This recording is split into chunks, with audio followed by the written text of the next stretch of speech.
My name is Chungyu. I died and woke up in a fantasy world called Celsius. I got a cooking system that gave me max-level skills right away. Whenever someone enjoys my food, I earn emotion points I can spend in a special shop. I opened a tiny restaurant in Bailu Town. People here eat potatoes for every meal, so my fried rice blew their minds. Business got so good I couldn't keep up alone. One day my regular customer Marcus, a chubby merchant, suggested I buy a helper instead of hiring one. Helpers are cheaper, no wages, no days off. I agreed, and that afternoon we rode out to a private estate where they kept servants underground. The place was dark and smelled bad. Behind iron bars I saw all kinds of people, war prisoners, folks who sold themselves, others who were tricked. Deeper inside, they kept beast folk, half-human creatures from the southern tribes. I saw a snake girl first. She looked human on top, but had a snake body below. Cool, but she'd probably scare my customers. Then I saw Mina. She was a white-haired wolf girl with red eyes and fluffy ears. She sat chained to the wall, hugging her knees. She was 19, from the Silver Wolf tribe. Marcus wanted 90 gold coins for her. That's a lot of money, like $1 million back on Earth. But I'd saved up over 100 gold coins from 6 months of cooking, so I could afford it. I paid Marcus 90 gold coins for Mina. The moment they opened her cell, she lunged at us like a wild animal, but the chains held her back. Marcus told me not to worry. A magician would create a master-servant contract between us. The magician put her to sleep with a spell. I pressed my blood on the contract. They pressed hers, and it was done. A triangle mark appeared on both our hands. Now I had full control over her. I carried her back to my place. She was light, but dirty and smelled bad from being locked up so long. I laid her on the bed and opened my system panel while she slept. I had 5,277 emotion points. I'd been saving up for a dragon-patterned golden knife that cost 5,000 points. I finally bought it, a heavy golden blade with a dragon carved into it. With the leftover 277 points, I added 1 point each to my strength and defense, bringing both to 369. I started at 10 when I first arrived, so I come a long way. My system shop sells things that don't exist in this world. MSG, sesame oil, baking soda. That's my secret advantage. Other people tried copying my fried rice, but could never match the taste. Then Mina woke up. She jumped off the bed and charged at me screaming she'd kill me. But the contract mark on her hand glowed, and she collapsed in pain. I showed her the mark and explained she was my servant now. She called me hateful and shameless. I tried patting her head like you would a dog to calm her down. She tried to bite me instead. I asked if she was hungry and made her egg fried rice. She refused to eat it, saying she'd never touch human food. But I could tell she was tempted. She swallowed hard when she smelled it. I just left the bowl in front of her and sat down to read my book about the plants and animals of this world. I took a nap and woke up near evening. The bowl of fried rice I'd left for Mina was empty. She claimed a big rat ate it, but her stomach growled right after she said that. I made her another bowl. She crossed her arms and acted proud, refusing to eat. I told her she wasn't a princess. She was my servant and had to work. She got nervous, thinking I meant something bad. But I explained she'd just be a waitress, serving food, washing dishes, cleaning up. She quietly sighed with relief. She couldn't resist the smell and started eating. When I patted her head this time, she glared but didn't try to bite me. I asked if she wanted more. Her brain said no, but her mouth said yes. I made a huge pot, 10 bowls. Her tail wagged as she ate. No one can resist good food, not even a proud wolf girl. After eating, I gave her soap to wash up. She took a bite of it. I yelled at her to spit it out. She was disappointed that something so nice-smelling wasn't food. I gave her clean clothes, and she went to bathe. When she came out, I was stunned. She was tall, graceful, with snow-white hair, red gem-like eyes, and fair skin. Those 90 gold coins were definitely worth it. She offered to share the bed with me. I grinned. She saw my face and got angry, saying she'd sleep on the floor instead. I told her if I were really a bad person, I wouldn't be standing here talking. She thought about it and realized I was right. My system told me I'd earned 5 affection points from Mina. When her affection reaches 100, I can share one of her natural abilities, speed and a moonlight shockwave. That gave me good motivation to treat her well. Next morning I took her to the restaurant. People were already lined up outside. They stared at Mina, surprised, envious, some joking that if she tired me out, who would cook their fried rice. I could cook almost anything, but I only sold fried rice because it was easy to make in big batches. I needed lots of customers for emotion points, so I kept prices low. I started using my new dragon-patterned golden knife. It was heavy and made a crisp sound on the cutting board. I taught Mina to help. She cracked 50 eggs and stirred them while I chopped green onions. My fried rice method was special. I boiled the rice halfway, then steamed it until done. That made it firm and perfect for frying. I also added pickled vegetables on the side to balance the oily taste. A small plate cost 30 copper coins, a large one 50. With Mina serving customers, I felt much more relaxed. After work, I made her a big bowl of fried rice.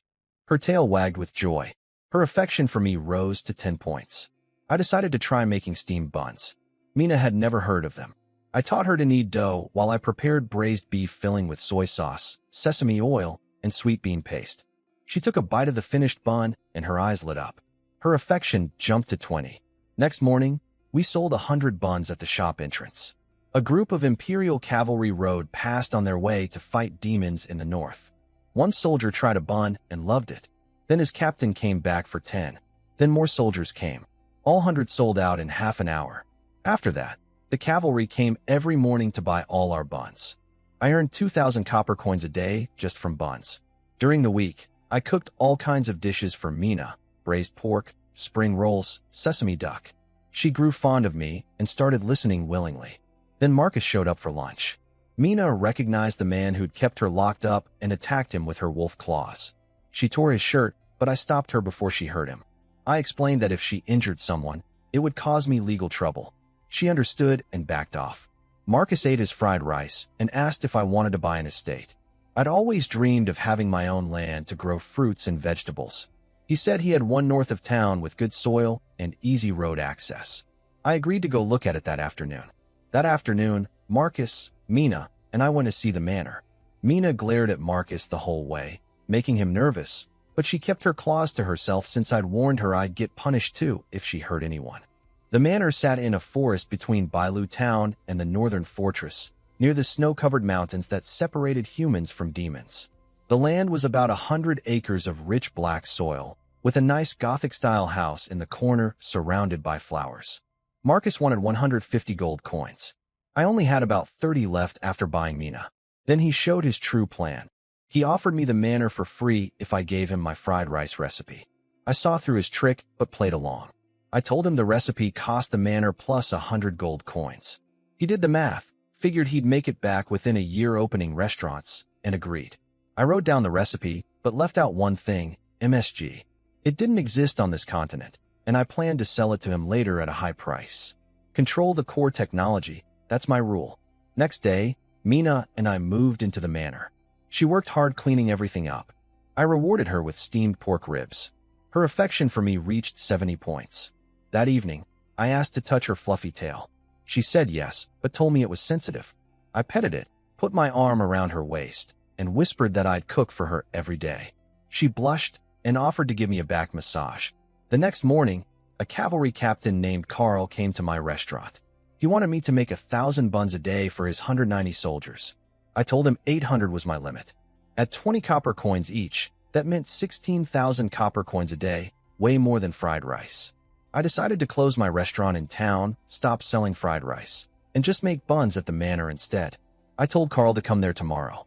I hung a closed sign on my restaurant. Customers begged me to stay, but I told them I was retiring at 20. Really, I was just switching to selling buns from my manor. It was more profitable. I set up 4 giant steamers in the manor kitchen, each with 10 layers. Mina and I worked all afternoon wrapping 800 buns. We pre-steamed them, so we'd only need to reheat them in the morning.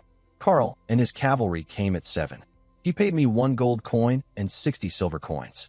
He also warned me that demon soldiers had slipped past the northern border and might be hiding in the forest near my estate. I suddenly understood why Marcus was so eager to sell this place. That sneaky merchant. I spent 3,600 emotion points to boost my strength and defense to 387 each, 38 times stronger than a normal person. That night at 11, something smashed my front door open. A huge demon soldier walked in, 2 meters tall, dark skin, horns on his head, carrying a massive sword. I panicked. I'd never fought before. He swung at my head. I dodged. Then Mina jumped down from upstairs and blocked his sword with her wolf claws. Her hands bled. That made me angry. I pulled out my golden knife, stepped in front of her, and told her I'd handle it. Her affection jumped to 90. One strike, my knife cut through his sword and took his head clean off. I couldn't believe how strong I was. We dragged the body to the kitchen and cleaned the blood. Then at 2 in the morning, 4 more demons walked in through the broken door. They demanded I cook for them, or they'd kill us. My system gave me a task: feed them and earn a special recipe. So I agreed. But instead of using my expensive beef, I carved meat off the dead demon's thigh. I made fish-flavored shredded pork and meat soup. They loved it. After eating, they broke their promise and tried to kill us anyway. That's when I smiled, dragged out the corpse, and showed them the cut-up thigh. They realized they'd just eaten their companion.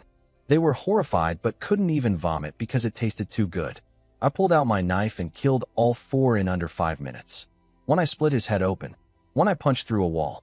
One I stabbed through the chest. The last one I grabbed by the throat and snapped his neck. Their swords barely scratched me thanks to my 387 defense. Mina looked at me with pure admiration.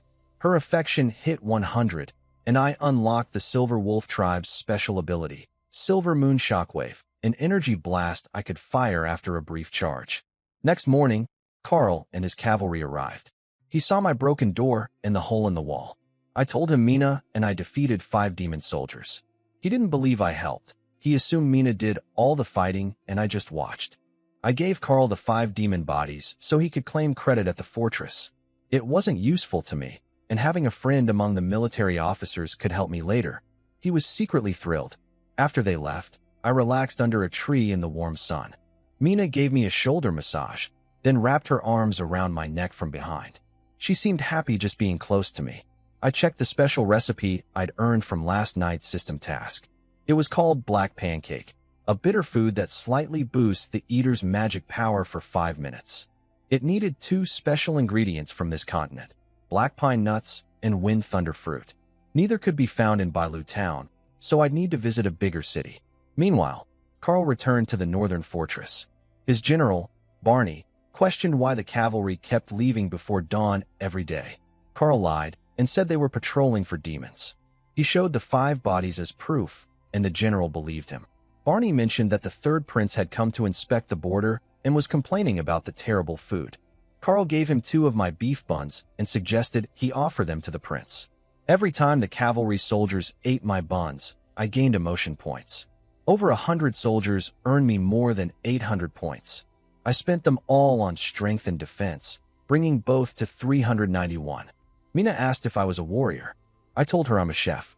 She looked speechless. My combat power was stronger than hers. I tested my new skill, Silver Moon Shockwave. I charged energy in my hand for 10 seconds and fired a silver blast that blew a bowl-sized hole in a tree trunk 50 meters away. Not bad for ranged attacks. Mina was shocked that a human could use her tribe's ability. I told her maybe I had some silver wolf blood in me. She got excited and called me a hybrid. I corrected her. It's called mixed bloodline. Next day, Carl brought a chubby young man named Maxie and an old man in gray robes. While I was packing buns, the fat guy ran to my steamer and started stuffing his face. I kicked him lightly in the butt. Carl's eyes went wide. Turns out this guy was actually the 3rd prince, but Carl had promised not to reveal his identity. The prince had tasted my buns yesterday when General Barney brought him 2. He loved them so much he came in person. Maxie said 20 copper coins per bun was really cheap. I told him I'd raise the price to 50 tomorrow. Carl looked like he wanted to punch the prince for saying that. The old man in gray robes said my buns were in his top 10 foods of all time. Maxie asked me to make fried rice too. I refused at first since I'd stopped selling it, but Carl asked me as a favor, so I agreed. Maxie ordered 2 large portions. Then he told Carl to go back to the fortress without him. He and his teacher would stay to eat. I made fried rice for Maxie and his teacher. Maxie took 1 bite and said all the fancy royal food he'd ever eaten was rubbish compared to this. His teacher was impressed too. Then Mina sat down for breakfast, braised pork and 2 vegetable dishes. Maxie smelled the pork and rushed over like a fly. He begged for a taste. I told him he had to pay. He didn't care about money at all. He asked if he could stay at my estate. I asked how much he'd pay. He offered 50 gold coins a month. That's more than I make selling buns. Then he raised it to 100 before I even bargained. This guy was ridiculously rich. My estate had dozens of empty rooms, so hosting 2 people was easy. I told him to pay up front. His teacher pulled out a tiny blue bag with a magic symbol on it and took out 100 gold coins. It was some kind of space magic item, palm-sized but could hold way more than it looked. Maxie introduced himself as a first-level mage. His teacher Aston was a 4th-level mage, which is rare and powerful. Between their wealth and that magic bag, I could tell they were important people. Now I had 255 gold coins total. I planned to buy another beastfolk servant to help Mina with the work. I asked Mina if she wanted anything. She said a big sword. I decided we'd visit the main city tomorrow to buy a slave, a sword for Mina, and the special ingredients I needed for the black pancake recipe. After breakfast, I watched Maxie and Aston practice magic in the woods. Aston cast a growth spell that turned a small sapling into a huge tree. Maxie tried the same spell, and his sapling grew about 5 centimeters. The gap between a 1st level and 4th level mage was enormous. Watching that, I got a little jealous. I decided that this time, I'd buy a slave with magic talent. That night, I sat in my study reading about local animals and plants. Mina brought me hot water. I couldn't resist stroking her fluffy tail again. She blushed, but didn't stop me. I pulled her close and decided to teach her to read. She wasn't happy about it. Orcs think fighting is romance and studying is a waste of time, but I insisted, and we practiced until late. Next morning, I told Carl I was heading to Snow City, the nearest big city, and wouldn't be back for 3 days. After selling the bonds, Mina and I rented a carriage and set off. We passed wheat fields and medieval villages. Then the road entered a deserted hilly area with thick woods. The driver suddenly screamed, "Bandits!" About 20 masked men blocked the road with machetes. Their leader spotted Mina and got excited. They told me to leave the money, the carriage, and the girl. I looked at them and grinned. I told them to hand over all their money, or I'd kill them. The coachman stared at me like I was crazy. The bandits laughed. They'd never been robbed by their own victim before. Their leader ordered them to attack.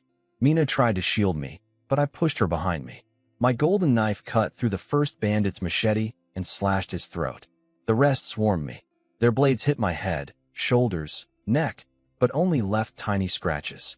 My defense was too high. I punched one guy dozens of meters back, cut another's head, kicked one so hard he flew, elbowed another, and cracked his skull. Every time I struck, someone died or went down. They couldn't hurt me, but I killed them one by one. They started to panic. I killed all 20-something bandits. Their leader knelt and begged for his life, saying he had an old mother and an 18-year-old wife. I didn't care, especially the wife part. A 50-year-old bandit with an 18-year-old wife? That just made me angrier. I promised not to kill him if he showed me where the money was hidden. He led us through a forest to a cave in a hillside. Under a heavy stone sat a wooden box full of gold coins, 509 in total. Then I told Mina to finish him off. He protested that I'd promised not to kill him. I said I wouldn't, she would. Before he could react, Mina cut him down. I now had 764 gold coins, about 7.64 million yuan back on Earth. I washed the blood off in a creek, changed clothes, and we continued traveling through the night. Next morning we arrived at Snow City. It was much bigger and busier than Bailu Town, with tall walls, armored guards at the gates, and merchant caravans everywhere. Vendors sold fruits, cheese, and bread along the streets. I had 3 goals: buy a magic slave, buy Mina a great sword, and find the special ingredients for my black pancake recipe. We went to a weapon shop first. Mina picked out a great sword. There were 2 identical ones, white for 399 silver coins and black for 400. The clerk said the black one cost more because it was more dirt resistant. Ridiculous, but Mina preferred the black one. I paid 4 gold coins. The clerk tried to sell us a maintenance package. I declined and we left. Mina carried her new great sword on her back as we walked through Snow City. It was 1.6 meters long and didn't match her slim figure at all, but she liked the feeling of safety. I asked a pretty woman in white for directions to the slave market. Instead of answering, she started flirting with me, asking my name, age, and if I had a wife. I told her I wasn't interested in purebred human women and walked away. She stood there confused. At the slave market, I visited 12 shops looking for a female beastfolk mage. Every shop said the same thing: beastfolk mages barely exist.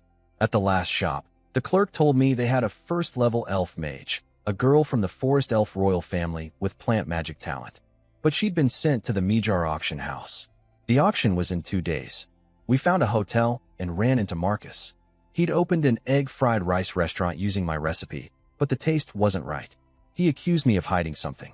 I told him the missing piece was MSG, a seasoning only I had on the entire continent. He was furious when he realized I'd played him. He bought 1 bag for a gold coin. I also bought 10 wind thunder fruits for 8 gold coins and 10 pounds of black pine nuts for 100 copper coins, the ingredients for my black pancake recipe. 2 nights later, we went to the auction. The hall was full of nobles in fancy clothes. We sat in a corner. Several items sold: a ruby necklace, a sword, a magic crystal. Then a small elf girl walked onto the stage, barefoot, trembling with fear. She had snow-white skin, long green hair, and pointed ears. She was a first-level forest elf mage. Starting bid, 200 gold coins. Bidding climbed fast. A fat, wealthy merchant named DeWitt bid 450 gold coins, and the room went quiet. He made a disgusting comment about wanting to taste an elf girl. The poor elf cried silently on stage. I had Mina bid for me. She called out 500. DeWitt raised to 530. We went back and forth, 590, 650, until Mina announced 700 gold coins. Everyone thought I was crazy, but the money came from bandits, so I didn't care. DeWitt gave up. I paid 700 gold coins and was left nearly broke. Backstage, the elf girl stood trembling with fear. She had big light green eyes and snow-white skin. Her name was Yvonne Lindsay, or Enine for short. I decided to mess with her a little. I told her I liked elves from a chef's point of view. She understood immediately and turned pale, thinking I wanted to eat her. She begged me not to, saying elf meat doesn't taste good. I asked her if she preferred steamed or fried. Mina stepped in and told Enine I was just joking. The two of them became close right away. Enine started calling her sister Mina. At the inn, I gave Enine soap and clean clothes. She didn't know what soap was either, just like Mina at first. Later I brought her some apples. She was still scared of me, so I told her I was easygoing and the eating thing was a joke. She relaxed a bit and smiled when she tasted the apple. I asked about her background. She told me her mother died young, her father remarried, and her stepmother secretly sold her to human slave traders because she saw Enine as a threat. Classic tragic backstory. I hugged her and told her I'd protect her. She froze. No one had hugged her since her mother died. My system showed her affection went up 5 points. I asked what magic she could do. She admitted she knew none. She'd passed the first-level mage test purely on her natural talent and magic power, without learning any actual spells. I told her I'd buy her a magic staff and a book tomorrow. Her dull eyes suddenly lit up with hope. She'd always wanted to learn magic, but never had the chance. I told her to sleep early. Tomorrow we'd head back to Bailu Town. Before leaving Snow City, I bought Enine a magic staff. The shopkeeper showed us all kinds of fancy ones, a trident staff, one with a built-in mirror for makeup during battle, even a couple set that glowed pink hearts. Ridiculous. Enine picked the cheapest wooden staff for 9 gold coins, not wanting to waste my money. I skipped buying magic books since Maxie's teacher Aston was staying at my estate. He could teach her for free. On the ride home, Mina clung to my right arm. Enine sat on my left, too shy to get close at first, but I told her it was fine. I asked what food she liked. She said sweet things. I promised to make her desserts. I can do tiramisu, egg tarts, macarons, anything. Her affection jumped to 20. She asked to hold my hand. Then the carriage stopped. Bandits again. About a dozen men, including a first-level mage, sent by that fat merchant DeWitt to take Enine back. I told Mina to guard Enine while I handled them. Their mage shot ice spikes at me for 10 seconds. They bounced off my body like a massage. My clothes got shredded, but not a drop of blood. They panicked. I charged in and cut them all down in under 3 minutes. The mage tried to run. I used Silver Moon Shockwave and blasted his back open. He begged for mercy. I didn't give any. I looted 5 gold coins and some silver off the bodies, plus the mage's staff, which I gave to Enine. Back at the estate, Maxie complained he'd lost 5 or 6 pounds while I was gone. I laughed and told him his weight loss days were over with me around. Maxie saw Enine and immediately teased me about collecting girls. I asked Aston to teach Enine magic. Maxie agreed, and Aston gave her 2 magic books on plant growth and vine magic. Meanwhile, DeWitt was furious. All the men he'd sent were dead, including his nephew. He ordered his people to track me down in Bailu town. I cooked dinner, sliced meat soup, twice-cooked pork, tomato scrambled eggs, and garlic pork. Maxie went crazy over the food. Mina loved the garlic pork. Enine preferred the sweet-sour tomato eggs. I earned 34 emotion points from the meal. While we made buns together, Mina started acting strange, sniffing me, pressing close, her tail swaying. I remembered from my encyclopedia that silver wolves enter mating season after turning 18. She was 19. She whispered and asked if she could come to my room. I told her tomorrow night would be fine. With Enine helping, we finished 800 buns in just 3 hours instead of 5. The cavalry came for buns in the morning. I'd raised the price to 50 copper coins each, more than double the original. I worried they'd buy less, but they took all 800. Turns out some soldiers were reselling them at the fortress for 55 or 60 copper coins. Smart. Carl wasn't with them. They told me he got injured fighting a powerful demon queen called Aphora, the Queen of Blood. I sent my regards. Aston started teaching Maxie and Enine magic. He told Maxie success is 1% talent and 99% effort. Maxie practiced plant growth magic all morning and managed to grow a weed by 1 centimeter. Then Enine tried. She'd stayed up all night reading the 2 magic books. Her magic circle was 5 times bigger than Maxie's. She cast plant growth on a tiny weed, and it shot up over a meter tall. Maxie was speechless. He'd studied for a year, and she'd passed him in 1 night. She tried vine magic next. Maxie could only make vines a few centimeters long after a year. Enine summoned one over 2 meters long on her first try. Forest elves have insane natural talent for plant magic, and Enine was royalty on top of that. Aston was thrilled to teach her. Maxie threw his own teacher's words back at him about talent versus effort. Aston got embarrassed and reminded him that comparing human talent to a forest elf's was like comparing a fish to a bird. My emotion points jumped to over 2,000, way more than usual. The cavalry had been reselling my buns to other soldiers at the fortress, so more people were eating them. I spent 1,200 points to boost my strength and defense to 397 each. I remembered Enine liked sweet food, so I used the system shop to get mascarpone cheese, cream, cocoa powder, and rum, ingredients that didn't exist in this world. I told Mina we were making tiramisu. Her eyes lit up. I made tiramisu in the kitchen with Mina's help. She cracked eggs, stirred the cheese mixture, and waited impatiently while it cooled. When she finally tasted it, her eyes lit up. I called Enine in. I told her I'd made it just for her since she liked sweets. She froze. Nobody had ever done something like that for her before. She took a bite and started crying. It wasn't just because the tiramisu was delicious, but because she felt cared for. She hugged me tight and asked why I was so good to her. I told her she wouldn't be wandering anymore. Her affection for me jumped by 40 points, reaching 60 total. Mina came up behind me and hugged me too, saying she wanted in. I asked Enine about her plant growth magic. I had crop seeds in my system, carrots, cabbage, chili, peppers. If she could master the spell, she could grow food on my farm and I wouldn't need to spend emotion points buying ingredients. She said she was getting there, but hadn't fully mastered it yet. I told her to take her time. At lunch, I shared tiramisu with Maxie. He ate it with tears in his eyes, knowing every bite was making him fatter, but unable to stop. Aston said he'd never met a chef as impressive as me. That evening, Mina came to my study. She locked the door behind her. It was her mating season, and I'd promised to help. She rushed into my arms. Next morning, Mina woke up in my arms. After that night, she became completely devoted and followed me like a little wife. The cavalry kept buying buns daily.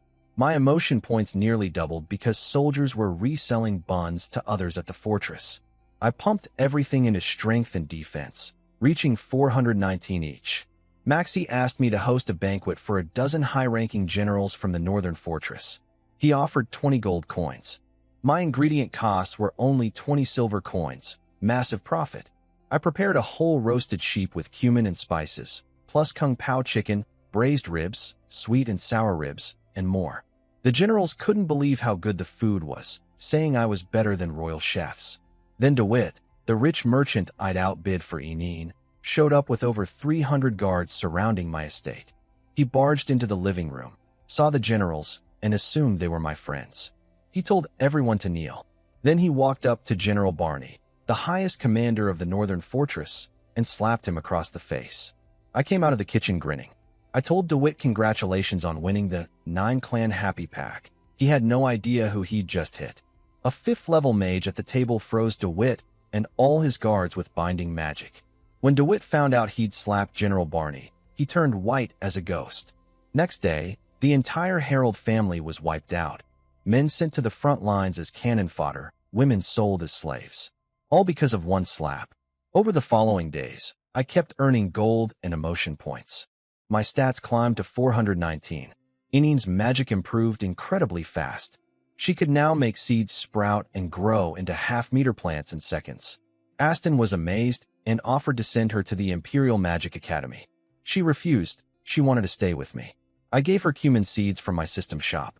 She grew them into flowering plants with her magic. The continent didn't have cumin, so growing it myself would save me tons of emotion points. She couldn't push the plants to full seed stage yet, but she was getting close. I kissed her forehead.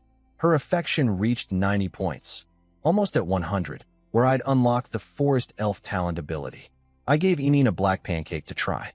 She bit into it expecting something delicious and nearly gagged. It was incredibly bitter. I told her to swallow it anyway. Afterward, she felt her magic power increase. She was shocked that food could boost magic, not just alchemist potions. I explained it contained special magic materials. After wrapping 800 buns, everyone went about their routines. Eneen studied magic with Aston. Mina practiced swinging her 100-pound greatsword to build strength. Mina asked me to try swinging her sword. I grabbed it, felt light as a straw in my hands. I swung it at the ground and cracked the earth for over 10 meters. Aston watched and said my power was equal to a 3rd-rank warrior's full strike. He was impressed that someone my age had reached that level. My strength came entirely from system upgrades, not training. But I kept that secret. Mina was in heat for a while, and I helped her every night. Without 3rd-rank warrior strength, I honestly couldn't have kept up with her. Meanwhile, at the northern border, a huge battle broke out. Waves of skeleton soldiers and demon warriors attacked the fortress. The human army pushed them back at first, but then the sky turned blood red. A powerful demon called Afra, the Queen of Blood, arrived. Her field skill made every human soldier bleed through their skin. The army started retreating. During the chaos, Afra noticed a delicious smell coming from a dead cavalryman's bag. She found 2 of my steamed buns inside.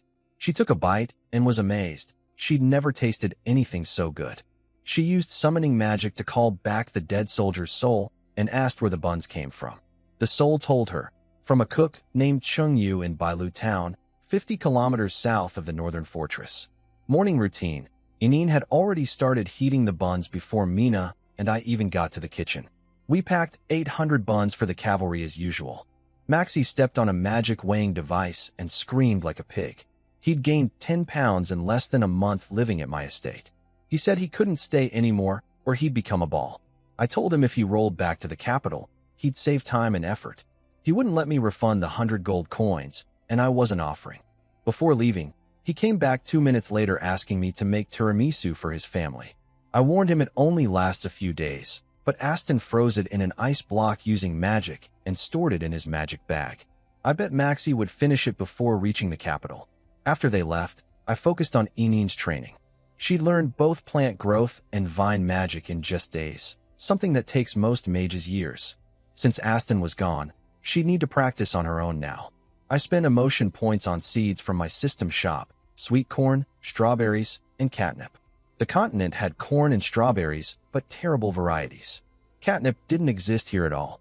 Eneen scattered the corn seeds on my farmland and used plant growth magic. They shot up to 2 meters tall almost instantly. She couldn't make them fruit yet. Her power wasn't strong enough, but she was getting better fast. I sat under a tree watching her practice and thought how convenient magic farming was. Then a fancy carriage pulled up. Marcus stepped out with his usual fake smile. I wondered what that slime merchant wanted this time. Marcus came back wanting more MSG. He tried to bargain, but I held firm at 1 gold coin per packet. Each packet only cost me 50 emotion points to exchange, so it was pure profit.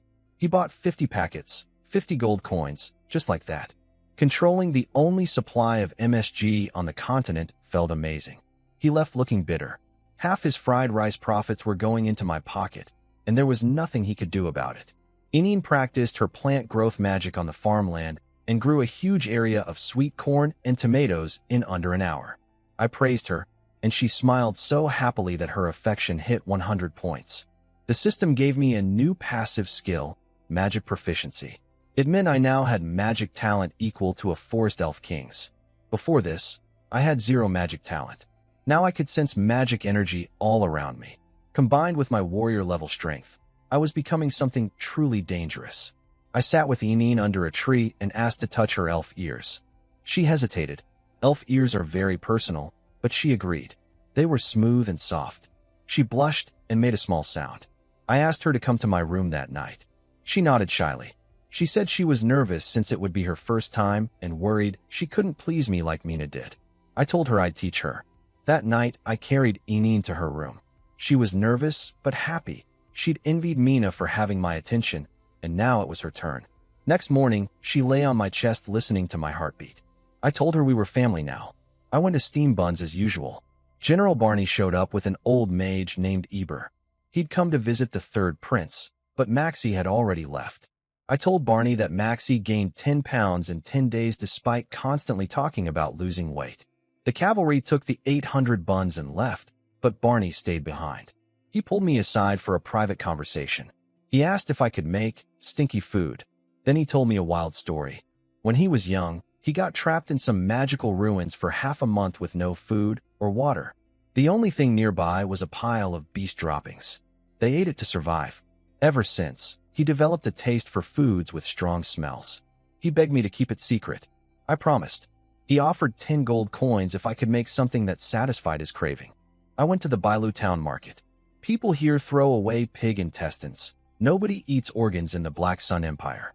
I got a whole basket for free. I rinsed them at the river, but intentionally didn't clean them thoroughly, keeping some of that authentic flavor. Back at the manor, I cooked 9-turn large intestines, a classic Chinese dish with a powerful smell, in a metal pot for Barney.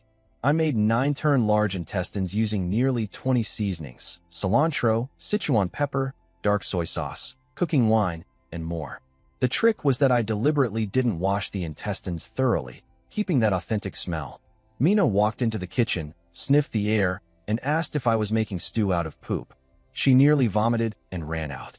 I moved the dish to a separate room so the smell wouldn't spread. I gave Barney a knowing look, and he followed me in. He took one bite, tears forming in his eyes. He said it was the taste of his lost youth. It reminded him of his adventuring days. My system showed 48 positive emotion points from him alone. That was insane.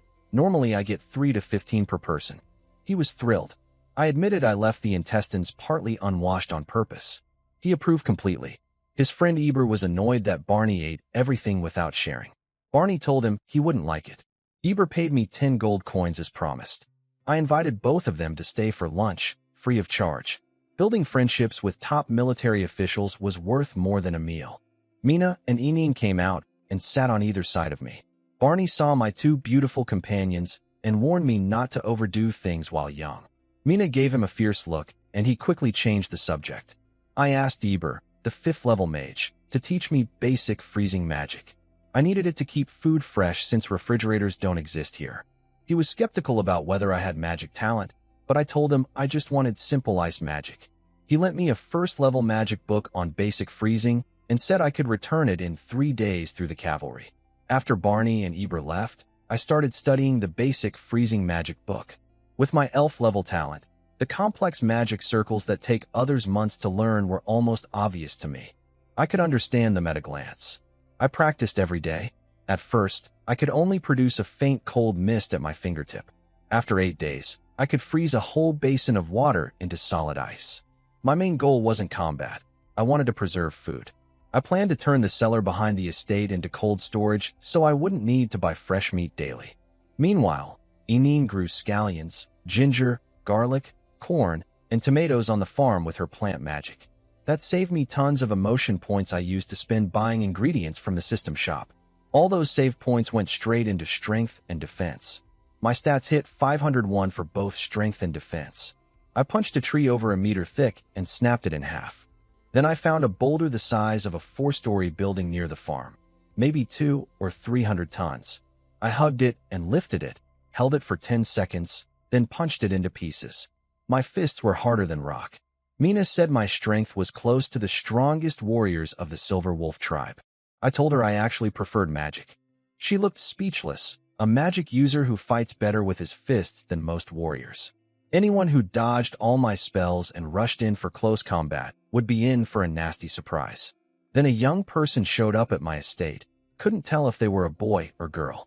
Short, handsome face, red cloak, white stockings, pig-shaped shoes. Said their name was Charles, a traveling bard who'd heard about my fried rice. I told them I don't sell fried rice anymore. Charles begged and tugged my sleeve. I refused. Then Charles offered 100 gold coins for one plate. A bard with that kind of money was unheard of. I turned around and went to the kitchen immediately. I served Charles the fried rice. He moaned so loudly while eating that I had to kick him and tell him to be quiet. I couldn't even figure out if this person was a boy or girl. Flat chest, delicate face, shoulder-length hair, white stockings. When he finished, I asked for payment. He had no money. He'd lied about the 100 gold coins. I was furious, my first Dine and Dash customer. He offered to sing poems as payment. I told him I didn't want his bad poems. I jokingly threatened him, saying he could pay with his body. He said he was a boy. I said that made it more exciting. He panicked and quickly offered to teach me magic instead. He claimed to be a magic user and bard. I was skeptical. A real mage wouldn't be broke and eating for free. I asked for continent-destroying magic. No. Time freezing? No. 9th level forbidden spells? No. His actual magic list was ridiculous. Fly-swatting magic, auto-clothes cleaning, anti-slip walking in snow, auto-teeth brushing. I was speechless, but I picked fly-swatting magic. As a chef, I hate flies. Charles demonstrated. He formed a small magic circle in his palm and killed a fly on a tree from a distance, leaving a palm print on the trunk. The range was a few thousand meters. He gave me the magic book, a single page. The spell was simple. No chanting, no staff needed. The power was just a slap's worth of force, meant only to kill flies. But I thought about it. With my 501 strength, this slap could probably kill enemies from 1,000 meters away. I planned to test that later. Charles asked to stay at my estate. No money, but he offered to wash dishes and clean with his magic. I had plenty of empty rooms, so I considered it. Enine came over and called Charles a young lady. He corrected her. He was a boy. He was used to the mistake.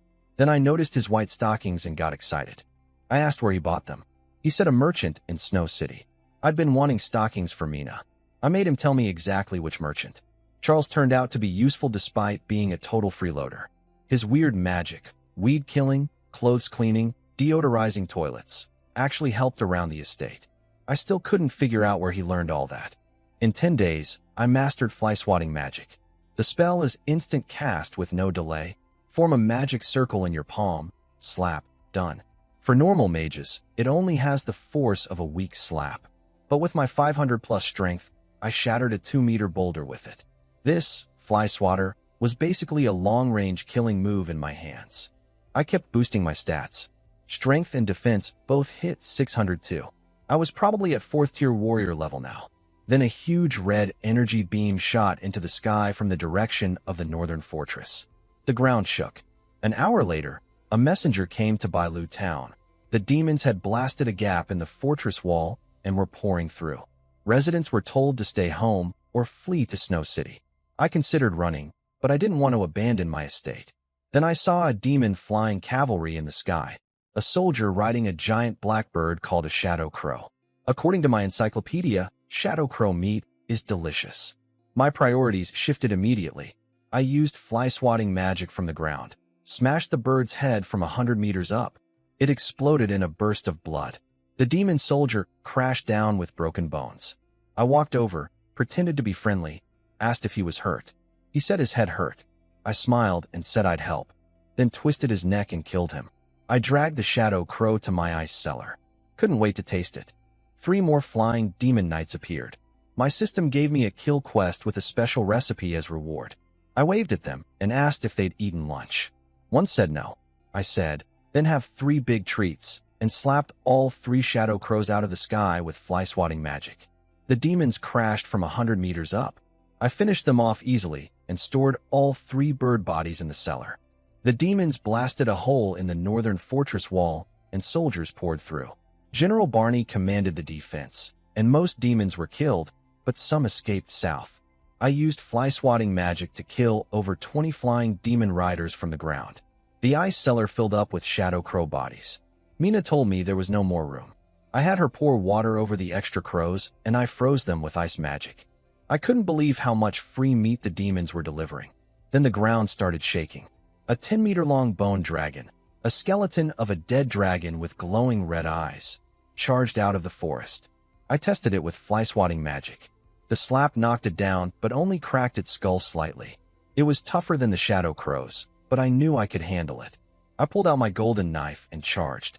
I jumped 6 meters into the air and flying kicked its forehead, knocking it back 10 meters. Mina swung her great sword at its bones, but she was only a first-level warrior, not strong enough. The dragon swatted her away with its wing, and she coughed up blood. I slashed its leg and cracked the bone. It kicked me into the estate, but with my 602 defense, I barely felt it. Enine tried to help with vine magic, wrapping the dragon's legs to buy Mina time to escape. Charles, drunk under a tree, offered the dragon a drink. It smacked him over the roof into the woods. Mina gave me her greatsword. I went all-out offense with both hands, hacking at the bone dragon over and over. Its claws and wings hit me, but couldn't hurt me. After dozens of strikes, I shattered its leg bones, and it couldn't move anymore. I looked at the down-boned dragon and got excited. I wondered how undead dragon bone broth would taste. The bone dragon collapsed to the ground. Cheng-Yu carried the 10-meter-long skeleton to the ice cellar, placing it with the shadowy crows for later processing. Master Cheng-Yu, more demon soldiers are coming, Yvonne shouted, pointing toward the woods. Cheng-Yu looked in the direction she indicated. A demon soldier carrying an axe was walking toward the estate. Ha ha! After coming so far, I finally found a human settlement. Seeing Cheng-Yu, the demon soldier's face lit up like a single man seeing a beautiful woman after 10 years. He licked his lips, excited. But before he could rejoice for long, an invisible force slapped him. Bang! An explosion sounded, and the demon soldier's head burst like a watermelon, blood spraying everywhere. The headless body fell heavily to the ground. Program U happily flicked his wrist, demonstrating a strength of 602 points, enough to defeat any first or second-level warrior instantly. Strange? I've never seen you train before. Why are you so strong? Mina looked at Program U as if he were an alien.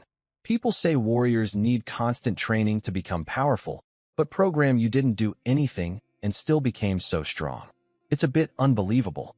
This is the power of love, peace, and the bonds between our friends, he said.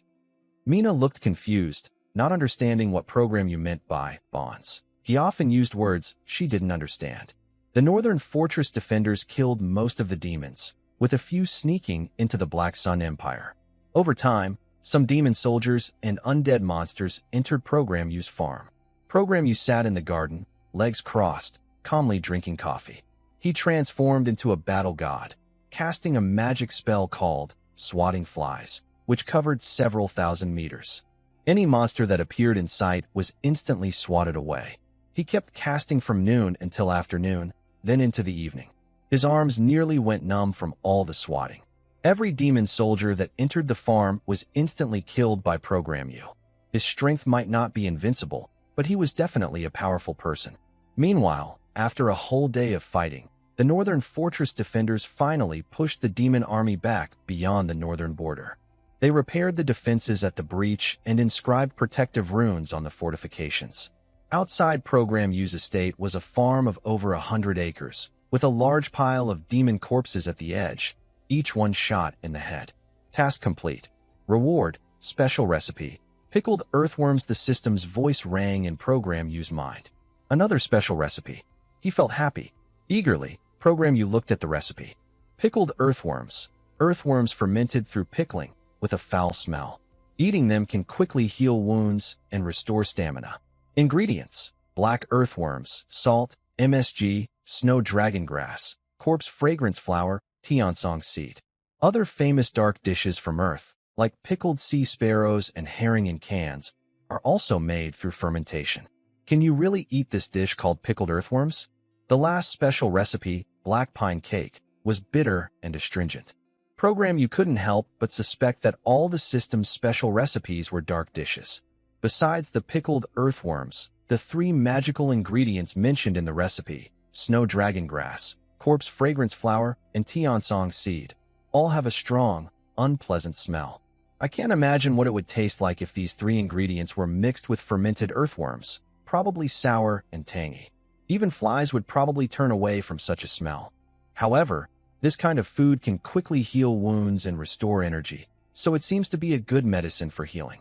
In a small place like Bailu Town, snow dragon grass, corpse fragrance flower, and tiansong seed are not sold. Qingyu plans to visit Snow City again when he has free time. At this moment, Char walks out of the woods outside the estate. His white stockings, wrapped around his thighs, are torn by branches. He is about 70 to 80% sober. Seeing the bone dragon beside Qingyu, Char's handsome face shows confusion. I just had a dream about being knocked away by a bone dragon, and now there really is a bone dragon here. Is it possible that you weren't dreaming? After Qingyu's reminder, Char finally realizes he was actually knocked away by a bone dragon. This adorable dragon is just too cute. Char thinks this bone dragon is quite cute. Hey, are you hurt? Qingyu was kicked in the chest by the bone dragon earlier, feeling tightness in his chest. Mina was even beaten so badly by the bone dragon that she spat blood. Char doesn't seem to be hurt. Char playfully sticks out his tongue. Maybe it's divine protection, who knows? Really? A golden dragon-shaped sword is pressed against Char's neck. Qingyu's face shows a kind smile. Let me see if the gods can still protect you. Don't cut me. He looks miserable. Char pleads with Qingyu, but in this world, there's no such thing as divine protection. He's just joking. Qingyu pushes Char away. Tonight, I'll make bone broth for you. Yay. Char's attitude changes very quickly. 1 second he's begging miserably, and the next he's cheering happily. Qingyu approaches the corpse of a black crow. He cuts open its belly, and various internal organs spill out. Along with the organs, there is a small, thumb-sized red crystal. What is this? Qingyu picks up the red crystal, wipes off the blood on its surface. The crystal looks as beautiful as a ruby. Large magical beasts produce a special energy crystal called a magic crystal. These crystals are essential for making magic tools or alchemical potions and are very valuable. Inside the Shadow Crow, there was an unexpected surprise. After collecting the magic crystal, I thought about how much I could sell it for when I go to Snow City next time. Qingyu cut a large piece of meat from the Shadow Crow's belly and took it to the kitchen along with some dragon bones to prepare dinner. Half an hour later, 4 people sat at the dining table enjoying their meal. On the table, there was a dish of shredded fish with garlic sauce, a plate of kung pao chicken, a dish of eggplant with minced meat, and a bowl of dragon bone soup. 3 dishes and 1 soup. Mina took a bite of the shredded fish and said it was salty, sour, spicy, and fresh, with a smooth and crisp texture.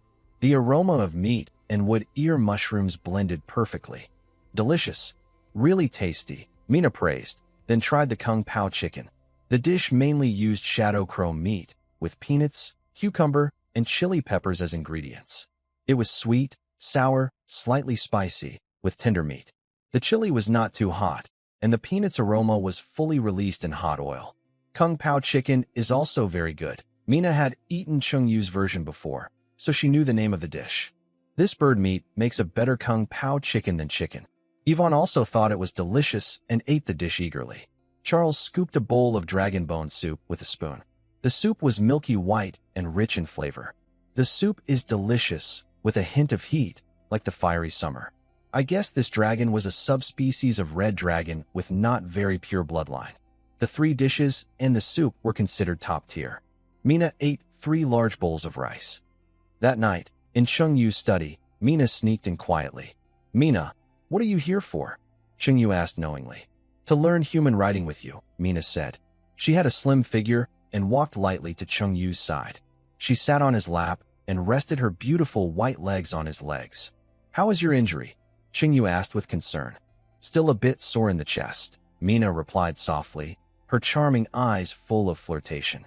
Seeing Mina's alluring look, Chungyu couldn't help but think that a young female wolf in heat was even more flirtatious than a fox.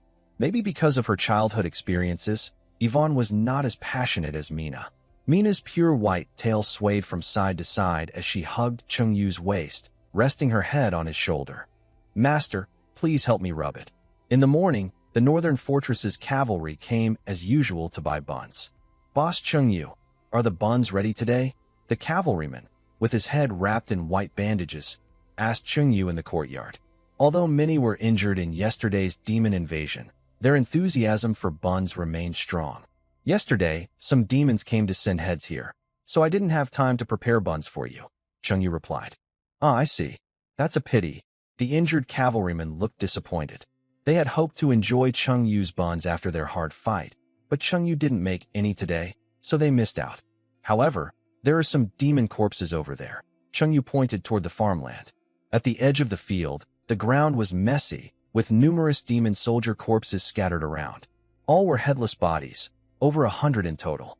"Wow, so many demon corpses? Boss Chungyu, did you kill them all? Why are they all headless?" The cavalryman looked at the demon corpses in shock. "No, it was just the three of us," Chungyu said calmly while sipping tea, pointing to Mina and Yvonne beside him. He preferred to stay low-key about his powerful strength.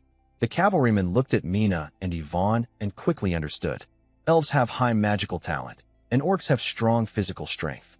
If both are above level 2 and work well together, they could have killed so many demon soldiers.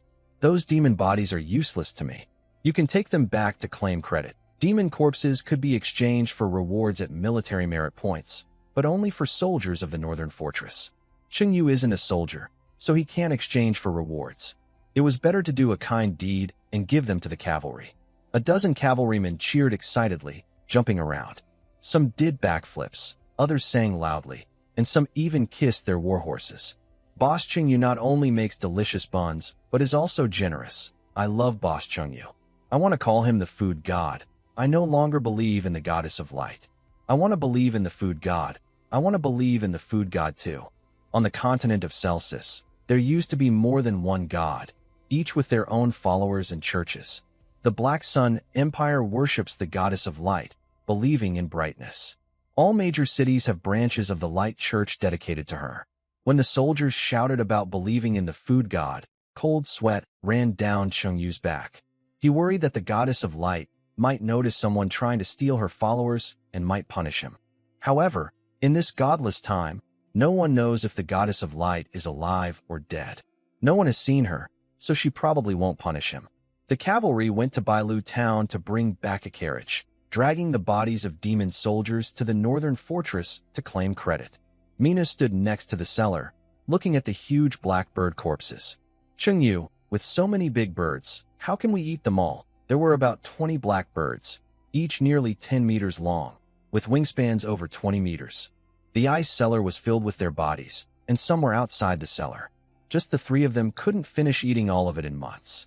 Hearing Mina, Chungyu also thought they should use some of the meat. The ice cellar was full of blackbird corpses, so they couldn't store other food. But how could they quickly use up all these blackbirds? People from the Black Sun Empire didn't usually eat bird meat. Selling it at the market probably wouldn't attract buyers. Such delicious ingredients shouldn't be fed to dogs, right?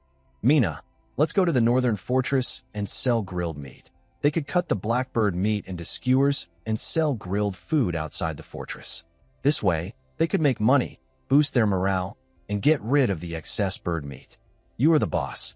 Whatever you say, we do. Everything follows Lord Chungyu." Mina and Yvonne were both Chungyu's people and listened to him. "All right, it's settled. In a few days, we'll go to the Northern Fortress to sell grilled food." Previously, the cavalry from the Northern Fortress came here to buy buns. This time, Chungyu decided to take the initiative. "Help me dig some black earthworms in the farmland." "The more, the better." "Why do you want to dig black earthworms?" Mina asked curiously. To make a special dish, Chungyu planned to make a dark cuisine called pickled earthworms and see if it was as amazing as the recipe described. The first step was to salt and ferment the pure black earthworms for half a month. "Yvonne, let's go to the field and dig for worms." "Okay, Sister Mina." The two of them returned to the house. Soon after, Mina carried a hoe and came out, followed by Yvonne, who held a clay jar in her hands, heading to the field to dig for worms. To sell barbecue, you first need a barbecue grill. In the early afternoon, Chungyu arrived at the blacksmith shop in Bailu town. Clang, clang, clang, the sound of heavy hammering echoed as a strong, middle-aged man, shirtless, swung a hammer at the forge, sweating profusely. Chungyu spoke to the blacksmith. "Boss, I want to order a metal tool." The blacksmith paused, wiped the sweat from his face, and put down his hammer. "Hey, isn't that Chungyu? Why are you free to visit my shop?" Chungyu had run a fried rice shop in Bailu town for half a year. The blacksmith had eaten there a few times, so they knew each other. "I want you to help me make a metal frame." "Sure. What kind of frame? Do you have paper and a pen?" "I'll draw a sketch for you." The blacksmith brought paper and a pen. Chungyu drew a simple sketch of the barbecue grill, a rectangular metal trough about a meter long, with a row of metal mesh on top, and 4 support brackets welded to each corner. "This isn't hard to make, but I haven't made it before, so it might be a bit expensive. Ordering a barbecue grill is like customizing machinery parts. Non-standard parts are usually more expensive than standard ones." "How much? Just name your price." Chungyu now had money, acting more confident than before. "We're acquaintances, so 50 silver coins. I'll give you 80 silver coins, make it a bit better quality, and finish it quickly." Chungyu didn't care about the amount of money, only wanting the blacksmith to make a good quality grill. It was the first time a customer bargained in reverse, and the blacksmith was delighted. "No problem, absolutely no problem. I'll have it ready within 3 days." Chungyu handed over 40 silver coins as a deposit. After the grill was finished, he would pay the remaining 40 silver coins. Leaving the blacksmith shop, Chungyu went to the wholesale store to buy mini bamboo skewers for barbecue. On the continent of Celsius, people also have the habit of grilling skewers with bamboo sticks, but the barbecue there is generally not very tasty. Back at the manor, Mina and Iwani are still digging for black earthworms in the farmland. Mina is very strong and is responsible for swinging the hoe to break the soil, while Iwani holds a small shovel to find worms in the dug-up earth. They work well together. A 10-meter by 10-meter plastic sheet is spread on the ground. Chungyu takes out a dragon-patterned golden knife. Having maxed out cooking skills not only gives Chungyu perfect cooking ability, a perfect sense of smell, taste, and control over heat, but also top-level knife skills, able to cut tofu into hair-thin slices. The kitchen knife moves swiftly like a fish, gliding between the shadows of the crow-like bird's skin and flesh, separating the outer skin from the underlying meat. Next, Chungyu removes the blood and flesh from the bones of the crow-like bird and places it on the nearby plastic sheet. In less than half an hour, a 10-meter-long black shadow crow is stripped down to just its skeleton. The meat from the other 9 black shadow crows is also removed. On the 10-meter by 10-meter plastic sheet, a small mountain of meat about 5 or 6 meters high is piled up. These birds look quite large, but after removing the internal organs, skin, feathers, and bones, there isn't much meat left. Besides getting a large amount of bird meat, Chungyu also obtains 3 magic crystals from these 9 black shadow crows. Black shadow crows are low-level monsters, so not every one contains a magic crystal. Including the one he got earlier, Chungyu now has 4 black shadow crow crystals. He takes out the bamboo sticks he bought earlier in town and skews the meat onto the sticks. With so much bird meat, it's quite troublesome for just Chungyu, Mina, and Iwani to skewer everything. This is when he calls on his money power. Chungyu spends money to hire dozens of residents from Bairu town to help skewer the meat. 50 residents of Bairu town gather around the pile of bird meat, skewering it onto bamboo sticks. What was a mountain of bird meat turns into over 100,000 skewers in just half a day. Chungyu sprinkles water on the skewers, then uses ice magic to freeze them, storing them in the system warehouse for later. The barbecue grill isn't ready yet, so they have to wait until it's finished before heading to the northern fortress. A girl with long green hair and a gentle, cute face, named Yvonne, walks over holding a clay jar. She says, "Master Chungyu, the black earthworms you asked for. Mina and I only dug up this much. Inside the jar, there are enough black earthworms to fill half a jar. Each worm is about the thickness of chopsticks, tangled and wriggling, secreting a thick, smelly liquid. According to the recipe for pickled earthworms, freshly dug worms do not need washing. They are directly salted and seasoned with MSG to keep the original flavor. The pickling process lasts for half a month. After the worms fully decay and ferment, 3 other ingredients are added in fixed proportions. Chengyu takes the jar and adds a certain amount of salt and MSG. The salt irritates the worm's skin, causing them to twist and wriggle wildly, secreting more bodily fluids. He seals the jar with oil paper and places it in a cool, shady spot on the farm for fermentation. Master Chengyu. This morning, the cavalry took away the demon corpses. They didn't clean the scene, and there are still many demon head remnants at the edge of the farmland, Yvonne reports, her eyes showing a faint disgust as she looks toward the farm. I'll handle it, Chengyu replies. He walks through the cornfield to the edge of the farmland. Yesterday, over 100 demon soldiers were all killed by Chengyu with headshots. The scene is a mess: shattered skulls, blood and flesh scraps, eyeballs, brain matter, and brain juice splattered everywhere. Anyone seeing this bloody scene would probably feel sick. But, as a chef who often works with meat and blood, Chengyu feels no disturbance at all when he sees the remains and brain matter. He casually picks up half of a demon soldier's brain, which looks like soft tofu, white and tender. The cuisine of the Chinese people is diverse. Before crossing over, there was a dish called roasted pig brain, where pig brains were roasted over fire like barbecue. There are also stories of eating monkey brains, cutting off a monkey's head, making a small hole at the top, and inserting a straw to drink the raw, pure brain juice directly, without cooking. Chengyu wonders which tastes better, demon brain, pig brain, or monkey brain. This question pops into his mind out of curiosity, but he is not particularly interested in eating brain foods himself. Just then, footsteps are heard coming from the woods outside the farmland. A burly demon soldier steps out of the trees and appears not far from Chengyu. Whitedew Town is located between a large, dense forest and the northern fortress. Yesterday, the demons that invaded the Black Sun Empire were not completely wiped out. Some remnants of demons still wander in the woods between Whitedew Town and the northern fortress. The demon soldiers saw the remains of demon heads scattered everywhere, and a flicker of fear crossed their dark eyes. They looked at Chengyu, who was holding half a demon brain, and asked nervously, "What? What are you doing?" Chengyu replied, Thinking. They asked, "About what? Which is tastier, demon brains or pig brains?" The demon soldier felt a sense of suffocation. "Brother, do you realize what you're saying? Demon brains versus pig brains. Which is better to eat? Are you a devil?" It seemed Chengyu understood what the demon soldier was thinking. He approached him and explained as he walked, "Don't look at me like that, and don't be afraid. I am a chef. Thinking about which ingredients taste better is part of my job." The demon soldier backed away, shouting in fear, "Don't come any closer." Demons are known to be very fierce on the Celsus continent. However, when this demon soldier saw Chengyu, he seemed to see the most terrifying demon in the world. "All right, I won't get close to you." Chengyu stopped walking. The demon soldier was stunned. Why isn't this demon coming any closer? A magic circle for fly-swatting magic had already formed in Chengyu's hand. He slapped forward with his palm. Before the demon soldier could react, his head exploded with a loud bang. Such a mess of flesh and blood needs professional people to clean up. Chengyu went to Whitedew Town's blacksmith shop and borrowed dozens of dogs. He led a large group of dogs to lick and clean the demon blood, flesh, and brains near the farmland. Unknowingly, 2 days passed.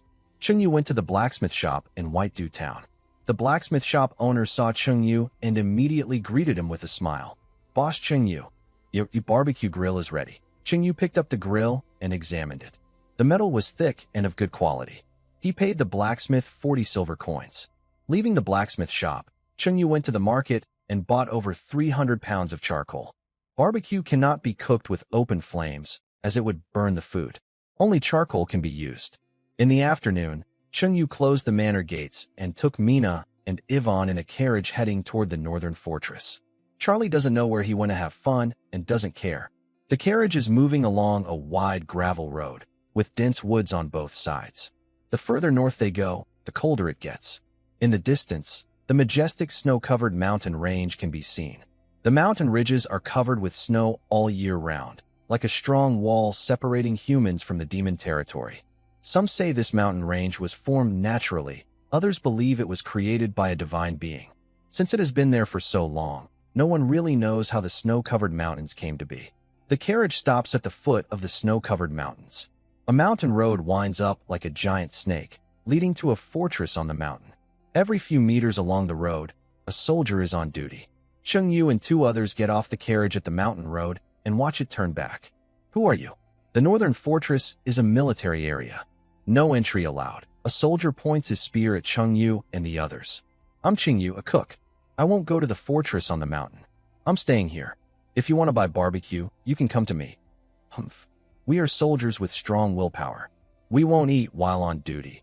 Don't underestimate our soldiers' determination, idiot. The soldier gives Cheng Yu a dismissive look. Ignoring the soldier, Cheng Yu takes out a barbecue grill from his system warehouse, sets it by the roadside, and puts charcoal inside, then lights it. He takes out cumin powder, chili powder, MSG, salt, sesame oil, and other seasonings, placing them on the right side of the grill. He puts frozen black shadow crow meat skewers near the fire, using the residual heat to melt the meat. Once the charcoal is burning well, Cheng Yu takes out 10 skewers of meat and starts grilling.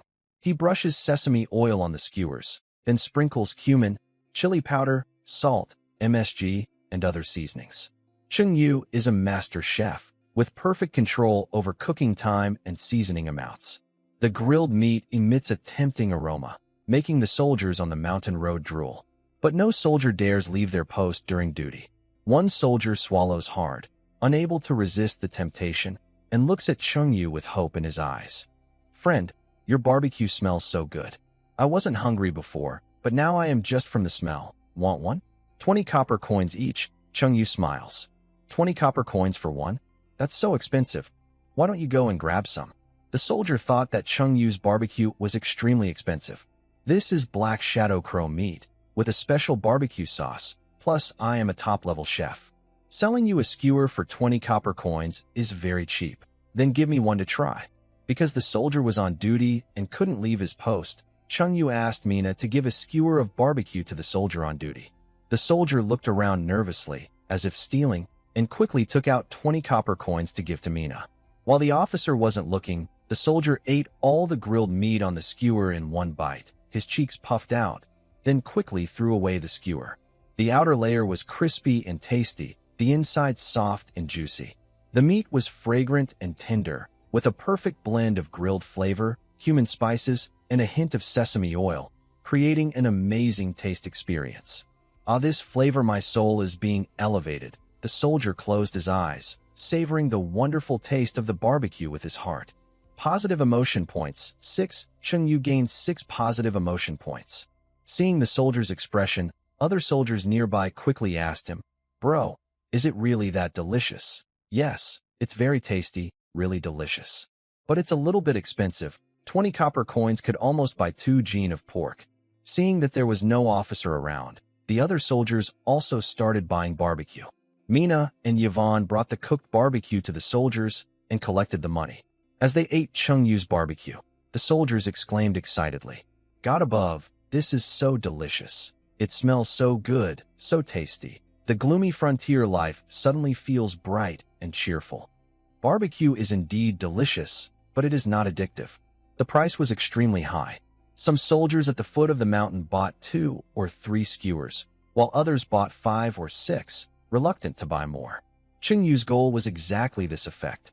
If one person bought too many, the positive emotion points gained would only be for that individual. If everyone ate a few skewers, they could all gain positive emotion points. Brothers, there's someone selling barbecue at the foot of the mountain.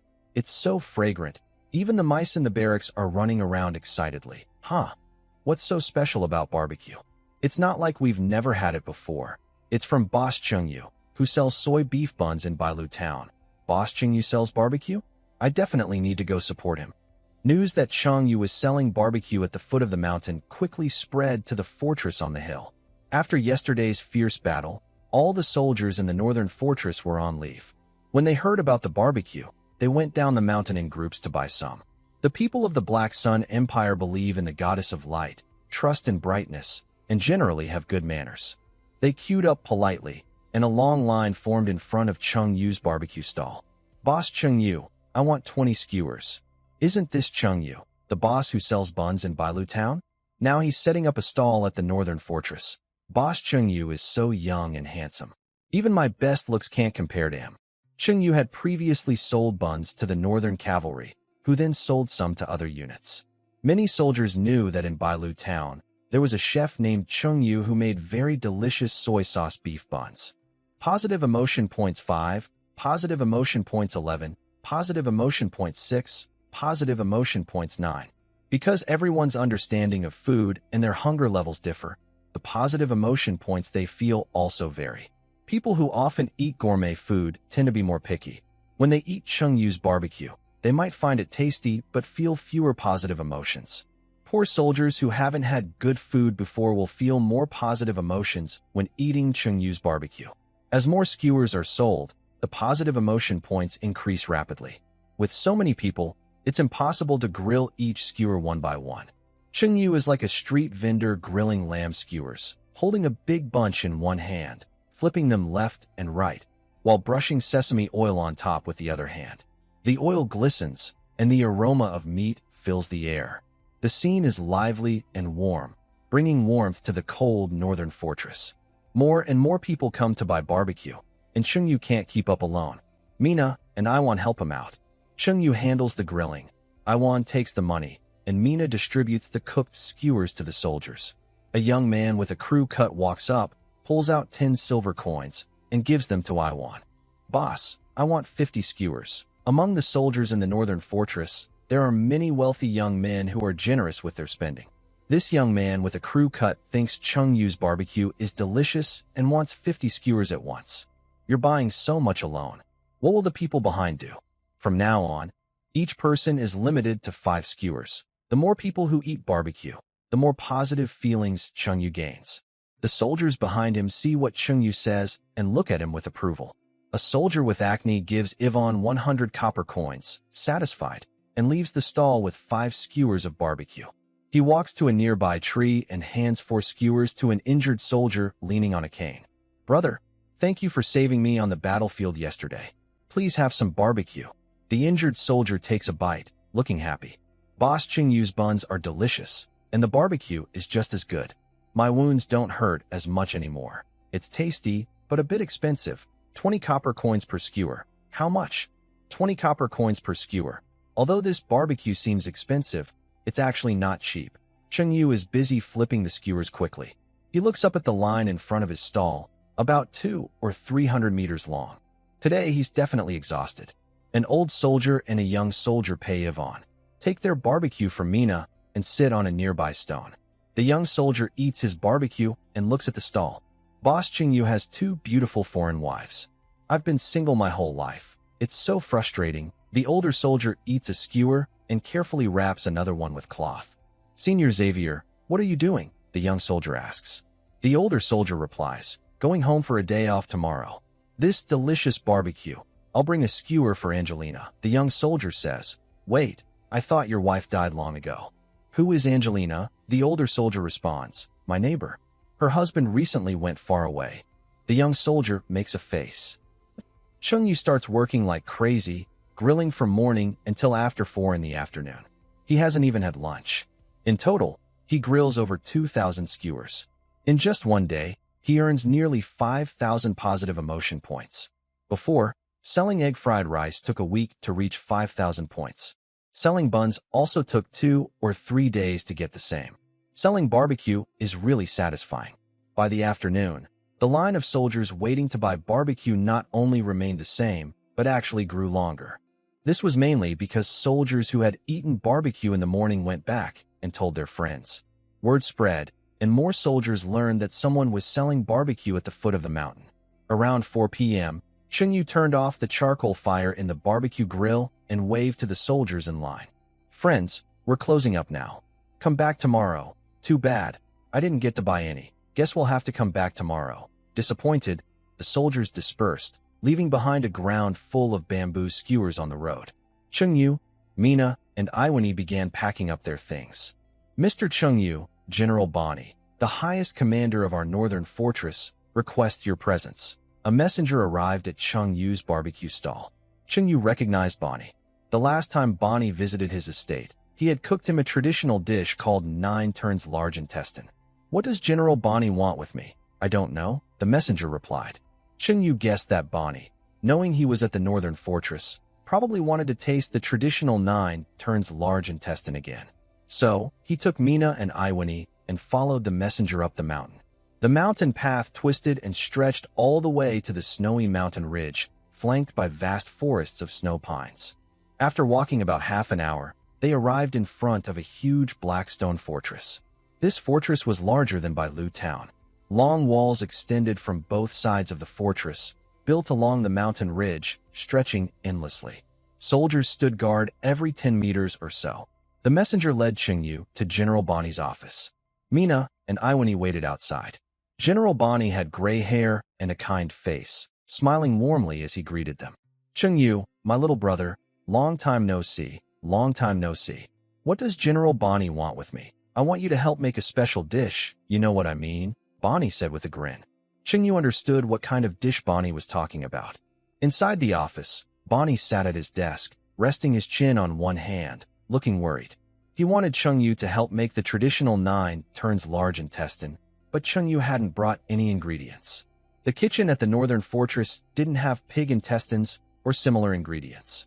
After thinking for a while, Barney suddenly brightened his eyes. I remember now.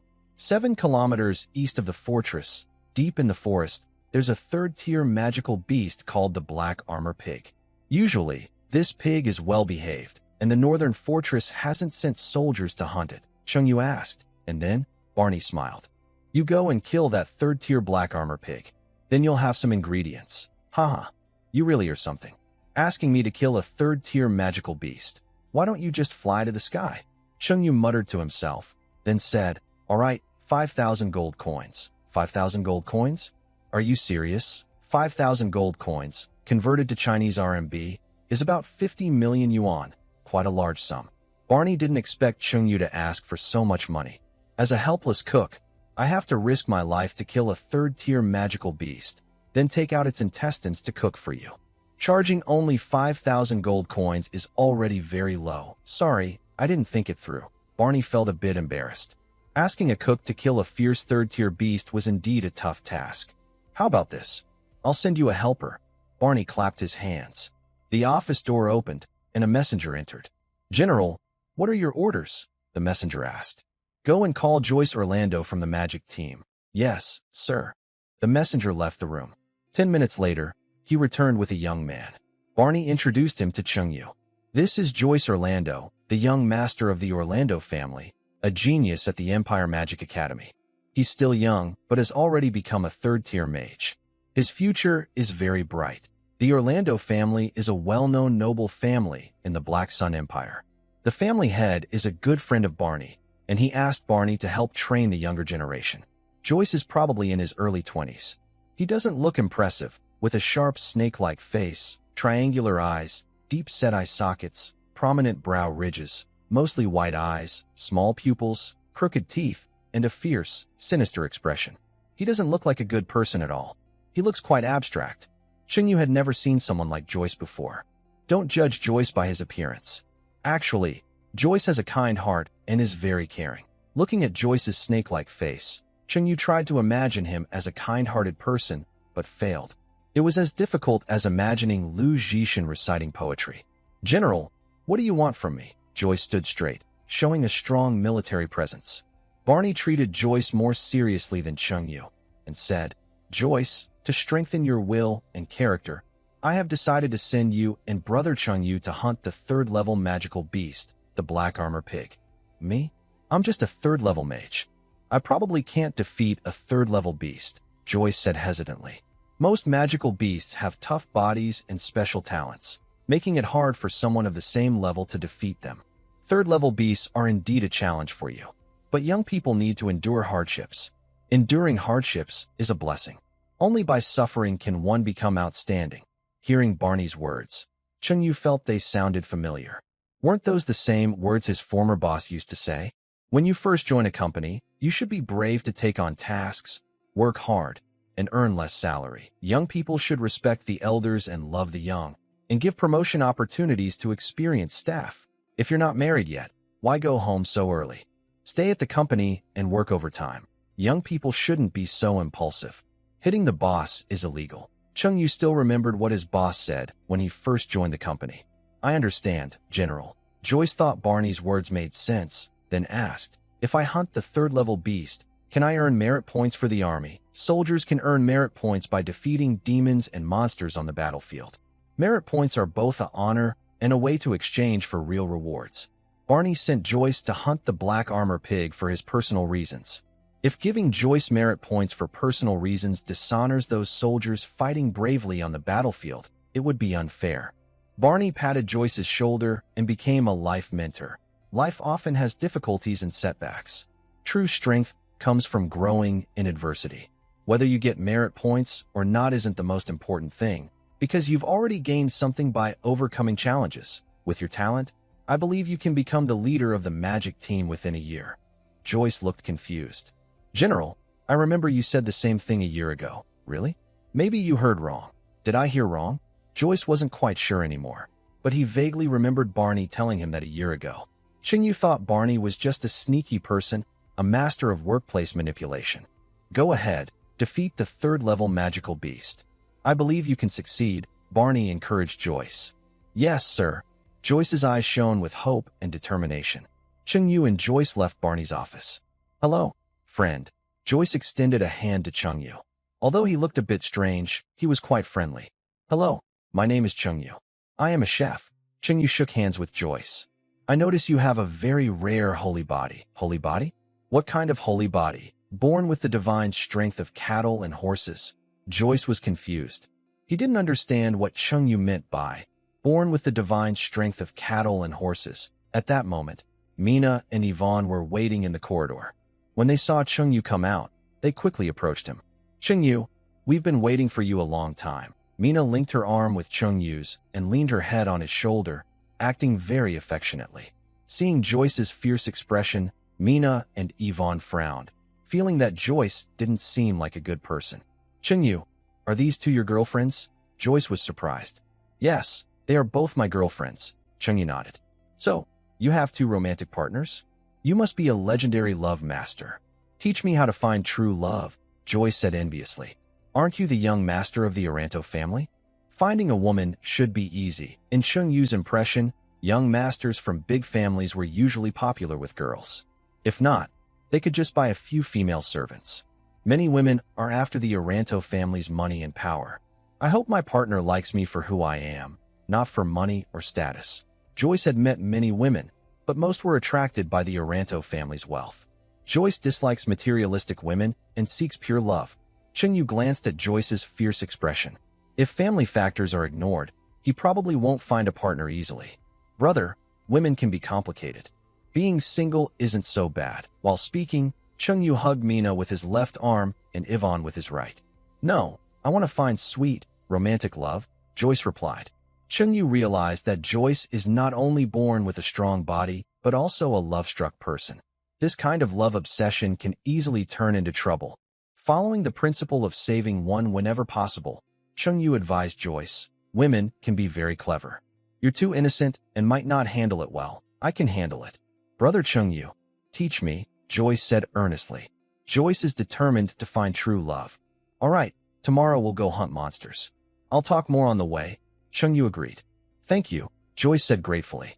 That night, Barney arranged a room for Chung-yu and the others inside the northern fortress. The next morning, Chung-yu and Joyce left the northern fortress and headed to the snowy mountains to hunt black-armored pigs. Joyce is about the same age as Chung-yu, with a fierce, snake-like face. Anyone seeing Joyce would feel a bit afraid. The snowy mountain range is tall and majestic, with defenses built along the ridges of the mountains. Below the ridges, large pine forests grow, some covered with snow, and the air is cold.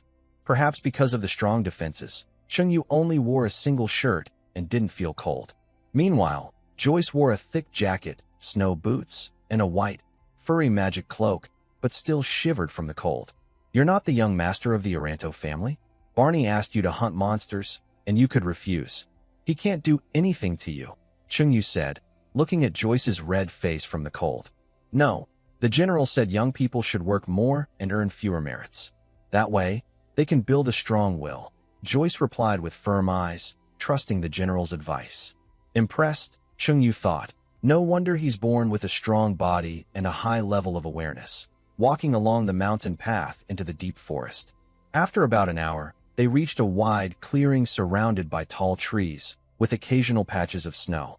Joyce took out a round compass, infused it with magic, and the needle started to spin. Chungyu looked at the compass curiously. What is that? It's a magic tool called a hunting compass. It detects magical creatures around by sensing magic levels. The compass needle spun quickly and pointed southeast into the woods. There's more magic energy over there. Let's check it out. Following the compass, the two headed southeast into the forest. Not far ahead, they saw a large black pig, over 10 meters long, lying in the snow and sleeping. The black armored pig has rough, dark skin like pine bark, with stiff, upright bristles as long as a human arm, sharp like steel needles. According to the bestiary of Celsus continent, black armored pigs have tough skin, high defense, strong aggression, and a special skill called violent charge. Such a big wild pig. Do you really think you can beat it? Chungyu doubted Joyce's strength. Magic beasts of the same level are hard to defeat. I have to try, Joyce replied. With a flash of white light, a crystal staff appeared in Joyce's hand, looking valuable. Holding the staff with both hands, she gathered magic power. A circular magic array appeared at the tip. While building the magic array, Joyce took a deep breath and recited a magic spell. The strange, difficult words seemed to connect with the energy of the world. Suddenly, the magic array shone brightly, enlarging several times. Third-level magic, Fire Serpent. A huge fire serpent, about 7 or 8 meters in diameter and 50 meters long, burst out from the magic array, twisting and slithering toward the sleeping black pig nearby. The black armored pig, caught off guard, was wrapped by the giant fire serpent, which burned with intense heat, making it squeal sharply as if protesting the surprise attack. Explode. Joyce clenched her fist, and the fire serpent around the pig suddenly exploded. The powerful blast shattered the trees within dozens of meters around. The explosion created a blast wave that spread outward, causing the trees to shake and rustle loudly. Joyce hid behind a tree, using the trunk to block the heat wave.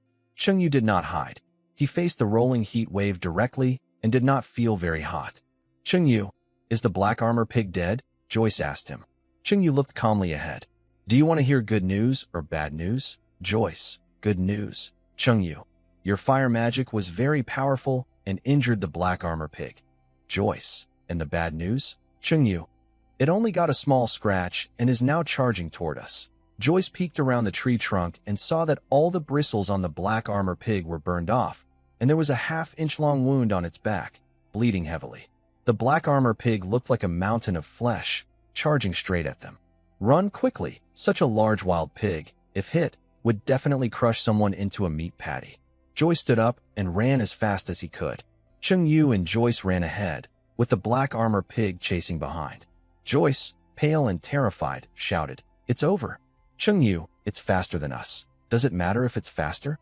As long as I run faster than you. The main idea, I'd rather die than let you escape." Joyce, duh. A magic user's physical strength is average. Joyce's running speed was no match for Chungyu's. In Joyce's shocked eyes, Chungyu ran several hundred meters in just a few seconds, leaving him far behind. How did Chungyu do that? How could he run so fast? Joyce looked confused. It was about to catch up.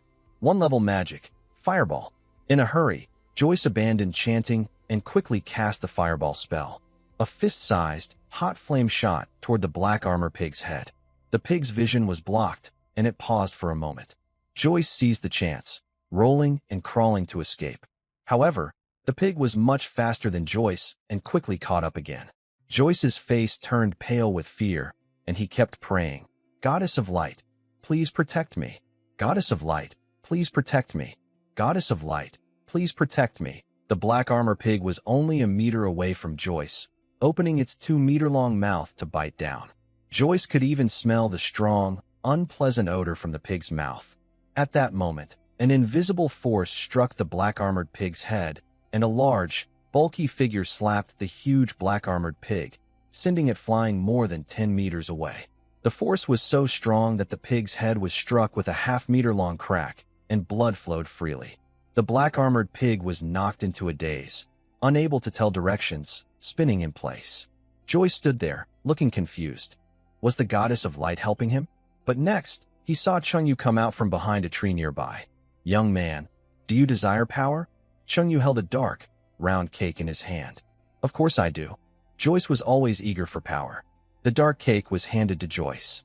"Eat this cake, and you'll gain greater strength." According to the recipe, this item could slightly boost the eater's magic power for 5 minutes. Really? Although Joyce was a bit doubtful, he still ate the dark cake without hesitation. The cake tasted bitter and astringent. Joyce's usually fierce, snake-like face turned into a mask of pain. But just after eating the cake, Joyce felt his magic power clearly increase. "My magic power has grown." Joyce was very surprised. "It's injured. Use a strong magic spell on it," Chungyu said to Joyce. "Okay." Joyce held his magic staff with both hands, gathering magic to form a magic circle while chanting a spell. He cast a third-level fire spell, Fire Snake, which shot out from the magic circle. Because Joyce's magic power had been boosted, this fire snake was larger than the previous one. The last fire snake was over 40 meters long. Now this one was more than 50 meters long. The fire snake charged toward the black-armored pig. Joyce stopped chanting and directly cast a second-level fire spell, Fire Cone, to deal some damage. The fire cone hit the black-armored pig, causing minor damage. The fire snake wrapped around the pig again, exploding once more, with an even more powerful blast than before. As the saying goes, smoke causes no harm. The thick smoke from the explosion cleared away. The third-tier black-armored pig was still alive, but its head and back were badly injured, with torn flesh and bleeding. In some places, you could even see white bones. Chungyu and Joyce felt a shiver in their hearts. This creature's defense is really high. It didn't die from that. The black-armored pig, with little blood left, looked angry. It entered a furious state, and magic energy gathered around it. Its body emitted a faint blue glow. It let out a loud roar to the sky and, walking on its 4 thick pig legs, charged toward Chungyu and Joyce, moving even faster than before. Where was the attack that hurt it? It was like they had given it a rage boost instead. Seeing the situation was bad, Chungyu and Joyce turned and ran. Not only did their strength increase in punching power, but their leg muscles also got stronger. This meant Chungyu could run faster. Compared to Chungyu and Joyce, the black-armored pig was much faster. In less than 50 meters, it was about to catch up. It opened its big mouth and bit at Joyce's backside. To protect her, Joyce made a quick decision. She summoned her magic staff and threw it at the pig's big mouth to block it temporarily. The crystal magic staff was bitten into pieces by the pig, weakening its attack. After biting through the staff, the pig lunged at Joyce again, its long, tusked pig mouth swinging left and right, trying to tear her delicate little dress. Just as Joyce was in danger, Chungyu turned back quickly and carried her on his shoulder, running away. "Chungyu, how can you run so fast?" Joyce was surprised. She noticed that Chungyu's running speed was even faster than the furious third-tier black-armored pig. "Wow, what a small miracle. I'm just good at running," Chungyu said. "You should attack it now." Oh, thanks to Chungyu's reminder, Joyce realized it was a good chance to attack the pig. He was carried on Chungyu's shoulder, with his upper body leaning back. He summoned a spare magic staff, chanting spells while casting fire magic to attack the pig. He used a second-tier fire spell, Fire Cone. A huge cone of flames shot toward the pig behind them, causing the already badly injured creature to bleed heavily. Chungyu carried Joyce like a moving turret, with Chungyu moving and Joyce casting long-range magic to attack the pig. The black-armored pig chases after Chungyu, but cannot catch up and is also attacked by Joyce's magic. The black-armored pig runs away, and Chungyu turns to chase it, still under Joyce's magical attacks. Sometimes the pig chases them, sometimes it runs in the opposite direction, leaving them stuck in a dilemma. They keep pulling back and forth, gradually wearing down the black-armored pig. In the end, the pig bleeds too much and collapses, dying. Chungyu puts down Joyce. Joyce sits heavily on the ground, panting and exhausted, with almost no magic power left. "Chungyu, thank you so much.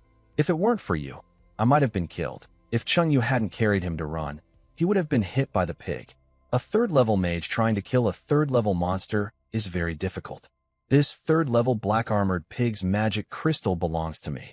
You saved me and helped defeat the pig, so the magic crystal should be yours."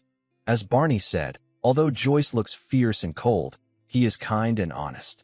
Chungyu puts on plastic gloves and draws a dragon-patterned golden sword. He walks to the pig's body, cuts open its belly, takes out its intestines, and drains the waste. Then he puts them in a sack and stores them in the system warehouse. Next, he searches inside the pig's belly and finds a light blue crystal, about the size of an egg, looking like a beautiful sapphire. This is the pig's magic crystal. A magic crystal from a third-level monster is worth dozens of gold coins. Chungyu sells barbecue and earns only 4 or 5 gold coins a day. Killing a pig like this is a huge profit. They leave the woods and head back. "Joey, why do you always use fire magic?" Chungyu asks curiously. Just now, Joyce cast Fireball, Fire Lance, and Fire Snake, all fire magic. All fire magic shares similar magic circle structures and magic flow logic. Specializing in fire magic makes learning easier and the power stronger, Joyce explains. "I see. Chungyu's magic talent is exactly the same as Yvonne's. He is best at learning plant magic. But right now, Chungyu is learning 2 types of magic that are not plant magic. One is a first-level magic, low-level freezing spell, and the other is a trivial fly-swatting magic. Compared to a simple punch that instantly defeats an enemy, Chungyu prefers magic. Sometimes he uses fire, sometimes ice, flashy and full of style. Can you teach me how to make a fire snake? I want to look cool too," Chungyu asked Joyce. Becoming a mage requires talent. "Do you have the talent for magic?" Joyce asked surprised. "I think I have a little," Chungyu replied. Fire snake magic is a third-level spell. Only mages above the 3rd level can learn it. I don't think I am even a first-level mage." Chungyu wasn't sure if his strength was enough to reach 1st level. Next time, he planned to test at the Magic Association in Snow City. If you're not at 1st level, you can only learn 1st level or lower magic. The higher the magic level, the more powerful magic energy it needs. Lower-level mages don't have strong enough magic energy to learn advanced spells. "Then teach me 1st-level magic. 1st-level Fireball, the most basic spell. Do you want to learn it?" "Yes, so I can use it to start fires later." Chungyu mainly learned magic to look cool, not so much for mastering plant magic. "I have a magic book on Fireball. I can lend it to you. If you don't understand, just ask me. Thanks." Back at the Northern Fortress, Joyce and Chungyu went to the Mage Guild area. There were many mages wearing magic cloaks. Joyce returned to her dorm and handed Chungyu a magic book on 1st-level Fireball. "Take your time reading it. Since you're new to magic, it might be a bit hard to understand," Joyce said.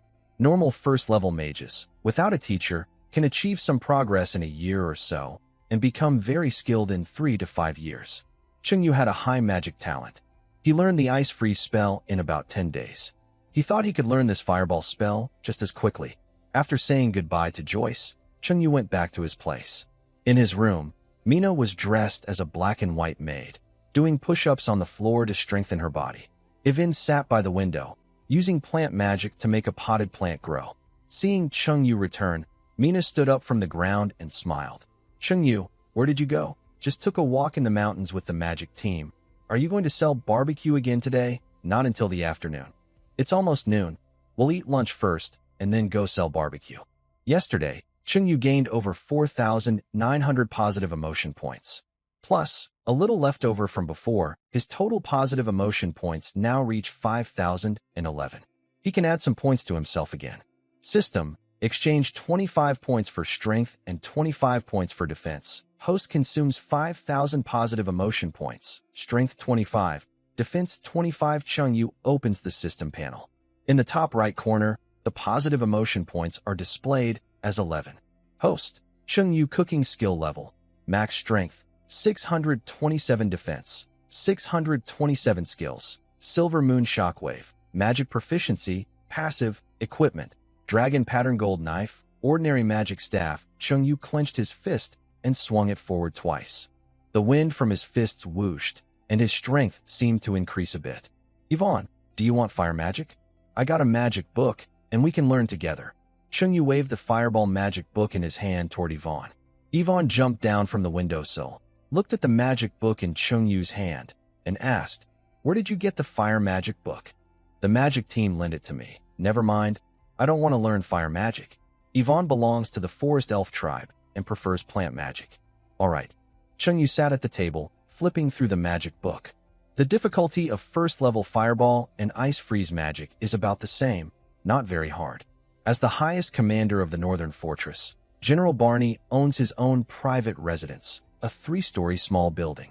Chengyu followed Barney out of the fortress and went to Barney's private house to help him make authentic 9-transform large intestines. Chengyu, your cooking skills are excellent. Who did you learn from? In my impression, even the royal chefs of the Empire's capital don't have your skills. Barney is also a high-ranking official of the Black Sun Empire. He has tasted many delicacies, but none compare to Chengyu's cooking. Self-taught. Brother Chengyu is truly a talented young man, Barney praised with a smile, hoping to win Chengyu's favor. Then he changed the subject. Our Northern Fortress kitchen is short-staffed. Brother Chengyu, would you be interested in joining us? If Chengyu joined the Northern Fortress, he could prepare delicious food for the soldiers on the front lines, boost morale, and at the same time, enjoy making authentic 9-turn large intestines anytime. It would be a win-win situation. Are there any benefits? Barney is the highest commander of the Northern Fortress. Directly rejecting him might hurt his pride, so Chengyu didn't refuse outright. Instead, he asked about the benefits, curious about what kind of reward he might get. Well, the cooks in the army cafeteria are support staff, and their pay is the lowest among all departments in the fortress. Barney knew very well that the salary alone wouldn't attract Chengyu. So, instead of talking about pay, he appealed to Chengyu's ideals and passions, using a very persuasive tone. Dear brother Chengyu, do you long to become a hero admired by the people? I don't long for that, Chengyu replied calmly. Barney was momentarily speechless. A young man in his 20s, and he doesn't want to be a hero admired by everyone? Is that reasonable? Barney adjusted his tone and asked, do you have any big dreams or pursuits? Yes, Chengyu said. Barney's face lit up with hope. Young people always have dreams and pursuits. Tell me about them. Chengyu remained calm. My biggest dream is to have endless money without working. Barney's face darkened, and he looked speechless. He had initially planned to persuade Chengyu with lofty ideals, but he realized that Chengyu's values seemed very different from those of ordinary young people in the Dark Sun Empire. Since you're not interested, then forget it. Since talking about ideals didn't work, and the meager salary of the fortress kitchen staff couldn't attract Chengyu, Barney gave up on recruiting him. The two of them entered a 3-story small building next to the Northern Fortress. Chengyu took out the large intestine from the 3rd-tier black armor pig, rinsed it lightly, though not very clean, and started cooking. Not far from the residence was the archers' training camp of the Northern Fortress. When the archers smelled the authentic 9-turn large intestines, their faces showed discomfort. This smell? Ugh, where is that smell coming from? Did the cesspit explode? This smell makes me want to vomit. Now, in the training camp, there are 2 of me. One is me, and the other is also me. I am breaking apart. After about 10 minutes, a plate of the delicious, original-flavored 9-turn large intestines was brought to Barney. Smelling that special, delicious smell, Barney closed his eyes and looked blissful. Ah, this smell, so wonderful. Then he picked up his knife and fork and started eating eagerly. Seeing Barney enjoy his food so much, Chengyu remembered a local dish from his old Earth days, beef stomach soup from Qiandongnan, China. Beef stomach soup is made by boiling leftover contents from a cow's stomach, similar in concept to the original flavor 9-turn large intestines. For the next half-month, Chengyu, Mina, and Yvonne stayed at the Northern Fortress. They sold barbecue every day on schedule, earning money and positive emotional points at the same time. Chengyu could grill over 2,000 skewers daily, earning about 5,000 positive emotional points. Besides spending a small amount of positive emotional points to buy barbecue seasonings, all other points were added to his strength and defense attributes. After half a month of intense training, Chengyu's strength and defense both reached 1,009 points. With such high physical defense, he was invulnerable to blades and fire. While his defense was high, his strength was also impressive. Chengyu once punched and shattered a small hill about 20 to 30 meters high. One evening after half a month, near the small woods beside the Northern Fortress, Chengyu and Joyce were practicing magic in the woods. Chengyu held his magic staff with one hand and recited spells. After a few seconds of casting preparation, A circular magic array formed at the tip of the staff, and a fireball about the size of a basketball shot out from the magic array, hitting a large tree nearby. Seeing the charred trunk in the distance, Joyce looked surprised. Chingyu, you said you only have a little bit of magic talent? Why do I feel like your magic talent is much higher than mine? Back at the Empire Magic Academy, Joyce was known as a genius boy. However, even a genius like him needed 1 or 2 months to initially master the fireball spell. Chingyu managed to grasp it in half a month. Although not very skilled yet, it was already quite extraordinary. It is indeed just a tiny bit. Chingyu made a small gesture with his index finger and thumb. It's a pity you don't become a magician with such great talent. I still prefer to be a chef, bringing happiness through delicious food. Being a chef can earn positive emotional points, which can be exchanged for strength and defense. By adding points, you can easily become stronger, much faster than becoming a magician. Chingyu's current fighting ability is almost enough to walk freely around the main cities nearby. Being a chef is also good. Your barbecue is really delicious. Joyce tasted Chingyu's barbecue, and it was outstanding. By the way, speaking of barbecue, do you know about the Food God Society? Joyce asked. Food God Society? What's that? Chingyu was a bit confused. He had never heard of this organization. It's an organization formed by people who like your barbecue. Huh? Chingyu's handsome face froze in surprise. Are you saying the Food God Society is a cult? If it turned out to be a cult, and he somehow became the leader while traveling to another world to sell barbecue, that would be very strange. No, the members of the Food God Society simply think your barbecue is delicious. Their goal is to buy your barbecue every day, support your business, and help boost your sales. Boost sales? Chingyu remembered on Earth how popular young celebrities would release music albums. A large number of enthusiastic female fans would buy their albums in bulk, sometimes 100 copies each, to support their idols. He never thought he would experience being supported to boost sales himself. Next time I go back, I must write a book called My Years as a Star in the Northern Fortress. The organizer of the Food God Society is a man named Herman, Joyce said. Herman? Who is he? He's the first person in line to buy your barbecue every day. Chingyu had a vague impression. For the past 2 weeks, the same person had been the first in line every morning. It was a thin, middle-aged man, average-looking, the kind that would blend into a crowd. I'll ask him about it tomorrow when I set up the stall. Chingyu also wanted to find out what kind of organization the Food God Society really was. The Northern Fortress is always covered in snow, and the air feels cold. Because of his high defense, Chingyu, wearing a thin shirt, didn't feel cold or distant. Like usual, he set up a barbecue stall by the roadside outside the Northern Fortress. He placed charcoal in the grill and lit it. Then he took out salt, MSG, cumin powder, Sichuan pepper, and other seasonings to put on the grill. Yvonne, dressed in a thick cotton coat, shivered. Her nose was red from the cold. She stomped her feet and placed her hands near the warm charcoal, feeling more comfortable. A short, middle-aged man with a group of people approached and lined up at the barbecue stall. Good morning, Boss Chingyu. The middle-aged man greeted him with a smile. Chingyu remembered what Joyce had told him yesterday afternoon. He looked at the man, thin and bony, with short legs and broad shoulders, appearing to be in his 40s or 50s. Are you Herman? Does Boss Chingyu know my name? Herman's face showed a slight surprise. Although he always arrived first to buy barbecue, he never told Chingyu his name. He wondered how Chingyu knew it. I heard from a friend yesterday that Herman founded an organization called the Food God Society. I wanted to ask you about it. Herman suddenly became excited. Yes, that's right. Boss Chingyu's barbecue is so delicious that I gathered like-minded people to come and support your business every day. He then pointed to the group behind him. They are all members of the Food God Society. Chingyu looked at the people behind Herman, more than 100 men and women. The Food God Society had quite a few members. I love eating barbecue. Barbecue is my faith. Long live barbecue.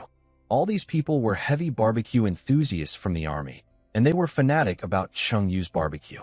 The members of the Food God Society came to buy barbecue every day. My barbecue isn't cheap. You buy it every day? Can your funds handle that? Chingyu's barbecue cost 20 copper coins per skewer, with a limit of 5 skewers per person, totaling 100 copper coins. Spending 100 copper coins daily on barbecue adds up to 3,000 copper coins a month, almost as much as a regular worker in the Black Sun Empire earns in a month. Money isn't a problem. Herman puffed out his chest proudly. All members of the Food God Society love barbecue. Anyone who can't afford it can always ask me to borrow. Chengyu looked surprised. No, big brother, are you really that rich? My title is Baron. I own a large estate back home, so I have some family wealth. Herman casually took 5 gold coins from his pocket and placed them on the barbecue grill. This money is for Boss Chengyu, to support your barbecue business. Chengyu stared blankly at the 5 gold coins. What the heck is this? This is definitely a top supporter. Here, top supporter, enjoy your barbecue. Chengyu put away the 5 coins and handed Herman 5 skewers of cooked barbecue. A good day starts with 5 skewers of barbecue. Looking at the 5 skewers in his hand, Herman's eyes sparkled with strong desire, not for romance, but for food. Behind Herman, a young woman followed. She was curvy but looked ordinary. The young woman stepped to the barbecue stall, crossed her arms over her chest, and gazed obsessively at Chengyu's handsome face with sharp eyebrows and bright eyes. I'm also a member of the Food God Society. Boss Chengyu is so handsome. I will always support Boss Chengyu. Her aggressive gaze made Chengyu slightly frown. Miss, are you really in the Food God Society just for the barbecue? Of course. Boss Chengyu's barbecue is tall and handsome. It's the most handsome barbecue I've ever seen. Although she said it was about barbecue, she didn't even look at the food. Her eyes were fixed on Chengyu's handsome face, and she was drooling. The most handsome barbecue. This woman clearly has a crush on him. Who just said that all Food God Society members love barbecue? Chengyu handed the young woman 5 skewers. Here, take your tall and handsome barbecue. Next, the third person was a young man in his 20s with a buzz cut and yellow hair, wearing a black magic cloak. I've traveled through dozens of main cities and tried many barbecues. Boss Chengyu's barbecue is truly divine. The young man was excited. He turned around, gave a thumbs up with his right hand, and pointed at the black magic cloak behind him. The cloak was embroidered with 4 golden characters. I love barbecue. It was clear this person was a true barbecue enthusiast. Unlike some fake fans who just pretend to love barbecue to get close to him. The young man with a buzz cut paid at Iweni's place and received 5 skewers of grilled food, feeling satisfied as he left. The 4th customer was a charming woman dressed in bright, eye-catching clothes. The charming woman slightly bowed her head, shyly smiling, and asked, Boss Chengyu, are you married? Chengyu felt a bit annoyed, guessing she was just another flirt trying to get close. To avoid being bothered, he casually replied, married. I have kids who can go out and buy soy sauce. Really? Well, I'm a pretty traditional girl. If Boss Chengyu agrees, I'd be happy to be your little one. Be your little one? No. Thank you. Chengyu handed the woman 5 skewers of food. Here's your food. Next customer, please. Before he knew it, a day had passed and night fell. Chengyu gained 5,021 positive emotion points today, which was pretty good. The 3 of them returned to their room at the Northern Fortress. They lit a candle, and Chengyu sat at the table counting his money. Over the past half-month in the Northern Fortress, he had earned a total of 93 gold coins. Wow, robbing is still the fastest way to make money, he thought. He remembered the last trip to Snow City, where he robbed mountain bandits and took over 500 gold coins. Selling grilled food at the Northern Fortress, he had worked hard for half a month and only earned a little over 90 gold coins. Compared to robbing, this was very slow. But Chengyu wasn't just selling food to make money. More importantly, he was gaining positive emotion points to increase his strength and defense. In this different world, strength was everything. Mina, Iweni, tomorrow we're going to Snow City. I want to buy some things and get you both new clothes. Then I'll test our magic levels at the Magic Association. Iweni leaned her head on Chengyu's shoulder, her smooth elf ears touching his neck. Her long green hair draped over him, and she smiled softly. I'll go wherever Chengyu-sama goes. Mina sat on the other side of Chengyu, wrapping her arm around his. Me too, having an elf wife and a silver wolf wife, soft, fragrant, and charming. Really felt wonderful. Time to sleep. Tomorrow morning, we'll head to Snow City. In the room, there was only one big bed. Chengyu pulled Mina and Iweni close and went to sleep. Omitted, the Northern Fortress houses hundreds of thousands of soldiers, which consumes a lot of supplies. Every day, the army sends people to the main city near the border to buy supplies. The next morning, Chengyu gave the leader of the transport team some money. The 3 of them rode in a military carriage, following the supply convoy to Snow City. Before dawn, the army's transport convoy left the northern fortress. Bailu Town is located between the northern fortress and Snow City, so the convoy must pass through Bailu Town to reach Snow City. When the convoy reached the entrance of Bailu Town, Chengyu saw someone he knew. A young boy dressed in white stockings and lantern pants was standing by the roadside. He looked handsome, with a gentle face, and had a broken bowl in front of him. He closed his eyes, played a harp, and sang a heartfelt poem. Who gently touches your wounded but brave face, by the creek, beside the giant rocks. Who holds your tired yet noble soul, in deep dreams, above the high sky. Dear friend, I hold your hand, leading you into a summer night of bright lights. Chengyu signaled the soldier driving the carriage to stop, then took out 2 silver coins and tossed them into the broken bowl. Clink, clink. The coins made a crisp sound as they hit the ceramic bowl. The boy opened his eyes shining. Thank you for the tip. Thank you. Long time no see, Shale. Chengyu greeted the boy. Huh? Chengyu? Where have you been for half a month? Shale finally noticed that the person giving him tips was Chengyu. Half a month ago, Chengyu took Mina and Yvonne to the northern fortress to sell barbecue. At that time, Shale was wandering around Bailu Town. When Shale returned to the estate, he found the gate was closed, and he couldn't get in. So, he had no choice but to go back to singing for money. Just went to the northern fortress to sell barbecue. Where have you been living these past 2 weeks since I couldn't get into my estate? Chengyu looked at Shale carefully. In Chengyu's impression, Shale was just a poor guy. Even after 2 weeks, he didn't seem to have become thinner from hunger. Hee, under a roof. With a playful smile, Shale pointed to a shop's eaves not far away. That was his home. Having traveled across the countries and city-states of the Celsius continent, Shale was used to a wandering life. Under bridges, eaves, on the streets, anywhere could be a good place to stay. I'll give you 30 silver coins to find a better inn to stay in. Chengyu took out a handful of silver coins and placed them into Char's broken bowl. Seeing the bowl filled with silver coins, Char frowned, with a pitiful little look in his eyes. He was so touched he almost cried. He reached out and took Chengyu's hand. Chengyu, you're such a kind person. Chengyu pushed Char away. Get lost. I'm not interested in men. Char smiled, picked up his broken bowl, and put the coins away. A fortune of 32 silver coins. I won't have to worry about drinking money for the next half month. Chengyu was a bit speechless. I gave you money so you could rent an inn. Why are you using it to buy alcohol? Char waved his hand dismissively. As long as there's alcohol, anywhere is paradise. Goodbye, drunkard. Chengyu waved to Char and returned to his carriage. Lord Chengyu, why did you give Char money? He's a drunkard and a beggar. Yvonne held Chengyu's hand, confused by his actions. Investing, Chengyu said casually. A teenage boy traveling through different countries and skilled in many strange and rare magic spells. His identity is definitely not simple. Giving some money is to build connections. Anyway, he wasn't short of these few silver coins. Low investment, high return. The transport caravan passed through White Dew Town and continued toward Snow City. The northern fortress's transport wagons were much better quality than regular carriages. The horses pulling the wagons weren't ordinary either. They were first-level magical wind steeds. The wind steeds looked similar in size to normal horses, but their strength and speed were much greater. Last time, Chengyu took a carriage to Snow City, which took a day and a night. This time, riding in the transport caravan's carriage, they arrived in Snow City in just half a day.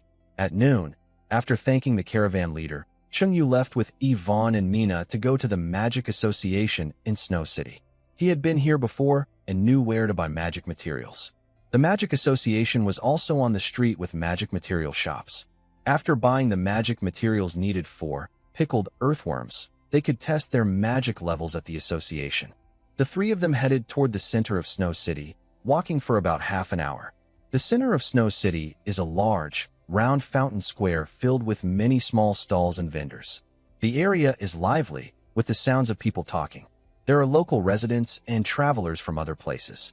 Chengyu looked around and headed toward the street north of the fountain square. After turning 2 blocks, he arrived at the street where the magic materials shop was located. This street is full of shops selling magic materials. The Magic Association is in the middle of this street. Standing at the entrance, Chengyu looked around. Most of the people on the street are magic users wearing magic cloaks. Some magic users come here to take the magic level test, while others buy magic materials to make magic tools. Chengyu entered a magic materials shop. Shelves were full of various plants, minerals, monster bones, and magic cores below level 2. He approached the counter and asked the shop owner, "Do you have snow dragon grass, corpse fragrance flower, and winter orchid?" The owner thought for a moment. "We have snow dragon grass and winter orchid. Corpse fragrance flower is rare and we don't have it. Give me 100 pieces of snow dragon grass and 10 pounds of winter orchid." Chengyu bought what was available. Snow dragon grass costs 2 silver coins each, and winter orchid costs 50 silver coins per pound. That's a total of 7 gold coins. Chengyu paid the shop owner 7 gold coins. The owner used a cloth bag to pack 100 snow dragon grass and 10 pounds of winter orchid.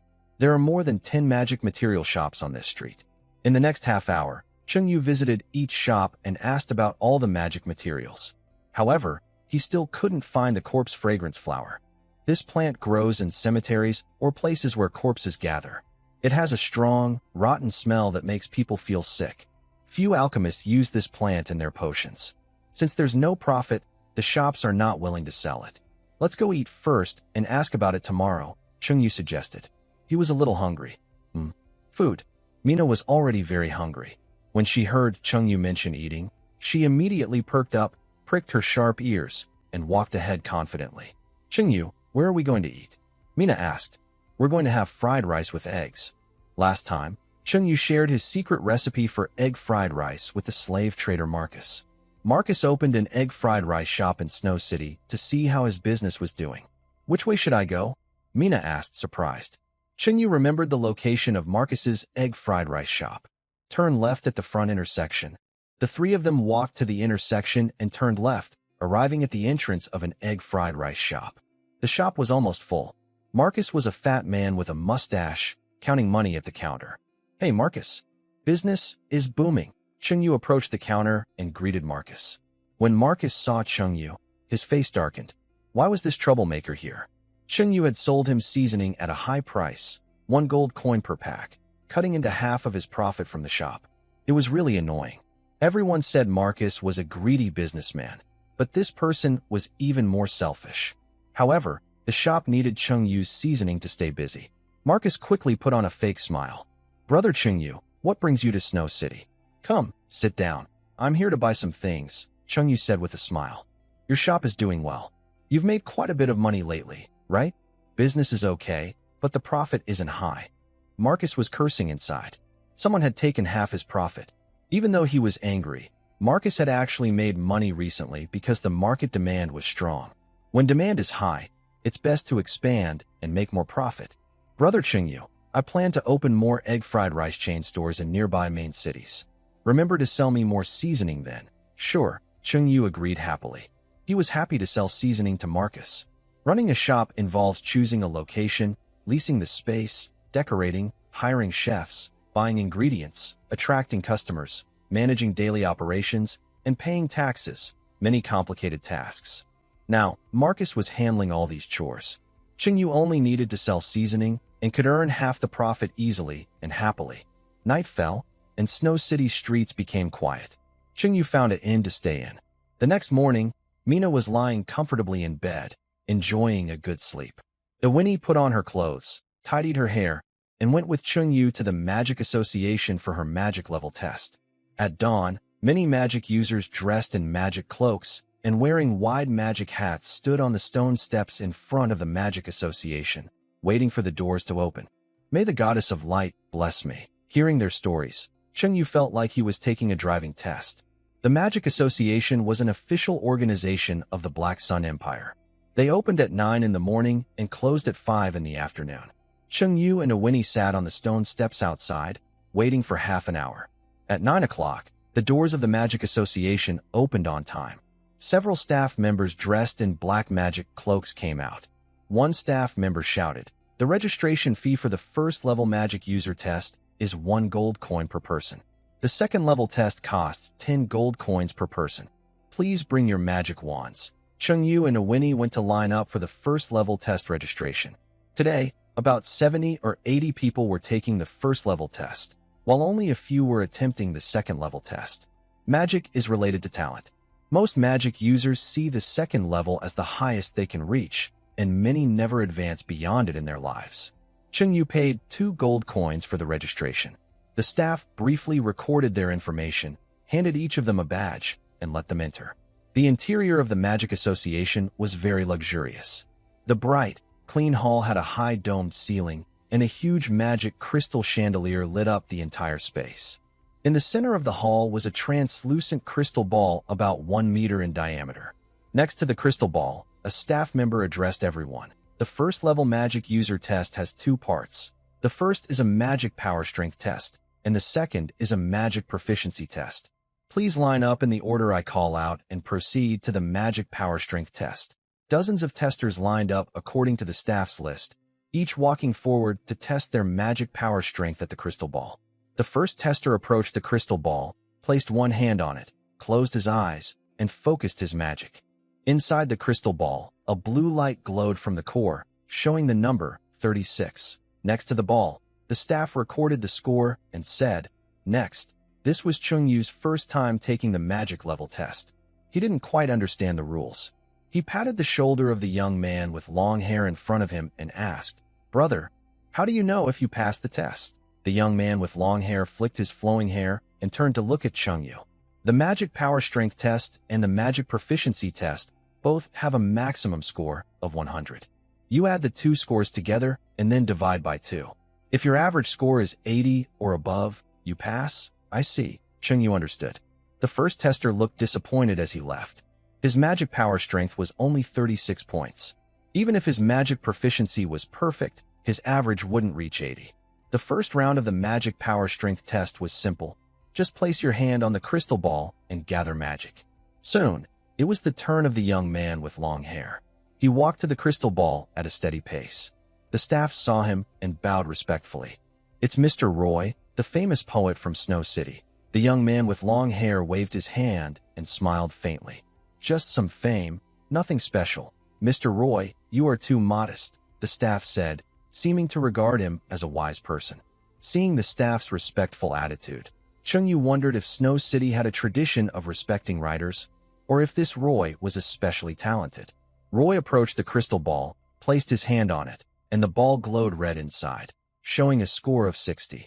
Only 60 points. Roy looked frustrated. To pass the first level mage test, he needed a perfect score of 100 in the second round. It was quite difficult. Roy left, and Chungyu stepped forward. He casually asked the staff, "Was that poet famous?" "Of course. Mr. Roy is a well-known poet in Snow City.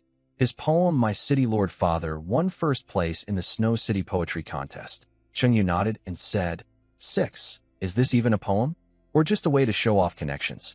I muttered to myself, placed my hand on the crystal ball, and gathered magic power.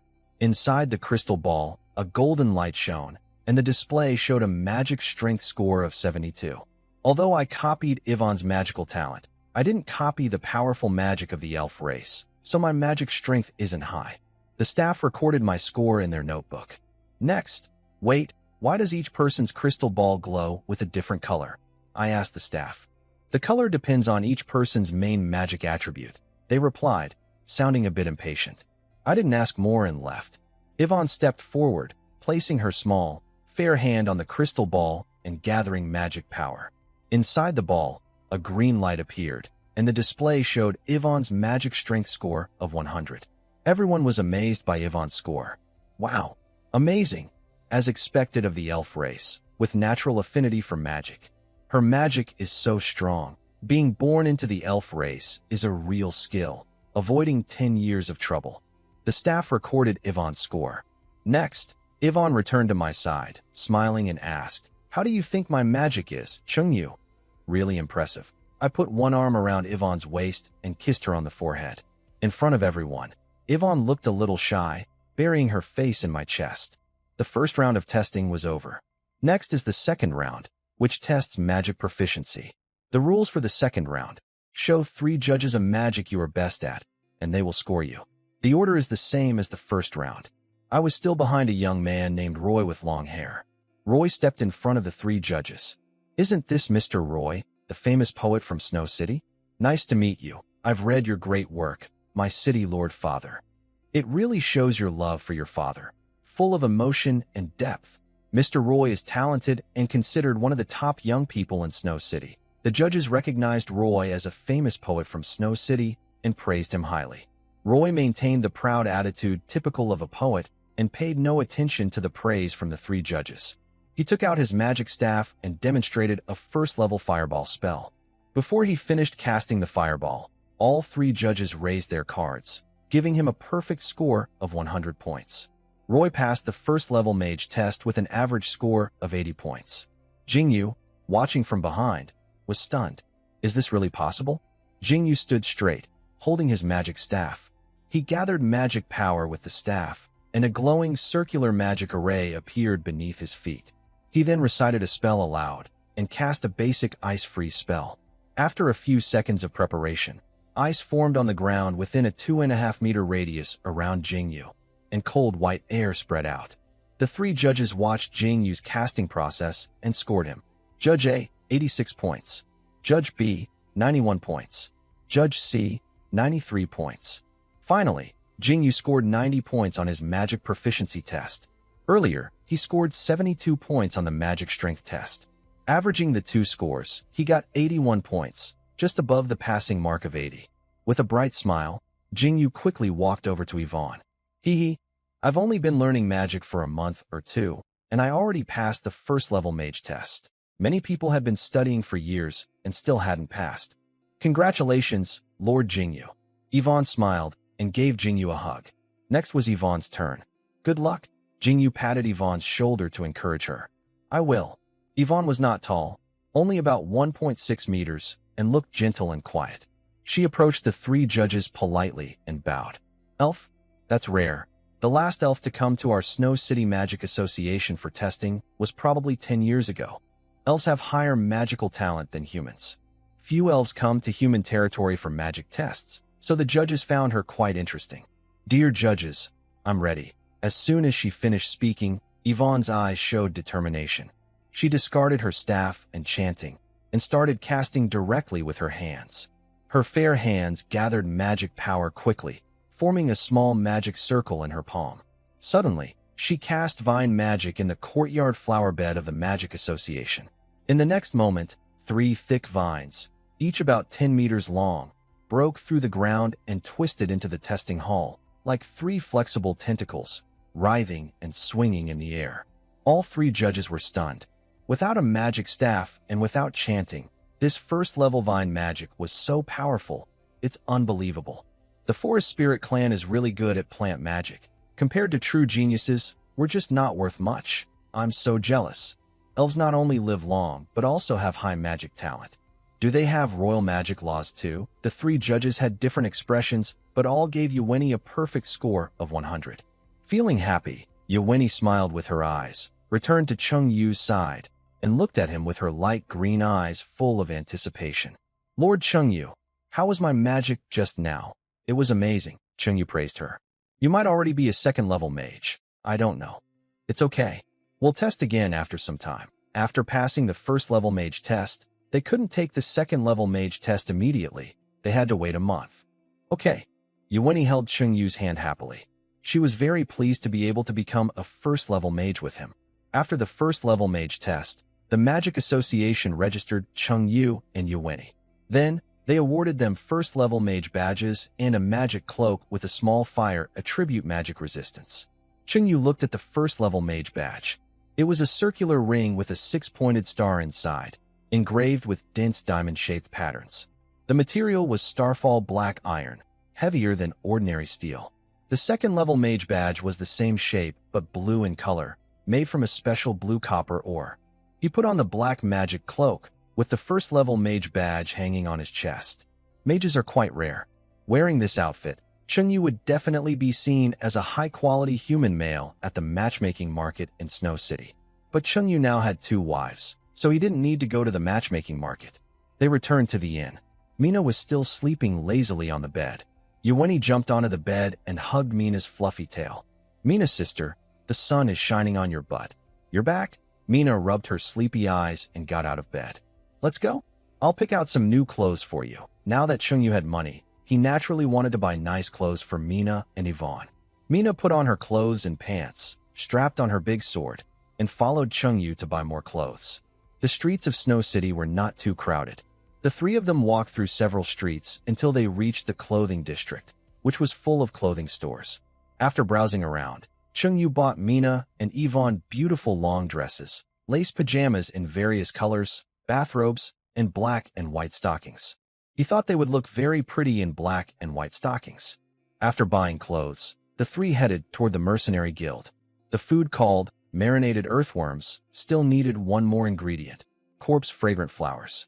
According to the bestiary of the Celsus continent, these flowers often grow in cemeteries or places where corpses are stored. The magic item shops in the city didn't sell corpse fragrant flowers. Chungyu planned to hire a mercenary as a guide to help him find them near the cemetery or corpse storage area outside Snow City. They arrived at the Snow City Mercenary Guild. A large group of mercenaries sat outside, drinking and sunbathing idly. Recently, Snow City had been quite peaceful, and no merchants were hiring mercenaries to escort goods, so the mercenaries had no work. Chungyu approached the guild entrance. He remembered that hiring mercenaries was usually expensive, so he took out 30 silver coins and asked the mercenaries there, "I need a guide to take me to the cemetery or corpse storage area near Snow City. I offer 30 silver coins." Hearing about the job paying 30 silver coins, the mercenaries immediately crowded around. "Boss, pick me. Pick me. Boss, I have great strength. Choose me. Boss, I'm diligent.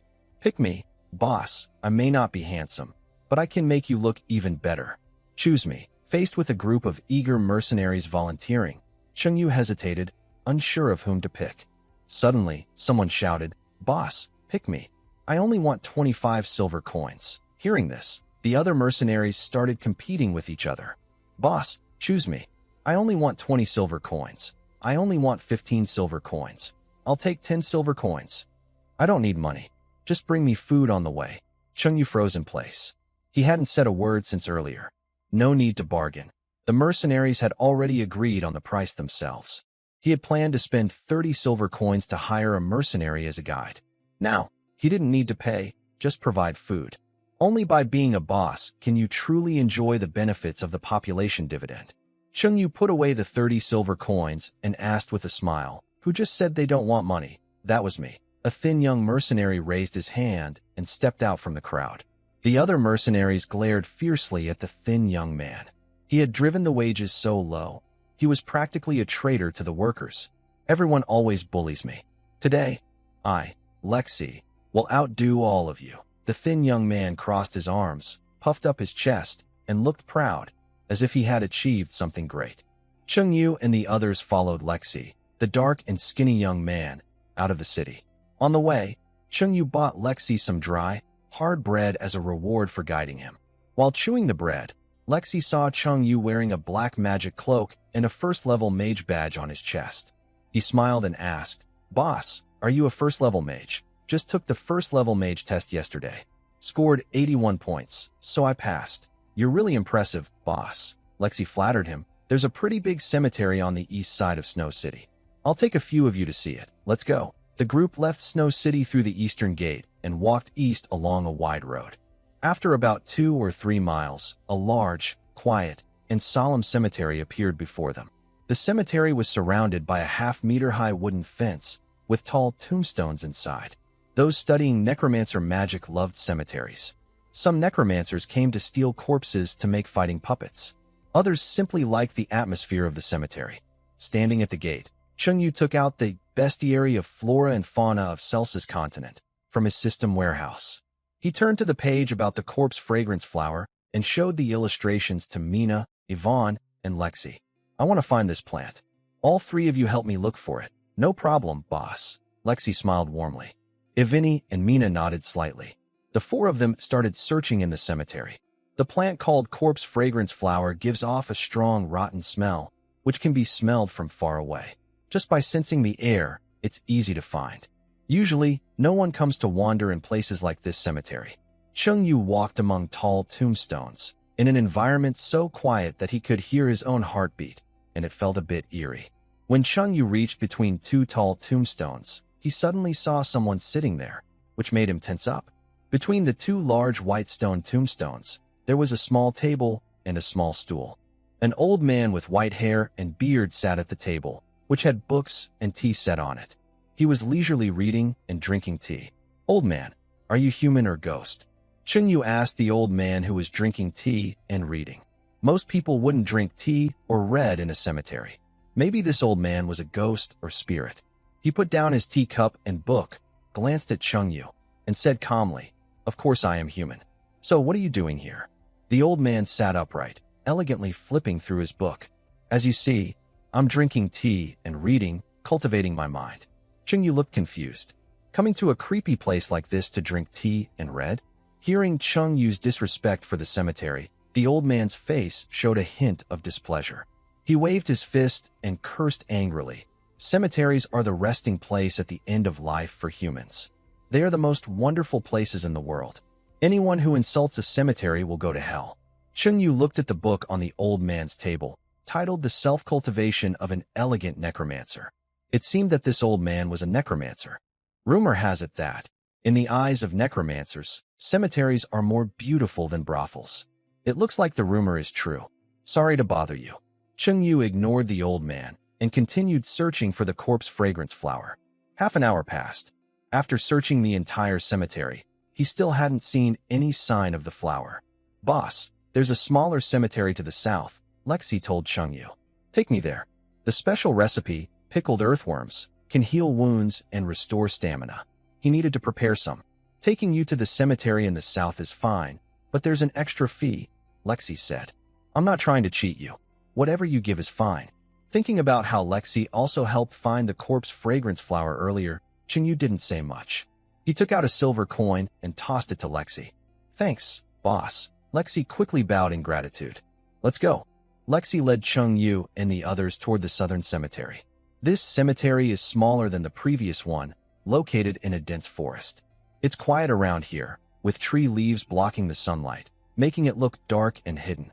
The four of them entered the cemetery and split up to search for the corpse fragrance flower. Not long after entering this small cemetery, Chunyu heard strange rustling sounds coming from underground. He frowned slightly, feeling a bit worried. Could the corpses be coming back to life? Following the strange noise, he approached a tombstone over 2 meters tall. The noise was coming from behind it. He circled around the tombstone and saw a 1-meter-wide hole in the back. A scar-faced middle-aged man was crouched beside the hole, dragging out the body of a young girl. The girl's body was stiff and pale, but not decayed, so she must have been buried recently. The scar-faced man pulled the girl's body out of the hole. Seeing Chunyu standing nearby and staring at him, he was startled. Who are you?"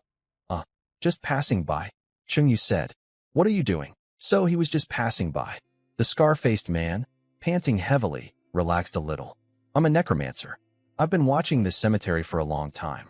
Yesterday, a beautiful noble girl was buried here. I took her home to be my wife." Hee, the scar-faced man grinned, his eyes forming crescent shapes, showing a silly smile. "There." Chungyu's eyes widened in shock. "Brother, isn't it better to find a living person to be your wife? Living people don't smell as good as the dead." The scar-faced man held the cold girl's body and kissed her pale face, looking blissful. This was too strange. Thinking about the old man who was cultivating his feelings in the cemetery earlier, Chunyu seriously doubted the mental state of those studying necromancy. Have these people gone crazy learning necromancy? The scar-faced man carried the girl's body on his shoulder and boasted to Chunyu. "Look at my wife, cold as ice, emotionally stable. Isn't she much cuter than a living person?" Chunyu clasped his fists in admiration. "Impressive, impressive. I have lost. Please don't spread this matter around." After speaking, the scar-faced man prepared to leave the cemetery. Seeing the middle-aged man about to go, Chunyu hurriedly called out, "Big brother, please wait. Is there something else?" The scar-faced man turned around. "Do you know where I can find corpse-scented flowers?" Chunyu asked. As a necromancer, he often dealt with the dead, so he might know where to find these flowers. Corpse-scented flowers? I remember there's a place in the southeast of this cemetery, in a valley on the mountain. There's a large patch of those flowers there. But there are undead creatures nearby, so it's a bit dangerous, the scar-faced man replied. "Thank you." Chunyu expressed his gratitude. Then he went to Mina and the others. "Stop looking here. There are no corpse-scented flowers." Let's go to the southeast valley to find them. Oh, Yvonne and Mina didn't continue searching. Lexi came over and asked, Boss, aren't you looking for the corpse-scented flowers? We're heading to the southeast valley. You don't need to follow. Lexi was just an ordinary person. Following would only be a burden. Boss, I'm leaving. Next time, if you need a guide, you can find me at the Mercenary Guild. Lexi left the cemetery alone. Chungyu, Mina, and Yvonne left the cemetery and headed southeast. After walking about 5 or 6 miles, they saw a hill about 400 or 500 meters tall, covered with lush green plants. Climbing to the top of the hill, they saw a low-lying area between this hill and another. In the center of the depression, a large patch of green plants grew, with deep red trumpet-shaped flowers blooming on top. These were the corpse-scented flowers Chungyu was searching for.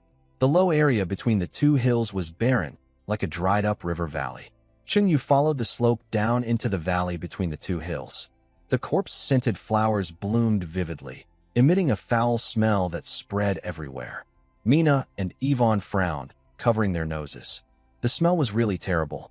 When they reached the flowers, Chungyu took out 2 large cloth bags from his system warehouse and began picking the corpse-scented flowers. He extended his right hand, but before his fingers touched the flowers, the ground in the valley started to shake violently. A short distance beyond 50 meters, the soil began to churn upward. A 7 or 8 meter long skeletal snake emerged from the ground. It had no flesh or blood, only a white skull and bones. Its hollow eyes glowed red as it stared directly at Chungyu and the others. Earlier, the scar-faced necromancer mentioned that there were undead monsters here. Without showing any panic, Chungyu threw 2 large cloth bags to Mina. Mina, go pick the corpse flowers. Try to gather as many as you can. Yewini and I will hold off this snake. Okay, Mina nodded and took the bags to gather the flowers. Yewini stood still, her fair hands glowing with green magic energy. She recited a short spell and conjured vines with her bare hands. 3 thick vines burst from the ground and wrapped around the skeletal snake. The snake's long body was entangled in the vines. It struggled desperately but couldn't break free. Meanwhile, Chungyu took out a magic staff. He gathered magic power, which formed glowing patterns along the staff. He chanted a spell for a fireball and cast a first-level fireball magic. A fireball the size of a basketball shot toward the snake's head, exploding into a large burst of flames. Undead creatures have no flesh or blood and generally high magic resistance.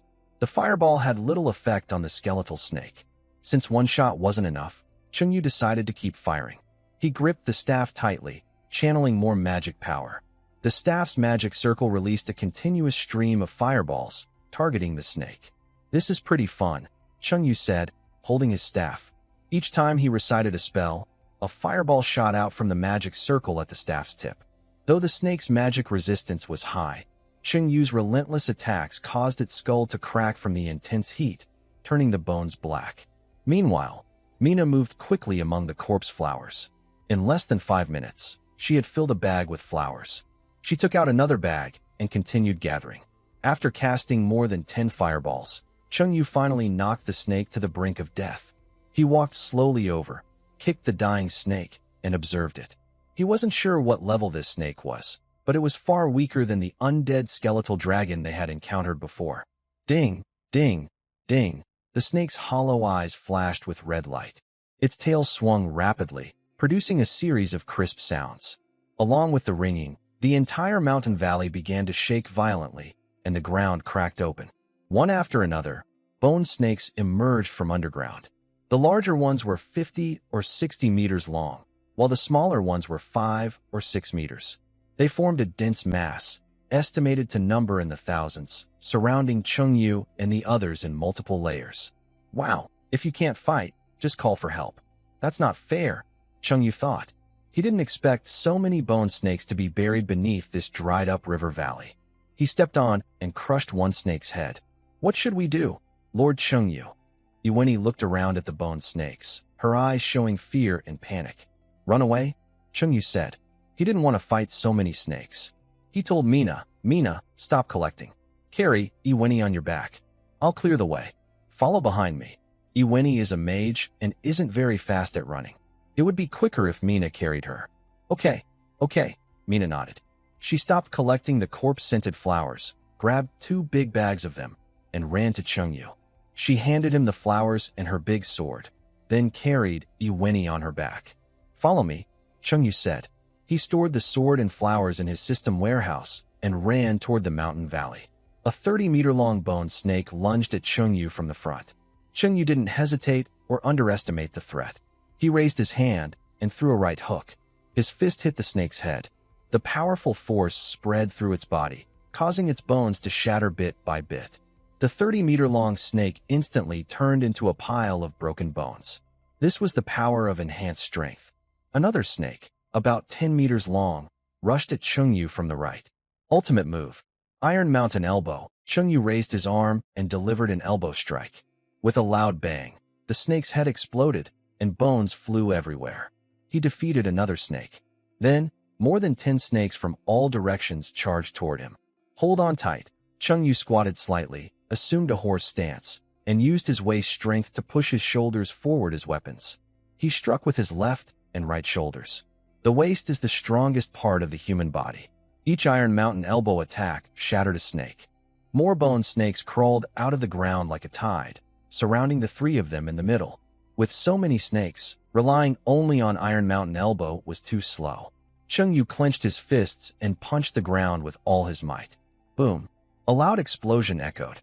A deafening sound echoed, causing the entire mountain to shake slightly, and birds in the forest flew chaotically. Although the mountain was not tall, the power to make even a mountain tremble was already very frightening. Thick dust and smoke rose into the sky. Around Chungyu, the ground within a few meters sank and cracked, forming a large crater.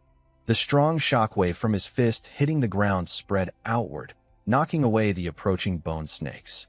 Mina and Iweni watched in shock. Was this really Chungyu's full strength? It was unbelievable. This level of power was enough for him to become a high-ranking officer in the northern fortress. Seeing Mina and Iweni's stunned expressions, Chungyu calmly said, "I'm just a cook. To control fierce ingredients, I need some strength to help." Mina and Iweni were speechless. Chungyu trained himself to have more strength than a warrior just to be a good chef. Chungyu kept rushing forward, clearing the way. With each punch, a bone snake was shattered into bones and dust. Mina carried Iweni on her back, following behind Chungyu. The 3 of them climbed over the hillside, leaving the valley behind, and ran toward Snow City. The bone snakes chased for about 2 or 3 miles, but then stopped. Finally escaped. Chungyu wiped non-existent sweat from his forehead. Hearing this, Mina turned her head to look at the broken bones and dust behind them. Is this called escaping? If those bone snakes had kept chasing, they might have been wiped out by you. Orcs worship strength. The powerful display Chungyu just showed fascinated Mina. Her eyes sparkled with admiration as she hugged Chungyu's arm and kept rubbing her head against his shoulder. Iweni also thought Chungyu's strength was too incredible. With such power, there was no need to learn magic. The materials are all gathered. Let's go. Chungyu and the others returned to the inn in Snow City, took a shower, then took a carriage to Bailu Town. Bailu Town was over 100 kilometers from Snow City. A regular carriage was much slower than a military convoy. After a day and night, the 3 arrived at Bailu Town and returned to the manor. It had been more than half a month since they last came back. The crops and vegetables in the fields were thriving. Sweet corn had already produced ears, tomatoes were ripe, and catnip grew in large patches. Mina and Iweni opened the manor gate, carrying baskets of vegetables, and went to harvest from the fields.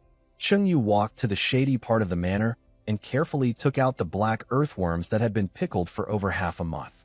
He opened the paper wrapping, and a very bad smell hit him. This was the fishy odor of the earthworms combined with the smell of decaying flesh. The smell made Chungyu almost vomit up last year's New Year's dinner. He took out 3 ingredients: corpse fragrance flower, winter fungus, and snow dragon grass, all of which are also very smelly. Mixing these things together, will it really not kill anyone if I eat it? Chungyu wondered. Following the recipe, he processed the ingredients and started making a dark dish called pickled earthworms. According to the recipe, Chungyu added the 3 prepared ingredients into a jar, then added a large spoonful of salt, and stirred with a spoon for 10 minutes. After mixing, the pickled earthworms in the jar emitted a strong, foul smell, worse than rotten fish or shrimp, almost like a biological weapon. The Silver Wolf clan has a keen sense of smell. Mina, lying in front of the table, quickly covered her nose when she caught the scent of the pickled earthworms. Frowning and drooping her animal ears, she looked at Chengyu with a pitiful expression. Chengyu, can you seal that jar? This biological weapon was too strong. It was completely unbearable. Chengyu also found the smell overwhelming. He found a piece of oil paper and sealed the ceramic jar. After sealing it, the smell in the air was somewhat reduced. Medicinal treasure, pickled earthworms, recipe complete. Chengyu held up the ceramic jar high, and it seemed to glow. Next, he planned to find an injured person to test if it could really heal wounds quickly and restore physical strength. The northern fortress was defending against foreign demons, so there should be injured soldiers there. The 10,000 skewers of roasted bird meat hadn't sold out yet. Tomorrow, he would go to the northern fortress to continue selling and also find an injured person to test the effects of the pickled earthworms. The next morning, Chengyu went to Bailu town to call a carriage and headed to the northern fortress. After half a day, the carriage stopped at the foot of the snow-covered mountain pass. Chengyu and 2 others got off and headed up the mountain. The guards on both sides of the mountain road, on duty, recognized Chengyu from the barbecue he had cooked. They knew Chengyu had a close relationship with General Bani and did not stop him. A cross-eyed soldier waved his hand enthusiastically and greeted Chengyu. Boss Chengyu, where have you been these days? Will you be selling barbecue normally tomorrow? The cross-eyed soldier hasn't eaten Chengyu's barbecue for 2 days. He dreams about eating it every night. Of course, Chengyu came to the northern fortress just to sell barbecue. Great. We'll have barbecue again tomorrow. What can save the dull life on the border? Of course, delicious barbecue. The soldiers around, hearing that Chengyu will continue selling barbecue, smile faintly, feeling hopeful about the future. By the way, is anyone here injured? Chengyu wants to test the effect of marinated worms to see if it's as amazing as the recipe says. The soldier with a big nose, wearing a white bandage on his shoulder, waves his hand. Well, 2 days ago, a small group of demons sneaked onto the city wall. Our patrol fought them, and I got cut on the shoulder. Is your wound healed? No, it's not. The cut was deep, hitting tendons and bones. It won't heal quickly. I have a special healing medicine here, made from 81 kinds of herbs, brewed for 49 days. It has a unique taste that will stay with you forever. Want to try it? Chengyu gives the big-nosed soldier a mysterious smile, more secretive than Mona Lisa, with a hint of slyness, like an old rogue trying to lure a little girl. Then he takes out a clay jar from the system warehouse, holding it high as if it's a sacred object. Unique taste? Unforgettable. The big-nosed soldier's eyes light up, suddenly interested. He has eaten Chengyu's barbecue before, but this is better than anything he's ever had. The phrase, unique taste, translates in his mind to top-quality deliciousness. Are you interested? Chengyu asks with a smile. Yes, I am. This healing medicine is special. When you eat it, pinch your nose. The big-nosed soldier looks around like a thief, making sure no officers are watching. Then he pinches his nose with his right hand, breathes through his mouth, and gruffly says, "Is that okay? Hold it tight. Don't let go." Chengyu unseals the clay jar. A foul, terrible smell instantly bursts out, drifting with the wind, like a biological weapon. Ugh! The other soldiers nearby gag and cough at the stench. Disgusting. It's so damn foul. They've never smelled anything this bad before. Mina took big steps and ran quickly over 100 meters away. The soldier with the big nose looked around at his colleagues in confusion. He pinched his nose, unable to smell anything.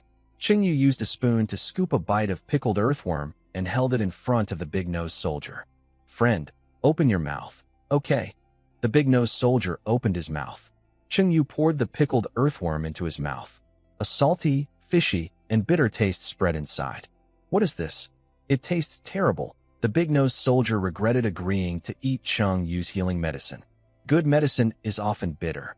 "Swallow it, and your wounds will heal quickly," Chengyu said. Enduring the bad taste, the big-nosed soldier swallowed the earthworm. After a moment, he felt a warm flow rise in his belly, spreading through his body along the nerves, making him feel very warm and comfortable. The wound on his shoulder itched, and new flesh was growing. The new tissue quickly formed, covering the injury. "Wow, this is amazing. I feel full of energy." The big-nosed soldier happily loosened his nose. The moment he did, a terrible stench hit his nose, making him feel like he was in a pile of old, fermented stuff. He almost fainted from the smell. Boss Chengyu, have you joined the dark cuisine world? The big-nosed soldier supported Chengyu's shoulder with one hand, looking at him with a hopeless expression, nearly overwhelmed by the smell. Check if your shoulder wound is healed, Chengyu asked. The big-nosed soldier lifted his shirt and removed the bandage from his shoulder. The long knife wound, about 10 centimeters, had healed completely, leaving no scar. Healed? The big-nosed soldier exclaimed, surprised and happy. This is my special healing remedy. Want another bite? Chengyu said with a grin. The big-nosed soldier frowned. No, I refuse. If he had known it was so disgusting, he would rather let his wound heal on its own than eat Chengyu's healing medicine. Do you want some? Chengyu asked the other soldiers on duty. Seal that jar quickly. It contains the most evil demon in the world. Just smelling that stuff makes me unable to eat for 3 days. I guarantee this thing, if thrown onto the battlefield, would be as powerful as a second-level magic spell. Other soldiers on duty were close to breaking down. They would never eat Chengyu's healing miracle food. Pickled earthworms have a good effect on healing and restoring stamina, but their taste is hard to stomach. Chengyu and his 2 friends arrived at the fortress on the mountain. They had been selling barbecue here for half a month, so most soldiers on the mountain knew Chengyu. As they walked, many soldiers greeted Chengyu warmly. Boss Chengyu is finally back. Boss Chengyu, I don't know how we would survive without you. Boss Chengyu is forever our hero. Barbecue. I love barbecue. In the afternoon, inside a military camp, a soldier was changing clothes. Another soldier nearby noticed his shoulder. Ibu, I remember your shoulder was cut by a demon, and you were bandaged this morning. How did it heal so quickly? During the noon shift, I met Boss Chengyu. He gave me a healing food, and my shoulder healed instantly. It's as good as the healing magic of a church priest, Ibu said. Such a magical food? I have a minor injury on my thigh. Can I ask Boss Chengyu for some? Don't bother. That stuff tastes terrible. It's not meant for eating. No matter how bad it tastes, how bad can it be? It's really awful. I'm not joking. I don't believe it. The soldier left the camp to find Chengyu and asked for pickled earthworms to treat his leg injury. Half an hour later, the soldier returned to the camp, collapsed onto the bed, looking utterly defeated, as if he had suffered a huge blow. So how is it? Is Boss Chengyu's healing food tasty? Ibu, do you have a knife? Yes, kill me. I'm no longer clean. In the following days, Chengyu resumed his barbecue stall. During the day, he sold barbecue. At night, he stayed at the northern fortress. He sold over 2,000 skewers daily, earning about 5,000 positive emotion points. All these positive emotion points were used to upgrade his strength and defense attributes. 6 days passed, and Chengyu's strength and defense attributes increased from 1,009 to 1,177 points. System: what level of warrior corresponds to 1,177 points in strength? Chengyu asked the system tentatively. Level 4, a cold voice sounds. It turns out the system can judge strength levels. Chengyu had never tried this before and didn't know the system had this feature. He then asked, how much strength attribute is needed to reach level 5? More than 5,000? 5,000? How much barbecue would I have to sell? Chengyu thought for a moment. If he gained 5,000 positive emotion points each day, he could exchange them for 25 strength points and 25 defense points. In 153 days, he could earn 3,825 strength points. Adding his current 1,177 points, he would just reach over 5,000 points, passing the level 5 threshold. This is just a theoretical calculation. Chengyu isn't the type to work tirelessly day and night to increase his power. Plus, the strength at level 4 is already very strong. In the northern fortress, there are hundreds of thousands of defenders. Only a few warriors are at level 5, all frontline generals leading the charge. There are also not many level 4 warriors, just over 100. At this moment, a messenger came to Chengyu's residence. Boss Chengyu, General wants to see you. Okay. Chengyu followed the messenger out of his room. They walked through several underground corridors and arrived at General Barney's office door. The messenger knocked on the door. General, Chengyu has arrived. Come in. The messenger pushed open the door, and Chengyu entered. Inside the large office, besides Barney, there was a young man with a fierce and sinister look, Joyce, a third-level mage of the Magic Corps. General, you wanted to see me? Chengyu guessed Barney's purpose was probably just to ask him to cook something delicious. Later, I want you to make that dish again, Barney smiled. He was craving the original flavor of the 9 turns large intestine dish that Chengyu made. No problem. Chengyu was able to sell barbecue and live in the northern fortress mainly because Barney allowed it. Otherwise, he would have been kicked out long ago. Naturally, he wanted to maintain a good relationship with Barney. Sit for a while.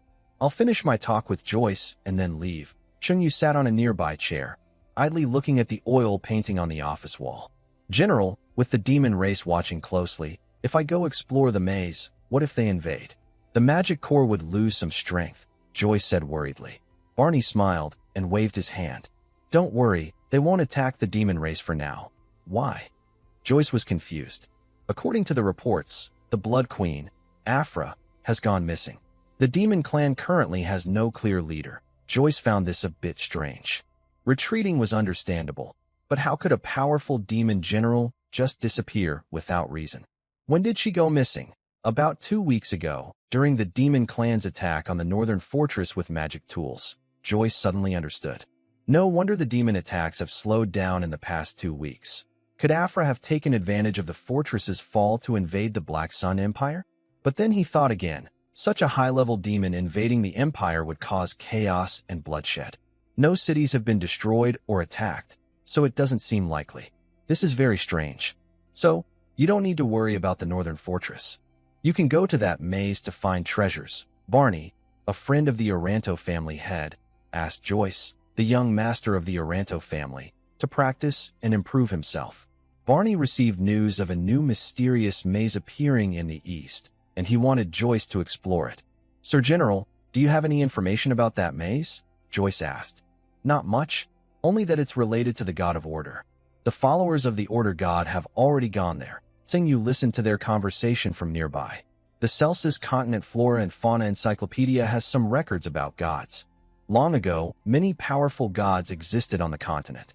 After the ancient divine wars, most of them died, were injured, or disappeared. There are no gods in this era. Although the Black Sun Empire worships the goddess of light, she has never appeared. They only follow some light magic and teachings left by her, forming the Light Church. Task: go to the Order God's maze to sell barbecue and earn 10,000 positive emotion points. Reward: a special recipe. The system issued a new task with the same reward, a special recipe. Another special recipe. Xingyu already has 2 recipes, black pine cake and pickled earthworms. The black pine cake can boost magic users, and the pickled earthworms can heal and restore health. He wonders what the new recipe will do. You leave tomorrow. Be careful on the way. Barney, like an elder, advised Joyce kindly. Yes, Sir General. Joyce left Barney's room. Barney looked at Chengyu and said, Brother Chengyu, let's go. Chengyu followed Barney to his private residence to help prepare authentic 9-turn large intestine. General, what rank of warrior are you? Chengyu asked Barney. The frontline generals of the Northern Fortress are all 5th-rank warriors. Since Barney is the highest commander of the Northern Fortress, could he be the legendary 6th-rank warrior? I'm a 1st-rank warrior, Barney smiled. Huh. Chengyu was stunned. He thought Barney was very strong. It turns out he's just a 1st-rank warrior, slightly stronger than an ordinary soldier. Why then, can a 1st-rank warrior be the highest commander of the Northern Fortress? Official rank doesn't directly relate to strength. Barney smiled and said, Let me tell you, when I was a kid, I used to sneak with the current Black Sun Empire king to watch women bathe, explore bird nests, and visit brothels. We've known each other since childhood. The highest commander of the Northern Fortress commands hundreds of thousands of troops. Such an important position is given to the most trusted person, not necessarily the strongest in strength. 6. Chengyu alone takes a 6. At the magic training ground, Joyce, with a serious face, was practicing fire magic with a magic staff. Little Joyce, I heard you're going to the mysterious maze in the east tomorrow. A clear voice came from the edge of the training ground. Joyce stopped what he was doing and turned to look at the edge, where Chengyu was standing. He didn't know why Chengyu was asking this. Yes, I am going to explore the maze, Joyce replied. Little Joyce, how about taking me with you? Chengyu couldn't find the maze's location, so the best way was to go with Joyce. To get closer, Chengyu affectionately called Joyce, Little Joyce. What are you going to do in the maze? The maze is full of monsters, and ordinary people might be in danger of losing their lives. Chungyu looked serious and said, "Expand the barbecue business. A qualified chef must be good at doing business anytime and anywhere." Joyce felt respectful and couldn't help but admire Chungyu. Risking his life to explore the secret realm for barbecue business was very dedicated. "Although you're very dedicated, I can't take you there. It's too dangerous for an ordinary person. If Chungyu were to die in the maze secret realm, Joyce would feel guilty." Moreover, it seemed that the general liked Chungyu very much. Rumor has it that the general often took Chungyu to his private residence, staying for over an hour. No one knew what they did inside. "I'm not an ordinary person," Chungyu said, pulling out a black six-pointed star badge and hanging it on his chest. It was a symbol of a first-level mage. "Have you become a first-level mage?" Joyce asked, surprised. Becoming a first-level mage wasn't very hard, but it wasn't easy either. "A few days ago, I went to Snow City. I also took the first-level mage test and scored 81 points. I passed easily," Chungyu said confidently. Many people needed several tries to pass the first-level mage test, but he did it on his first try, beating 99% of test takers nationwide. All right then, Joyce reluctantly agreed to take Chungyu into the maze secret realm. After all, he was just delivering barbecue outside the maze. The general arranged for a second-level flying magical beast to take me there. "You can come find me tomorrow morning," Chungyu said. "Okay," Joyce nodded with a thumbs-up gesture. The next day, outside the northern fortress, Chungyu, Mina, Ivini, and Joyce stood inside a 10-square-meter iron basket. A blue bird-like magical beast, over 20 meters long, flew over, grabbed the basket, flapped its wings, and soared into the sky. Chungyu's gaze fixed on the bird's long legs. The azure feather eagle, which nests in the northwest mountains of the Black Sun Empire, is good at long-distance flying. The thicker the thigh, the tastier the meat. "Why does this azure feather eagle serve humans?" Chungyu asked. "Some members of the Mage Corps have learned magic to control magical beasts," Joyce explained. "There's such magic?" Chungyu was surprised. He also wanted to learn how to control magical beasts so he wouldn't have to ride a carriage to Snow City next time. The azure feather eagle flew over the snowy mountain range from west to east.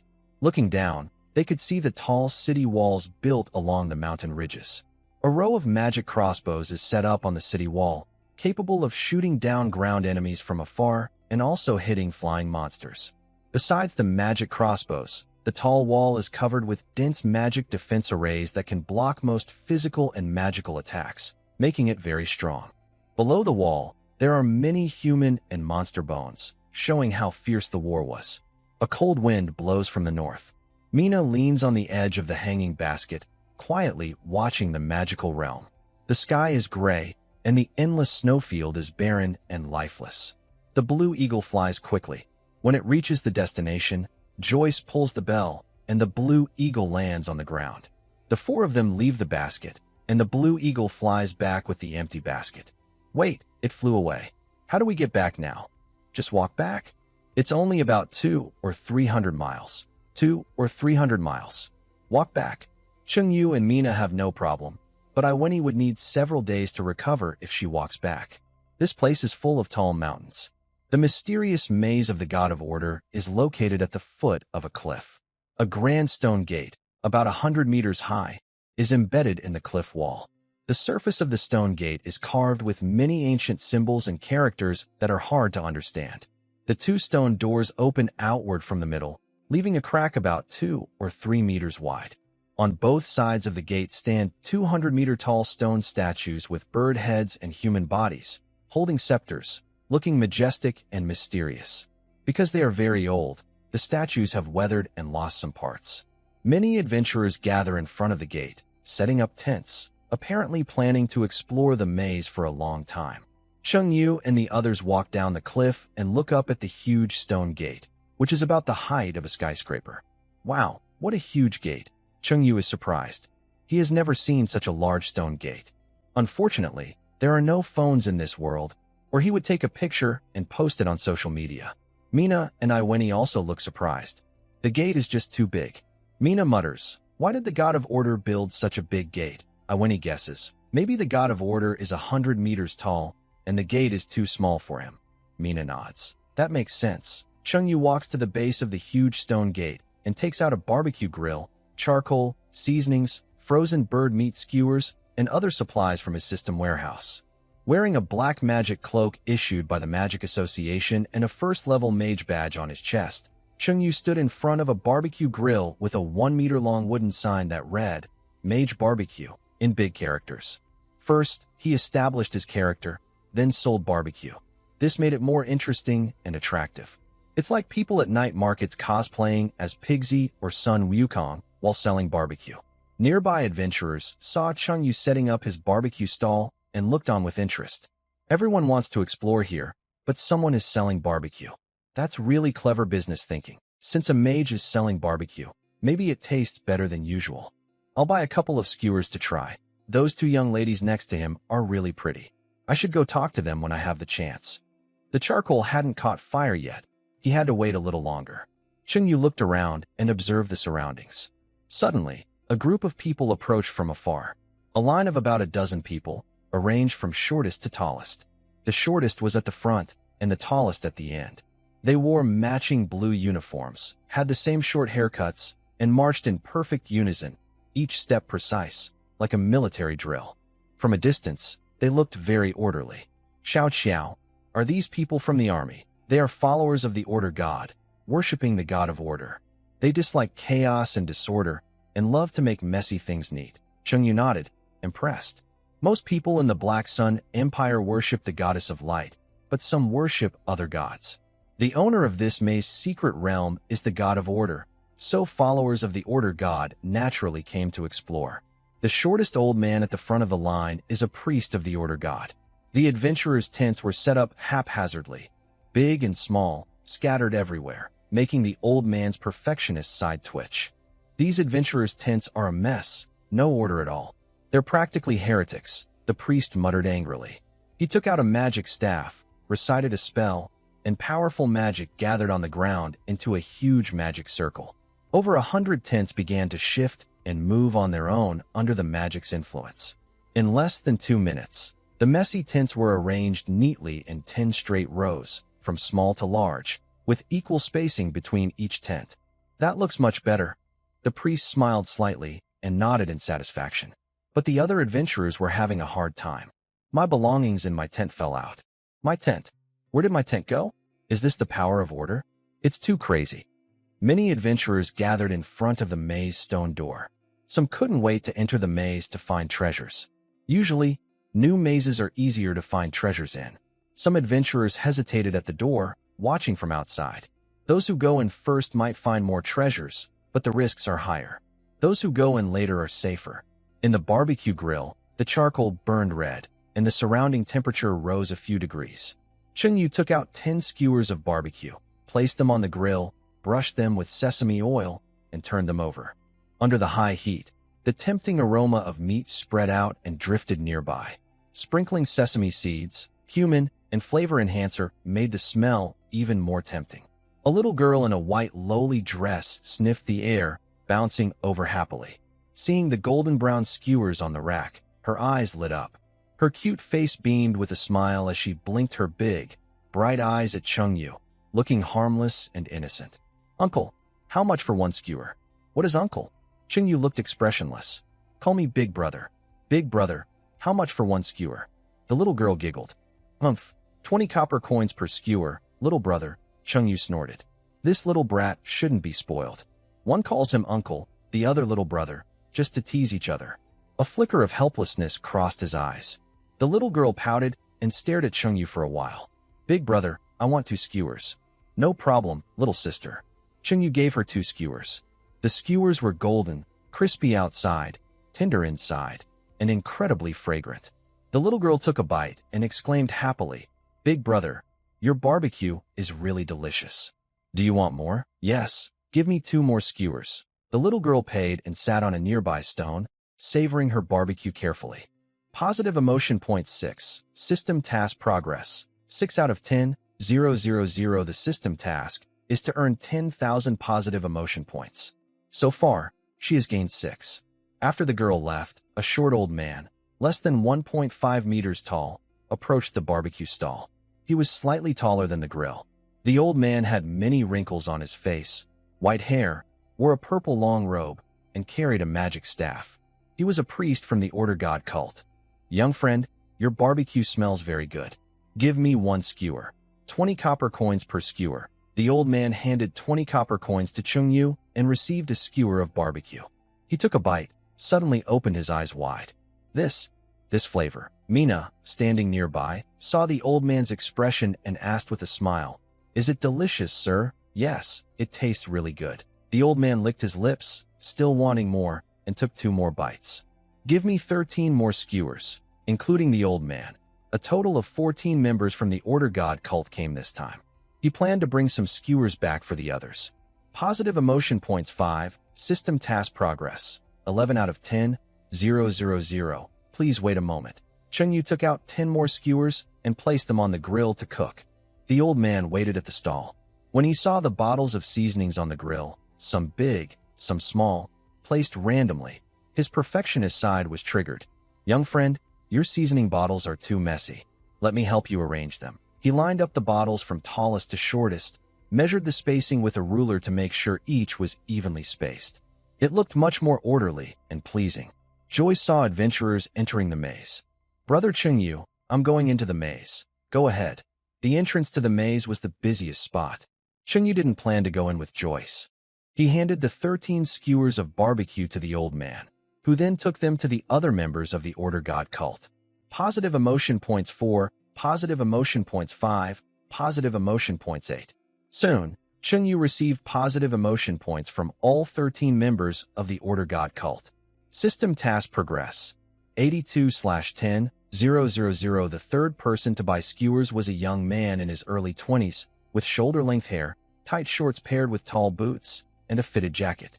He looked noble and refined. 2 middle-aged men accompanied him. Chungyu recognized this young man, Roy, a famous poet from Snow City. His work, My City Lord Father, won first place in the Snow City Poetry Contest. When Chungyu took the test for a first-level mage, he stood behind Roy. Roy recognized Chungyu and said, "Are you the person who took the first-level mage exam with me last time?" "Yes, hello. My name is Chungyu." He introduced himself. "What a coincidence. How many skewers would you like?" 3 skewers for the 3 of us." Chungyu handed over 3 skewers to Roy, and Roy's attendant paid. Positive emotion 6, positive emotion 6, positive emotion 7. System task progress, 101/10, 000. Roy and his group left. The 4th person to buy skewers was a young man with red hair. The young man had a gentle smile, but did not speak to Chungyu. Instead, he approached Yvonne and bowed politely, like a gentleman. "Beautiful elf lady, may I introduce myself? My name is Darn. Would you like to explore the maze together? I don't know you." "Why should I explore the maze with you?" Yvonne looked a bit annoyed. It was clear he was trying to flirt. Darn straightened up and glanced at the first-level mage badge on Chungyu's chest, sneering. "You're such a beautiful elf girl, but following this first-level mage selling skewers has no future. You should come with me. I will only follow Lord Chungyu in this life." Yvonne not only liked the food Chungyu made, but also enjoyed the feeling of being at home with him. "Then I have no choice but to use force." The red-haired young man waved to a few men nearby.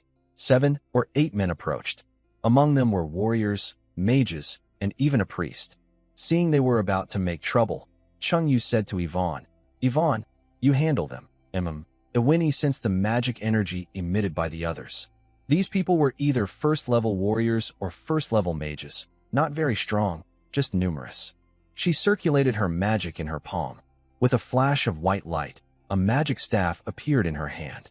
She stepped back a few paces, recited a magic spell, and unleashed a first-level vine magic spell.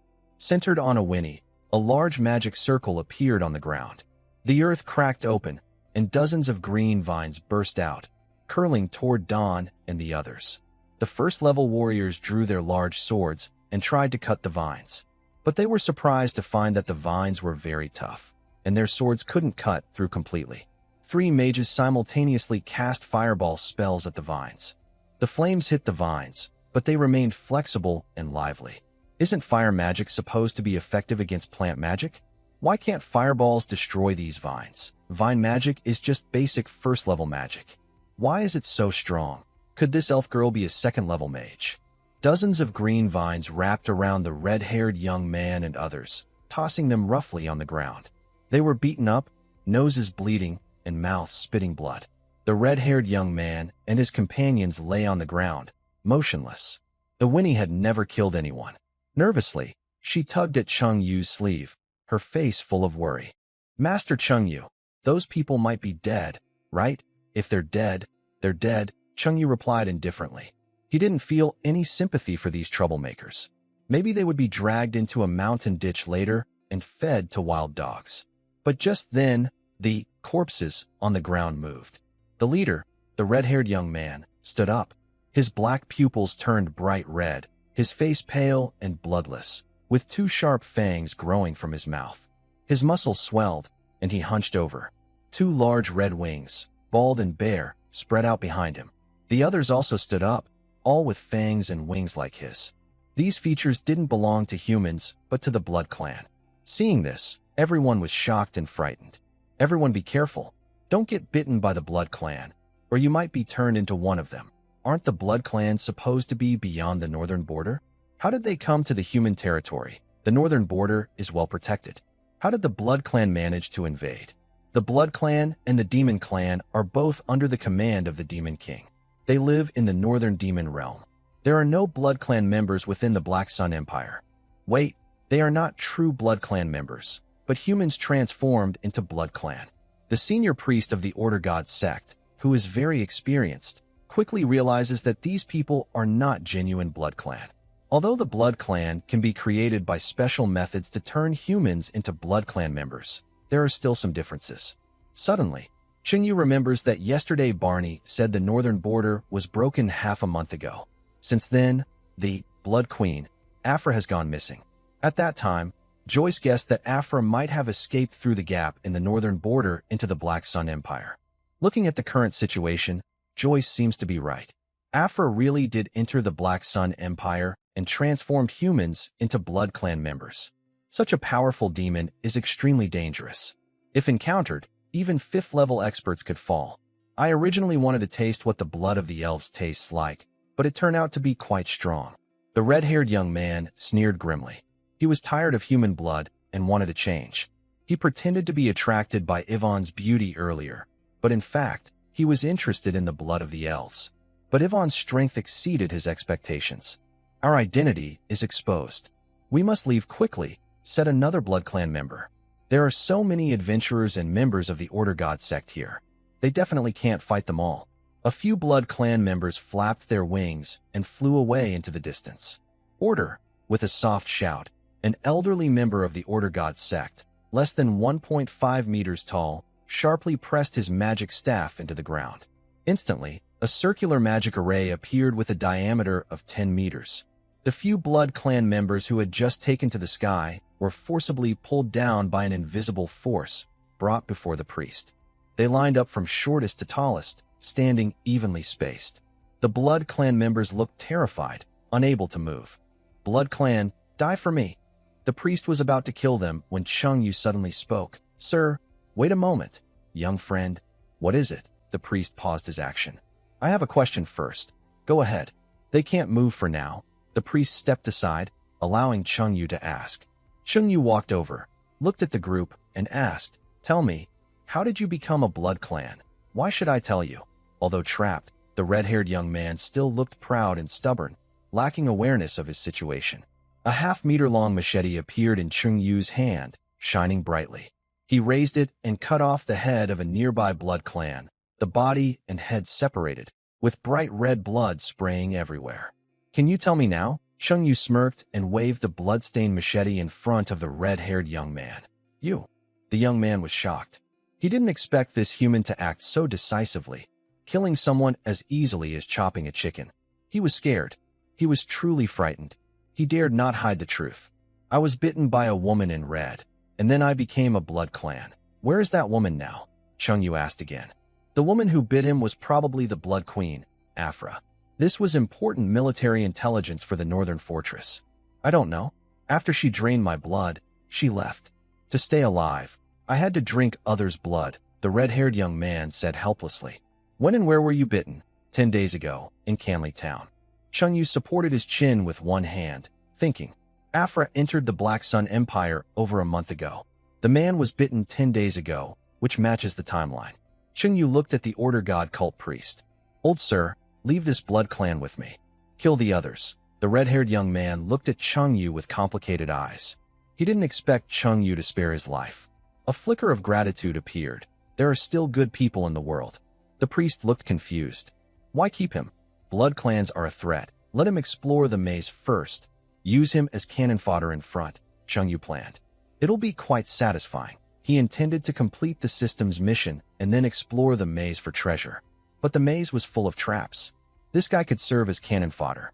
The red-haired young man, who was just feeling proud a second ago, suddenly broke down and looked miserable, crying. The priest slapped his forehead and suddenly realized. That's right. We can use them as cannon fodder. Why didn't I think of that? So, the Order God cult members handed the red-haired young man to Yu, drove the remaining blood clans into the maze, and let them go ahead to clear the way. When encountering traps or mechanisms, these bloodline members are the first to die. Yvonne, use vines to tie this guy up. Oh, holding her magic staff, Yvonne casts a vine spell. A green vine sprouts from the ground, binding the young man with red hair like a dumpling. Yu throws the young man onto the barbecue stall, to be used later when exploring the maze. Time passes second by second. Adventurers come in and out of the maze entrance. Some are injured and supported by teammates. Some find gold, silver, and jewels, and are overjoyed. Some enter whole, but leave only a body, with their heads still inside the maze. The smell of barbecue is so tempting that almost everyone passing by Yu's stall buys a few skewers. Positive emotion points 7, positive emotion points 4, positive emotion points 5. System task progress, 2446/10,000 on the first day. Yu gains 2,446 positive emotion points. As the sun sets, people who entered the maze begin to come out one after another. Members of the Order of the Sacred Law also exit the maze. When they entered, there were 6 bloodline members. When they leave, only 2 remain. The priest sees Yu selling barbecue at the entrance and smiles, saying, "Young friend, your method works well. With bloodline members leading the way, it's much safer." We managed to reach the 5th level of the maze smoothly. And the other 4 bloodline members? One fell into a fire pit trap and was burned alive. Another dissolved in a strong acid pool trap. One was swallowed by a monster, and another was crushed by a giant stone ball. Wow, is the maze this dangerous? Yu didn't expect so many traps and mechanisms inside the maze. The first 3 levels are okay, but the traps are more numerous on the 4th and 5th levels. After the Order members leave, Joyce comes out from inside, covered in wounds and staggering as he walks. Seeing Joyce in such a sorry state, Yu quickly goes to support him. "What happened to you?" "I reached the 3rd level of the maze. The monster in the last room of that level was too fierce, but luckily I ran fast," Joyce says, relieved. "What kind of monster?" "A 3rd-tier ice magic bear." Joyce is a 3rd-tier mage, and normally, 3rd-tier mages find it hard to defeat 3rd-tier monsters. "What did you say?" "Ice magic bear?" Joyce looked surprised. "What's so surprising about that?" "The ice magic bear's paws are very tender and delicious. Top-quality ingredients." Joyce thought Yu was excited about something else, but it was this. "Let's go together tomorrow." Yu was very interested in those bear paws. Sure. Joyce remembered how last time, she and Yu defeated a 3rd-level magical beast, the Black Armor Pig. Yu's strength didn't seem so simple. Taking Yu along might help them defeat the 3rd-level ice magic bear. By the way, I have something to tell you. That great demon, Afura, has entered the Black Sun Empire. Afura entered the Black Sun Empire? How do you know? Hearing this, Joyce's eyes showed shock. Yu told Joyce what happened that morning and showed her the young man with red hair. "This is very important. We can't delay. We must inform the general as soon as possible." Joyce stood up, ignoring her injuries, and ran toward the northern fortress, disappearing into the dark night. The clergy of the Order God cult looked at Yu, who was eating the delicious barbecue he had prepared. Moreover, Yu suggested they use bloodline members as cannon fodder to avoid casualties. The clergy had a good impression of Yu. "Old man Valker Alino, please sit down." The campfire's glow illuminated the wrinkled face of the clergy. Chungyu sat cross-legged beside Valker, smiling. My name is Chungyu. I am a chef. Tomorrow, I plan to explore the maze to find ingredients. Ingredients? Can you do it? The monsters in the maze are very fierce. Valker doubted Chungyu's abilities. A chef who can't handle ingredients isn't a good chef, Chungyu said with a smile. The elf girl accompanying me has already reached the second level of magic, and the silver wolf girl is a first-level warrior. Following us tomorrow will make things easier for you. Thank you. Originally, Chungyu wanted to ask the expert for a strategy. Since the expert was willing to personally guide the newcomer, that was even better. In the morning, many adventurer teams gathered at the maze entrance, ready to explore. Some teams had 2 or 3 people, others had more than 10, and some adventurers went alone. Chungyu and his companions followed behind the 14 members of the Order God cult. 3 bloodline members had their hands and wings bound and were pushed to the front to scout. As soon as they entered the maze, a large hall appeared before Chungyu. The hall was topped with a high, arched dome decorated with beautiful patterns. Inside, there were about 70 or 80 entrances to different parts of the first floor of the maze. Adventurers entered different entrances, trying to find a way to the second floor. We go directly to the next level. Valker and the others had already reached the 5th level yesterday and knew how to get to the second. Having a powerful guide was really helpful, Chungyu thought. Then, he followed Valker and the others into one of the entrances. The maze corridor was about 3 meters high, dry, and built from large blue stones.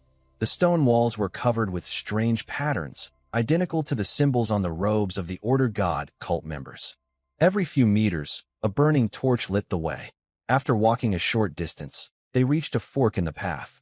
After passing through 7 or 8 forks, the corridor ended, and in front stood a statue of a bird-headed humanoid deity over a meter tall. Walker approached the statue and tapped its forehead 3 times. Follow me. Beyond the stone wall is the second level of the maze. The stone wall was just an illusion. Chungyu and the others followed Walker through it and reached the second level of the maze. Chungyu was very curious.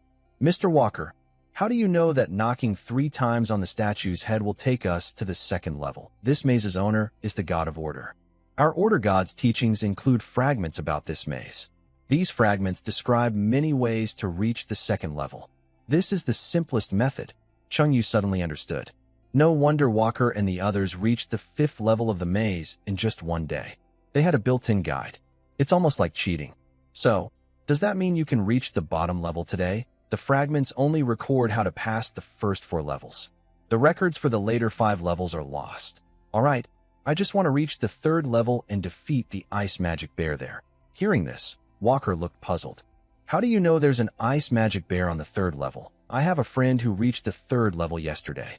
He told me. The friend Chungyu mentioned was naturally Joyce. Your friend is quite impressive. He reached the 3rd level on his first day. Walker's puzzled expression turned into surprise.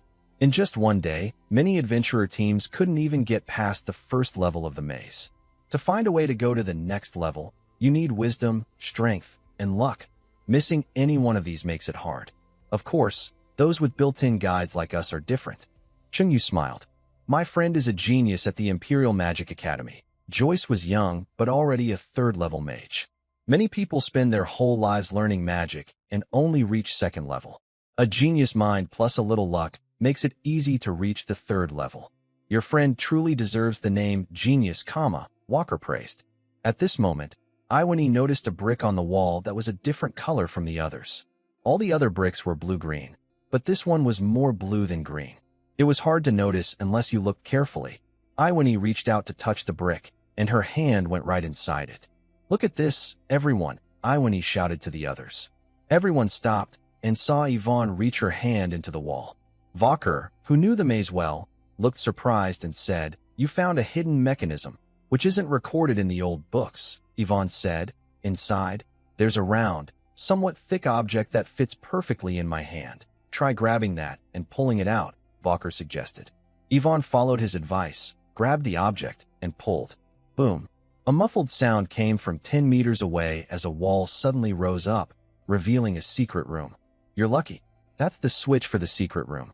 Usually, valuable treasures are kept inside, Valker said. Really? Yvonne exclaimed happily. They entered the small room, which was about 10 square meters.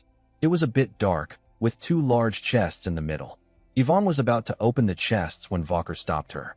Wait, the chests in the maze might be disguised treasure monsters. If you open them, you could be attacked. Now, it was time for the sacrificial pawn to act.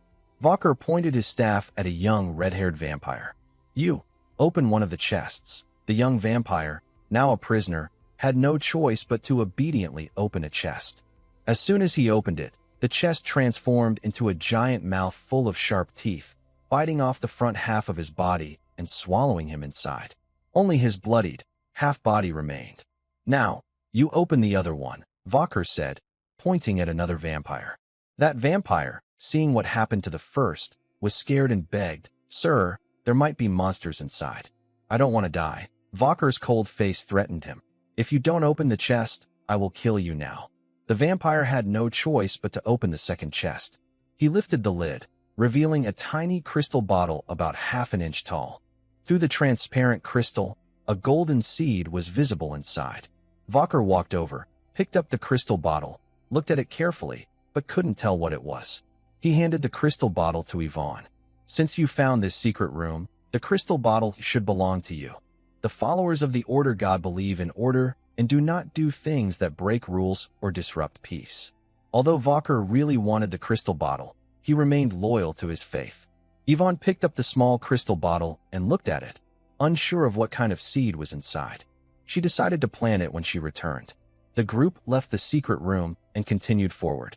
They quickly passed through the second level of the maze and reached the third level.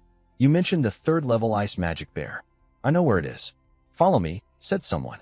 The group turned left and right several times on the third level of the maze. After many turns, they finally arrived at a large door. There were some bloodstains on the ground in front of the door, probably left by Joyce yesterday.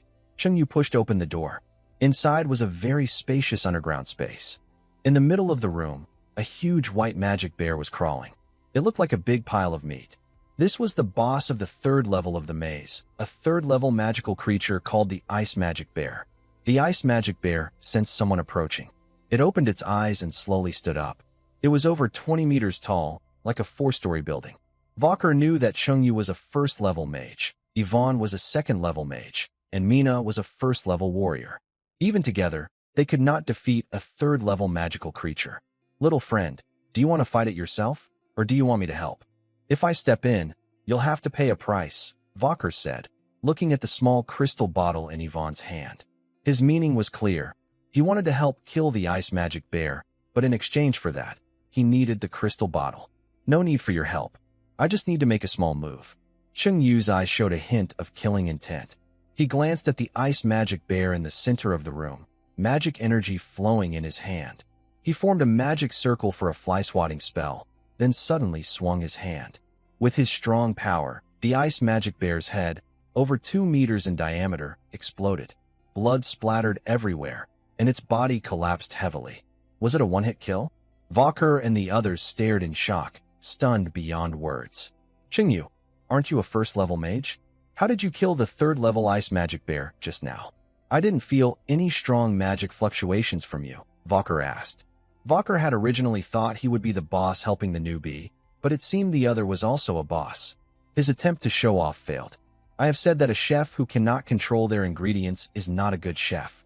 Chengyu did not directly answer Walker's question. He took out the dragon-patterned golden sword, walked to the corpse of the third-tier Ice Magic Bear, and cut off its plump bare paws, storing them in the system warehouse.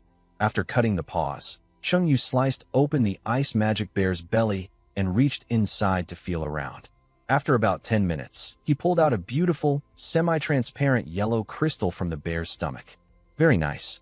Chengyu now has 2 third-tier magic crystals, one from the last black-armored pig and one from this Ice Magic Bear. He also has several first-tier magic crystals from the Shadow Raven. "Thank you, Mr. Walker, for bringing us here," Chengyu said gratefully. Walker, who is calm and steady, smiled faintly. "No need to thank me. It was just a small favor. How do we get out of here?" Chengyu didn't plan to go deeper. His system task wasn't finished yet. Walker said, "Return the way you came." On the way in, Chengyu passed through many forks. How could he remember the way back? Seeing Chengyu's awkward expression, Walker said, Of course, you can also come with us to the 5th floor. When we go back, you can follow us. This is the 3rd level of the maze. Walker wouldn't send Chungyu to the maze entrance and then turn back. They weren't that close yet. All right, then I'll go to the 5th floor with you, Chungyu said reluctantly. They arrived in front of a stone statue with a bird's head and human body on the 3rd level. Walker spoke a secret phrase to the statue. I think the goddess of light still has her charm. A teleportation magic circle appeared on the ground, leading to the 4th level. Puff hearing the secret phrase set by the god of order, Chungyu couldn't help but laugh. Damn it, such an abstract phrase. This god of order must not be an ordinary deity. Walker looked at Chungyu with a cold face. Young friend, do not blaspheme our god of order. Chungyu covered his mouth, smiling softly. I usually don't laugh unless I can't help it. The group reached the 4th level and came to another stone statue with a bird's head and human body. Walker recited a secret phrase to the statue. Goddess of light, don't kill me. A teleportation magic circle appeared on the ground, leading to the 5th level. Poof, this time, not only Chungyu was laughing, but Mina and Iwani also giggled. They could almost imagine the scene where the god of order insulted the goddess of light, then was chased and begged for mercy. Blaspheming the gods, the 10 members of the Order God Church looked at Chungyu and the others with dark faces, their eyes showing slight hostility. Chungyu stepped behind Mina and Iwani, covering their mouths. Cough, cough, don't laugh. Be serious. The group used the teleportation circle to reach the 5th level of the maze. The scroll only records how to quickly pass the first 4 levels. We have to figure out the 5th ourselves. Please watch out for any traps or mechanisms, Vok said to Chungyu and the others. No problem. Chungyu looked around but didn't see anything special. Both of you go ahead. Vok asked the 2 vampires to lead the way. They walked through the maze for about 20 minutes until they saw a stone statue with a bird head and human body in front of them. Another one of these statues. Can you guess the secret code? Chungyu asked Vok. Of course I can. Vok was confident and walked up to the statue, raised his hands, and bowed sincerely. Serve my master, the great god of order. After a while, the statue did not respond. Based on the style of the first 2 secret codes, it's definitely not your style, Chungyu said. He thought for a moment. The first secret code was, I think the goddess of light is still charming, and the second was, goddess of light, don't kill me. Using logical reasoning based on the context, the 3rd secret code might be, I was hit by the goddess of light. The goddess of light stabbed me. The goddess of light kicked my waist. The goddess of light is so scary. His imagination ran wild. Chungyu tried over 30 different phrases, but the statue did not react. Vok watched Chungyu try for a long time and said, if it doesn't work, forget it. There are other ways to reach the next level. There must be another way to get to the 6th level. After thinking for a moment, Chungyu changed his approach. The goddess of light approached me very closely. As soon as he finished speaking, the sound of gears turning was heard, and the bird-headed statue slowly started to rotate. Wow, you actually guessed the secret code of the god of order. Maybe I am not really a priest of the order god. Vok chuckled self-deprecatingly. Hee, Chungyu smiled. But this time, it wasn't a teleportation array. A statue of a bird-headed, human-bodied god slowly descended underground. Behind it, a stone wall rose up, revealing an entrance to a passage leading somewhere unknown. This time, it wasn't a teleportation array. Could it be that the secret code was wrong? Or did a different mechanism activate? Based on the previous 2 times, if the secret code was correct, a teleportation array to the 6th floor should appear. Chungyu couldn't quite understand and didn't want to think too much. Let's go inside and see. Vok still let the 2 bloodline members go ahead to scout. They walked through the narrow passage for a few minutes. When they emerged, a wide, round underground space appeared before them. In the center of this space, a black magic wolf was lying down. It had a long black mane around its neck and was about 7 or 8 meters long. Behind the black magic wolf, on a pillar, there was a golden treasure chest. Seeing the golden chest, Chungyu couldn't help but exclaim, wow, a legendary gold one. The black magic wolf sensed someone entering. It opened its eyes, stood up, and shook the mane on its neck. Howl, a wolf's howl, filled with nearly tangible, powerful magic energy, burst out from it. Vok felt the intense magic wave and looked shocked. This is a 6th-tier shadow wolf. On the Celsus continent, 6th-tier mages are legendary figures, but it's hard for 6th-tier mages to defeat 6th-tier magical beasts of the same level. It shows how strong 6th-tier magical beasts are. Vok stepped back. We can't beat it. Let's run. Chungyu sighed and reluctantly looked at the golden treasure chest on the pillar. Good news. Found a legendary gold item. Bad news. Guarded by a very powerful magical beast. There's no choice but to retreat. At this moment, Mina grabbed Chungyu's wrist. Wait, I know level 10 wolf language. Let me try to communicate with it. Mina belongs to the Silver Wolf clan and naturally understands wolf language. Can it work? Chungyu was doubtful. I don't know. I'll try. Holding a tentative hope, Mina howled at the 6th level shadow wolf. Howa howu. The shadow wolf paused, surprised to see a fellow of its kind after so many years in this strange place. Its bad mood suddenly brightened. Shadow wolf. Howa howa howu. Mina. Howa howa howu. Shadow wolf. Howu. Mina. Howa howa woo. Mina and the shadow wolf exchanged sounds and gestures. Chungyu, Iweni, and the members of the Order God cult couldn't understand what they were saying. Thanks to Mina's communication, the 6th level shadow wolf did not attack Chungyu and his group. They kept a safe distance of about 100 meters. Chungyu gently touched Mina's waist and whispered, Mina, what is it saying? It said that the golden treasure chest is useless to it and can be given to us. However, the rules of the maze require it to guard the chest and not give it directly. What should we do? Later, you attack it, and it will pretend to be unable to fight back. Really? I'll try. Chungyu approached the 6th level shadow wolf. Seeing Chungyu come closer, the shadow wolf bared its teeth, glared fiercely, and looked very aggressive, radiating nearly tangible powerful magic. Although he knew the wolf might hold back, Chungyu still felt a bit nervous because of the strong magic. After all, it was a 6th level monster. Howu, translation, die human. The 6th level shadow wolf howled to the sky and charged at Chungyu. Normally, shadow wolves can transform into shadows, having no physical form and moving extremely fast. But this wolf was not very quick. Targeting the wolf's movements, Chungyu gently threw a right hook and hit its body. Howu, translation, such a strong human, I am hurt.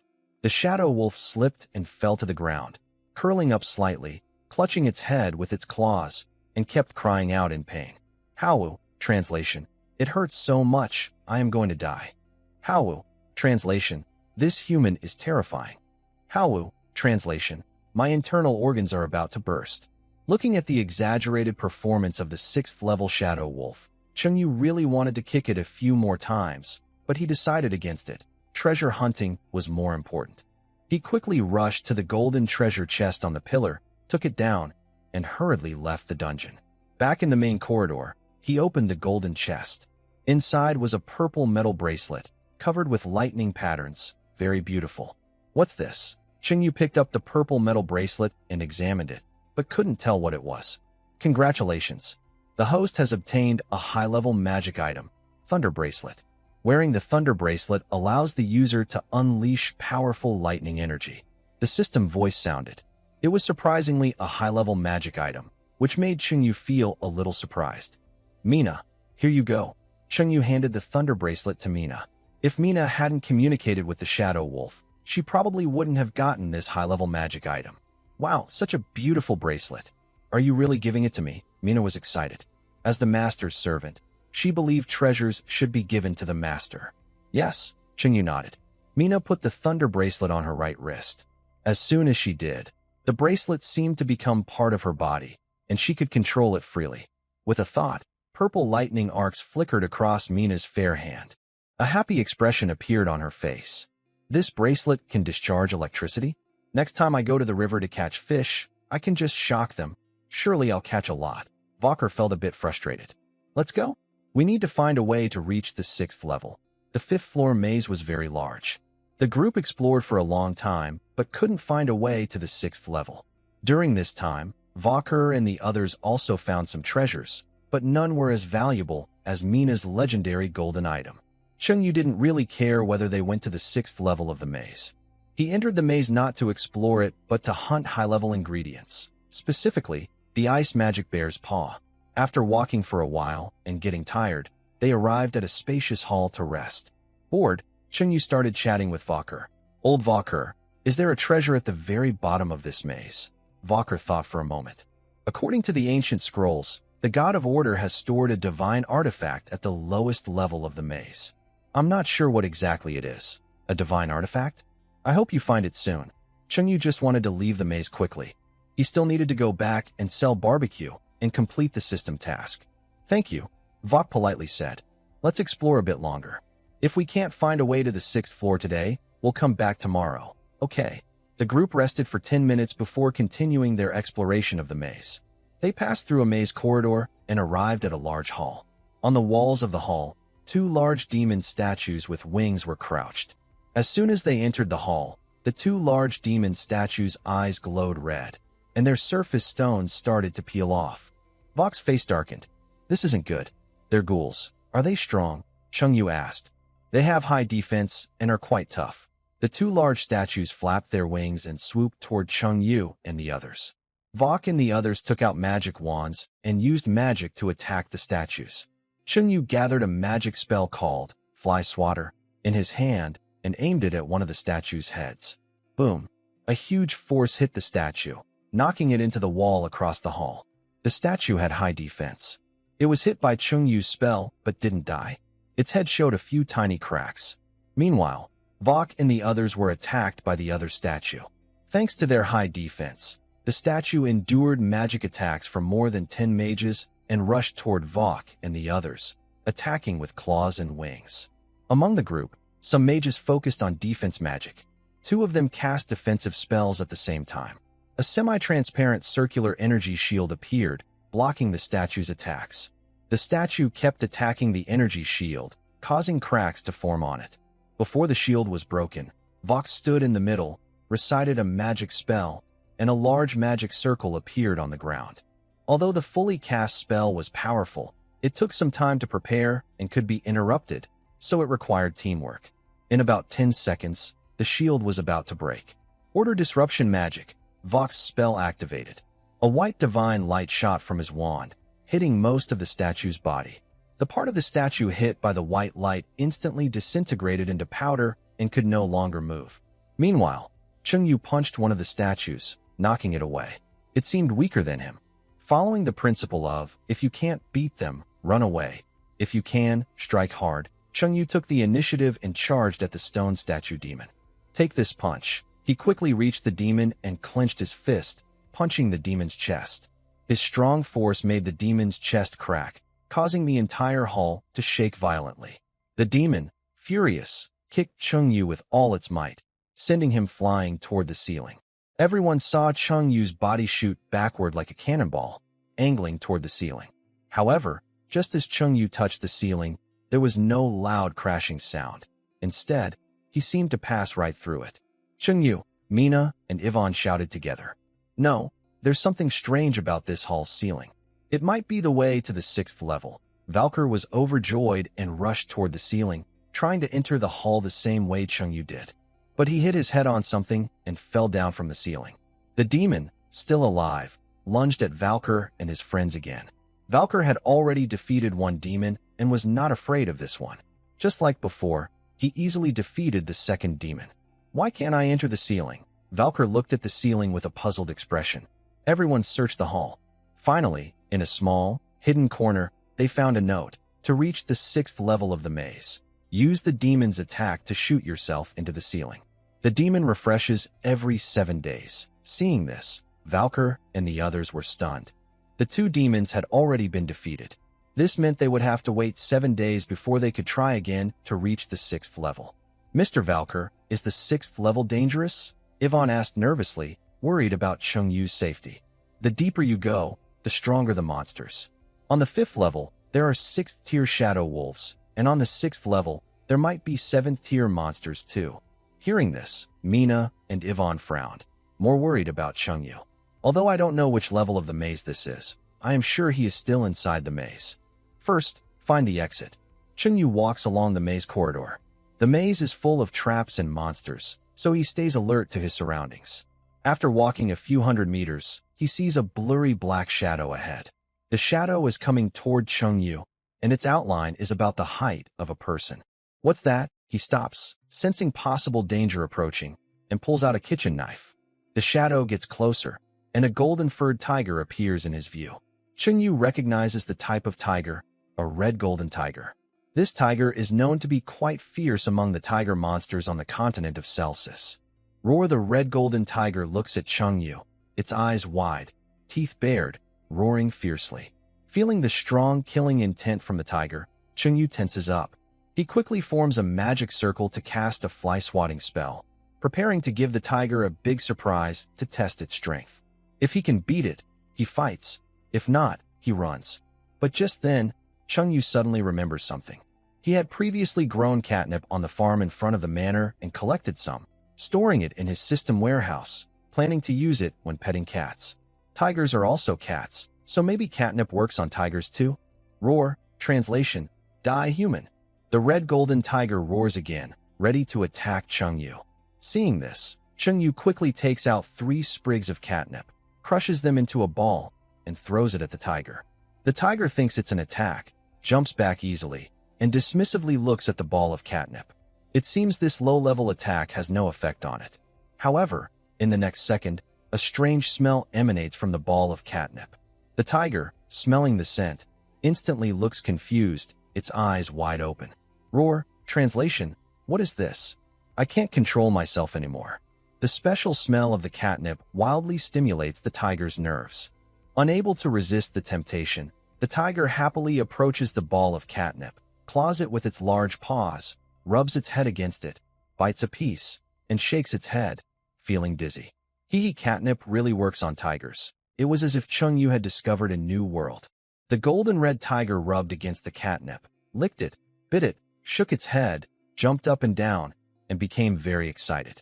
Since entering the maze, Chengyu hadn't eaten anything, and he was feeling a bit hungry. While the golden red tiger was busy with the catnip, Chengyu took out a grill, charcoal, skewers of bird meat, MSG, cumin, salt, and sesame oil, and started to cook some barbecue for himself. Soon, the smell of grilled meat began to fill the maze corridors. After playing with the catnip for a while, the golden red tiger, now sober, caught the scent of the delicious barbecue again. Combining catnip and barbecue. What little cat could resist such a temptation? Fat tiger, want a skewer? Chengyu waved the barbecue skewer in his hand toward the golden red tiger. Roar, translation, I'd rather die than eat human food. The golden red tiger drooled and growled stubbornly. Seeing the tiger drooling with desire, Chengyu smiled and threw a skewer of bird meat toward it. The tiger's eyes followed the flying skewer. Its brain, don't eat it. The rules of the maze are to kill all humans who enter. Its mouth and stomach. Catch it quickly, catch it quickly. If it hits the ground, it won't taste good. The desire for food overwhelmed the tiger's reason. It leapt lightly and caught the skewer Chengyu threw, happily devouring it. Yum, translation, it's so delicious. The higher the level of a magical creature, the smarter it tends to be. This golden red tiger was a level 4 magical beast. It ran over to Chengyu, obediently sat beside him, and looked at him with hopeful eyes, still wanting more barbecue. The best way to build friendship with wild animals is to feed them. Chengyu smiled, petted the tiger's ears, and gave it 50 more skewers of barbecue. The tiger happily ate the barbecue. Fat tiger, what level is this maze? Chengyu asked the tiger. Roar the tiger let out a call. Although it understood what Chengyu meant, it couldn't speak human words. Chengyu changed his approach, asking, is this the first level? The tiger shook its head. Second level? The tiger shook its head again. Sixth level? The tiger nodded. Chengyu finally understood that he had triggered some mechanism and accidentally entered the 6th level of the maze. Fat tiger, do you know how to get to the 7th level? Chengyu patted the red golden tiger's head. Roar the red golden tiger lay in front of Chengyu, signaling him to ride on its back. It would take Chengyu to the 7th level. There was no other choice. The tiger also wanted to follow the maze rules, but Chengyu had given it too much. After eating and drinking enough, Chengyu packed his things and rode on the tiger's back. The tiger led Chengyu deeper into the 6th level of the maze. The red golden tiger is a wandering monster in the maze dungeon. It roams around the 6th level, attacking adventurers who enter. It knows where it's safe and where there are traps. It helped Chengyu pass through various mechanisms and traps easily, leading him to a large hall. On the wall of the hall was a huge stone door, over 10 meters high. Is the way to the 7th level behind this stone door? Chengyu asked the tiger. The tiger nodded. Thanks, fat tiger. I'll give you 3 more catnip sticks. The tiger happily grabbed the 3 catnip sticks and ran off happily. Now that there was no turning back, Chengyu decided to go see the 7th level of the maze. He reached the big stone door, pushed it open, and a spacious underground space appeared. In the center of this large underground area, a 6th-tier monster was lying down, a hellhound with 3 heads. It was the boss of the 6th level. Defeating it would allow access to the 7th level. The hellhound sensed someone entering. It stood up, towering about 7 or 8 meters tall, with sharp dog ears pointing up, and looked at Chengyu with a hostile gaze. It had 3 huge dog heads. One spat out hot flames, another released raging lightning, and the third emitted cold ice fog. It could attack with all 3 elements at once. At the same time, the hellhound used its domain skill, Hell Sigh, spreading black mist. Its terrifying pressure filled the space, making the soul tremble uncontrollably. Chengyu's current strength was equivalent to a 4th-tier warrior. He couldn't defeat this 6th-tier hellhound. Wait, dog brother, don't fight me, Chengyu said to the hellhound. He had just grilled some skewers and planned to eat them on the way. He took out all the skewers and offered them to the monster.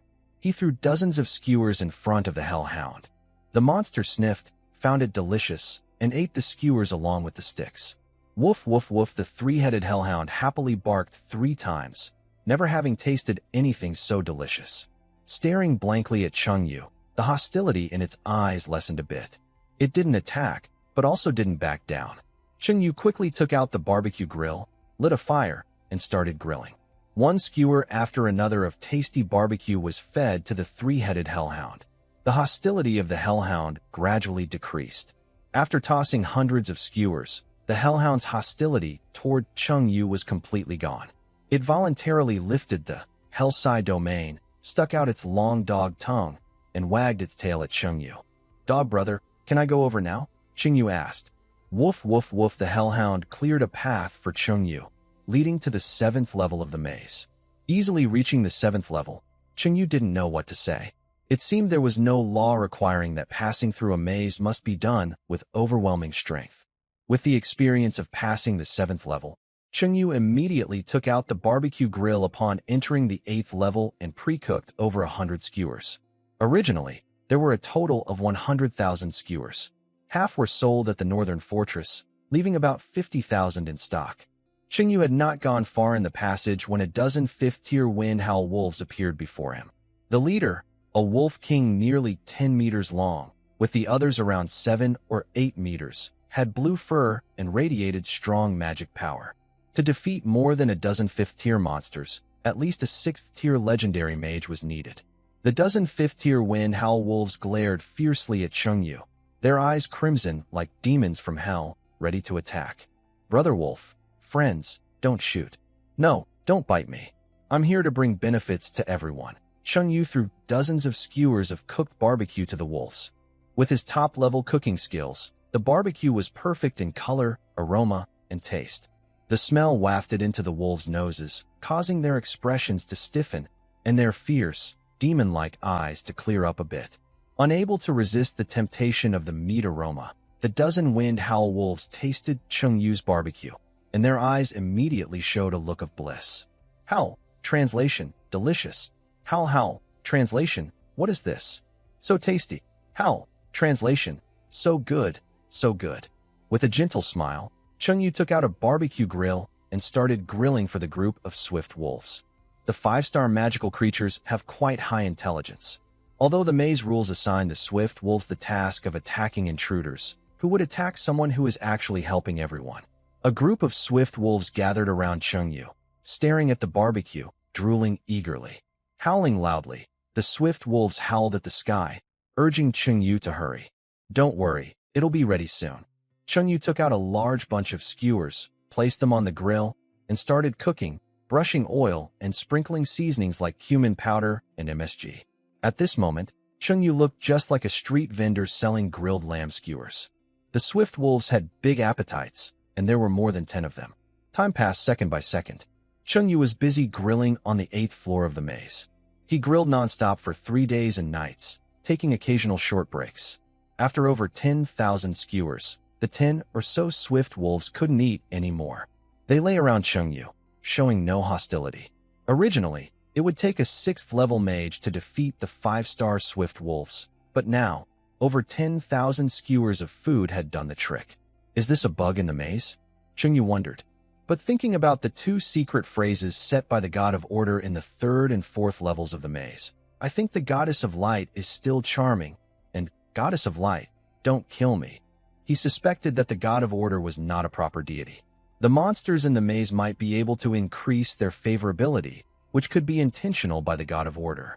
Brother Wolf, how do we get to the 9th level? In 3 days, Chengyu had become familiar with the Wolf King of the Swift Wolves. He patted the Wolf King's head. Howling, the Wolf King shook its head, signaling Chengyu to follow. Meanwhile, Mina and Iwani had already left the maze with the followers of the God of Order. Mr. Valker, it's been 3 days and nights. Chengyu still hasn't come out.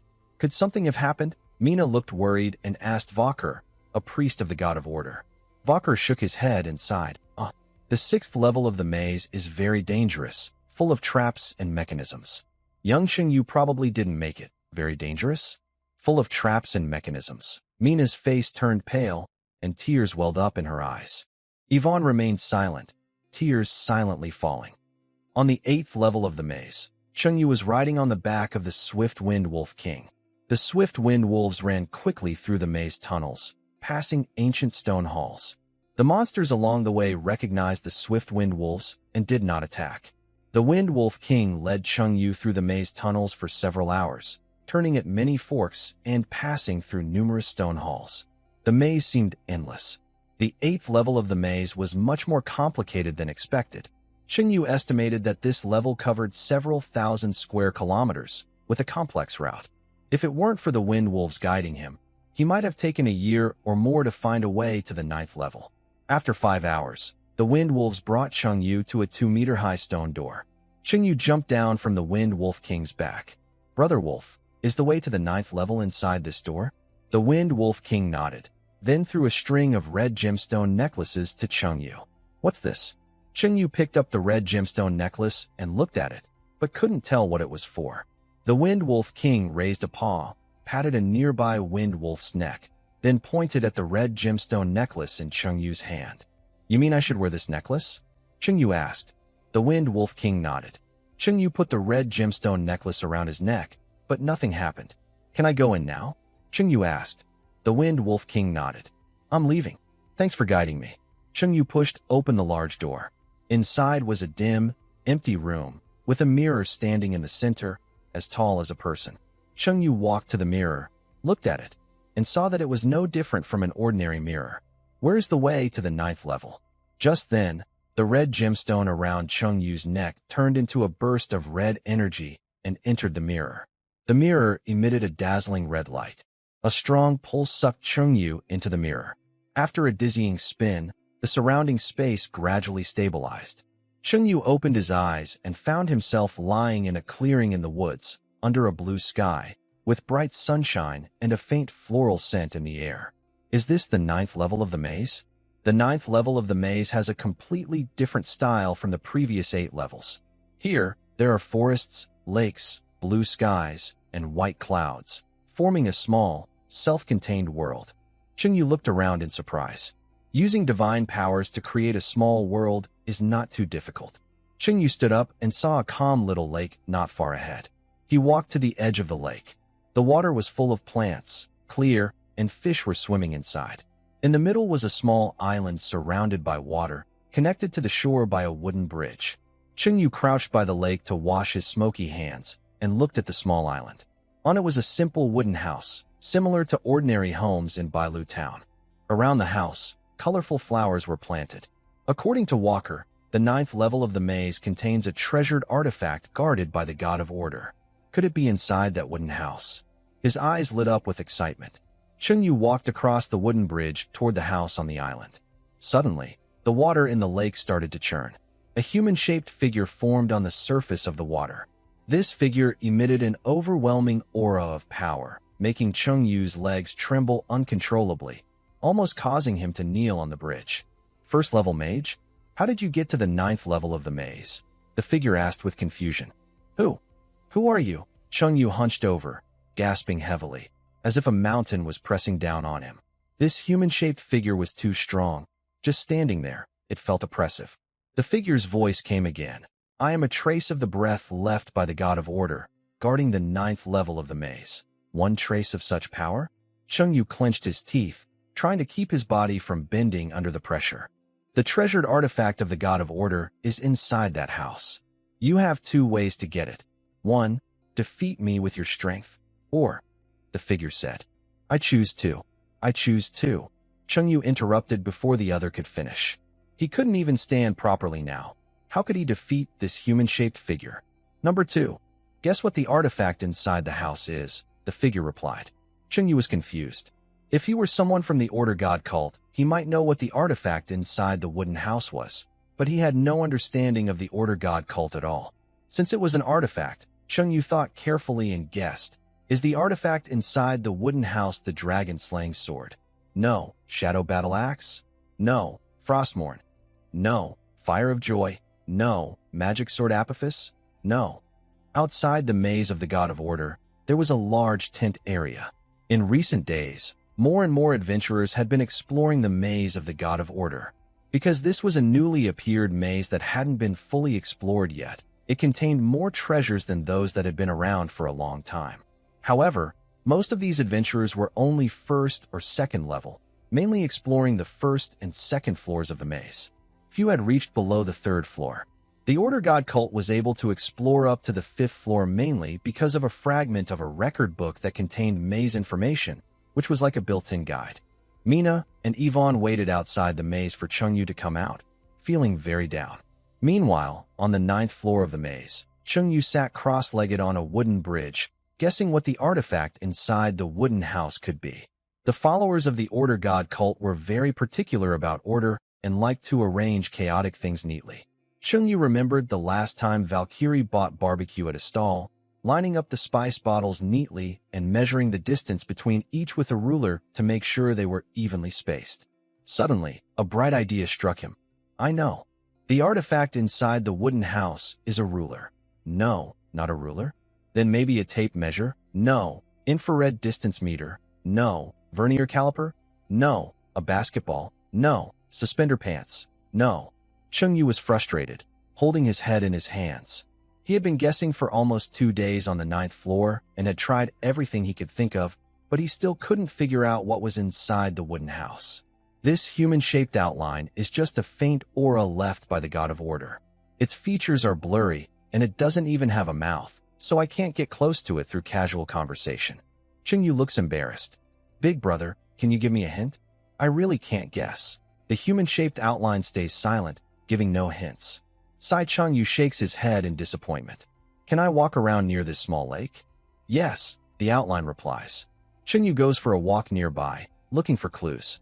He strolls along the lake's edge, where the water plants are lush and the environment is nice. Suddenly, an idea pops into Chengyu's mind. When someone comes to a small lake and sees an island in the middle, connected by a wooden bridge, their usual thinking is to go across the bridge to reach the island. But do I have to cross the wooden bridge? Can't I just swim over? Thinking of this, Chengyu feels excited. Splash! He doesn't bother taking off his clothes and pants. He jumps straight into the small lake and swims toward the island. He turns his head to the right, where the human-shaped outline stands on the bridge without moving or stopping him. He swims harder, watching the island get closer and closer, his heart pounding. The divine artifact of the God of Order is about to be in his hands. It's a powerful artifact, comparable to a semi-divine being in this era without gods. His eyes shine with heat and madness.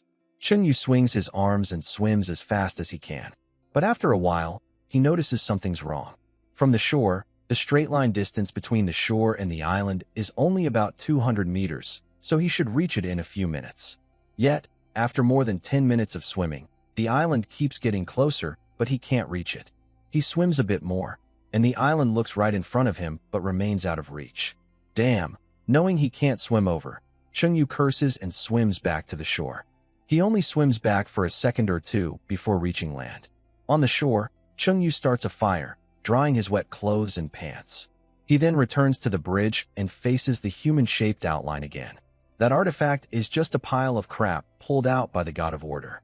Since I can't figure out what it is, Chungyu guesses wildly. No, wait. Is that artifact the God of Order's underwear? No, that's not right. The God of Order's socks? No, that's not right. Chungyu was stunned, recalling the previous secret phrases. I think the Goddess of Light is still charming, and Goddess of Light, don't kill me. Is that divine artifact the Goddess of Light's underwear? No, that's not right. The Goddess of Light's bra? No, that's not right. The Goddess of Light's socks? No, that's not right. The Goddess of Light's undergarments? Yes, that's correct. Chungyu froze in place, looking confused.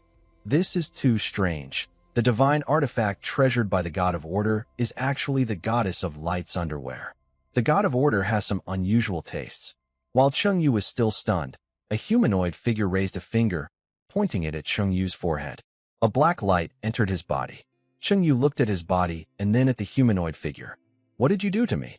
I placed a curse inside you. Wow, what kind of curse? Chungyu felt a bit nervous, confused about being cursed. This curse is, if you tell anyone about stealing the Goddess of Light's underwear, you will die instantly. It's mainly to keep his reputation clean.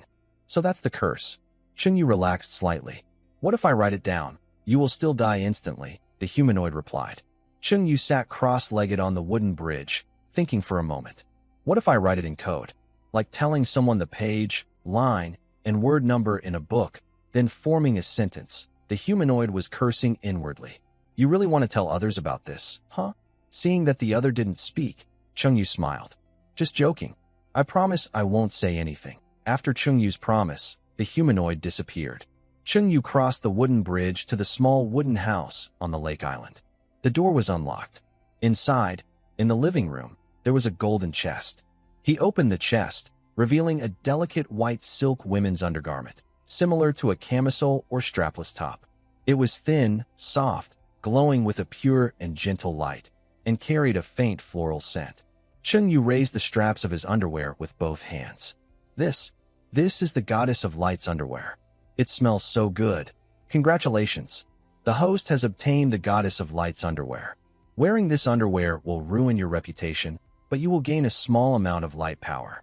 Your holy attribute will be maximized, allowing you to resist all evil forces, and your magic resistance will be greatly increased. Chungyu covered his face and smiled bitterly. As a man wearing women's underwear, he would definitely be seen as strange. Unless absolutely necessary, he should avoid wearing it.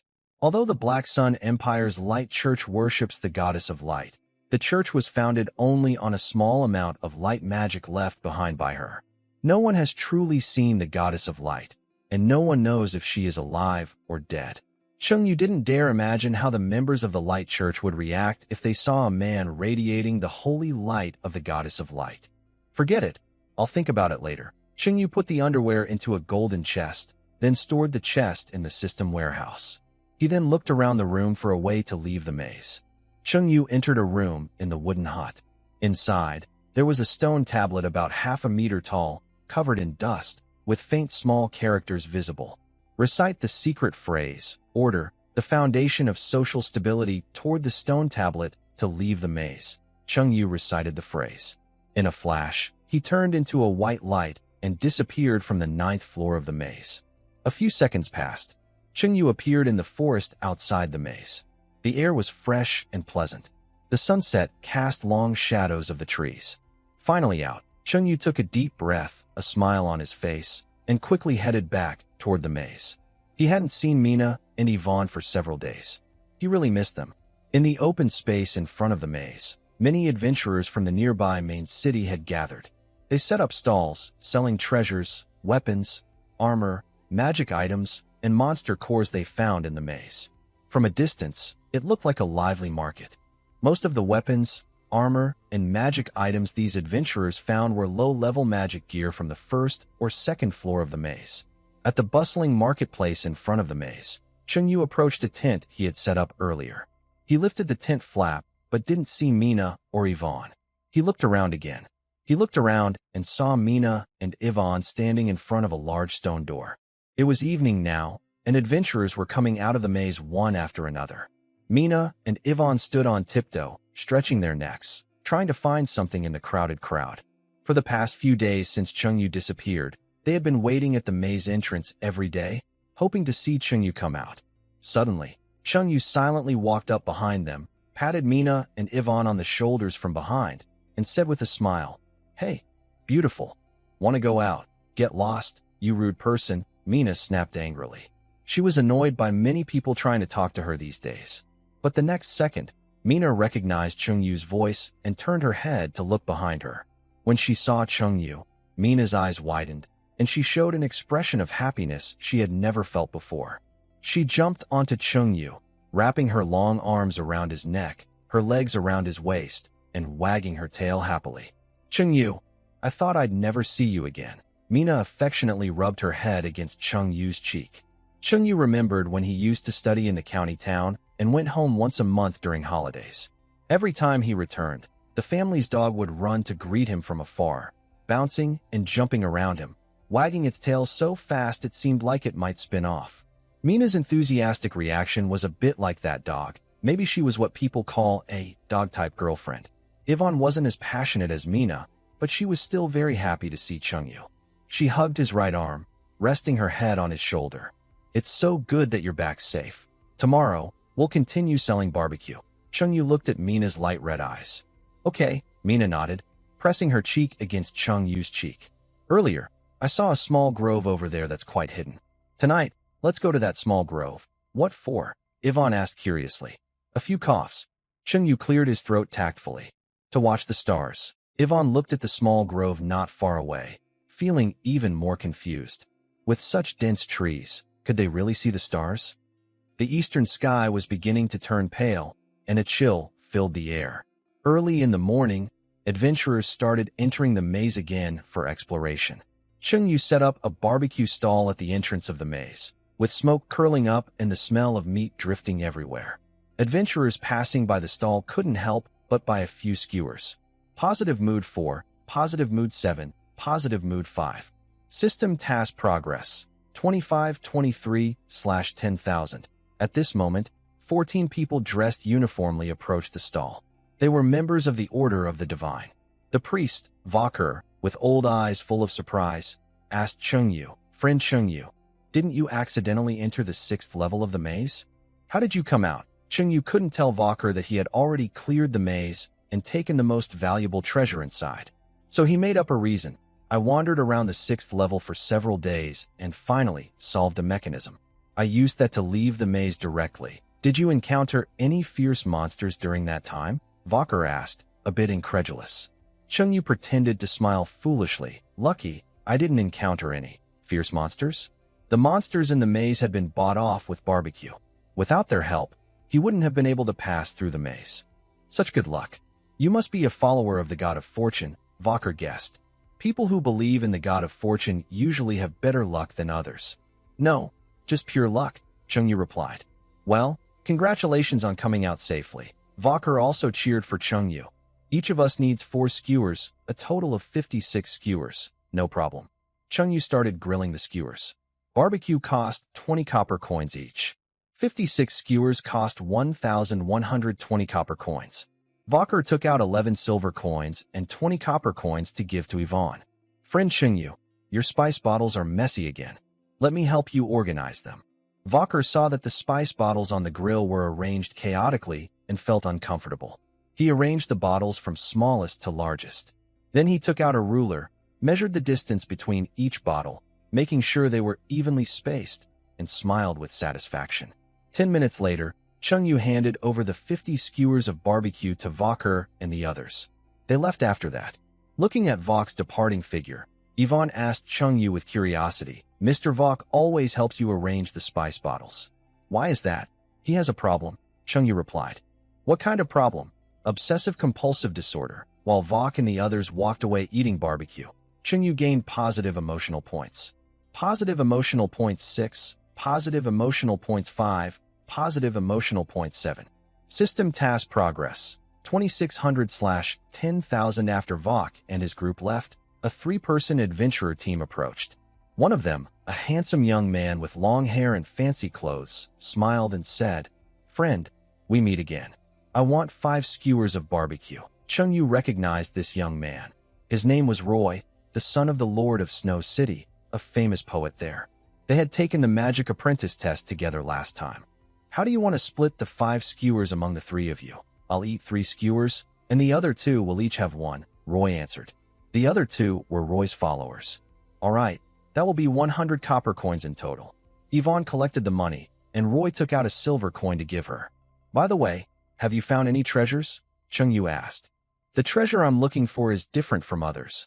I've gained quite a lot," Roy replied. "What kind of treasure are you after?" "Beautiful relief sculptures and mysterious ancient statues in the maze. They contain rich cultural significance and are great material for poetry." The treasure you're after really is different from others. Most adventurers go into the maze to find weapons, armor, or magic items. Roy seems more like he's there for sightseeing. Chung Yu finished grilling 5 skewers of barbecue for Roy. The 3 of them left. Chung Yu continued selling barbecue, and his positive emotional points increased rapidly. Chung Yu sells barbecue at the maze entrance every day, earning money from adventurers and gaining positive emotional points. After a few days, all nearby adventurers knew Chung Yu's barbecue was delicious, and they queued up early in the morning. In the morning, a long line formed at Chung Yu's barbecue stall, but only a few people were at the maze entrance. Every day, the thing I look forward to most is eating Chef Chung Yu's barbecue. This barbecue is truly amazing. Crispy outside, tender inside, perfectly cooked. 10 minutes of adventure, 2 hours of barbecue. Maybe I am not a real explorer. I am addicted to barbecue and can't stop. Some people prefer to wait 2 hours in line to buy barbecue rather than spend time exploring a maze for treasure. A knight in armor approached and said, "Brother, I am from the Fast family in Blackstone City. Can you sell us a few more skewers? I can pay extra." Selling 50 skewers to one person only gives me positive feelings from that one person. Selling 50 skewers to 10 people gives me positive feelings from all 10. So, I set a limit of 5 skewers per person. I hesitated and asked, "How much extra?" The young knight held up 5 fingers and said, "If you sell at 20 copper coins each, I'll pay 50 copper coins per skewer." "No, I have principles. If I set a limit, I stick to it," I replied, refusing the young knight. 50 copper coins are too little. I might consider 1 gold coin per skewer. The young knight from the Fast family looked disappointed and told his companions, "This barbecue smells so good. 5 skewers aren't enough. It's not enough." Another person suggested, "Young Master Charlie, later we can go hunting nearby and catch our own food." "Good idea," they agreed. Each bought 5 skewers and went hunting nearby. At this moment, a middle-aged man carried a pale-faced man to my barbecue stall. The middle-aged man set the pale man down and said, "Boss, my friend was injured by monsters in the maze. He's about to die. His biggest wish before he goes is to eat your barbecue. Can we get in line? Please, just let me have 1 skewer. If I can eat 1 more, I'll be content to die." The pale man's breath was weak, his face colorless. He had a large, penetrating wound on his chest, bandaged with white cloth stained with blood. If he weren't a second-level warrior, he would have already died from such a serious wound. He conveyed his final words to his friend. "Enoch, I'm dying. The one thing I worry about most is my wife, Pori. I will take good care of your wife, don't worry. With you here, I feel at ease." The pale man coughed up blood heavily, nearing death. The waiting adventurers saw that this person was about to pass out and felt pity. "Let him cut in line to fulfill his last wish." "I agree, let him cut. Boss Chung Yu, I'm not in a hurry. Just roast for him first." Chung Yu took out a clay jar from the system warehouse and asked the 2 people nearby, "Want to try my healing miracle potion? It works really well. It's useless. The injuries are too serious unless there's a second-level or higher priest." The middle-aged man named Enoch said, "Priests are clergy of the Light Church, and they are rare. Among thousands of adventurers here, only a few are priests, and they are only first level. First-level priests can only treat simple external injuries. Your friend is almost dead. When in doubt, try anything." Chung Yu wanted to use this seriously injured person to promote his dark dish, pickled earthworms, and show everyone how effective it is, hoping to sell some. After all, this stuff is too stinky to sell directly. All right, Enoch agreed with Chung Yu's idea. Chung Yu held the clay jar and warned everyone, cover your mouths and noses. I'm about to show off. Yvonne and Mina knew what was inside the jar and quickly covered their mouths and noses, staying far away. Others looked confused, not understanding why Chengyu told them to cover their faces. Chengyu unsealed the jar, and a strong rotten smell mixed with a fishy odor spread out, more disgusting than rotten eggs, dead fish, or spoiled shrimp, comparable to a biological weapon. Ugh, the smell was like a strong, healthy demon punching everyone in the stomach, causing some to vomit on the spot. Oh my god, what is this? It's so foul. I swear, this is the stinkiest thing I've ever smelled in my life. 10 times worse than my wife's smelly feet. The adventurers waiting in line for barbecue hurriedly covered their mouths and noses. Dark cuisine, pickled earthworms, miracle healing potion. Try some. Chengyu showed a devilish smile, scooped a spoonful of thick black paste, and held it out to the pale man. Getting a close smell, the pale man frowned deeply. Although he didn't want to eat it, he was almost dead and had no choice but to try anything. He forced himself to suppress his nausea and ate a spoonful of pickled earthworms. Having tasted this thing, I suddenly realized that death isn't so scary after all, said the pale man, commenting on the pickled earthworms. The pickled earthworms worked immediately. The pale man felt a warm flow rise in his stomach, spreading through his body, making him feel cozy and warm. A fresh growth of flesh appeared on his chest wound, and his face started to regain color. He was healing visibly, at a fast rate. This is amazing, the pale man exclaimed in surprise. Not only was his wound healing quickly, but he also felt full of energy, as if he had endless strength. He tore off the white cloth stained with blood from his chest. The large wound was mostly healed, with just a small part remaining, so he had saved his life. Chengyu grinned. You're not fully recovered yet. Want another bite? No, thank you. Your special medicine is enough, the pale man replied. Although he praised the pickled earthworms as a miracle cure, his eyes showed some dislike. The taste was unpleasant enough that he didn't want to try it again. Boss Chengyu, thank you for saving my friend, Enoch said gratefully. However, Chengyu felt that Enoch's gaze carried a faint, almost unnoticed, sense of resentment. The two of them went to the back to queue up. The adventurers, seeing how amazing the pickled earthworms were all surprised. The effect was comparable to that of a priest of at least the second level. Boss Chengyu, do you sell this stuff? Someone asked. Yes, I do. 1 gold coin per spoon, Chengyu replied. He had used the pickled earthworms earlier to treat that man mainly to promote sales. I want a spoon, said one adventurer. Me too, said another. Give me one, called out another. In the end, Chengyu sold 7 spoons of pickled earthworms, earning 7 gold coins. Although everyone was impressed by how miraculous the treatment was, their willingness to buy was not very high. First, the smell was terrible, leaving a bad impression. Second, at 1 gold coin per spoon, it was too expensive. If they didn't need it, it would be a waste. Chengyu looked at the jar of pickled earthworms remaining inside. There was only a little left. He planned to prepare more another day. He sealed the jar and continued selling grilled food. After these days of effort, the system quest was almost complete. System task progress, 9886/10,000. System task progress, 9891/10,000. System task progress, 9900/10,000. System task progress, 10001/10,000. Congratulations to the host for completing the system task. You have earned a special recipe, wooden root braised meat. Wooden root braised meat, slightly bitter taste, with a strong aroma of heather flowers. It has notable invigorating effects.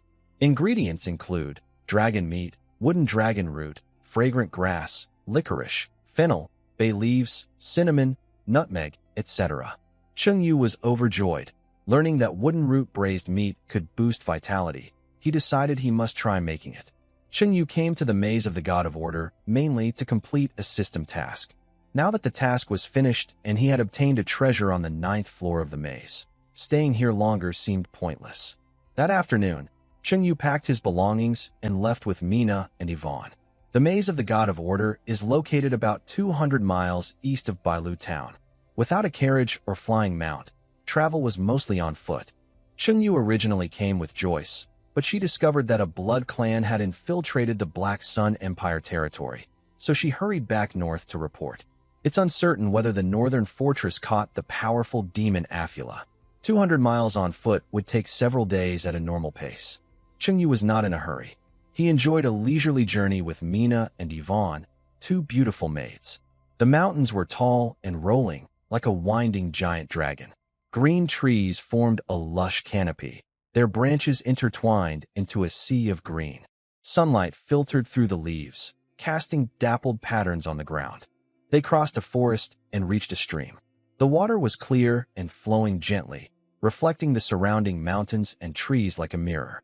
Wildflowers bloomed along the stream bank, colorful and fragrant. In this peaceful mountain scene, everything seemed calm and beautiful. Chengyu sat by the stream, soaking his feet and enjoying the tranquil environment.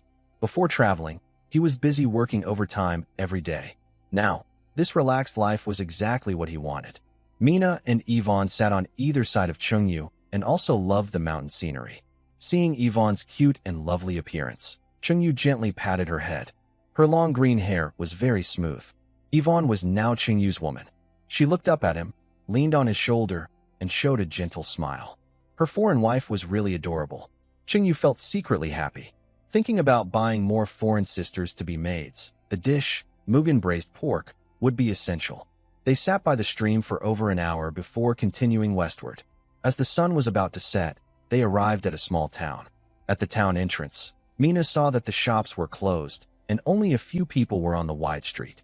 She asked, "Why is this small town so quiet? Maybe everyone has gone home to sleep," Yvonne guessed. Chengyu was also a bit confused. The sun hadn't set yet, so why was there almost no one in town? The three of them entered the town and walked along the main street. Suddenly, someone tapped Chengyu on the shoulder from behind. "Brother Chengyu, what are you doing in Kote town?" He turned to look behind him. A short, middle-aged man, shorter than Yvonne, wearing rough brown cloth clothes, looked somewhat familiar. Next to him was a chubby young man who looked to be in his 20s. Herman. Chengyu recognized the short, middle-aged man. Herman was the organizer of the North Fortress Food God Society and a big fan of barbecue. He was also Chengyu's top supporter because Chengyu's barbecue was so delicious. Herman once rewarded him with 5 gold coins. When Chengyu sold barbecue at the North Fortress, Herman was the first to line up every morning. "I'm heading back to Bailu town. Passing through here, what are you doing? Soldiers from the North Fortress should stay there." Why was Herman, dressed as a civilian, out and about in this town? Herman said, "There are blood clans lurking in town. I was ordered to catch the remnants of the blood clans," he explained. Chengyu nodded. No wonder the town was so quiet before dark. They stood by the street and chatted with Herman. From Herman, Chengyu learned that a few days ago, Joyce returned to the North Fortress and told General Barney about the blood clans appearing inside the Black Sun Empire. The border troops of the North Fortress were working together with the city defense forces of nearby main cities. "We captured members of the Blood Clan who infiltrated the Black Sun Empire, as well as some humans transformed into Blood Clan members. I admire the efficiency of the Northern Fortress." "How do you plan to deal with the Blood Queen Afra?" I asked. Herman replied, "We didn't catch Afra herself, only her 2 close attendants. They are also searching for her. Afra's personal attendants are looking for her? Is that really what you call close attendants?" "What do you mean?" I didn't quite understand. "None of this has anything to do with Afra. According to those 2 attendants, Afra usually has poor sense of direction. Once she entered the Black Sun Empire, she disappeared. She probably got lost. Those 2 attendants transformed humans into Blood Clan members to have more help in finding Afra." Herman explained the whole story to me. I couldn't help but laugh and shake my head. A demon who has lived for hundreds of years and still gets lost. While powerful, some demons may act strangely because they've been alive for so long, Herman said. Last year, a demon led an army to attack the northern fortress. Instead of planning how to attack, he spent all his time outside blowing a flute, so badly that we called him the Short Flute Demon King. It wasn't that his flute had magical powers. It was just really unpleasant to listen to. During that time, the soldiers at the northern fortress experienced the terror of being controlled by such terrible music. Herman's story changed my view of demons. They seem quite abstract. Are those demons just slacking off and not worried about the Demon King punishing them? But not all demons are like that. There are different factions within the demon race. Some are loyal to the Demon King, while others only follow him in name and obey his orders. Learned something new today. I looked at Herman and then at the chubby young man beside him. So, just the two of you are capturing the Blood Clan remnants? No, there are others hiding in the town. Our plan is to use Seed as bait to lure out the Blood Clan remnants and catch them all at once. Herman grinned and patted the young man next to him. Seed looks so chubby and white. He's perfect for attracting Blood Clan members. We should be able to lure them out easily. Commander, my blood isn't healthy. A bowl of blood with half a bowl of oil. The remaining Blood Clan remnants will definitely find it too greasy and not tasty. The young man named Cider looked unwilling. When it comes to the Blood Clan, Chengyu thought of a dish called stir-fried blood sausage. He wondered if it could attract the Blood Clan. How about I be the bait and help you catch the Blood Clan remnants? Boss Chengyu, you're such a good person, Cider said gratefully. Chengyu replied, I'll be the bait for you. You go find some pig blood for me. No problem, definitely no problem. The young man named Cider immediately went to find pig blood. Compared to being the bait, finding pig blood is much safer. Night fell, and darkness covered Kotet Town. The main street of Kotet Town was empty. Chengyu built a simple stove with bricks and stones by the roadside. He placed an iron pot on the stove, which was lit with fire underneath. Herman and others hid in nearby houses, carefully watching Chengyu through the window cracks. The water in the pot was boiling. On the table nearby, there were fresh pig blood sausage, bean paste, minced ginger, soy sauce, cornstarch, and other ingredients. Once the water boiled, Chengyu put the pig blood into the boiling water to cook briefly, then took it out and rinsed it with cold water, cutting it into small square pieces. He poured out the boiling water, added pig lard to the pot, and heated it until it was about 60% hot. He added bean paste, chopped green onions, minced ginger, and minced garlic, stirring constantly until fragrant. When the oil turned red, he added a small amount of clear water. Then he added chicken essence and soy sauce to season further. After all the seasonings were mixed well, he added the previously cut pig blood and stir-fried everything together. Originally, he would add cooking wine to remove the gamey smell, but to better attract the Blood Clan, Chengyu didn't add wine, leaving the bloodiness of the pig blood sausage intact. Fresh pig blood has a strong, bloody smell, which, combined with the aroma of various seasonings, spread throughout Kotet Town streets, filling the air everywhere. In a remote alley in Kotet Town, a pair of crimson eyes suddenly opened. Such a unique, bloody smell. This isn't just a simple bloody smell. It's mixed with the scent of other spices. It's so fragrant, 10 times more than fresh blood. I want blood. I can't control myself anymore. Chengyu stir-fried the blood sausage for a few minutes until it was fully flavored. After cooking, he thickened the sauce with water and cornstarch, then sprinkled chopped green onions and peppercorn powder on top. Done. Chengyu placed the plate of stir-fried blood sausage on a small wooden table and sat quietly, waiting. As the aroma of the dish spread, all the vampires hiding in Kotet Town came out. On the street, their crimson eyes looked like fierce ghosts crawling out of hell. There were 8 vampires in total. Is there really so many vampires hiding in Kotet Town? Herman, hiding in the shadows, was startled. He had expected only 2 or 3 vampires remaining. But to his surprise, there were 8. They only had 10 people, and he wasn't sure if they could handle these 8 vampires. Meanwhile, the 8 vampires followed the smell to Chengyu's stall. What's this? It smells so good, one vampire asked Chengyu.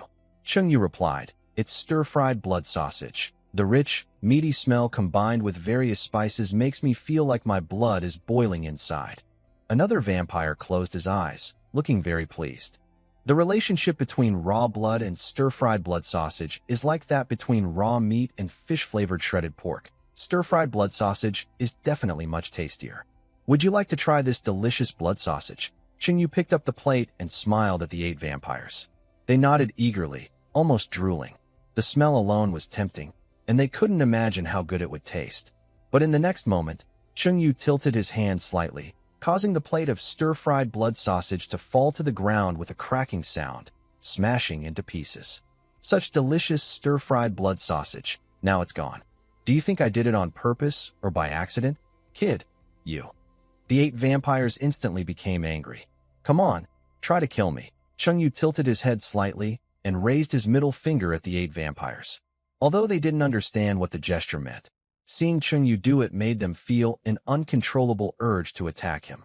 Kid, you've angered us. Prepare to face our wrath. The 8 vampires bared their fangs and claws, and large blood-red wings grew from their backs.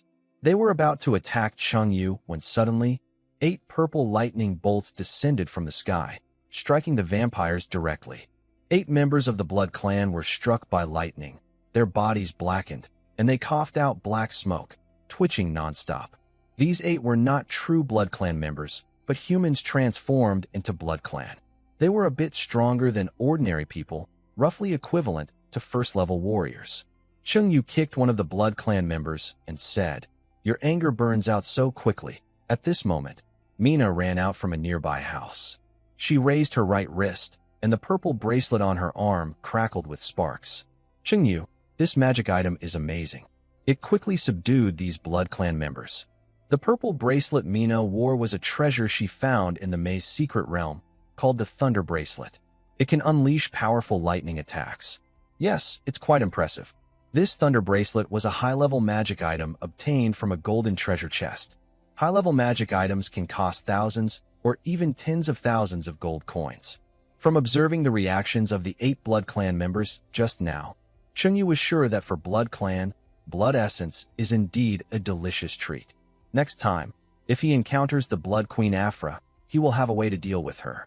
Herman and the others came out of a wooden house nearby, looking at Mina and then at the 8 smoking Blood Clan members. He said to Chungyu, "Brother Chungyu, your orc wife is really impressive." This was the first time someone called Mina Chungyu's wife, and she felt a bit uncomfortable. Actually, I'm not Chungyu's wife yet." "Not wife? Then she's your girlfriend." "Same difference." Herman laughed boldly, grateful for Chungyu's help in subduing the 8 Blood Clan members. It was just a small favor. Chungyu happened to pass through Kot Town, and Herman was his top supporter, so he helped out. Herman was very enthusiastic. "When you have time, come visit my territory. I'll have the common folk line the streets to welcome you." "Really?" Chungyu knew Herman had a noble title and territory, but he didn't know exactly how large it was. Of course, it's true. They stayed in Kot Town for one night. The next morning, after saying goodbye to Herman and the others, Chungyu and his companions headed toward Bailu Town. Herman and the others took the 8 Blood Clan members back to the northern fortress. After several days of long outdoor travel, Chungyu and his friends finally arrived at Bailu Town. Whitedew Town remains peaceful and calm as always, with many pedestrians on the streets and numerous shops on both sides. After walking through Whitedew Town and heading north for about 10 minutes, Chungyu returned to his estate. It had been a long time since he last visited. The garden in front of the estate was full of fallen leaves. Crops on the farm were growing strongly. Sweet corn was ripe, and tomatoes had overripe and rotted on the ground. Mina took out her keys, unlocked the estate gate, and entered the living room. She lay down at the long table and said, "After camping outdoors for a few days, it's so much more comfortable at home." Chungyu sat down to rest. Originally, he had 10,000 skewers of roasted bird meat. In the northern fortress, he sold over 5,000 skewers, and in the maze, he bought those monsters with more than 1,000 skewers. After leaving the maze, to complete the system tasks, he sold many more skewers to adventurers. Now, only a few thousand skewers remained in Chungyu's system warehouse. These skewers could be sold out in Whitedew Town, so he didn't plan to sell more at the northern fortress. First, because the northern fortress is quite far from Whitedew Town. Second, because the fortress is very closed off and less comfortable than his own estate. The farm in front of the estate covers over 100 acres. Previously, Yvonne practiced plant growth magic on the farm, planting crops like corn, tomatoes, asparagus, eggplants, and cucumbers. Golden sunlight shone on the fields, and the lush green crops swayed gently in the breeze. Various fruits and vegetables grew healthily, full of vitality. In the small garden in front of the estate, many fallen leaves were piled up. Yvonne, wearing a light green long dress, held a broom and was sweeping the leaves in the garden. "Look, I harvested so much corn," Mina said happily, carrying a basket of corn to Chungyu. Chungyu peeled a corn cob. The kernels were full and emitted a faint sweet corn aroma. It was neither too old nor too young, just right for boiling and eating. "Tonight, we'll cook corn," he said. "Sounds good," Mina replied, carrying the corn inside. Sitting at the stone table in the garden, Chengyu took out the Circe's Continental Flora and Fauna Encyclopedia to study. He had started learning from this book shortly after crossing over and had studied about 2/3 of it. Most common animals and plants on the Circe's continent were familiar to him. However, to better identify ingredients, he still needed to keep learning. Yvonne finished sweeping the fallen leaves and sat next to Chengyu. She took out a small, semi-transparent crystal bottle from her pocket and placed it on the stone table. Inside the bottle was a golden seed. Yvonne had found this crystal bottle in the maze's secret chamber and had kept it with her ever since. This seed is so beautiful.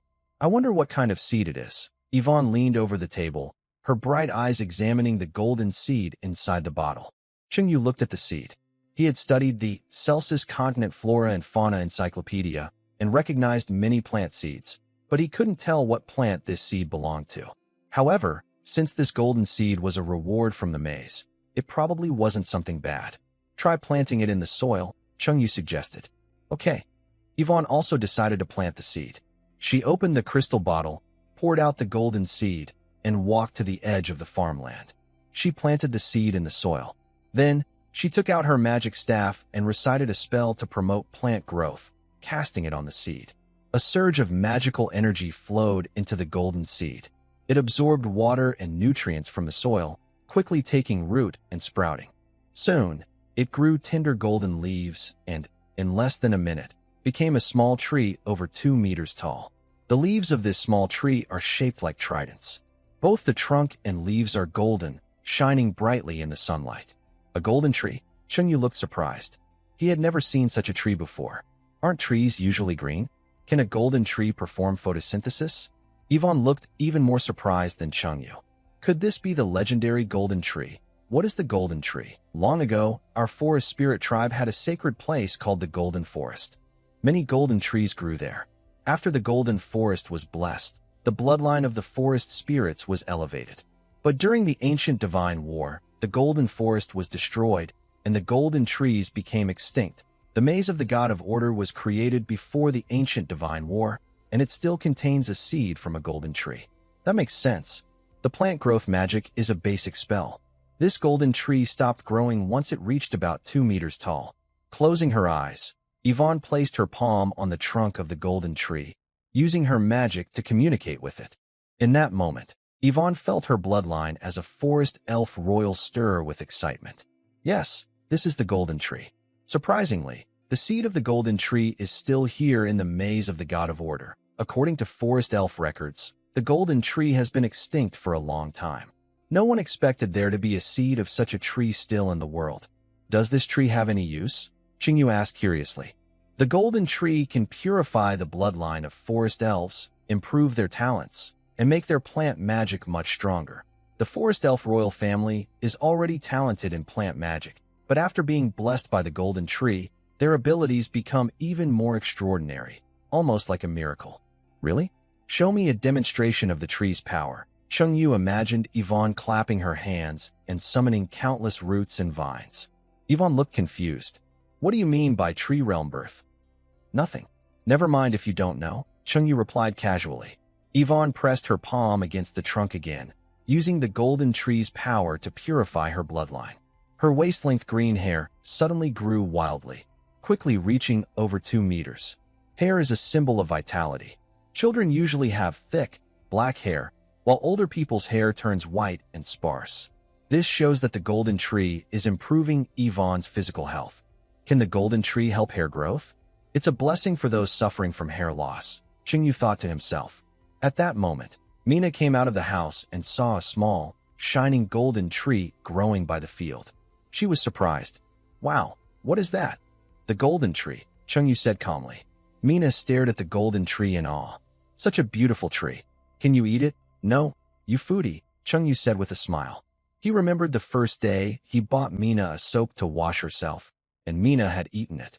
If you can't eat it, it's no fun, Mina said disappointedly, losing interest in the golden tree. She stood in front of the golden tree for more than 10 minutes before returning to Chengyu's side, her long green hair trailing behind her. Chengyu looked up at Yvonne, who had been blessed by the golden tree. Her skin was rosy and smooth, as tender as tofu. She had grown a little taller, and her face looked a bit more attractive. Chungyu was surprised and thought that Yvonne's strength had increased dramatically. Mina saw Yvonne's long hair dragging on the ground. Yvonne, your hair is too long. Do you want Sister Mina to help you cut some? Yes, please help me cut some. It's inconvenient with my hair dragging on the ground. Mina went inside to get scissors. Yvonne sat next to Chungyu, raised her right hand, and gathered magic in her palm, forming a circular magic pattern. The land around the stone table was filled with vines breaking through the soil. Vine magic is a simple first-level spell, but in Yvonne's hands, it is much stronger than typical first-level magic, even surpassing some second-level spells. Only knowing one first-level vine spell is such a waste of talent. Chungyu thought for a moment. I'll help you learn some powerful plant magic when I have time. Thank you, Lord Chungyu. Yvonne hugged his waist and pressed close to him. Chungyu patted Yvonne's elf-like long ears and kissed her on the face. Mina came out with scissors and helped Yvonne cut her long hair, which was over 2 meters long, shorter. Behind the manor, Chungyu opened the ice cellar lid and walked down the stairs into the cellar. Last time, the demons created a gap at the northern border, and their flying cavalry, riding shadow crows, invaded the Black Sun Empire. Chungyu fought and killed more than 20 shadow crows. Some of the shadow crows were turned into 10,000 skewers of barbecue, and the remaining 10 bodies were frozen in the cellar. Each shadow crow was about 10 meters long, and the 10 body stack took up most of the space in the cellar. Chungyu wanted to store some other types of meat here, but there was not much space left. I need to dig another ice cellar. When Mina heard Chungyu say this, her eyes lit up and her ears stood up. Do you want to dig a hole? I'm really good at that. You can dig holes? Chungyu looked at Mina's slim figure. Of course. Our Silver Wolf clan is born to dig holes. Mina rubbed her wrists, eager to start digging. Are your silver wolves like huskies? Chungyu remembered that huskies loved digging holes, scratching everywhere with their paws, digging in the sofa, the bed, and even the walls. Where should I dig? Where should I dig? Mina didn't know what huskies were and didn't want to know. She only cared about where to dig. Chungyu thought for a moment and said, let's dig the new ice cellar next to this one, with a similar size. Great. Finally, I have a chance to dig a new ice cellar, Mina said excitedly as she returned to the estate to get a hoe and started digging beside the existing ice cellar. Chungyu began to understand why Mina ate so much every day and still didn't gain weight. She was full of energy, and her activity level was several times higher than that of an average person. Mina was digging the ice cellar behind the estate, while Chungyu and Yvonne returned to the garden in front of the estate. Yvonne stood behind Chungyu, placing her delicate hands on his shoulders to help him relax and massage his back. Chungyu's mind moved, and a semi-transparent system panel appeared in front of him, showing his current strength and defense attributes. Host, Chungyu cooking skill level, max strength, 1177 defense, 1177 skills, silver moon shockwave, magic mastery, passive, equipment, dragon pattern gold sword. In the top right corner of the system panel, the positive emotion points are displayed as 13,610. During previous tasks, the accumulated positive emotion points had not yet been exchanged for attributes. System, exchange 68 points for strength and 68 points for defense. Host consumes 13,600 positive emotion points, strength 68, defense 68. Host, Chungyu cooking skill level, max strength, 1245 defense, 1245 skills, silver moon shockwave, magic mastery, passive, equipment. Dragon pattern gold sword. The number of positive emotion points in the top right corner drops to 10. Currently, Chungyu's strength is equivalent to that of a Tier 4 warrior. To reach the level of a Tier 5 warrior, his strength and defense need to reach 5,000. However, Tier 4 warriors are already very strong. The Northern Fortress has hundreds of thousands of troops, but only about 100 Tier 4 warriors, and only a few Tier 5 warriors. Above Tier 5, the 6th tier is called Legendary. In daily life, it is almost impossible to see people above Tier 6. As for Tier 7, 8, and 9, they are unheard of. That night, Chungyu cooked 10 ears of corn to eat. Compared to Earth, the corn grown on this alien land is not very different. It can be said to be indistinguishable. The next day at 10 a.m., Chungyu got up to make breakfast. After breakfast, the three of them happily went to Bailu Town to set up a stall and sell grilled food. There were still thousands of skewers of grilled food left in the system warehouse, and since there was nothing else to do, they continued selling. They set up a grill on the street, with smoke swirling around. Previously, Chungyu had sold egg fried rice in Bailu town for half a year. Almost all the residents knew Chungyu and knew that his food was very tasty. Soon, customers started coming to buy grilled food. A middle-aged man approached the stall, smiling, and asked, "Boss Chungyu, long time no see. Why are you starting your business again? I bought a manor outside Bailu town to pay off my mortgage, and I have 2 wives to support. Life is tough." Chungyu casually made up a reason. "Life isn't easy. I'll buy 2 skewers to support your business," the middle-aged man said, handing over 40 copper coins. Chungyu grilled 2 skewers for him. "The taste is really good. No wonder it's made by Boss Chungyu," the man praised. "Just average, 3rd best in the world," Chungyu modestly replied. The second customer was a chubby woman about 1.6 meters tall and weighing around 160 jin. "Boss Chungyu, you're so handsome. Just looking at your face makes me full," she kept staring at Chungyu. When Chungyu sold egg fried rice before, many middle-aged women took care of his business, partly because the food was delicious and partly because he was handsome, considered a friend to middle-aged women. Mina and Yvonne looked at the chubby woman with subtle hostility in their eyes. "How many skewers would you like?" Chungyu asked. 3 skewers. Chungyu's grilled food was not cheap, and even if it was tasty, the residents of the town probably wouldn't buy too much. Over the next half hour, people kept coming to Chungyu's stall. Seeing the large crowd, Chungyu put up a wooden sign in front of the stall with a message written on it. "High-priced purchase of black earthworms, 500 copper coins per gene. High-priced inquiries about dragon race news, 1,000 copper coins per message." Chungyu needed black earthworms to make a dark dish called pickled earthworms, which was very effective and had a long shelf life. He also wanted to get some dragon meat to make a health-boosting dish called Mugen braised meat. Black earthworms at 500 copper coins per gene? That's an extremely high price. Beef only costs 40 copper coins per gene. My family's farmland has many black earthworms. I will go dig some for you soon. Some people waiting in line to buy barbecue saw the sign and decided not to buy barbecue. They went home directly to dig earthworms instead. Chungyu continued selling barbecue. Near noon, a young adventurer approached Chungyu's stall and saw the wooden sign that said, "Boss, do you want to hear news about the dragon?" "Yes, that's right. Last time I took on a quest, I saw a request about a mountain east of Blackstone City being occupied by a fierce dragon. The city lord of Blackstone City issued a quest for adventurers to defeat the dragon. But the task was too difficult, and no adventurers accepted it. Dragons are the strongest race on the Celsius continent. They have high physical and magical defenses naturally. Besides that, dragons have strong physical strength and powerful dragon language magic. They are like hexagon-shaped warriors, and no one wants to provoke them." Which direction is Blackstone City? Chungyu had heard of Blackstone City. It's in this area, but he didn't know the exact location. Southwest of Bailu town. It takes 2 days and 2 nights by carriage to get there, the adventurer said. "Okay, thank you for the information." Chungyu gave the adventurer 1,000 copper coins as a reward. Chungyu sold barbecue in Bailu town. He set up his stall at 10:30 in the morning and packed up at 2:30 in the afternoon, earning over 1,000 positive emotion points. As a freelance worker, working only 4 hours a day, Chungyu felt he was being fair to himself. During the stall, Chungyu bought more than 6 gene of black earthworms from the town residents. He divided these earthworms into 2 clay jars, sprinkled salt into the jars, then sealed the openings with paper and left them in a cool place to naturally ferment. According to the recipe, pickling earthworms takes more than half a month. Although he didn't understand the science behind it, following the steps in the recipe was definitely correct. Back at the estate, Mina couldn't wait to take off her long black dress and change into a neat, tight-fitting outfit. She hummed a tune, carried a hoe, and went to dig an ice cellar behind the estate. Chungyu also didn't understand why Mina liked digging holes.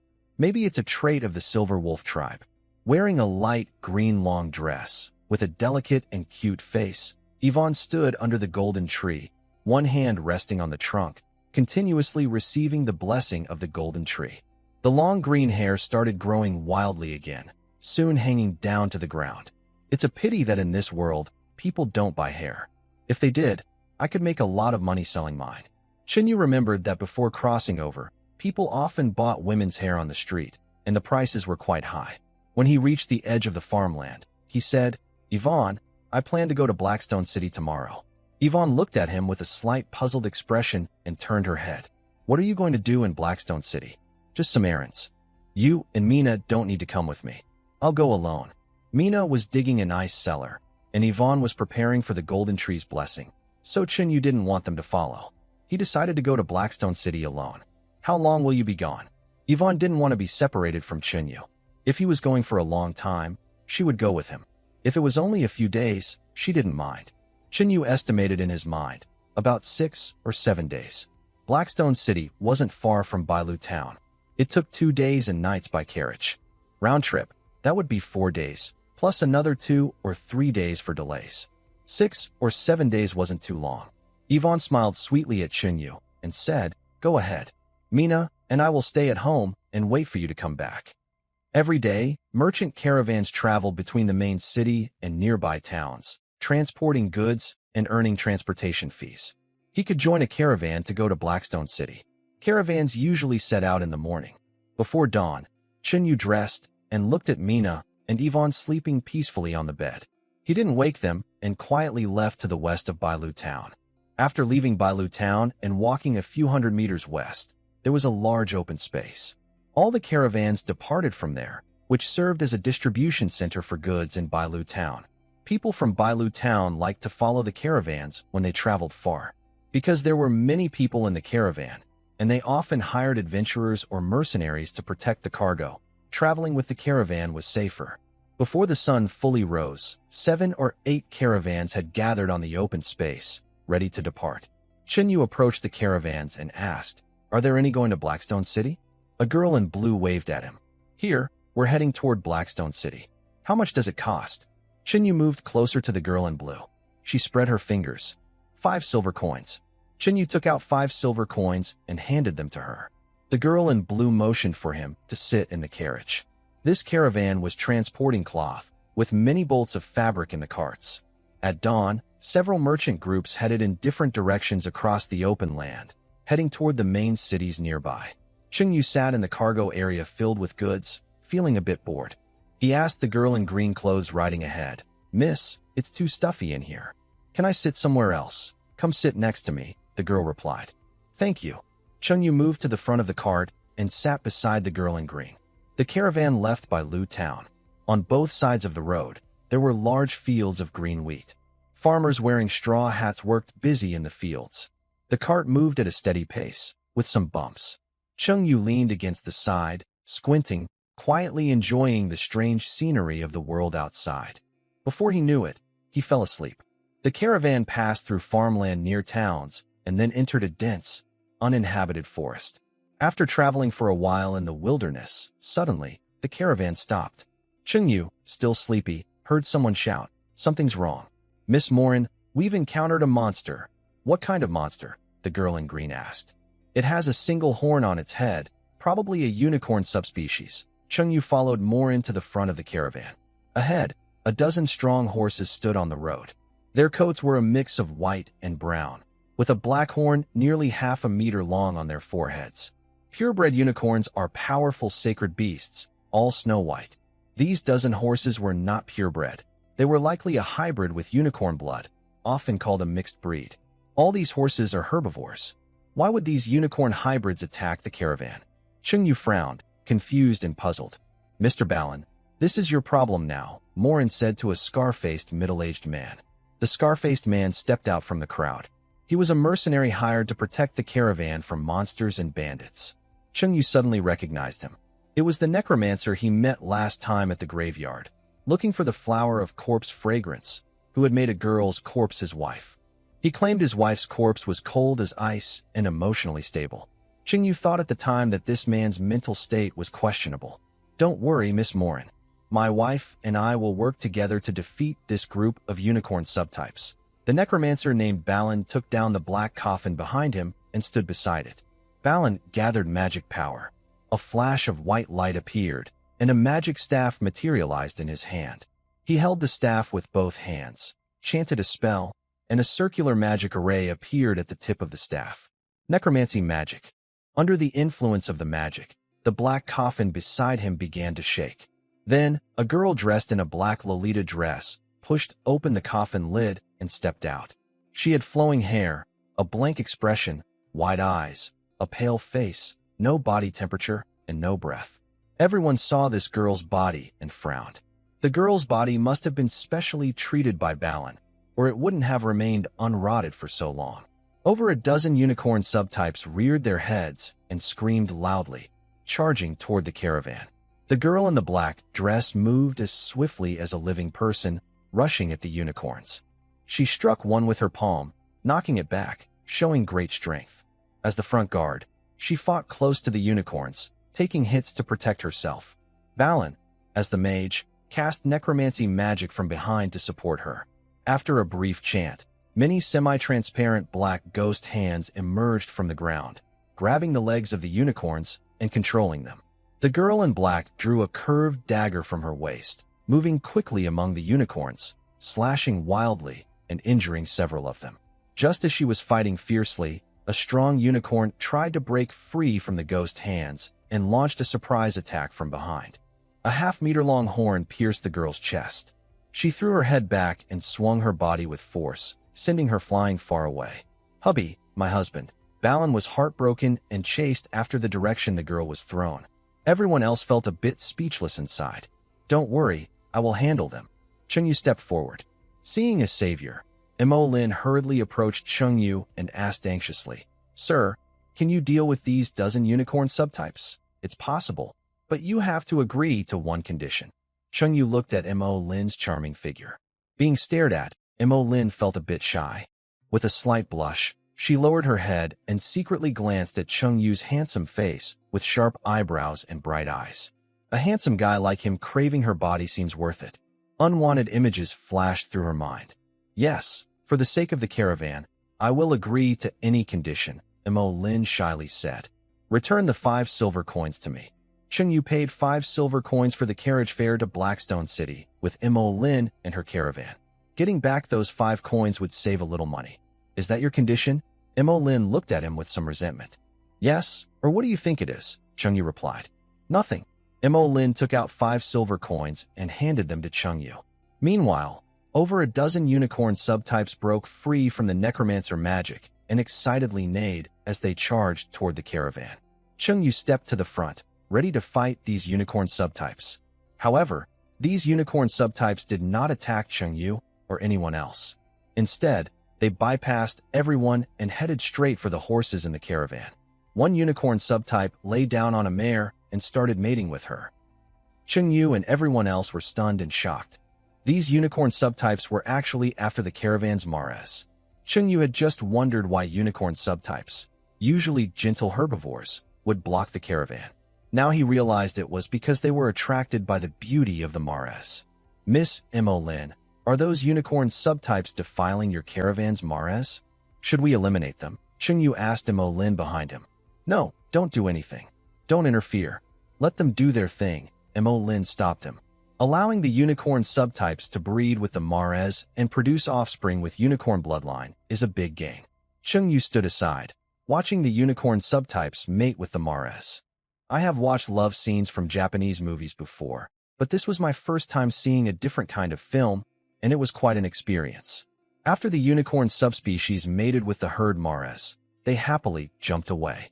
At that moment, Scarface Balin carried back a girl in a black dress. "Where are those damn unicorn subspecies? My wife was exposed by them, and I want to fight them."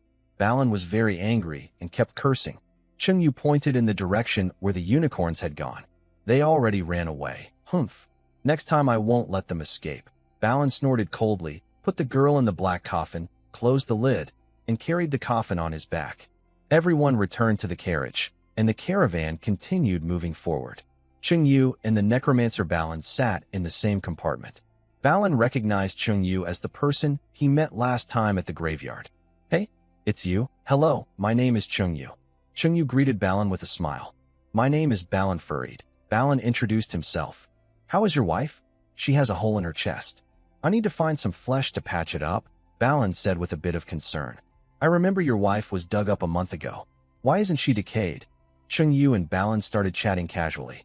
Balan took out a small bottle about half an inch high from his pocket and proudly said, "Because I used this on my wife." "What is this?" Cheng-Yu looked at the small bottle in Balan's hand. "Balan, it's a natural preservative made from over a dozen plants. In the 21st century, common preservatives in food include sodium benzoate and potassium sorbate.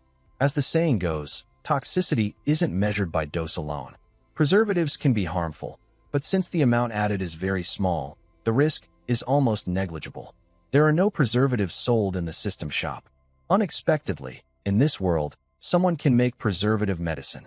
Cheng-Yu recalled how vividly the girl in the black dress looked, and it seemed Balan's preservative was quite effective. "Is this preservative harmful to the human body?" Cheng-Yu asked. "Absolutely harmless," Balan confidently replied. "Can I buy some from you?" Cheng-Yu wanted to buy some to try. In the future, he could add preservatives to baked goods and other foods that can't be stored long-term.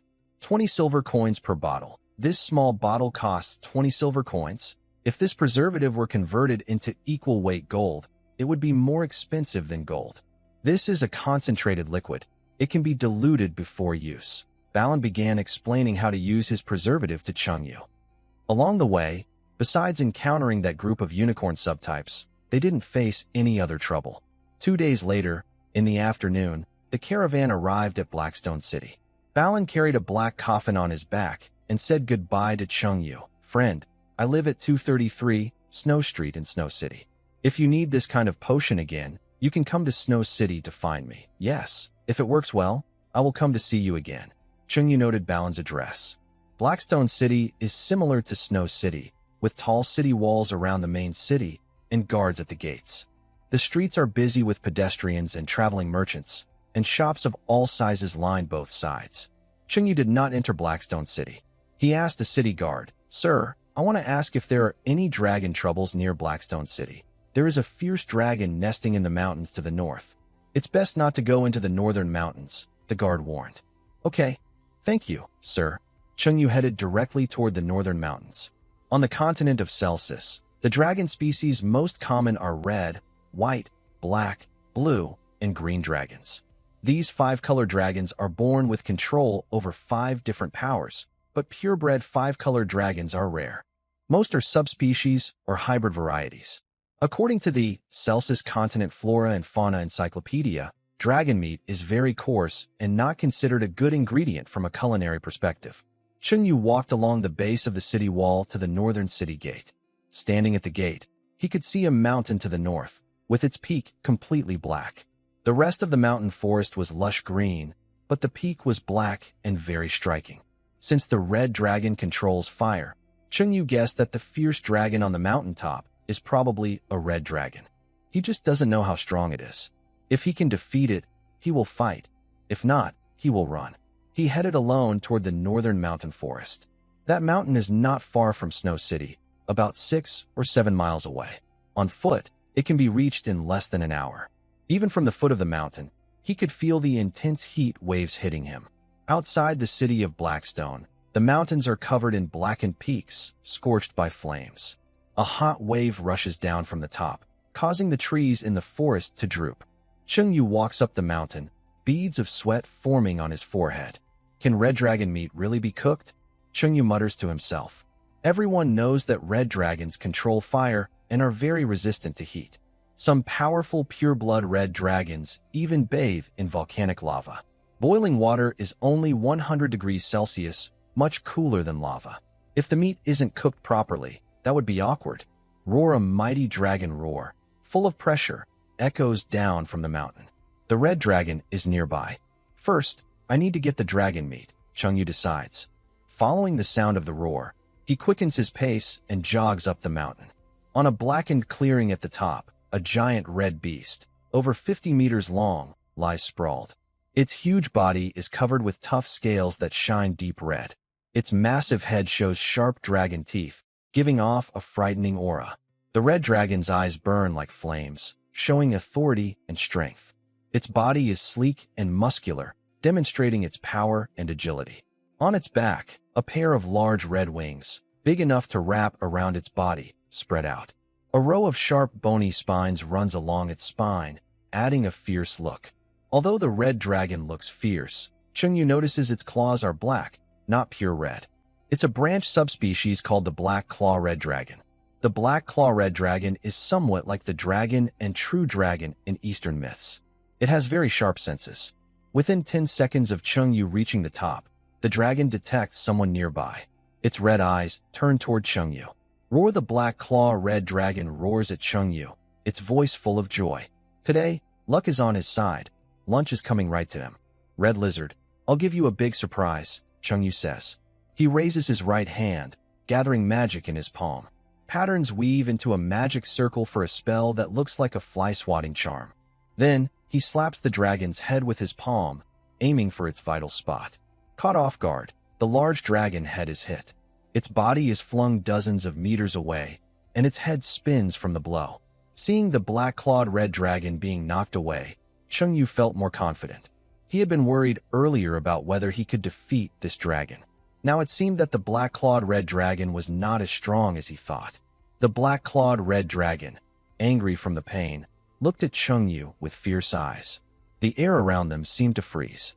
Then, it took a deep breath, stretched its neck, opened its big mouth, and spat out flames. The fierce flames shot out from the dragon's mouth like a tide rushing forward, heading toward Chungyu. The blazing fire approached quickly. Chungyu jumped up hard, his body shooting into the sky like a cannonball.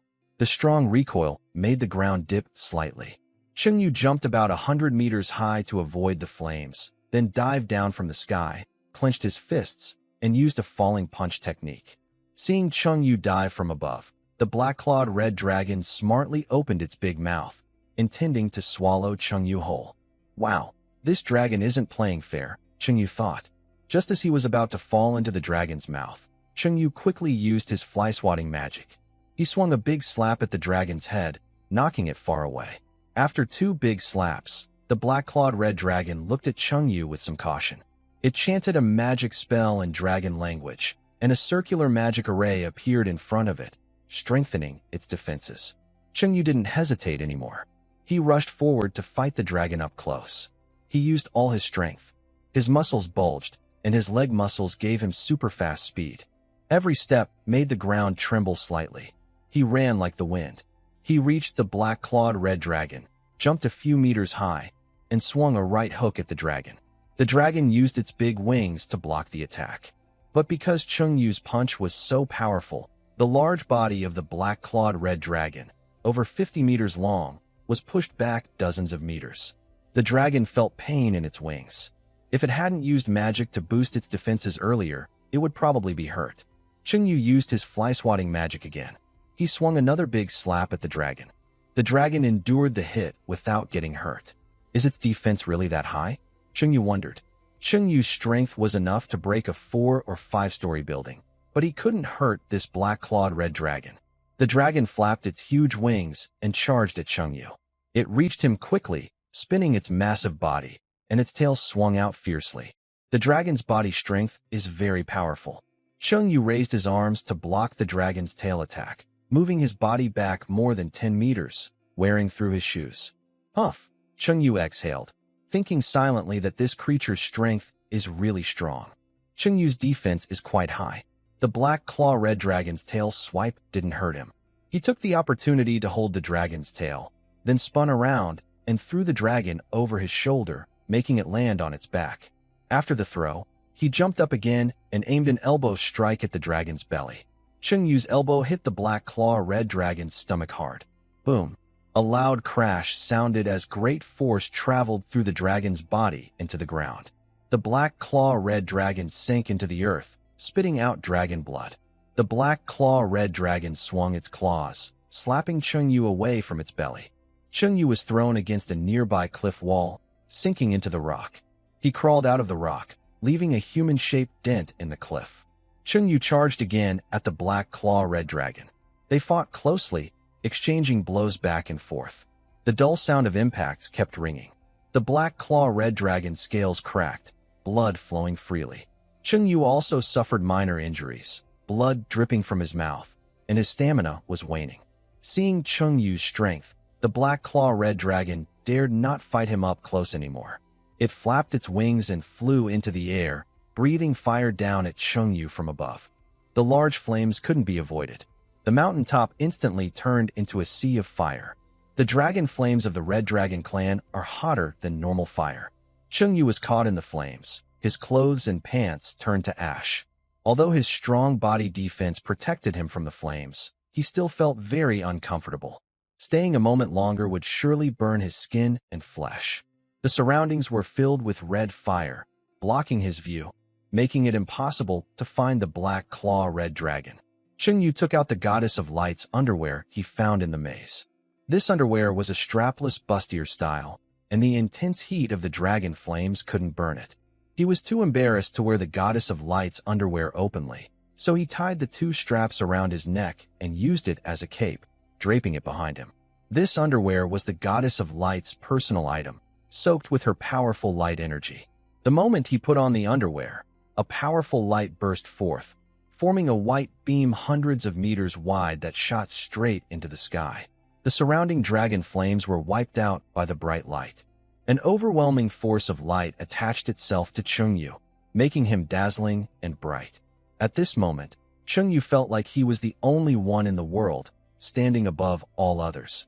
He remembered what the system said about this underwear. Wearing the Goddess of Light's underwear would embarrass the wearer and grant a small amount of light power. Is that all they call a small amount of light power? It's clearly very strong. Well, but then he thought, maybe the system meant small, compared to the power of the light goddess herself. Everyone in Blackstone City looked toward the towering white beam rising from the north. What is that? It's blinding. My eyes. My eyes. Such strong light power. Has the Goddess of Light appeared? The holy light was dazzling. Chengyu shone brightly, like a god descending from the heavens. Feeling the nearby threat of death, the black-clawed red dragon was terrified, flapping its wings wildly to escape. Red Big Lizard, don't even think about escaping. Light power gathered at Chengyu's fingertips. A terrifying white energy beam shot out from his finger, piercing through the fleeing black-clawed red dragon's rear and hitting its body. Blood stained the blue sky as the massive dragon, over 50 meters long, crashed to the ground with a loud thud. Awesome, but so embarrassing, Chengyu muttered. After dealing with the black-clawed red dragon, Chengyu quickly tore off the Goddess of Light underwear from his back and stored it in the system warehouse. The bright light covering his body disappeared. He ran over to the dragon's body, where the blood was still flowing from the wound. Chengyu stored the black-clawed red dragon's corpse in the system warehouse. Now, he had the most important ingredient for making wood-root braised meat. Next, he still needed 2 magic materials, wood dragon root and heavenly fragrant grass. Since they weren't far from Blackstone City, he planned to visit the magic material shop there later to see if he could buy them. Chengyu headed to Blackstone City to buy magic materials. The dragon blood on the ground didn't flow down the mountain, but was pulled by some mysterious force, flowing upward at an angle. Chengyu stopped to observe the strange phenomenon on the ground. Is this blood not affected by gravity? Is Newton's theory about to be proven wrong? Following the flow of dragon blood, Chengyu saw a tall, stunning woman in a red dress walking lazily toward him. The blood spilled from the recently defeated Black Claw Red Dragon gathered around her, forming a wide, blood-red ribbon. Seeing the woman in the red dress and the dragon blood swirling around her, Chengyu suddenly felt a bad premonition. Who are you? I'm Afra. I got lost in the mountains, the woman in red said calmly. Damn it, I hit the jackpot. Chengyu thought to himself. The Blood Queen Afra, who had been sought after by the Northern Fortress for a long time, was actually in the mountains outside Blackstone City. This demon lord's subordinate is a powerful demon, stronger than a 5th-tier great mage. Are you from the Light Church? When Afra saw Chengyu use his light powers, she felt like a goddess of light had descended, and she didn't dare to attack him easily. I'm just a chef, not from the Light Church. Although surprised, Chengyu was not afraid of Afra. He had a magic tool, after all. If Afra dared to attack, he would fight back fiercely. Calmly, Afra gathered the scattered dragon blood into a huge blood sphere. She dipped her finger in the blood, stuck out her bright red tongue, and licked it, looking intoxicated. The blood of a 4th-tier Black Claw Red Dragon tastes really good. Suddenly, Chengyu realized a question. This mountain was not far from Blackstone City. Why did Afra get lost? Miss Afra, are you really lost? Yes, I am lost. I can't find my way and have been wandering in the mountains. Afra, with her eyes slightly squinted and a dreamy look on her face. Are you joking? Blackstone City is right nearby. If you go to the city and ask for directions, you'll find your way. No, I am really lost, Afra insisted. From her tone, it seemed she wasn't truly lost but was deliberately pretending. Chengyu, you are not lost. Afra, no, I really am lost. Chengyu was speechless. Your maid has turned some humans into blood clans to find you. What? My maid is looking for me. Afra's usually calm face finally showed a hint of panic. If someone is looking for me, please keep it a secret and don't tell them where I am. Huh? Why? Chengyu didn't quite understand Afra's actions. Afra, because I am lost. Duh. Chengyu was getting frustrated. What else can she say besides being lost? Afra was able to talk to Chengyu so calmly mainly because she was afraid of his strength. If it were an ordinary person, they would have already attacked to hide their location. Afra looked like a deflated ball, holding her head in frustration. Just thinking about returning to the demon realm and being ordered around by the demon king gives me a headache. I won't randomly kill humans. I just want to stay in human territory without revealing my whereabouts. Chengyu remembered that Herman had said before that there are many factions within the demon race. Some major demons are loyal to the war faction, fully supporting the demon king's pursuits. Others dislike war and only follow the demon king's orders and name. Afra clearly belongs to the faction that dislikes war. Low emotional intelligence. I don't want to work for the demon king. High emotional intelligence. Oh no. I am lost in the forest and can't get out. So you're also a laid-back person. Chengyu thought he would have to fight Afra when he met her, but surprisingly, they are kindred spirits. In the past, at work, Chengyu's favorite place was the bathroom. Every day at the company, he would go to the bathroom, staying there for half an hour. Over time, this added up to more than 10 hours a month, like gaining an extra day off. What do you mean, laid-back person? Afra didn't quite understand what Chengyu meant. Nothing. Maybe because they are both slackers, Chengyu had a good impression of Afra. I think your blood drinking is not very tasty. Want me to help you process it? I'm an evil blood clan. Don't you want to eliminate me? Afra had just seen Chengyu's strength. If they fought, she wasn't sure she could beat him. Blood clans just like to drink blood, right? I also like to eat blood. People on the Celsus continent do not eat animal organs or blood. Since the blood clan survives by drinking blood, they consider the blood clan to be an evil race. However, Chengyu is a native of Huaxia and has seen many strange foods: blood sausage, pork intestines, pig brains, chicken eggs, fried cow eyeballs, century eggs. You're human, and you have sacred light magic. Do you also like drinking blood? Afra, who has lived for hundreds of years, was seeing a human drink blood for the first time. It was truly a rare sight. Chengyu took out a metal basin from the system warehouse. Pour some of that dragon blood into the basin. I'll teach you how to eat blood. Afra followed his instructions, took a small piece of dragon blood into the basin, and waited for it to naturally solidify. Do you know where there is a water source? Follow me. Afra wandered around nearby for a long time, knowing where the water was, and led Chengyu to find it. They arrived at a small creek. Chengyu took out an iron pot from the system warehouse, set it on a stand, and lit a fire underneath. He took out a cutting board and a knife, cut the solidified blood sausage into small pieces, and stir-fried it with various seasonings in the pot. Afra watched curiously as Chengyu cooked the blood sausage. She had never seen such a way to eat blood before. By the creek, Chengyu made a stir-fried blood sausage and a blood noodle soup using dragon blood sausage. The stir-fried blood sausage was similar to mapo tofu, thickened with cornstarch, sprinkled with Sichuan pepper powder and chopped green onions, tasting fresh, spicy, and fragrant. However, Chengyu did not add cooking wine when preparing the blood sausage, so it had a strong bloody smell. Humans might find this smell hard to accept, but for the blood clan, it was just right. Afra walked to the table, picked up a spoon, and tasted Chengyu's stir-fried blood sausage. The dish retained the fresh blood's flavor, combined with the taste of garlic, ginger, and other seasonings. The salt was just right, and MSG enhanced the umami. Wow, this is so delicious. Her bright red eyes sparkled with joy, and Afra showed a happy expression.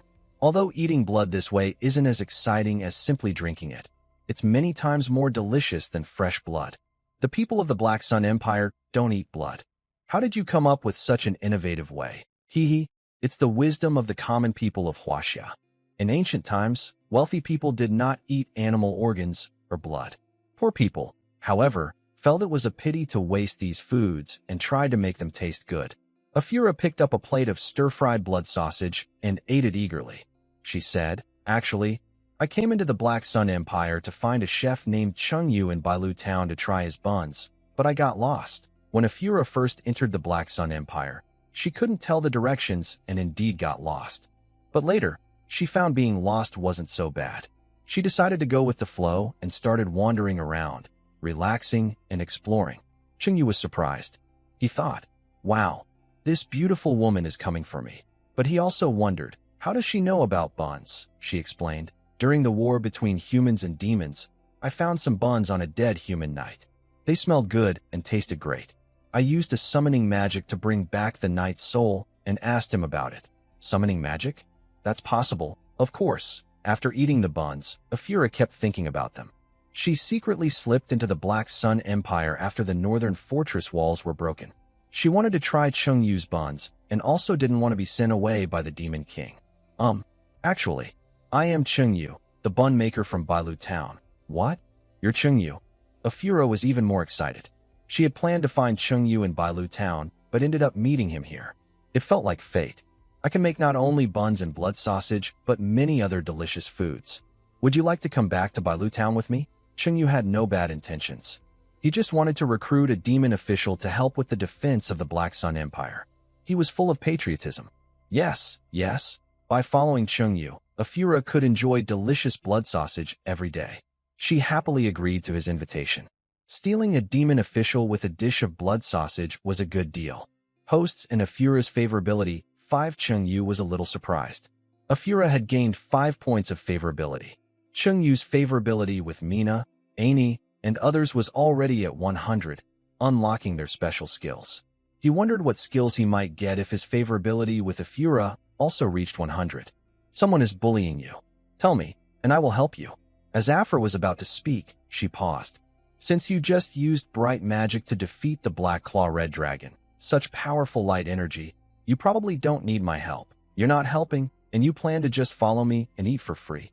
Chung Yu asked back, "Just tell me what help you need, and I'll do my best." Afra isn't very interested in the grand plans of the Demon King, but she enjoys eating, drinking, and having fun. After finishing a plate of spicy blood sausage, Afra also drank the blood sausage noodle soup, feeling very happy. The two of them left the mountain. With bright red eyes, dark red hair, and a colorful long dress, Afra was easy to recognize in human society. "Change your outfit. This one is too eye-catching," Chung Yu suggested. Afra blinked her beautiful red eyes, which then turned black like a human's, and her bright long hair gradually turned black. Her vivid red dress changed to white. Now, Afra looked less like a demon and more like a beautiful, innocent human girl. "Is this okay?" she asked. "Yes," Chung Yu replied. Afra's beauty was quite stunning, not losing to Mina or Yvonne. When they reached human society, Chung Yu asked, "We can't call you Afra here. What should we call you? Names are just labels." "I can be called anything," Afra said. "Really? Then I'll call you Little Fu from now on," Chung Yu said. Afra glared at Chung Yu with a fierce look, but said nothing. Feeling a bit nervous under her stare, Chung Yu chuckled. "Haha, I'll call you Xiao Fu then. That's better," Afra said, putting away her fierce expression. They walked down the mountain.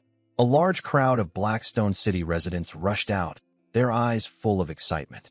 "Light Goddess has appeared. The Light Goddess is here. Bless me so I can pass my second-level magic test. I'm blind. Please, Light Goddess, help me see again." Most people in the Black Sun Empire worshipped the Light Goddess. Earlier, Chung Yu had put on a strapless top that looked like a Light Goddess's dress and released powerful light magic. The residents of Blackstone City thought the Light Goddess had come to Earth and hurried to worship her. Seeing the large crowd, Chung Yu was surprised. The Goddess of Light's influence in the Black Sun Empire was surprisingly strong.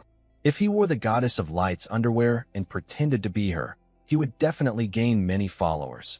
Even the priests of the Light Church wouldn't be able to stop him. The two of them moved against the flow of people into Blackstone City. Usually lively and busy, Blackstone City now felt empty, as almost everyone had gone to worship the Goddess of Light. Which deity do your demon race believe in? Chengyu asked out of curiosity. Afra replied, the main war faction, led by the Demon King, worships the god of war. And you? Which god do you believe in? Chengyu asked again.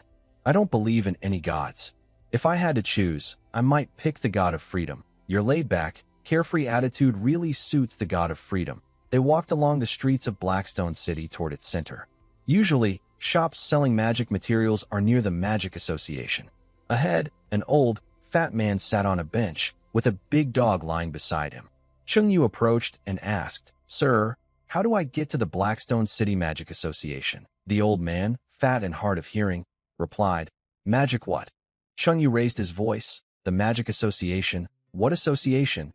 The Magic Association. What association? Sir, you should rest for a bit, since the old man was a bit deaf. Chengyu decided not to waste words and went to ask someone else for directions. The Magic Association in Blackstone City. Many shops nearby sell magic materials. However, all these shops were empty, with only one clerk left to guard them, as everyone else had gone outside the city to witness the miracle of the Goddess of Light. Chengyu entered a magic materials shop, approached the counter, and asked a thin, gaunt clerk, Friend, do you sell wood dragon roots and heavenly fragrant herbs? The clerk greeted him with a smile. Yes, yes, yes. Wood dragon roots are 50 silver coins each, and heavenly fragrant herbs are 20 silver coins per pound. How many would you like? Give me 10 wood dragon roots and 20 pounds of heavenly fragrant herbs. Chengyu usually bought a lot of magic materials, preparing extra for multiple uses. 9 gold coins were placed on the counter. The shopkeeper carefully took the money and used a cloth bag to pack 10 wooden dragon roots and 20 jean of fragrant herbs for Chengyu. After purchasing the supplies, Chengyu and Afra left the magic materials shop. Human cities are warmer than demon cities, Afra said, looking around for the first time in a human city, feeling the lively atmosphere of the main city. Chengyu had never been to the demon realm. Are demon cities very cold? The demon realm is snowing all year round. Do you think that's cold? Afra replied. It really is a cold northern land. The Demon King uses this as an excuse to call the demon people to expand southward and take over human territory. This contradiction is hard to solve, Chengyu said. It's understandable that demons want to expand south to survive, and humans defending their homes is also reasonable. But these conflicts are hard to resolve. Chengyu finished his business in Blackstone City and planned to return to Bailu Town today. Bailu Town is east of Blackstone City. As they walked and chatted, Chengyu and Afra headed toward the east gate of the city. When they reached the east gate, it was empty except for a single carriage. The driver was sitting by the wheel, wearing a felt hat that covered his face, taking a nap. Friend, why is there only one carriage here? Chengyu asked as he approached. Usually, many carriages gather at the city gate. The driver took off his hat and looked at Chengyu. Everyone else went to worship the light goddess's miracle. Why didn't you go? I don't believe in the light goddess, the driver said. Not everyone in the Black Sun Empire believes in the light goddess. How much to go to Bailu Town? Chengyu asked.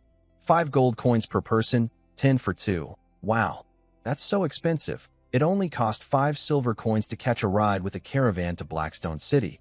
But this driver was asking for 5 gold coins, an obvious scam.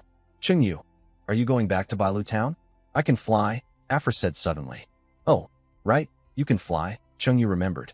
He had met a vampire before, who could grow a pair of red wings. Afra is the leader of the vampires, so she should have wings too. Flying would be much faster than riding in a carriage. They arrived outside Blackstone City, in a dense forest with no one around. Afra stood still, gently closed her eyes, and a powerful crimson magic force flowed out from her body. Behind her, it formed into a pair of translucent red energy wings. Which way is Whitedew Town? To the east. Afra grabbed Chengyu's hand, and with a strong flap of her red energy wings, she created a whirlwind that quickly carried Chengyu away at high speed. Chengyu held Afra's soft, delicate hand, and a playful smile appeared on his face. 10 minutes later, Afra led Chengyu to the woods outside the west gate of Blackstone City. Looking at the city gate from the forest, Chengyu was speechless. Wait, miss, you flew east, so why did you end up at the west gate of Blackstone City? I'm not good with directions, Afra said awkwardly. Flying low through the dense forest made it hard to tell which way was which, and she drifted off course. You're really bad at directions. Yes, I am. Afra wouldn't tell Chungyu that in the magic realm, she often got lost. Every time her subordinates had to search her territory thoroughly to find her. Let's go back to the East Gate. I'll help you correct the direction. Okay. Chungyu and Afra returned to the woods outside the East Gate of Blackstone City. Just like before, Afra flapped her wings and flew low toward the east. But Afra's sense of direction was very poor. After less than a minute, she started to drift off course again. Fly a little more to the left, to the right, and a bit more to the right, now to the left. Every 10 seconds or so, Chungyu helped Afra adjust her course. What normally would take 2 days and 2 nights by carriage to reach White Dew Town, Afra flew at high speed for half an hour, bringing Chungyu close to the town. Chungyu realized that Afra's sense of direction was extremely bad. If she were left in a primitive forest, she probably would never find her way out in her lifetime. Afra retracted her crimson wings and followed Chungyu to his estate. As they entered the estate, several middle-aged men sat around a stone table in the garden. Mina was pouring tea for them. Chungyu, you're back. Seeing Chungyu return, Mina put down the teapot, ran over happily, and jumped onto Chungyu. She wrapped her legs around his waist and her arms around his neck, giving him a warm hug. 2 large hands supported Mina's hips. You looked at the people sitting at the stone table. He recognized 2 of them, General Bonnie, the top commander of the Northern Fortress, and Ebul, the deputy leader of the magic team. The others he didn't know well, but their faces looked familiar. They were probably high-ranking officials of the Northern Fortress. Young you're finally back, said Bonnie with a big, rough smile. Asked confused, what are you all here for? Senior officers are out on a training trip to strengthen team unity, Bonnie explained. In reality, they were just here to enjoy a good meal. Isn't there a war going on?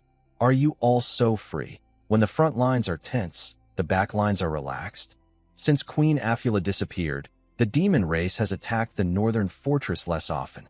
Things have become calmer. I see. It seems that Afula running into the Black Sun Empire is actually a good thing. At that moment, Bonnie noticed Afula beside You. His mouth opened slightly, eyes widened in shock, and he was speechless. Seeing Bonnie's surprised expression, You thought, oh no, this old guy seems to have recognized Afula. Among the high-ranking officials of the Northern Fortress, only Bonnie was a mediocre fighter. The others were all experts. If they fought with Afula here, the beautiful estate could turn into a battlefield like a war zone. Moreover, he might be accused of colluding with the demon race. You quickly said, General, please don't act yet. Let me explain. You've been flirting with another stunning beauty. Is your heart made of steel? Last time, Bonnie saw You with Ivan and Mina, warning him to be moderate. Young people should know that beauty is precious and not to waste it. Otherwise, they might regret it later. But You didn't listen and kept flirting with beautiful women. Huh? You sighed in relief, thinking Bonnie had discovered Afula's identity. Turns out, he was just surprised about that. By the way, have you all seen Afula? You asked Bonnie and the others. No, they all shook their heads. Afula didn't like war. Every time the demon race attacked the Northern Fortress, she would cast a huge area spell from behind the lines, a blood-colored domain covering the entire battlefield, causing the soldiers to lose health continuously. Then she would relax and take it easy. Therefore, although everyone has heard of Afra's notorious reputation, no one has seen her in person. Afra looked at the high-ranking officials of the Northern Fortress. She was not a supporter of war and was not interested in the fortress's leaders. Young friend Chungyu, could you help us make something tasty? Barney asked. I'll make you a braised bear paw, but it might be a bit expensive. Last time, Chungyu went to the God of Order's maze and obtained a pair of cold ice magic bear paws, which were very tender and delicious. Barney asked, how much? Chungyu replied, since we're all friends, 50 gold coins for each of you. 50 gold coins isn't too expensive. Barney and the others were high-ranking officials of the Northern Fortress and quite wealthy. 8 people sharing 50 gold coins means each person pays only a few coins, which isn't too costly. Chungyu took Mina and Iwan to the kitchen to prepare the braised bear paws. Afra walked to the golden tree near the farmland, tilted her head curiously, and examined it. This seems to be a golden tree of the forest spirit race. Isn't it recorded in ancient books that they are extinct? Why is there still one here? However, Thinking about Chungyu's previous display of powerful light magic to defeat the Black Claw Red Dragon, Afra believed Chungyu was extraordinary. Having a golden tree in the estate also made sense. After watching the golden tree for a while, Afra lost interest. She then went to the farmland and lazily lay down on the grass. Within the Black Sun Empire, she was free from the control of the Demon King and lived a relaxed, carefree life. Ebul, the vice-captain of the Mage Corps, approached Barney and whispered, "General, that girl has a faint bloodline aura." On the way to Bairu town, Afra concealed her bloodline aura, so most people couldn't sense it. But Ebul, being the vice-captain of the Northern Fortress Mage Corps, had a keen sense of magic and could detect some clues. Barney's expression changed. "You suspect she is from the bloodline?" "Yes," Ebul nodded slightly. "Impossible. The bloodline intruders into the Black Sun Empire have already been captured," Barney said, not fully convinced. Ebul's face looked serious. "The other bloodline remnants are caught, but Queen of Blood Afra is still at large. If she hasn't been caught, so what? It hasn't caused any big trouble anyway." Barney glanced at Afra not far away, showing a carefree attitude as if he didn't care about her. Ebul looked worried. "Afra is inside the Black Sun Empire. She's always a risk. I want to test her, and one try will tell us everything." Barney held Ebul back and smiled. "Don't go. That girl is so beautiful and pure. She definitely isn't the Blood Queen Afra." But Ebul was still worried. "No buts. If I tell you not to go, then don't go," Barney ordered firmly. Although Barney was not very skilled in fighting, he was the leader of the Northern Fortress. Since he gave the order, Ebul couldn't argue. Chungyu and the others arrived in the kitchen. Chungyu took out a bear paw from a frost magic bear. The paw was over a meter long, with soft, elastic pads. 8 of them couldn't finish the whole bear paw. Chungyu took out a dragon-patterned golden knife, first removing the fur from the paw, then cutting out 8 large chunks of meat, each weighing about 2 or 3 pounds, placing them on 8 plates. "Help me wash the blood from the meat," Chungyu said. Mina and Ivan helped him with chores. They scooped water from a water barrel into a wooden tub and washed the blood off the bear meat. Chungyu prepared seasonings like scallions, ginger, cooking wine, soy sauce, dark soy sauce, sugar, chicken essence, and salt, based on the weight of the 8 pieces. Mina, after washing the meat, "Go start the fire and boil some water." "Okay." Mina added some water to a pot and lit the stove. Once the water boiled, Chungyu blanched the bear meat 3 times, then took it out to remove impurities. He scored a few cuts on each piece of meat to help it absorb flavors. He heated oil in a pot, added scallions and ginger to stir-fry until fragrant, then added cooking wine and cooked briefly. Finally, he put the blanched bear meat into the pot, added enough water, soy sauce, dark soy sauce, sugar, chicken essence, and salt. Once the water boiled, he turned the heat to low and simmered until the meat was tender and flavorful. While the bear was cooking, Chungyu also prepared some side dishes for Barney and the others. The aroma of the bear's meat spread throughout the estate. "Wow, it smells so good. I want to eat too," Mina said, staring at the tender pieces of bear meat, drooling, with her eyes almost forming hearts. Ivan is behind, hugging Mina's waist with both arms, worried that Mina might not be able to resist and eat the braised bear paw from the plate. Chungyu gently touches Mina's beast ears. "There are still many bear paws here. I'll cook some for you tonight. You can eat as much as you want, or people love meat dishes." Chungyu's top-level cooking skills make his meat dishes very tempting for them. "Master, I like you so much," Mina says, pulling Ivan along and coming to Chungyu's side. She hugs Chungyu, happily swinging her big tail and affectionately rubbing her face against his cheek. Chungyu pats Mina's head. "Mina, you're too clingy. You're even more attached than the dogs I used to raise." Barney and others come to the long table in the manor's living room, where plates and cutlery are already prepared.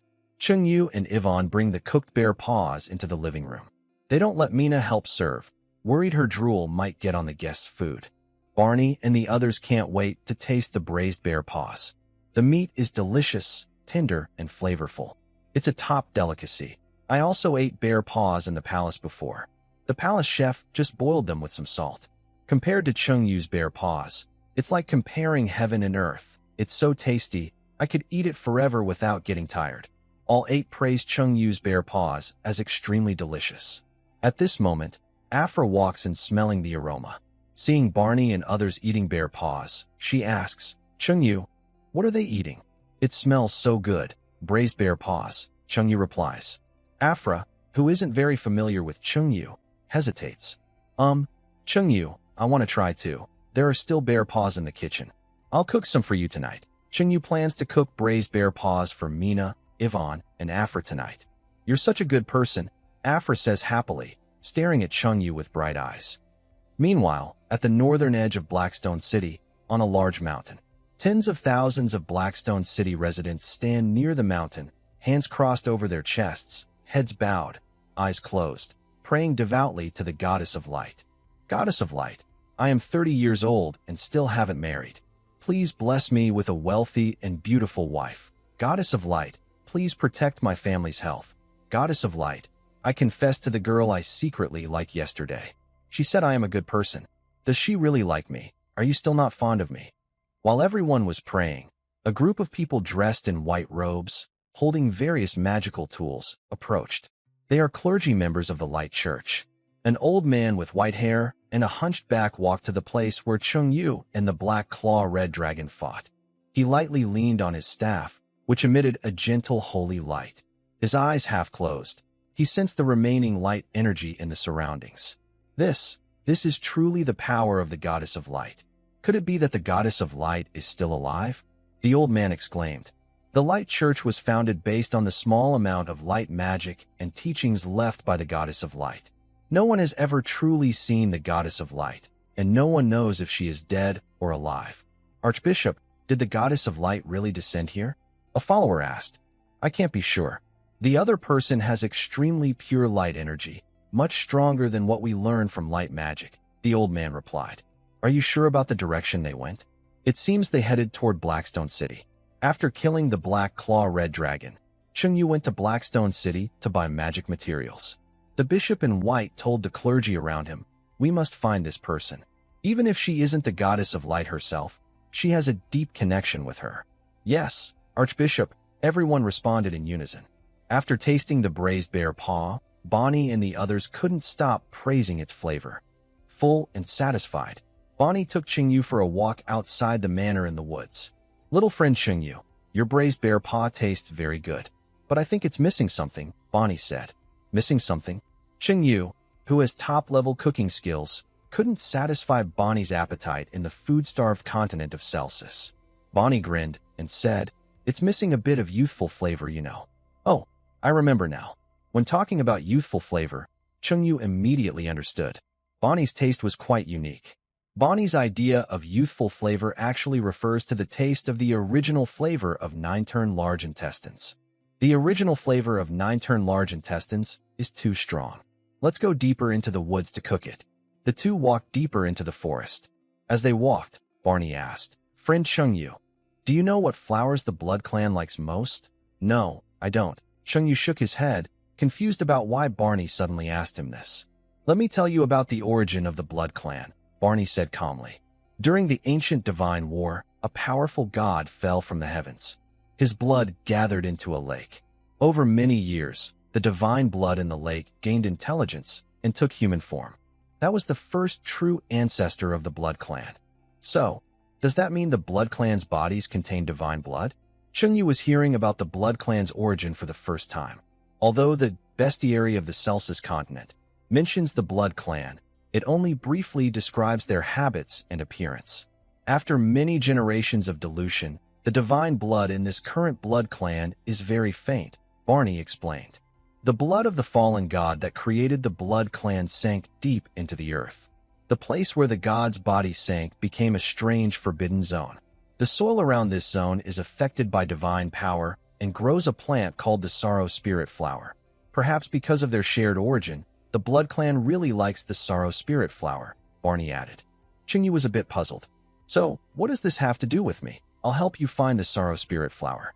You go and capture the Blood Queen, Barney said with a rough, somewhat sleazy look on his face. Suddenly, Chungyu's expression changed. He immediately realized, You know that the girl I brought back is the Blood Queen, Afra? Haha. If I didn't know what my opponent looked like, how could I be a good leader? Barney said dismissively. Knowing your enemy is the key to victory. Inside the demon race, there was a spy planted in the northern fortress. Barney had received intelligence about Afra, including her appearance and personality. From the moment Chung Yu brought Afra back, Barney recognized her immediately. At that time, Barney was thinking, this kid is amazing. He brought back Afra. Since you know she's the Blood Queen, why didn't you order your people to attack her? Chung Yu asked with doubt. Barney looked a bit helpless. Afra is very strong. Even Eber and others together might not be able to defeat her. If Barney was completely confident, he would have ordered his subordinates to eliminate Afra. But Barney learned about Afra's strength from that intelligence report. Among the 12 core leaders under the Demon King, Afra's strength is above average. If the army from the northern fortress is summoned to attack Afra directly, they could defeat her, but it would cause many casualties. So, Barney thought of a better plan. He smiled and patted Chung Yu's shoulder. Young friend Chung Yu, do you want a wife? What do you want to do? Chung Yu looked at Barney with a surprised and cautious expression. You could kidnap Afra and bring her back as your wife. That way, we avoid casualties, and the demon race would lose a powerful fighter without a fight. Barney's plan was clear and clever. Chung Yu was surprised. Really? Why do you think I can kidnap Afra and make her my wife? Barney looked at him with a meaningful smile. First, women like handsome men. You look very handsome, almost as good as I was when I was young. Second, if you can bring Afra to your estate, it shows she has feelings for you. According to the intelligence, Afra is not a war-loving demon. She is lazy and not as aggressive or bloodthirsty as the main combatants. That's why Barney thought Chung Yu should try to win her over. Yamit, she's a fierce demon, and I'm just a helpless chef. It's too dangerous. Chung Yu originally planned to build good relations with Afra and gain skills from her. He pretended to be scared, planning to ask Barney for a high price later. Barney looked at Chung Yu with a speechless expression. Stop pretending, young friend Chung Yu. Your fighting ability in the northern fortress is at least in the top 100. Do you think I believe you're just a helpless chef? How do you know that? Chung Yu was surprised. Barney, this old guy, had actually investigated his strength. Although I am not very strong myself, I have wide intelligence channels. Barney was confident. Your underwear is red, with a yellow chick pattern on it, right? What the? I doubt you have inappropriate thoughts about me. Chung Yu complained. Cough, cough. Enough of that. Barney changed the subject. Don't worry, I won't let you suffer. If you can capture Afra, I will ask the king to grant you a noble title and land. Earlier, during the battle between the northern fortress and the demon race, Barney's biggest headache was Afra's blood-red domain. Its huge range covered the entire battlefield, causing soldiers inside to keep losing health, making it impossible to fight effectively.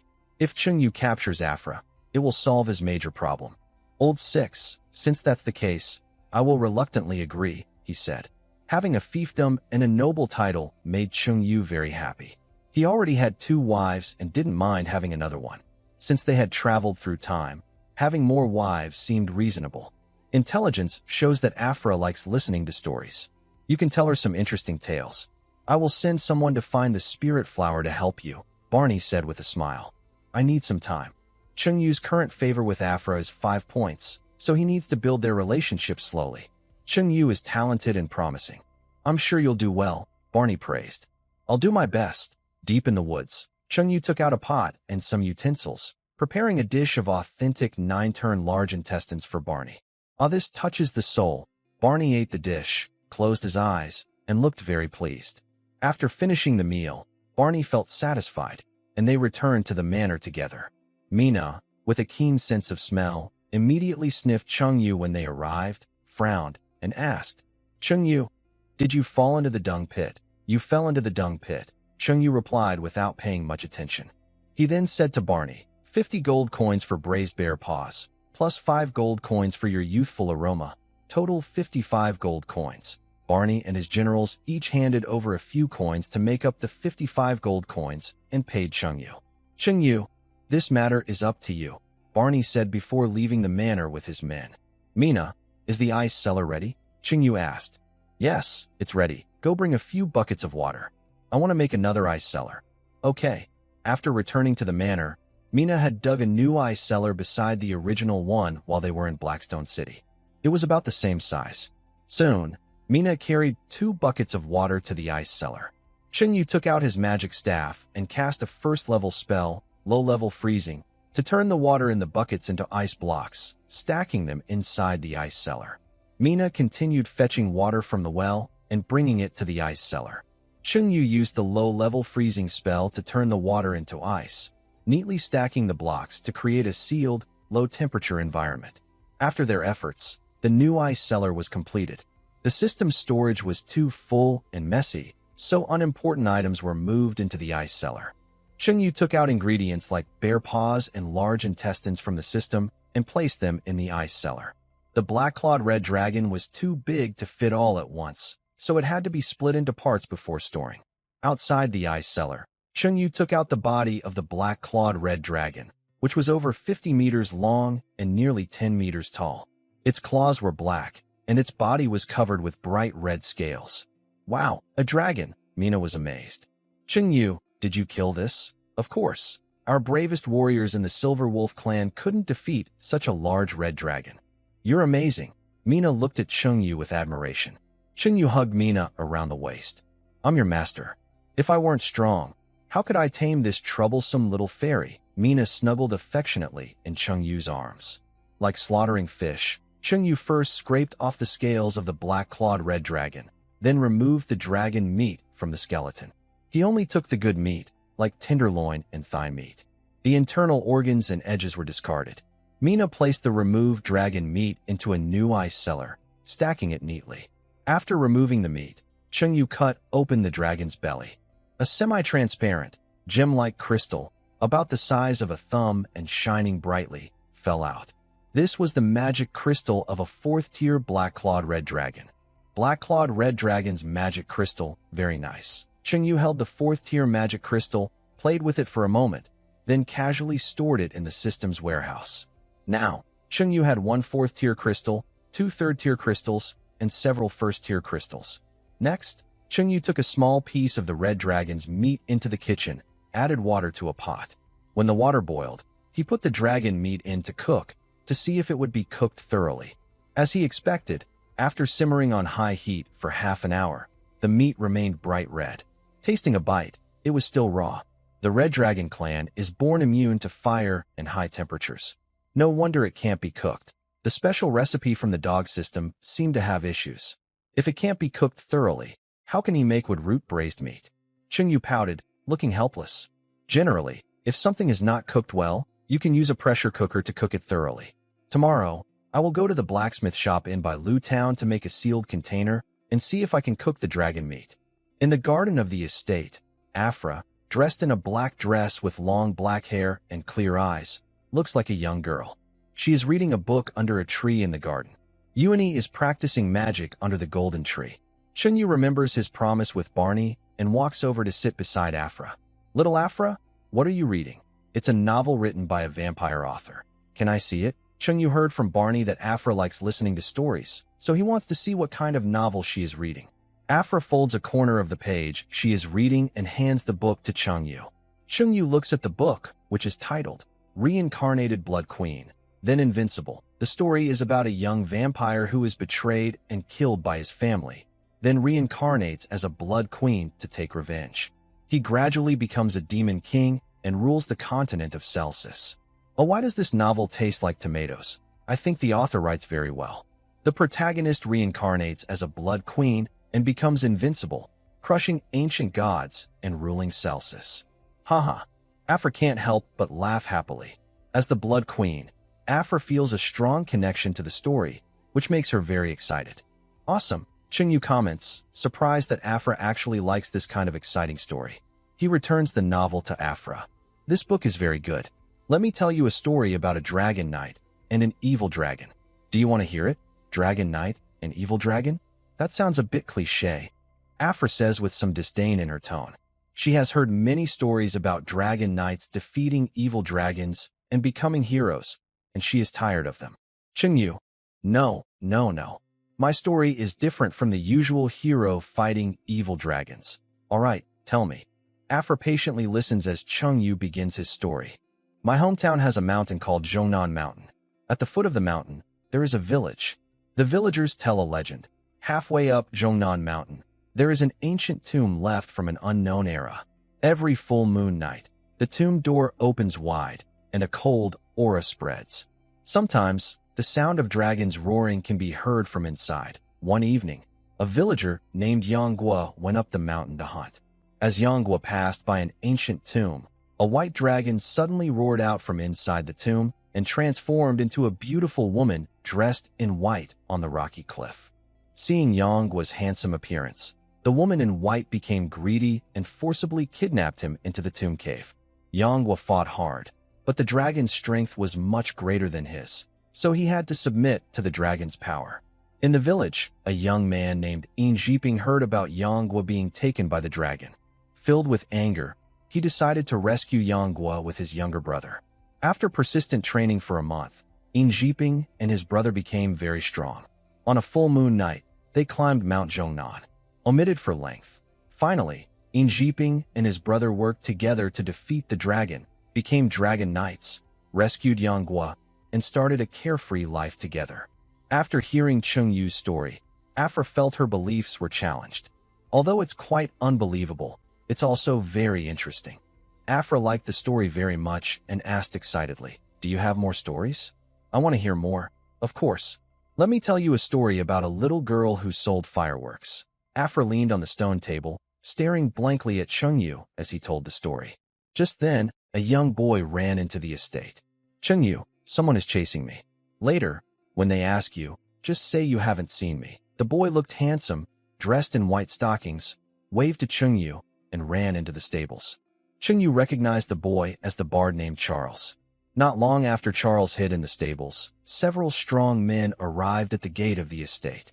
"Hey, have you seen a boy about 17 or 18, with a gentle face?" One of the strong men asked Chungyu fiercely. Chungyu went to the gate and asked, "I haven't seen him." "What's wrong?" The strong men shouted loudly. "That guy stole alcohol from our shop. We have to make him pay or teach him a lesson." "Yes, make him pay. Let's go in and search." Omitted for length. Chungyu stood at the gate. "This estate is my private property. You can't search it just because you want to. We must catch that thief who stole the alcohol today." The strong men rolled up their sleeves, ready to force their way into the estate. "Mina!" Chungyu shouted loudly to summon Mina. "Coming."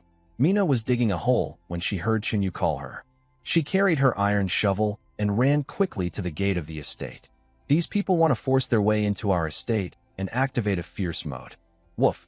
Mina bared her teeth at the strong men and made low growls like a wolf. Orcs are stronger than humans, and the men looked scared. "Let's go somewhere else to search." The men left the gate of the estate. After they left, Charles came out of the stable. "These people are so scary. I just took a bottle of their wine, and they chased me for 2 miles. Comrade Charles, be careful with your words. It's stealing, not just taking," Chunyu corrected him. "Can a poet be called a thief for stealing wine?" Charles was used to stealing wine. Next to him, Afra saw Charles's handsome face and felt it looked familiar. After thinking for a moment, she suddenly remembered something and said in surprise, "You are that wanted criminal. Big sister, don't talk nonsense." "How could I be a wanted criminal?" Charles smiled and waved his hand. 200 years ago, a guy disguised himself as a guard and sneaked into the Demon King's palace. He stole the Demon King's treasured wine. The Demon King issued a wanted notice across the entire magic domain, looking for that wine thief. "It's been so long that I can't remember clearly." Recognized by others, Charles smiled playfully and pretended to be innocent.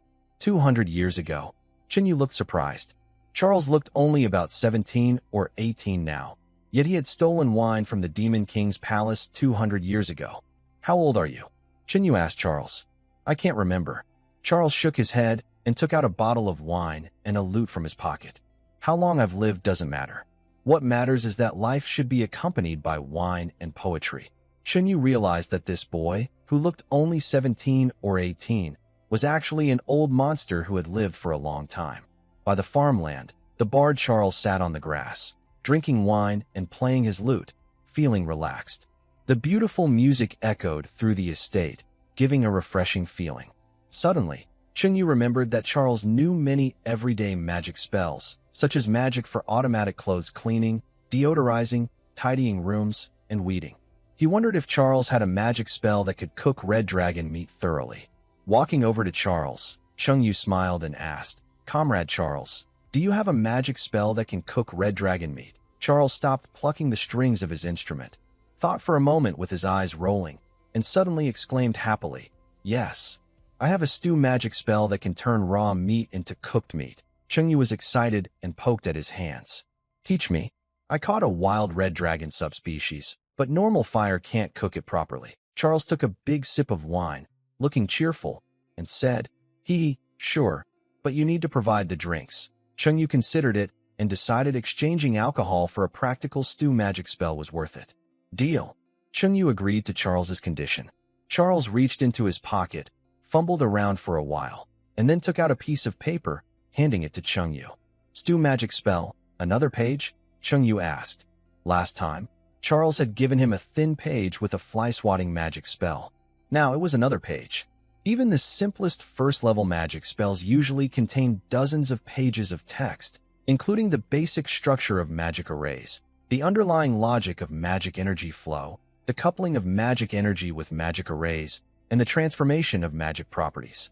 Basic-level magic is quite simple, Charles said casually.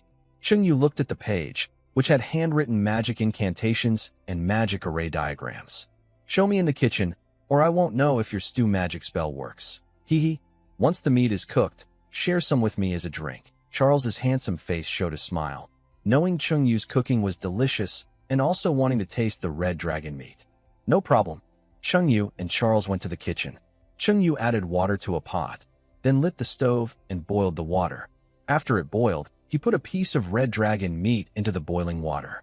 The water boiled vigorously, but the red dragon meat remained bright red, with no change in color. Boiling water couldn't cook the red dragon meat thoroughly. Meanwhile, Charles moved his mind, and powerful magic energy formed a golden magic array beneath his feet. Due to the influence of the stew magic, the red dragon meat in the pot gradually changed color, turning from bright red raw meat to white cooked meat.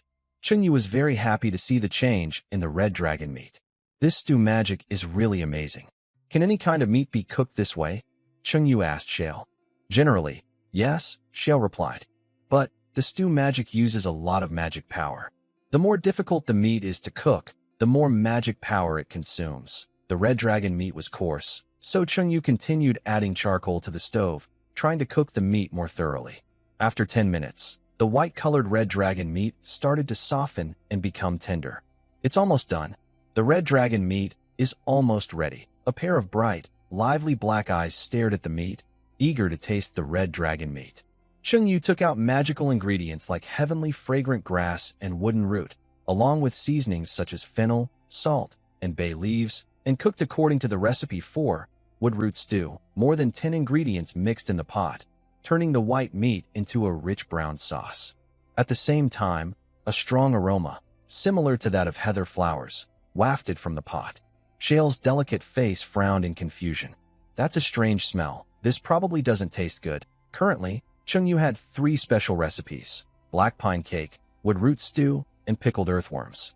Although these dishes had special effects, they were all considered dark cuisine, especially the pickled earthworms, whose fishy smell could make people feel sick just by smelling it. Shale leaned in to smell the woodroot stew. The strong heather flower scent made his head spin, and he lost interest in the dish. "You can eat it yourself. I'm going to drink." Chung Yu used a fork to pick up the piece of woodroot stew, placed it on a cutting board, and sliced it into pieces. At that moment, Mina entered the kitchen. Seeing Chung Yu cutting the meat, she exclaimed, "Chung Yu, what kind of meat are you making? Can I try some?" "No, you can't," Chung Yu refused. The effect of the woodroot stew was supposed to boost vitality. Who knew what would happen if a woman ate it? Mina came closer, sniffed, and her expression turned strange. "Why does this smell so familiar?" After a few seconds, she said, "Oh, I remember. It's that smell." While speaking, she glanced at Chung Yu's crotch. "It's just a similar smell, not the same," Chung Yu emphasized, to prevent Mina from thinking he was strange. Manhwa held Chung Yu's arm and said, "I don't mind this smell. Let me taste a little." Chung Yu patted Manhwa's big tail and said, "I'll make you braised bear paws tonight. I can't let you taste this." "Okay." Manhwa left the kitchen. Chung Yu finished eating the braised woodroot meat and felt as if an invisible force inside him was growing stronger. This is really good. Chungyu felt very happy. That night, Chungyu made the remaining bear paws into several portions of braised bear paws. Xiara had 1, Afula had 1, Yawani had 1, and Monera had 3. Braised bear paws are so delicious. I want to write the most beautiful poem to praise them, Xiara said excitedly. Chungyu, everything you make is very tasty. Afula ate the stir-fried blood sausage that Chungyu made. For the vampire race, this dish is a bit worse than the blood sausage, but it is still a rare delicacy. Chungyu made a thumbs-up gesture and said, "Good job." There were many empty rooms in the estate. After dinner, Chungyu arranged a room for Xiara and one for Afula. The next morning, Xiara left early to go for a walk. "Excuse me, is anyone here?" At this moment, a voice came from outside the estate. "Someone is coming. Let's go out and see." Chungyu put on his clothes and pants, then stepped out of the house.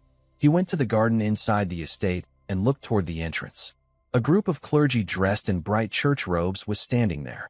"What are you doing?" Chungyu looked confused, unsure why the bright church people had come here. Leading the group was an old man with white hair. The old man spoke. "Hello, I am Bishop Zealand from the Bright Church branch in Blackstone City. Yesterday, a miracle of the goddess of light appeared outside Blackstone City.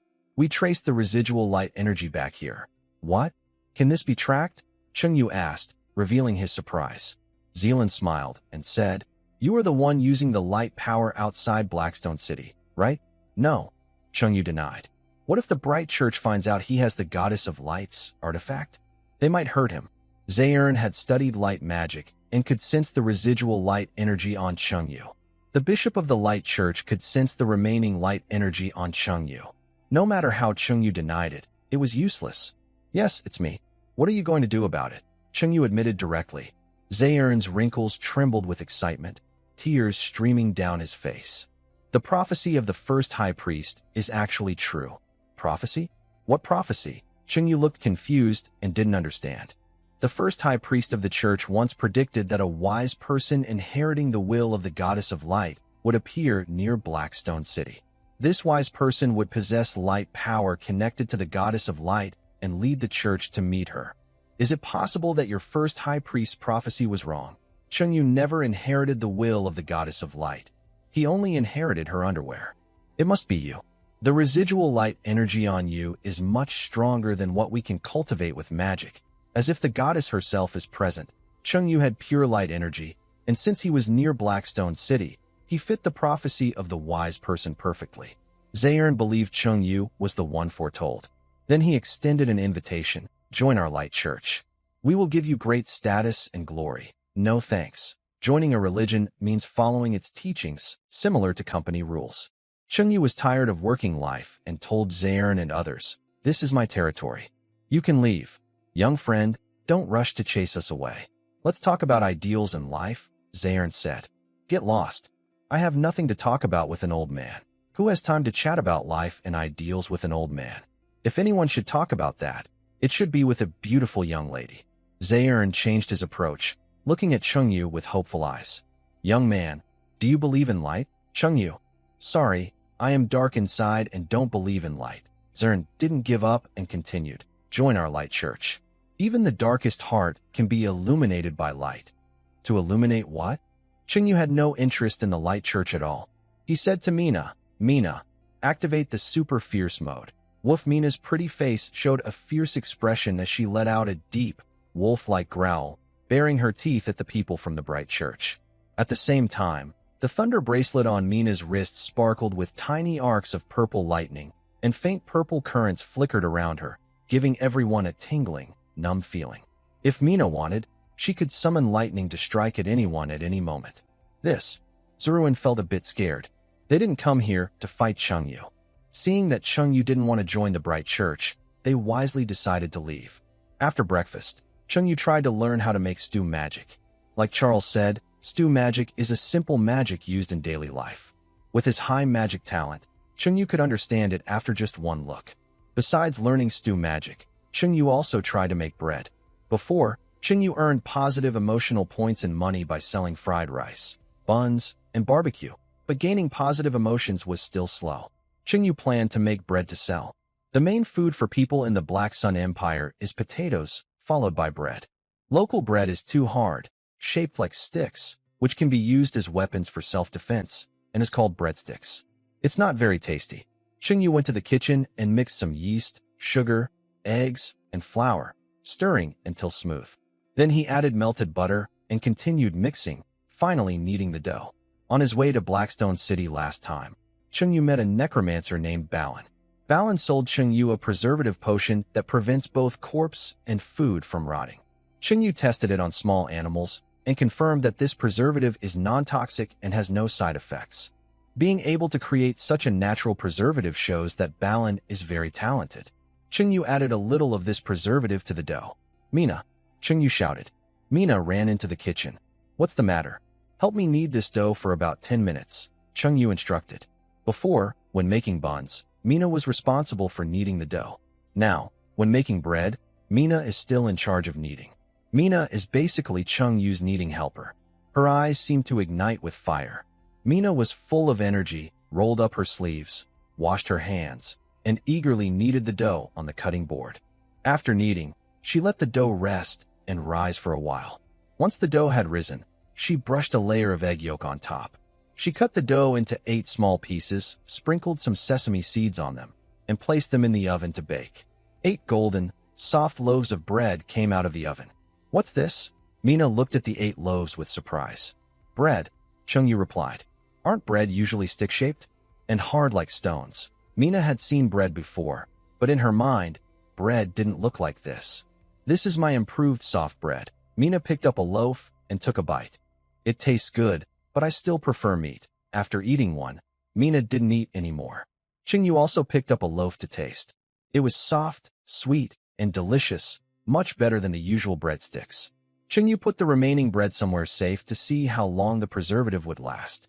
In the following days, Chengyu did nothing special. He spent his time tending flowers and planting crops. The corn in the field ripened, so he boiled some to eat. The tomatoes also ripened, so he made tomato juice. He marked out a piece of farmland, watered it, and planted high-quality fragrant rice.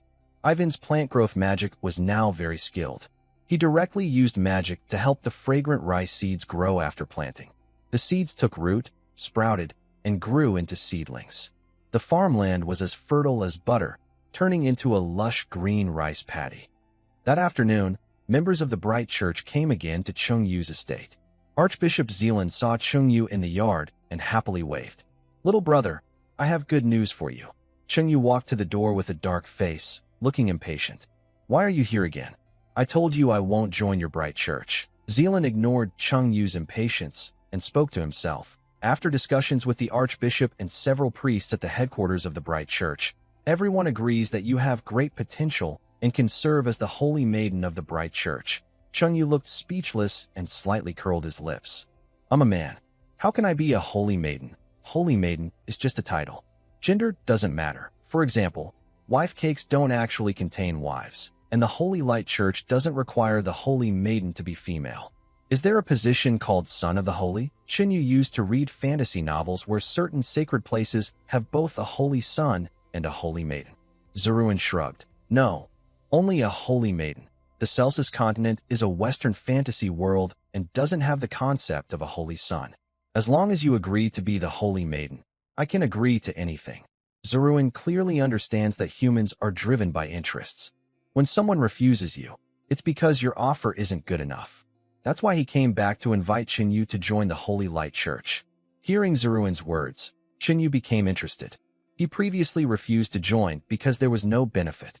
If there were enough benefits, he would consider joining. "Really? You can agree to anything I ask?" "Yes, that's right. I want to be the king of the Black Sun Empire." Do you want me to take down the sun for you to play with?" Zeruin was speechless. What kind of request was that? "Chenyu, it's not impossible. Come on. Helping you become the king of the Black Sun Empire isn't realistic," Zeruin said irritably. "TCH, who just now said they would agree to anything I asked for?" Chenyu scoffed. Zeruin's face darkened. When he said he would agree to anything, he meant to show he could meet Chenyu's maximum demands, not that he would really agree to everything.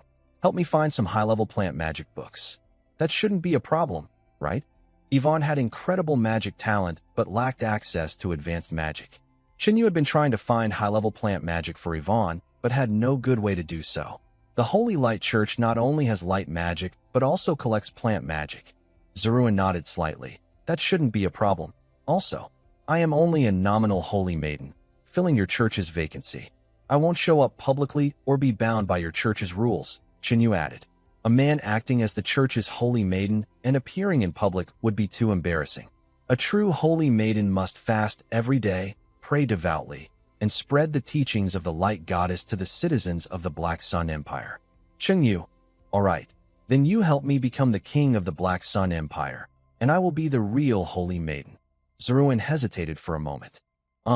Maybe you should just be the nominal holy maiden. To help Yvonne obtain magical resources, Chinyu became the nominal holy maiden of the Light Church to fill the vacant position. Zeruin took out a light medal and handed it to Chinyu, symbolizing her status as the Light Maiden. In the following days, the headquarters of the Light Church issued a notice to all main city branches across the country, announcing a new holy maiden. They also included a portrait of the new holy maiden so that all believers would recognize her. That day, Chungyu and Mina were buying vegetables in Bailu Town when they saw a crowd gathered around the town notice board. Mina, curious about what everyone was looking at, pulled Chungyu over and pushed into the crowd. There was a full-body portrait posted on the notice board. The woman in the picture was tall and slender, dressed in white silk, with snow-white skin, gentle and beautiful. She had long blonde hair and radiated a holy glow, like a fairy descending to the mortal world. She looked somewhat like Chungyu. In the lower right corner, for characters read, Light Maiden. After so many years, our church finally has a new holy maiden. Long live the holy maiden. She's so beautiful. I love the Light Maiden. I want to be the most loyal knight of the Light Maiden and protect her forever. The Light Maiden is so pretty. I must join the Light Church. To boost the church's popularity and attract ordinary people to join, the church leaders deliberately made the Light Maiden look very beautiful. They basically created a fictional idol based on Chungyu. Wow, Zeruin, that damn dog. What the hell is he doing? Yesterday, Chungyu asked Zeruin if, as a man, he could be suitable for the role of the Holy Maiden. Zeruin said the position was just a title and didn't depend on gender. Unexpectedly, the church actually made a female image to promote her. That's just too ridiculous. I don't think this Light Maiden is all that great. Chungyu couldn't help but criticize the church's crazy approach. Hearing someone slander the Holy Maiden of Light, the followers of the Light Church nearby immediately became upset. Who are you? The Holy Maiden of Light is not someone you can insult. Who dares to insult the Holy Maiden of Light? I, Jaspod, won't accept that. I challenge you to a duel. For the Holy Maiden, I, Elson, must fight you today. The followers were excited and passionate. The Holy Maiden of Light, who is so noble and high above, cannot be tarnished by a petty troublemaker. Chungyu picked up a stone from the ground, squeezed it hard, and it turned to dust. He loosened his grip, and the dust floated away. May I ask, who wants to duel me? No one with just bare hands could crush a stone into dust like that, not even a first-level warrior. Everyone quickly changed the subject. I just remembered I still have some meat cooking on my stove. I need to go check the fire. The weather is really nice today. What should I eat for lunch? I'm so worried. People gathered around the notice board, then dispersed.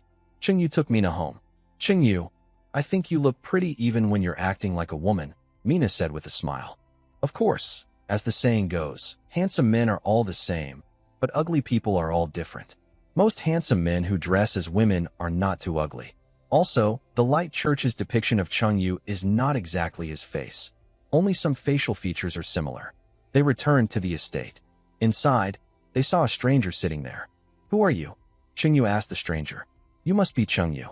I am an adventurer. Bishop Zealand from Blackstone City asked me to bring these books to you. The man opened a cloth bag on the stone table, revealing 3 thick magic books about plant magic. Why didn't Zealand come himself? Chungyu really wanted to give Zealand a good scolding now.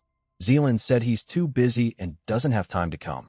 Zealand predicted Chungyu's reaction, so he sent an adventurer instead of coming himself. All right then. Chungyu looked at the 3 magic books on the table, all about plant magic. 2nd level magic, poison mist flower. 5th level magic, mimic transformation. 2nd level magic, pea shooter. There's nothing else. I'll take my leave now. The man left Chungyu's estate. Chungyu called out to Yevini, who was practicing magic in the farmland. Yevgeny, come here for a moment. Yevgeny left the field and came over to Chungyu. What's the matter? Here are 3 magic books about plants. You can take them and learn. Yevgeny saw the 3 magic books on the table and was both surprised and happy. Wow, so many magic books. Thank you, Lord Chungyu. No need to thank me. We are family. Although Chungyu and Yevgeny are not officially married yet, they already live together. Yevgeny is considered to be half his wife. Yevgeny had previously learned first-level magic related to plant growth and vine magic. Now, these 3 books include 2 second-level magic books and 1 fifth-level magic book, which are more powerful than first-level magic. She couldn't wait to pick up one and start reading. At that moment, a group of cavalry arrived outside Chungyu's estate. The leader was a man with red hair. The red-haired man dismounted and led his soldiers into the estate. Seeing Chungyu sitting alone at a stone table, lost in thought, the man greeted him. Chungyu, long time no see. Captain Carl? Is there something you need? Chungyu recognized the red-haired man as Captain Carl of the cavalry squad. He was also the first to bring buns into the northern fortress. I was wondering if you could restore the bun supply, just like before. Carl and his team wanted to enjoy Chungyu's buns again. Chungyu thought making buns was a bit troublesome, so he suggested, I've developed a different tasty food. Would you like to try it? Sure. Anything you make is delicious, Carl said with a smile. Chungyu went into the kitchen and took out the sesame bread he made 13 days ago. 13 days had passed, and the sesame bread had faint mold spots on the surface, showing slight signs of spoilage. This indicated that Baron's preservative couldn't keep the bread fresh forever. The bread's shelf life was about 10 days. Chungyu made a few more sesame breads in the kitchen and brought them out to Carl and the others. Try these. As they smelled the aroma in the air, Carl smiled. The bread in the army was usually long and stick-shaped. This was the first time he saw round bread, which was yellow on top and sprinkled with some white sesame seeds. He picked up a piece and took a bite. Soft, fragrant, and a little sweet. Sweet and fragrant, with a sesame aroma. The most important thing is that it's very soft, much better than hard breadsticks. After just one bite, Carl fell in love with Chungyu's sesame bread. Chungyu, then I'll make this for you. No more buns. Okay, how much does this kind of bread cost? Carl asked. 50 copper coins each. Previously, Chungyu sold buns for 50 copper coins each, and the bread was also sold at 50 copper coins. It's still so expensive, Carl smiled wryly. A regular breadstick costs 4 copper coins, but Chungyu's sesame bread costs 10 times more. Carl took out a small card from his pocket, about the size of a palm, with a picture of the Holy Maiden of Light. He looked at the picture, then at Chungyu. Surprised, he said, Chungyu, I think you look a bit like the new Holy Maiden of Light. Ahem ahem. Chungyu cleared his throat twice, trying to hide his embarrassment. Everyone has a mouth, 2 eyes, and a nose. It's normal to look similar. Is that so? Carl looked down at the card in his hand again. At first glance, the Holy Maiden of Light looks somewhat like Chungyu, but upon closer inspection, there are big differences. The position of the Holy Maiden of Light has been vacant for many years. This current Holy Maiden is much prettier than the previous ones. Carl stared obsessively at the picture of the Holy Maiden of Light. I think the Holy Maiden of Light doesn't look that great. She's not as pretty as my Iweni. Chungyu wouldn't tell Carl that the Holy Maiden of Light is actually a fictional character created by the Light Church. Brother Chungyu, you're wrong. You don't understand the Holy Maiden of Light, so you shouldn't slander her. As a big fan of the Holy Maiden of Light, any black sheep who slanders her must be strongly condemned. A few soldiers around Carl were indignant. Defending the honor of the Holy Maiden of Light is our duty. Do not slander the Holy Maiden of Light. I'm a dog of the Holy Maiden of Light. Chungyu didn't expect that the Holy Maiden of Light, only 2 days after debuting, would have such high popularity. Do you like the Holy Maiden of Light that much? Do you know her well? The church released an introduction about the Holy Maiden of Light. She was born in the southern region of St. Lydia and has been blessed by the goddess of light since childhood, granting her powerful light abilities. She is gentle and kind. When a plague broke out in a main city in the south, she helped save many civilians. Karna looked at her handsome face with admiration. Wow! Chungyu couldn't help but exclaim. The Light Church not only painted the Holy Maiden's appearance as very beautiful, but also created a detailed character background for her. She is a kind girl with the power of light. With perfect looks and a perfect backstory, which man could resist such a test? Honestly, the leaders of the Light Church really know how to play. The beauty of the Holy Maiden cannot be fully described by the most beautiful poem in the world. Looking at the card of the Holy Maiden in his hand, Karna was tender and affectionate. Whether on Earth or in another world, everyone loves paper dolls as wives. I hope the goddess of light will protect her. Such a kind girl should not die prematurely, Karna muttered to himself. Chengyu's face grew serious. What do you mean by dying prematurely? Where there is light, there is shadow. Have you heard of the Shadow Society? No. Chengyu shook his head. He only knew about the Light Church and had never heard of the Shadow Society. The Shadow Society is an organization that worships the Shadow God. They are skilled in assassination. Their beliefs oppose those of the Light Church. The previous Holy Maidens of Light all died at the hands of the Shadow Society. Wow, the Holy Maiden of Light is so dangerous, Chengyu exclaimed. Otherwise, why do you think this position has been vacant for so many years? This role is riskier than the presidency of some country, he added. Some country's president? Karna looked at Chengyu with confusion. Nothing. Although surprised, Chengyu wasn't too worried. First, the current Holy Maiden of Light is a virtual character. Second, he has the Blood Queen Afra and Charles, an old monster who has lived for many years. No matter how many people the Shadow Society sends, he will cut them down. I don't have a large oven now. Come back in a few days to buy bread. The oven in the kitchen can only bake a small amount of bread. To produce bread on a large scale, a big oven needs to be built. No problem. We'll come back in a few days. Karna and the others left Chengyu's estate. At this moment, Afra came out of the house wearing a long white dress. She looked delicate and stretched lazily before sitting next to Chengyu. Sleeping until you wake up naturally feels so good. Couldn't you sleep in when you were in the Demon King's army? Of course not. I had to get up early every day to handle various tasks, report to the Demon King, and discuss attack plans for the northern fortress with my subordinates. Afra had no interest in war, but had to do her part. Are your bloodline vampires afraid of sunlight? Chengyu saw Afra's fair skin bathed in sunlight, and she seemed unaffected. We vampires are never afraid of sunlight. Okay. Chengyu remembered General Barney explaining the origin of vampires. Vampires on the Celsus continent were born from the blood of a fallen deity. Having faint divine blood made it understandable that they weren't afraid of sunlight.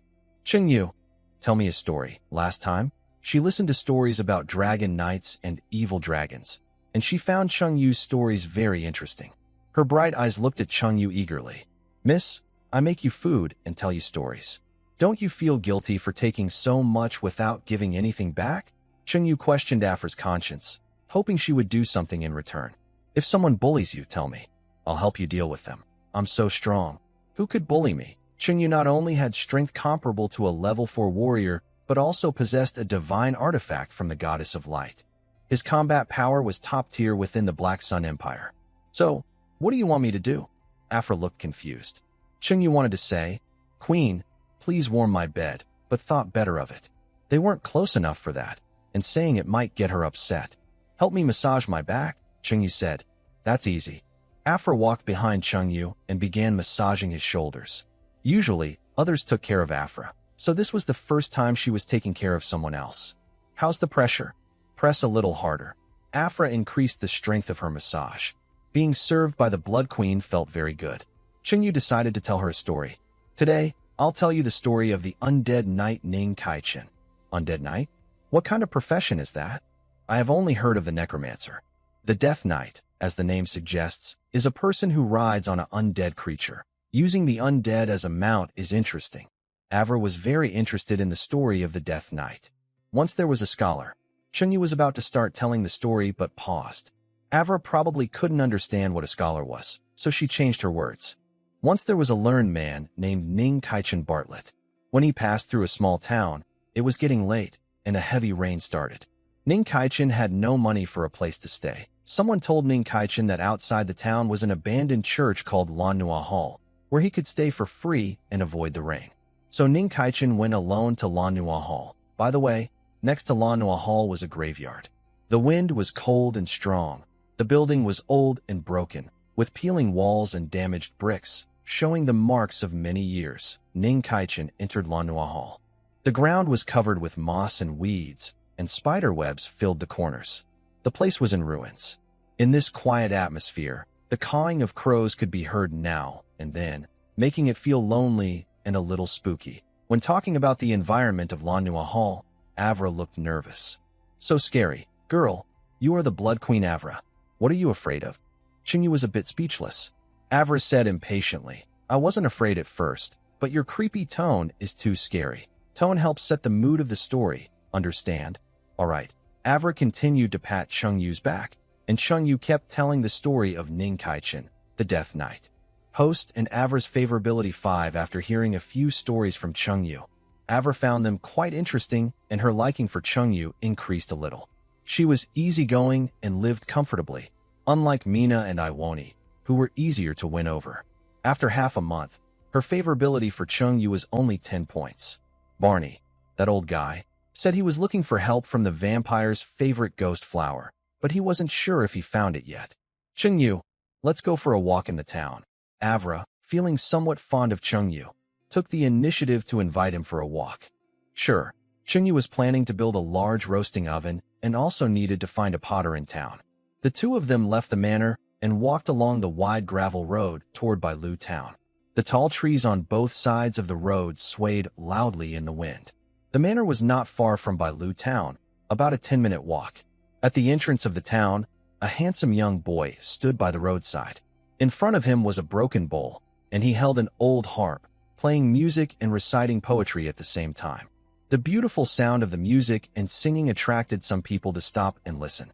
Occasionally, generous passers-by dropped a few coins as a tip. Charles, you're singing here again, Qingyu said as he approached and greeted the boy. Hearing his name, Charles stopped playing and winked playfully. He corrected himself, saying, singing is so common. I'm reciting poetry. High art, all right. I guess I'm too simple to appreciate your high art, Qingyu replied. Qingyu and Afra entered Bailu town and wandered aimlessly. In the town square, there was a statue of the Holy Maiden of Light, over a meter tall. The statue was pure white, transparent, with exquisite craftsmanship, lifelike as if it were real.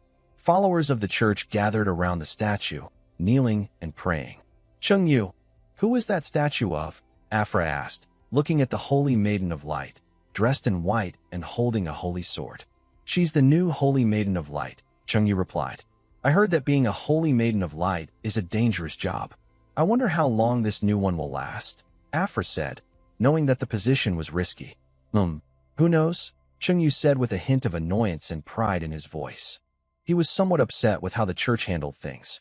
All the church followers around the statue were captivated by the beauty of the Holy Maiden of Light. Beautiful Holy Maiden, I will always believe in you and the goddess, one said. I love the Holy Maiden of Light. I will dedicate my life to the cause of light, another declared.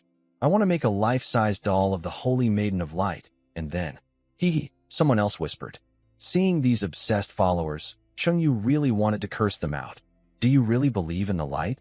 You're just lusting after the Holy Maiden's body. You're so vulgar. How could there be a perfect person like the Holy Maiden of Light in the world? She's just a character made up by the church to fool the public and make them believe in something that isn't real. Qingyu revealed the truth about the Holy Maiden of Light and exposed the church's conspiracy in front of everyone. However, when people heard Qingyu's words, they immediately became upset. Who are you? How dare you question the Holy Maiden of Light? According to the church, during the Southern Plague, the Holy Maiden of Light helped many civilians. Some believers who received her help have spoken about her greatness. I won't allow anyone to tarnish her reputation. Weren't you the one selling egg fried rice before? You made some money and now act so arrogant. How dare you question the Holy Maiden of Light? Do you think we believe you? Or do we believe the great Church of Light? To build up the image of the Holy Maiden of Light, the church even made up stories and had people testify about her great deeds. All the believers of the Church of Light believe that the Holy Maiden of Light was real. Ignorance is a sin. If you don't believe, just ignore it. Qingyu was too tired to argue with these believers. Please leave the statue of the Holy Maiden of Light. You're not welcome here. Yes, you're not welcome here. Leave the statue of the Holy Maiden of Light. The believers angrily drove Qingyu away. Little Fu, let's go. Qingyu took Afra and left the square. Qingyu, Why do you say the Holy Maiden of Light is made up? With a curious look, Afra smiled at Chengyu, sensing the fun. Nothing. Chengyu wouldn't tell Afra that he was actually the new Holy Maiden of Light of the Church of Light, though only in name, with no responsibilities or real power. At this moment, a thin middle-aged man quickly approached and politely said, "Dear friend, hello, who are you?" Chengyu stopped and looked at the thin, monkey-like man in front of him. He didn't recognize him. The thin man said, "I heard what you just said about the Holy Maiden of Light in the square. So, you're also a believer of the Church of Light? Planning to fight me?" Crossing his arms, Chengyu looked at him with a mischievous gaze, showing no fear. No, you misunderstood. We are allies," the thin man smiled. "Allies? How are we allies?" Chengyu had no idea who this person was. "You don't like the Light Holy Maiden, and I don't like her either. Do you think we're kindred spirits? If the believers in the square are all true fans of the Light Holy Maiden, then Chengyu is her biggest critic. So you're also a critic of the Light Holy Maiden. We really are kindred spirits," Chengyu suddenly realized. A thin man looked around, then stepped closer to Chengyu and whispered, "Are you interested in joining our church? Together, we can fight against the evil Light Holy Maiden." Church? Chengyu hesitated slightly. He didn't expect that critics of the Light Holy Maiden would have a church. "Yes, we are the Shadow Society." "Really?" Chengyu was shocked and speechless. "The Shadow Society? Isn't that the heretical group that assassinated the previous Light Holy Maidens?" He had actually encountered them. The Black Sun Empire mostly believes in the Light Church. To oppose the evil Light Church, we, the Shadow Society, must unite all possible forces. "I agree with your earlier comments about the Light Holy Maiden," the thin man said seriously. Chengyu immediately put on a righteous expression, looking serious. "The Light Holy Maiden causes chaos in the world. We must overthrow her, defeat the evil Light Holy Maiden, and awaken the ignorant followers of the Light Church." Yes, you are very perceptive." Hearing Chengyu's words, the thin man's smile grew brighter, and he nodded in approval. "My name is Andy. Tomorrow, come to the grocery store on the east side of Bailu Town. I'll take you to meet our Shadow Society's guide." "Who is the guide?" "The guide is my superior. They handle new member registration and bestow blessings from the God of Shadows." "Sounds good." Chengyu and Andy agreed to meet tomorrow at the grocery store on the east side of Bailu Town to meet the Shadow Society's guide. After Andy left, Afra asked, "Chengyu, are you really going to join the Shadow Society? They're considered heretical in the Black Sun Empire. Let's join and see what they plan to do to assassinate the Light Holy Maiden." "You're really free-minded." Afra, not being from the Black Sun Empire, didn't ask more and continued wandering with Chengyu. They arrived at a flower shop, where the entrance was filled with various flowers. The shop owner was a mason who could build bread ovens. "Mr. Locke, is Mr. Locke at home?" Chengyu called out into the flower shop. After a short while, a middle-aged man with a scruffy beard came out. He recognized Chengyu because he had eaten Chengyu's fried rice before.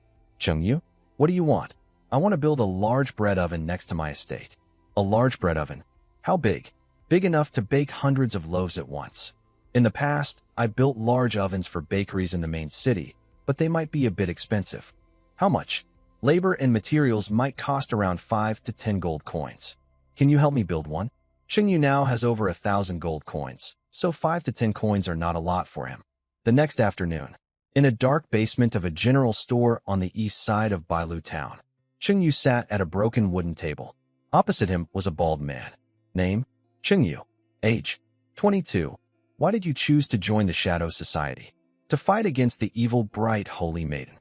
Yesterday, Chengyu openly spoke badly of the Bright Holy Maiden, which caught the attention of the heretical organization, the Shadow Society. They invited Chengyu to join them to oppose the Bright Church. Chengyu happily agreed, curious to see how the Shadow Society would secretly attack the Holy Maiden. The bald man's shiny, bald head was the brightest thing in the dark basement. He was the guide of the Shadow Society, responsible for registering new members and giving them the blessing of the Shadow God. "Your reason isn't very convincing," he said. The bald man slightly pouted, unhappy with Chengyu's reason for joining. "Aren't you guys the enemies of the Bright Church? I joined the Shadow Society to fight against them. Isn't that enough?" Chengyu asked back. The bald man stood up, turned his back to Chengyu, crossed his arms, and remained silent, looking like a wise old master. Chengyu felt a bit annoyed. What kind of riddles are you playing? If you keep acting so high and mighty, I'll smash your head and use it as a lamp." At this moment, Andy, a skinny man like a monkey, whispered to Chungyu, "It's hard for the guide to register new members. You should give him a little reward." "So it's a bribe." Chungyu suddenly understood. Actually, joining the Shadow Society was originally free. However, the guide, who had some small power, charged newcomers a little money to help cover expenses. When Chungyu first joined the Shadow Society, he didn't know how much benefit fee to pay. The Shadow Society was considered a heretical group by the Brightness Church. In Chungyu's impression, heretical groups were quite prestigious. So he casually took out a gold coin and tossed it on the table. Clink! Hearing the crisp sound of the coin hitting the table, the bald man quickly turned around. Shiny gold. It radiated a special sense of luxury in the dim basement. It was a gold coin. A gold coin. The bald man's eyes widened, full of disbelief. "Is that too little?" Chungyu asked softly. "Brother, I kneel to you." The bald man, excited as if he had won 5 million, was overwhelmed with joy. He burst into tears, fell to Chungyu's feet, and hugged his leg, rubbing his face against it repeatedly. He originally just wanted to earn 10 copper coins as a small tip to help with expenses, but Chungyu gave him a whole gold coin. It was too much. "Aren't you part of a heretical group? Where's your sense of prestige?" Chungyu thought to himself. "Get lost." Like kicking trash, Chungyu kicked the bald man away. The bald man smiled flatteringly, stood up, and dusted himself off. "Brother, I acknowledge your faith in the God of Shadows." His attitude was completely different from before. "Why is your Shadow Society so poor?" Chungyu looked with disdain. This bald man was a small leader within the Shadow Society. He never expected that a single gold coin could make him so excited. Looking around at the meeting place of the Shadow Society, the dim basement, a dozen old chairs, and a battered, limping table. The Shadow Society is considered a heretical group in the Black Sun Empire. Without a big sponsor, our activities are funded by us believers saving little by little, the bald man said helplessly. "There's a saying, no comparison, no harm." The Brightness Church has the support of the Black Sun Empire royal family, many followers, and strong funds. Every main city has a luxurious and grand Brightness cathedral. If the Shadow Society is so poor, why do you still stay in it? If we compare the Shadow Society to a company, it's a company that not only doesn't pay wages, but also makes employees pay out of their own pockets to work, quite like a big Chinese company. How can a newcomer say such a thing? Joining the Shadow Society is of course because of faith in the great Shadow God, the bald man said angrily. "Ugh, no benefits, and I have to pay out of my own pocket. I don't want to join the Shadow Society. Give me back that gold coin," I replied. "Hee, no way." The bald man quickly changed his attitude when he heard I wanted my coin back. "Wow, your face-changing speed is faster than a woman's," I said. I remembered my roommate chatting with his girlfriend. His girlfriend was acting cute. "Eek, I don't feel well. What should I do?" My roommate replied. "Drink hot water." Her expression darkened, and she turned away. Her quick change of mood was impressive. Actually, joining the Shadow Society has benefits. Every member can receive blessings from the Shadow God. But the Light Church doesn't offer such things, the bald man said. "What blessings?" I asked. He pulled out a shiny black ring from his pocket. The surface was covered with tiny, barely visible runes, so dense they looked like hair. "Now that you're in the Shadow Society, this Abyss ring is for you," he said. "Abyss ring?" I took the ring and looked at it. "What does this do?" "The Abyss ring is a tool. Even ordinary people can use it to draw a small amount of shadow power," he explained. That's why the bald man joined the Shadow Society. He wasn't a mage or a warrior, just an ordinary person. Through the Abyss ring, he gained extraordinary powers similar to a mage. I put the black Abyss ring on my middle finger. "How do I use it?" "You need to activate it with a spell," he said. He leaned close to my ear and whispered the spell for the Abyss ring. "Since you're a beginner, your Abyss ring can only draw basic shadow power. This power lets you briefly blend into the shadows, which is good for hiding," he explained. I silently recited the spell. The ring on my finger emitted a faint black glow. Suddenly, I felt myself merge into the shadow beneath my feet. No wonder the previous Holy Maiden of Light was assassinated by the Shadow Society. Lu Bu captured Xiao Qiao, and even his head showed an exclamation mark. But this skill was silent, with no sign at all. Chengyu merged into the shadow state for about 10 seconds before reappearing in sight. My name is Buck, nicknamed Baldy. I am a guide for the Shadow Society in Bailu Town.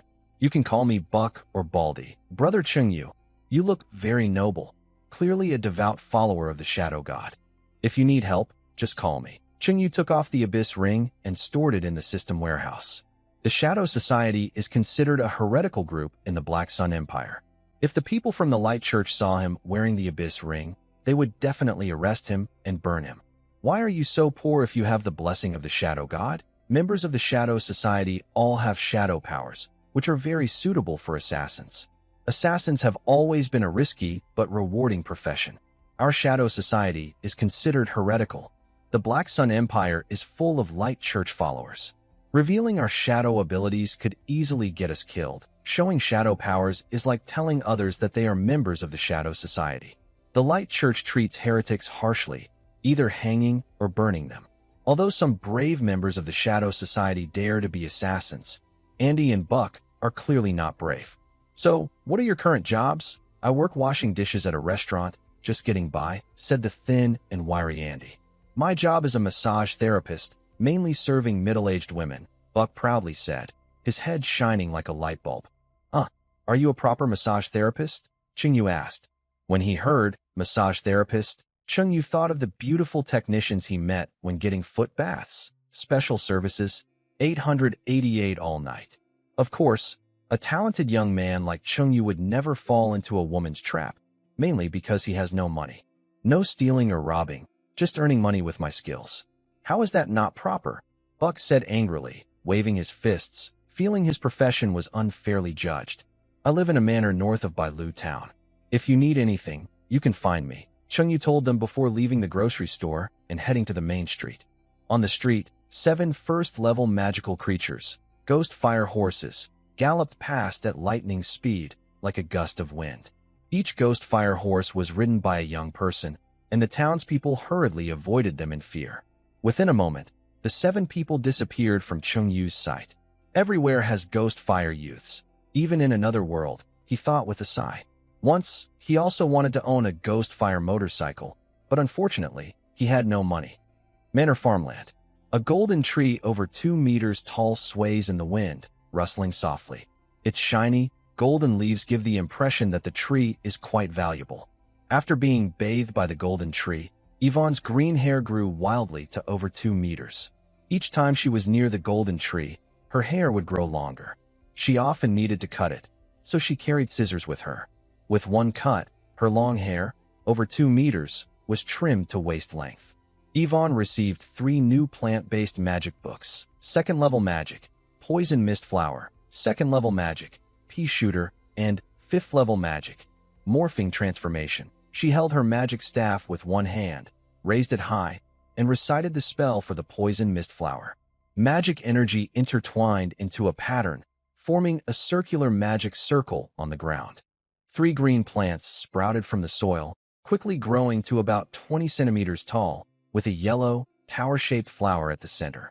The poison mist flower can release hallucinogenic poison mist, causing anyone or monsters within 10 meters to become confused. This magic belongs to the 2nd level, and only mages of 2nd level or higher can learn it. It takes 2 or 3 years of study to achieve some mastery. Yvonne had only been practicing for 2 or 3 days, but could summon 3 poison mist flowers, showing her talent was many times better than ordinary 2nd level mages. She looked happily at the 3 poison mist flowers. With these flowers guarding the golden tree, she didn't have to worry about anyone harming it. She gathered some fencing and surrounded the flowers and the tree to prevent anyone from accidentally getting hurt by the poison mist. At this moment, the manor gate opened, and 7 men and women entered. Is anyone inside? A girl dressed in black breeches looked around the manor. Someone is here. Who are you looking for? Seeing visitors, Yvonne returned from the farmland to the manor. We heard there's a chef named Chengyu in Bailu Town who makes very delicious food. We came all the way from Snow City to try it. Please let him come out and meet us. One young man with gray hair spoke, his attitude somewhat proud. News of Chengyu's fame has spread from Bailu Town to Snow City. The upper class in Snow City knows that there is a talented chef named Chengyu in Bailu Town, and his food is very delicious. A group of wealthy second-generation young people from Snow City came specifically to Bailu Town to taste Chungyu's cooking. Yvonne looked outside the estate, where 7 horses were tied up. Their skin was dark with a faint blue glow, and blue flames burned on their hooves. Clearly, they were magical creatures. Only wealthy people can afford to buy magical creatures as mounts. Our master hasn't returned yet. Please wait here for a while, someone said. 4 men and 3 women sat at a stone table in the garden. Some leaned on the table, some supported their chins with one hand, and others looked up at the sky. Soon, Chungyu returned to the estate. Seeing the ghost fire horses tied to the big tree at the door, he realized that the boy with ghost fire he saw earlier on the street was here to find him. He entered the estate and asked the 7 people, "I'm Chungyu. Is there something you need from me?" "Wow, this boss is so handsome," one girl said. "Yes, he's much more handsome than those 4 guys," another added. "He's incredibly good-looking, the pride of Bailu Town," a third girl said, staring at Chungyu. "Oomph, women are so superficial," a young man with gray hair said, standing up with a disdainful snort. Then he explained their purpose to Chungyu. "So, you're here to taste my food. My dishes are not cheap. Do you have enough money?" Chungyu asked. When Chungyu makes food for others, the price starts at 5 gold coins. He made sure to clarify the price before preparing food for them. "Money is not a problem. The Vilt family has plenty of money," the gray-haired young man said confidently, feeling proud. "Shall tremble, mortals. I am the young master of the Vilt family. I never touch money, and I am not interested in money," he thought. "I can make you braised bear paws," Chungyu said. He had 2 third-tier cold ice magic bear paws. Last time, he used one to make braised bear paws for high-level officials in the northern fortress, and he still had 1 left. "Great. Bear paws are nourishing. We'll have bear paws," the young man with gray hair said with a smile. "How much?" 50 gold coins per person, Chungyu replied coldly. His expression was emotionless as he spoke. 50 gold coins? Why don't you go rob someone?" the gray-haired young man said, his smile freezing on his face. "This is way too expensive. Didn't you say yourself? Money isn't a problem. Last time, Barney and the others came to eat braised bear paws, and Chungyu charged them 50 gold coins in total. Divided equally, it was only a few coins per person. These rich young masters are showing off so much. Charging them a bit more is reasonable. "You," the young man with gray hair was so angry he couldn't speak. "Brother, 50 gold coins per person is too much. Can you lower the price?" Another young man nearby negotiated with Chungyu. Even though they are rich kids, they can't afford such a high price. "I'm in a good mood today. I'll give you a 20% discount, 10 gold coins per person." Chungyu set the price so high earlier just to annoy that show-off. Now that he's achieved his goal, lowering the price is normal business. This price is barely acceptable. Pay first, then the food. All 4 men and 3 women are rich kids and not short of money. They took out their coins and paid Chungyu. Chungyu walked up to a 17 or 18-year-old girl in purple clothes, full of energy. The girl took out 20 gold coins from her pouch and handed them to Chungyu. "Wait, miss, 10 gold coins per person." "Why are you giving me 20 coins?" Chungyu counted the coins in his hand, confused, looking at the girl in purple. "Give you 10 more coins. How about you sleep with me tonight?" The girl looked dreamy, drooling at the corner of her mouth. She was so handsome she wanted to have his children right then and there. "Miss, I am a chef, not a duck. What's the difference? It's all business. Besides, she's a girl. You're making a profit, aren't you? Okay, first, I am a person who keeps myself pure. Second, I am not interested in human women." Chungyu returned the extra 10 coins to the girl in purple. The girl was stunned, wide-eyed, thinking this guy must have some special hobby. 7 plates of delicious braised bear paws, cooked to perfection, were served to 7 young ghost fire youths. The paws were coated in soy sauce, turning a tempting golden color. The aroma of spices and fresh ingredients made everyone's mouth water. By the goddess of light, this 10 gold coins was worth it. The girl in purple took a bite of the braised bear paw. The smooth, tender texture combined with perfect flavor makes people feel as if they are in heaven. "Nice taste." The young man with gray hair, who was just showing off, slowly savored the flavor of the braised bear paw. "It's delicious, truly exceptional." A young man with a somewhat sleazy look, ignoring his manners, used a fork to pick up a whole piece of bear paw meat and took big bites. Oil and saliva mixed as they dripped from his mouth. Positive emotion points 12, positive emotion points 6, positive emotion points 4. Chengyu gained positive emotion points from the 7 people. Iweni sat quietly under a tree, reading a magic book. Chengyu didn't see Mina. Iweni, where's Mina? She closed her magic book and pointed to the woods outside the farmland. After lunch, Sister Mina went to that forest over there. I haven't seen her come out. What is Mina doing alone in the woods? Chengyu felt curious and went to find Mina in the woods. Outside the farmland, in the woods, the ground was full of holes of various sizes. Large holes were about 5 or 6 meters across, small ones about 1 or 2 meters. Fresh soil was piled around each hole. Wow, mole invasion, he spoke with a hint of surprise. Mina, Mina, Chengyu called out twice. I'm here. A head popped out of a hole, with a pair of sharp animal ears standing upright. Bright eyes, clear but a bit foolish. What are you digging so many holes for? Chengyu asked. To exercise my body by digging holes. A dirty Mina lightly jumped out of the hole, her clothes, face, and tail covered in mud. She smiled widely, excited, and ran toward Chengyu, wanting to give him a hug. Chengyu had a dog before. When the dog was covered in mud, he knew not to call its name, or he would definitely regret it. Stop, stop, stop, don't come over. Chengyu raised a hand to block her and quickly stepped back. He had just taken a bath last night.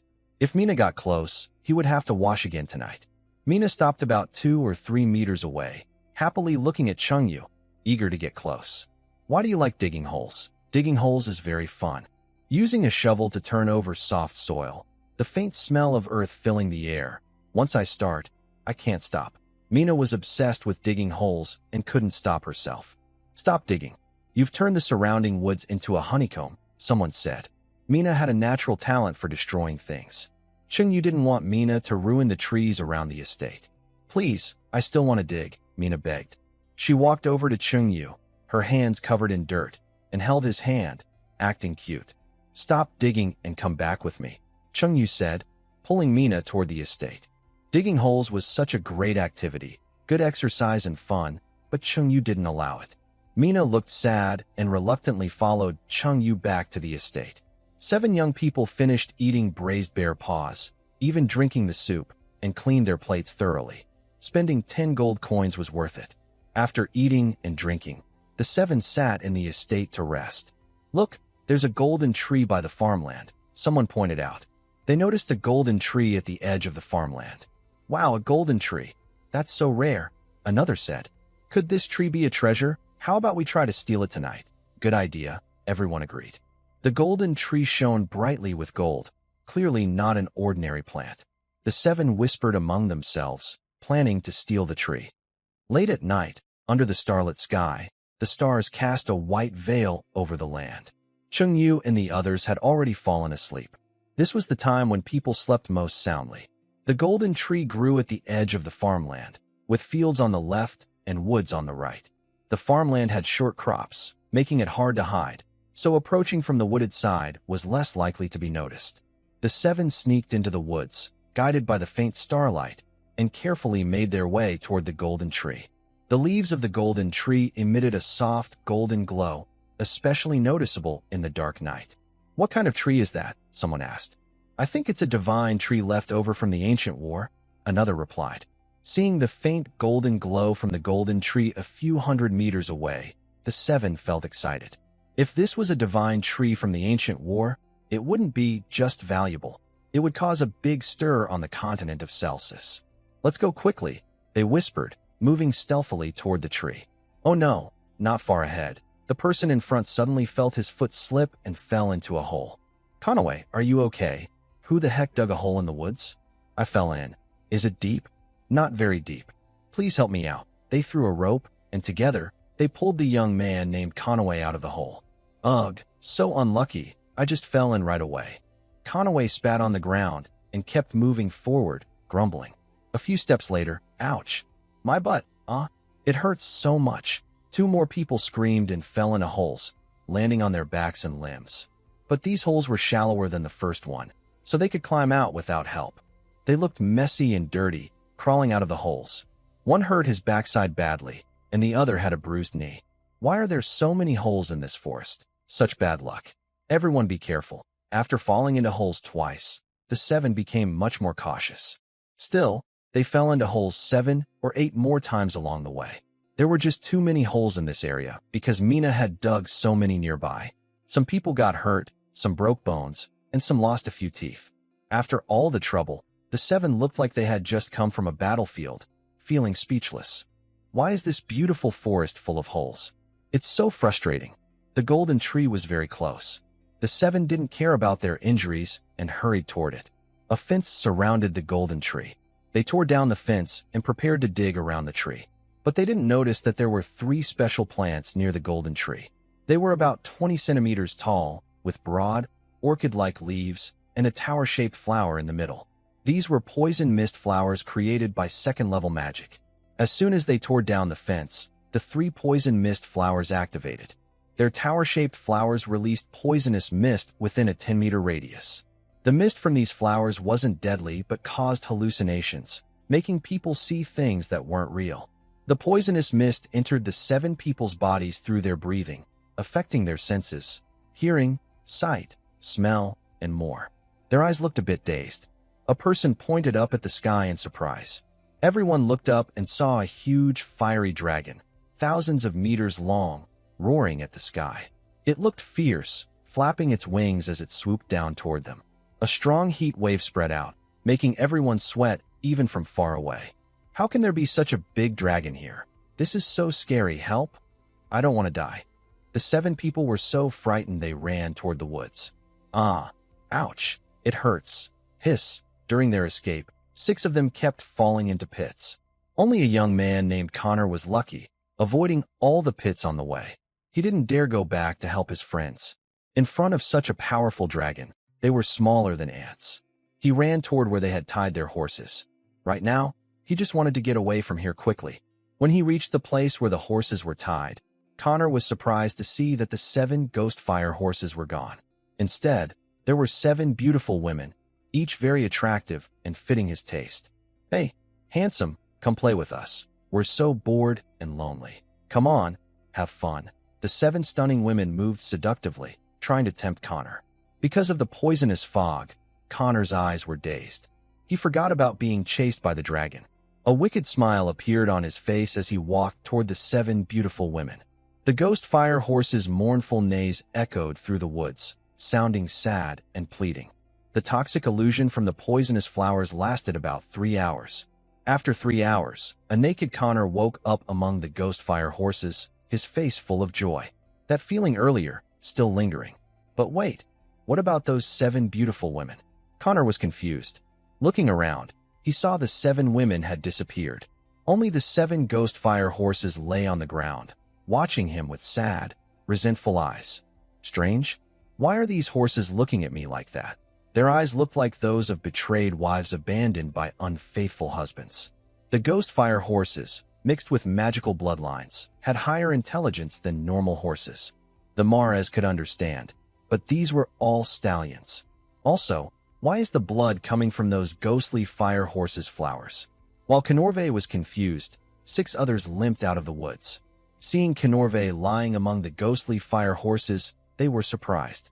You bastard, what did you do to my horse? Kenorve, I didn't expect you to harm even the horses. I was wrong about you. This is unbelievable. Listen, I can explain. I was just with 7 beautiful women. Kenorve realized something serious. The golden tree can cause hallucinations. The 7 women you saw earlier were actually 7 horses. Thinking about the sad, resentful eyes of the 7 ghostly fire horses, Kenorve suddenly understood, his eyes wide with shock. He frowned, squinted, pursed his lips, feeling sick inside. Ugh, Kenorve immediately vomited. Yuck, you're such a pervert. The girl in purple looked at Kenorve with disgust. I was hallucinating. I didn't mean to do anything with those 7 horses. Kenorve stood up, angrily explaining. You're such a pervert, so disgusting. The girl in purple still thought Kenorve was a pervert. Nearby, a young man with a broken leg teased mischievously. Brother Kenorve, in Celsus continent, species can mate. Do you think these 7 horses might get pregnant by you? Hee hee.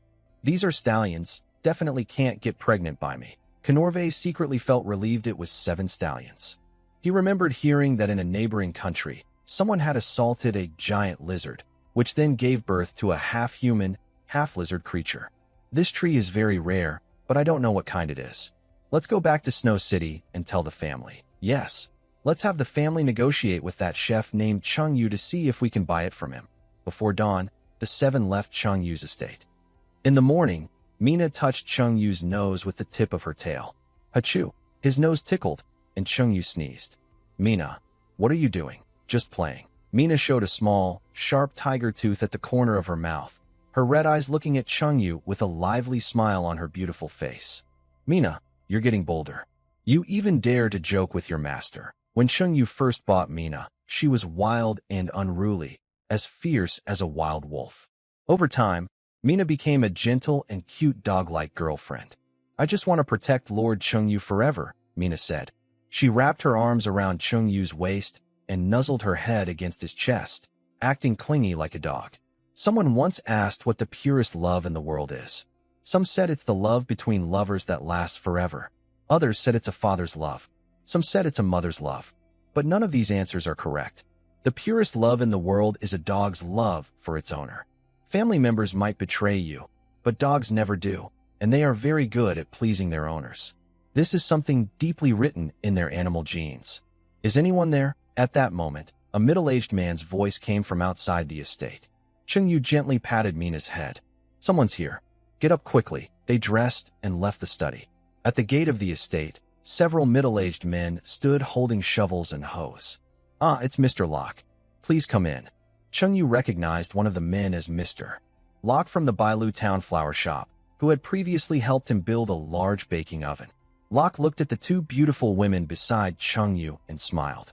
Chung Yu, you're really wealthy, having 2 exotic beauties with you. Chung Yu replied, they're just here to help with chores. Don't read too much into it. Really? I don't believe it, Locke said, not convinced. He thought that buying 2 beautiful slaves meant they did nothing but serve, and suspected they might be impotent or castrated. Forget it if you don't believe, Chung Yu said, patting Mina's shoulder. Mina, don't you like digging holes? They need soil to build the oven. Go help them dig. Ha ha.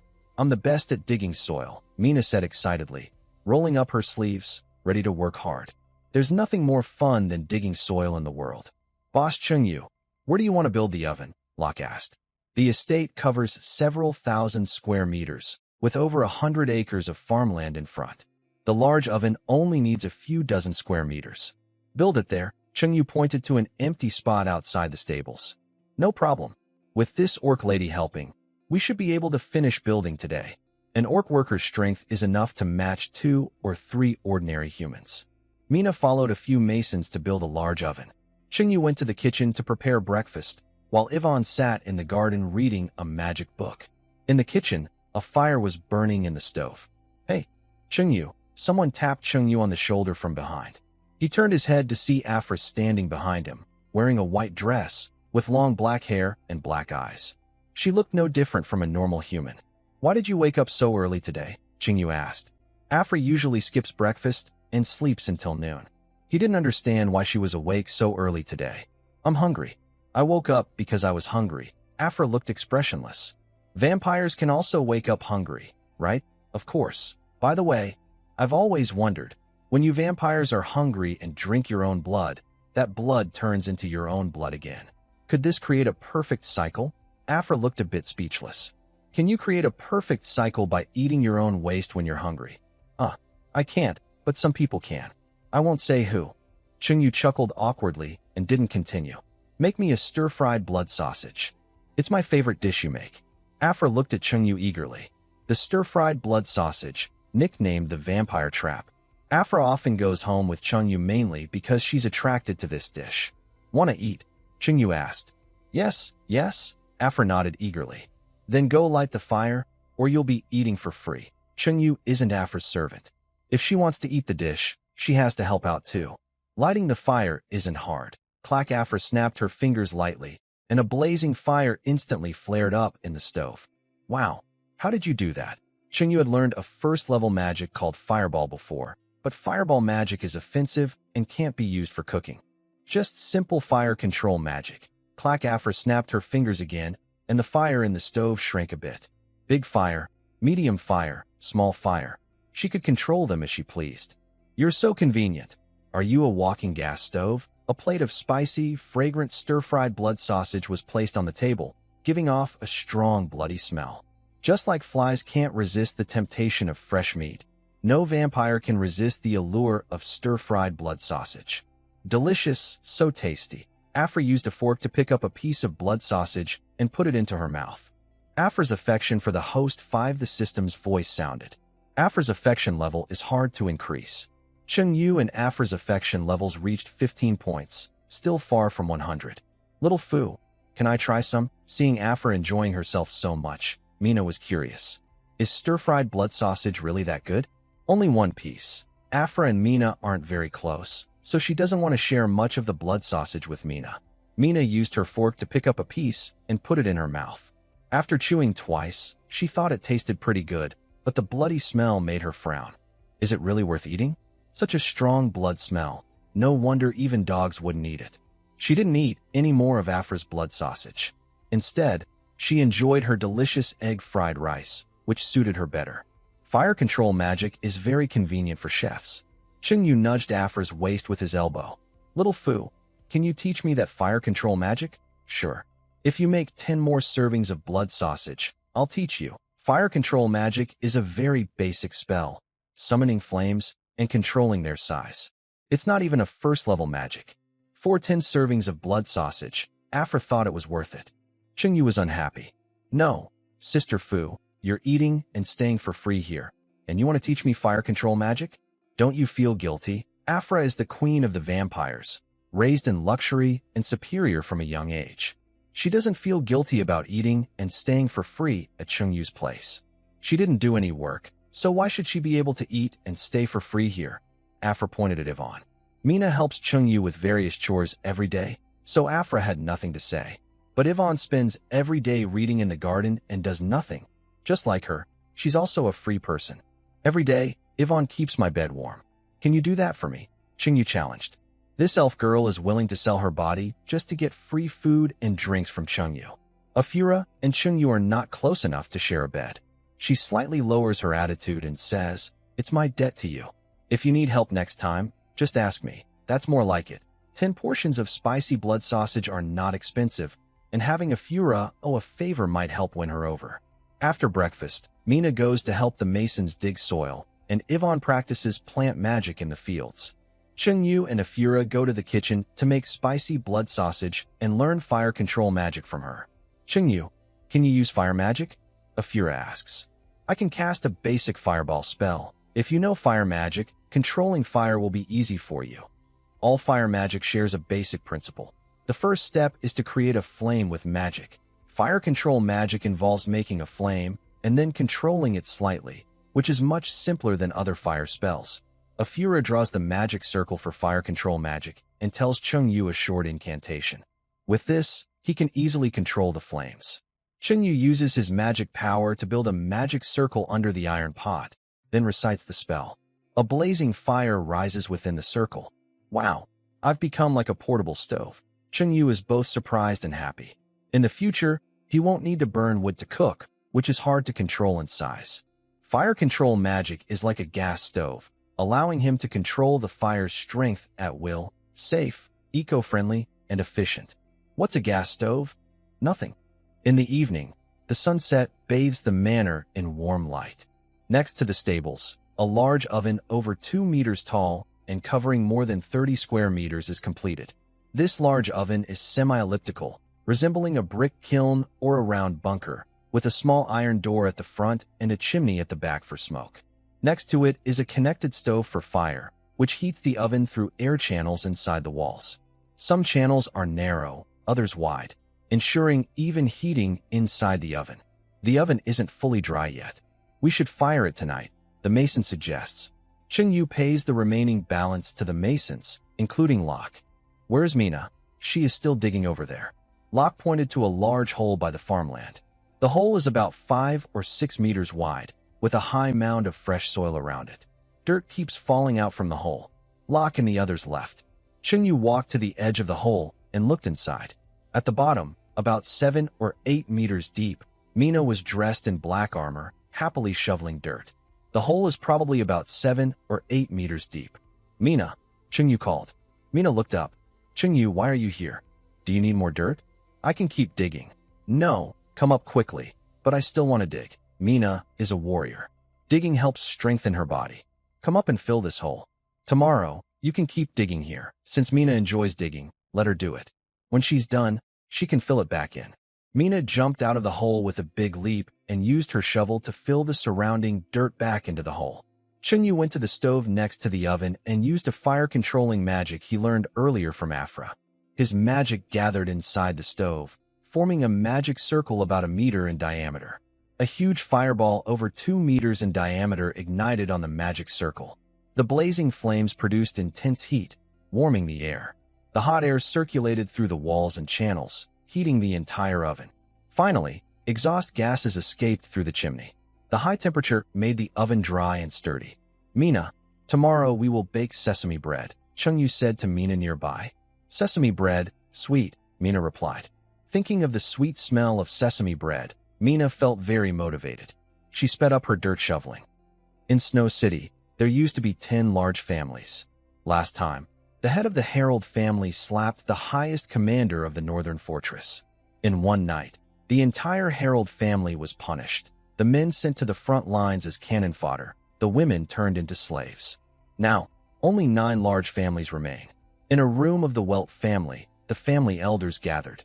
A young girl in purple clothes was explaining to the elders about what they saw regarding the golden tree. What? A golden tree? Yes, that tree shines like gold. Extremely beautiful. I have lived for decades, but I have never seen a golden tree. According to legend, before the ancient gods' war, the elves had a golden forest filled with many golden trees. Is that the legendary golden tree? No way. The elves' golden forest was destroyed long ago during the ancient gods' war. Anyway, that tree must be a treasure. We have to get it. Inside the oven, there are small compartments on the walls, each with an iron plate underneath. Dough that has risen is placed on the iron plate, brushed with butter, and sprinkled with sesame seeds. Chungyu calls Afura over to use fire magic to start the fire, acting as the fire starter. Chungyu, you can't treat me like this. Afura was originally relaxing, reading a book and drinking tea, but Chungyu pulled her over to work. Laziness is a kind of sickness, it needs to be cured. With Chungyu, freeloading is impossible. You either work or, like Iwini, keep him warm at night. It's uncomfortable. Although Afura complains verbally, she doesn't dislike Chungyu deep down. This was her first time baking bread in such a large oven. Without experience, she couldn't control the heat properly, and the bread got burnt. The second time, it was undercooked. The third time, burnt again. The fourth time, turned into black charcoal. After more than 10 tries, Chungyu gradually learned to control the oven's heat. On the 18th attempt, the sesame bread finally turned out perfect. Iwini loves sweets. She tasted the sesame bread, golden crust, crispy and fragrant, with butter and sesame aroma, soft inside, with a sweet and wheat flavor. Every bite was satisfying. After finishing a delicious sesame bread, Iwini couldn't help but smile happily. Delicious. She picked up a second sesame bread to eat. Are these two breads really the same? The difference is too big. Mina, holding a plain breadstick that was hard enough to be used as a weapon, knocked on the table with a bang. Of course, they are the same food. Both the plain breadstick and the sesame bread are made from flour, just prepared differently. This is you during the day. Mina held a sesame bread in her left hand and a plain breadstick in her right. And this is you at night. Wow. Who taught you to make such a comparison? Hearing Mina's harsh words, Chungyu's face darkened. That was a good analogy. No more analogies next time. I think Sister Mina's analogy was very vivid, she said. Vivid my foot. Afternoon. 3 luxury carriages stopped at the gate of Chungyu's estate. A middle-aged man dressed in elegant purple clothes stepped out, flanked by 3 black-robed mages. The 3 black-robed mages wore badges on their chests. 2 younger mages had black badges, indicating they were first-level mages. 1 older mage had a blue badge, showing he was a second-level mage. The well-dressed middle-aged man stood at the estate entrance. Far away he saw the golden tree by the farmland, shining brightly in the sunlight, with a hint of heat and greed in his eyes. Mina was cleaning in the yard. Seeing visitors at the gate, she approached and asked, "Who are you looking for?" Beautiful young lady, we are here to see Mr. Chengyu. The middle-aged man smiled politely. Chengyu, someone is looking for you, Mina shouted loudly. Hearing this, Chengyu walked to the gate, looked at the four people, and asked, Who are you? Mr. Chengyu, I am Lambert Welt, the head of the Welt family from Snow City. Nice to meet you. The middle-aged man maintained his gentlemanly demeanor, like a modest gentleman. Nice to meet you? How nice? Chengyu responded casually, even with a hint of disdain. Nothing good comes from visiting three treasures, and these people didn't look like good guys. Lambert hesitated, unsure what to say. Is this kid deliberately provoking? Actually, I came to buy the golden tree in your farmland, Lambert said directly, looking at the golden tree at the edge of the farmland. No sale, Chengyu replied immediately. The golden tree helped Yvonne increase her magic power, so he wouldn't sell it. Think carefully. You're just a small chef.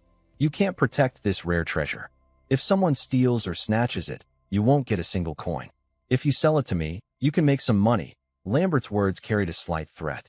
Chengyu pretended to think deeply and nodded slightly. You make a good point.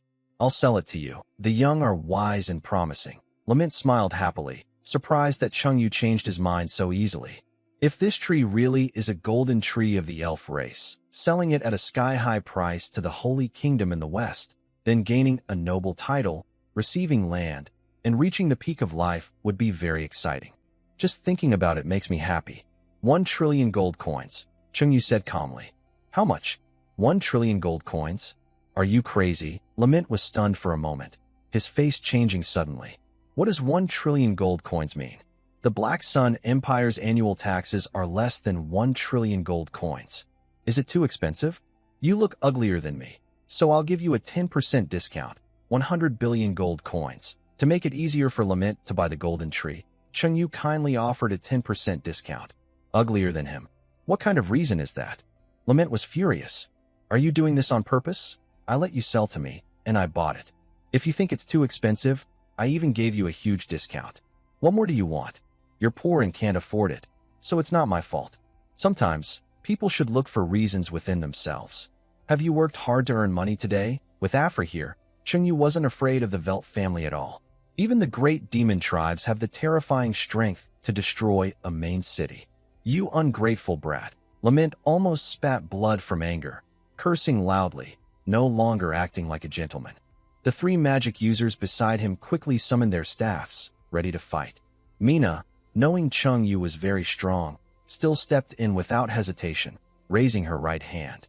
The thunder bracelet on her wrist emitted powerful arcs of electricity, crackling loudly. The second-level magic user abandoned chanting and cast a second-level defensive spell directly. A semi-transparent blue energy shield protected the four of them inside. Let's go. Seeing that Mina was hard to deal with, Lament decided not to fight Chengyu and planned to think of another way later. He returned to his gentlemanly tone. Since Mr. Chengyu doesn't want to sell the tree, then forget it. The four of them returned to the carriage and left. Afra was sitting under a tree in the garden, cross-legged, reading a book. Xiao Fu, can you use barrier magic? Chengyu moved closer to Afura and asked her. Yes, I can. Why? Help me set up a barrier around that golden tree. Only I and Iwini can enter. The golden tree stands out among the trees. Others are green, but this one is yellow. We should protect it with a barrier. You want me to teach you fire control magic, set up a barrier, and then say I eat and drink for free? Is there any sense of fairness? Afura clenched her fists, feeling unfairly treated. From now on, I won't say you eat for free. Xiao Fu, you're the best. Chengyu praised Afura. Afura felt happy from the compliment and smiled slightly. If the Demon King had your attitude, I wouldn't have to sneak into the Black Sun Empire to slack off.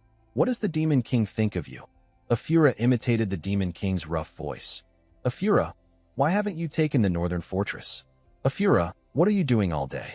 Afura, you're so lazy. How can our demon race achieve great revival? Afura, you're the most unthinking demon I've ever seen. I've heard those words so many times, my ears are sore. The Demon King admired wolf culture, collective honor, and populism, and pressured Afura every day.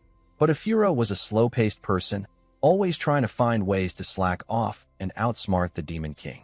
Sometimes, the Demon King wanted to dismiss Afura, but her strong strength made that impossible. Afura made the Demon King feel like a delicacy that was both unappetizing and too precious to throw away. Afura set up a barrier around the golden tree. A red energy shield protected the tree inside, preventing anyone from entering. To enter the barrier, one had to recite a special magic spell. Afura told Chungyu the spell, and Chungyu then shared it with Iweni. This way, Iweni could enter the barrier to receive the golden tree's blessing without worrying about it being stolen. 4 days later, in the morning, the neighing of horses broke the quiet dawn. Captain Carl of the Northern Fortress Cavalry arrived at Chungyu's estate with a dozen riders. "Good morning, Chungyu." Carl and Chungyu are old friends. They walk into the estate casually and find a place to sit. "My large baking oven is ready. I can bake bread for you." Making bread is easier than making dumplings because you don't need to fill each one with meat. It's much faster. Carl looks toward the side of the estate at the large, semi-spherical oven, about the size of the big bakery ovens in northern fortresses. This oven can bake hundreds of loaves at once. "How many do you want?" Chungyu asks Carl. "Bake me 300, please." Since it's their first time buying bread, Carl doesn't order too many. One sesame bread is about the size of 2 dumplings. The cavalry team has over 100 people. If each eats 2, that should be enough. Chungyu and Mina go to the kitchen to prepare the dough. Chungyu pours a big bag of flour into a wooden basin, adds water, sugar, yeast, and other ingredients. He takes another wooden basin, repeats the process with flour, water, sugar, yeast, and so on. Mina is in charge of kneading the dough. With her strength, the flour, water, sugar, and yeast mix quickly and evenly. 40 minutes pass, and the dough is ready. They carry several large bowls of dough to the oven. The dough is divided into small, even pieces, placed on the oven's small racks, brushed with oil, and sprinkled with sesame seeds. The final step is baking. "Little Fu, time to start working," Chungyu calls out as he steps out of the oven. To avoid being seen as someone who eats for free and does nothing, Afu La promised Chungyu yesterday to help with chores. After a while, there's no response. Little Fu, Chungyu's voice gets louder, but still no reply. Why isn't she answering? Is she dead? He walks into the wooden house on the estate and goes to Afu La's room on the 2nd floor. He takes out the key and opens the door. Afu La is sleeping in a strange position, arms spread out, upper body on the floor, legs resting on the bed frame, her body partly hanging off the bed. She's slightly tilted her head, with messy black hair, sleeping soundly. "This girl is really lazy," Chungyu mutters to himself. "Wake up," he says, pulling her wrist and shaking it. "What?" "It's time to eat." Sleepily, Afra vaguely heard someone calling her to eat. She struggled to sit up and tried her best to open her eyes. "Besides eating and sleeping, what else do you know? Get dressed and come help me with work." Chungyu crossed his arms like a strict overseer urging a worker. Yesterday, Afra agreed to help Chungyu with some chores. She didn't argue and slowly put on her clothes. She picked up a comb. Chungyu roughly combed her hair a few times, then grabbed her wrist and led her to a large baking oven, telling her to be in charge of starting the fire. Sitting in front of the stove, Afra rubbed her eyes, still sleepy. She slowly used her fire-controlling magic to ignite a flame inside the large oven. In a half-asleep state, she maintained the fire with her magic. After half an hour of slow baking, the smell of bread filled the entire estate. When Afra smelled the sesame bread, she suddenly woke up from her daze. "Chungyu, can I have a piece?" Afra asked. "This is for Captain Carl and the others. You can't have any. If you want, I'll bake one for you later, adding pig blood to the flour for a more savory sesame bread." "Okay." Afra smiled happily at Chungyu. Afra's affection for the host 5 the system's voice sounded, and Afra's liking for Chungyu increased again. "Sesame bread costs 50 copper coins each. I'll give you a discount, 300, total 15,000 copper coins. One normal breadstick costs 5 copper coins. Yours is too expensive, about 10 times the price of a regular breadstick." Carl showed a bitter smile. Earlier, he bought a beef-filled bun from Chungyu for 50 copper coins, which had beef inside. This sesame bread is just plain flour with some sesame seeds, very cheap to make. Price equals quality.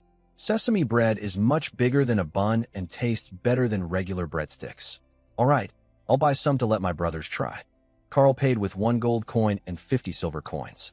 Such expensive bread isn't meant to be a main meal, just to taste. Yu asked Mina and Ivan to pack over 300 pieces of bread. Carl and the others took the bread and headed back to the northern fortress. How can I earn 1 gold coin and 50 silver coins by expanding my sales channels? Sesame bread has a larger production volume than buns. Expanding sales channels can help earn more money. While Yu was lost in thought, 2 people arrived outside the estate. One was a thin man as tall as a bamboo pole, and the other was a strong, bald man like a martial artist. Yu, the bald man called out to Yu. He looked up at the estate entrance and recognized the 2 people. They were members of the Shadow Society. The thin man was named Andy, and the bald man was named Buck. Do you want to see me about something? Yu walked over and looked at the 2 men, one tall and thin, the other strong. Here, take a look at this.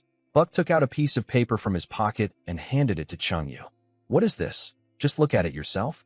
Yu examined the document. It was a bounty notice for an assassination. Someone was offering money to have Yu killed. Yu was shocked. A kind and friendly person like him being targeted for assassination was surprising. Where did you get this bounty notice? Yu asked. We were visiting a friend at a killer organization and happened to see this bounty notice. Members of the Shadow Society are blessed by the Shadow God, allowing them to hide in shadows and approach enemies silently, giving them an advantage as natural assassins. There are many underground killer organizations near Snow City, and some members of the Shadow Society are among them. Buck saw the bounty on Yu's head, took down the notice, and showed it to him. Anyone interested should bring this bounty notice to the Red Maple Winery. Prices are negotiable. What is the Red Maple Winery?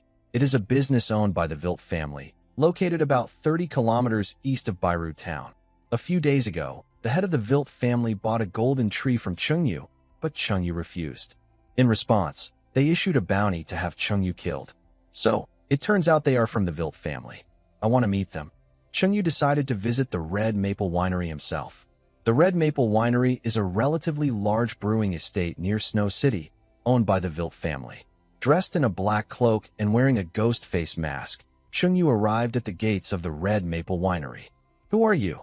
The household servant of the Welt family saw Yu dressed strangely and immediately stopped him. My name is Kowet. I am a magician. I have something to discuss with your family head. Yu explained his purpose to the servant. The 2 servants looked at Yu, who was wearing a mask and cloak, appearing mysterious and unusual. They dared not be careless. One of them led Yu into the Red Maple Winery. The Red Maple Winery mainly makes wine.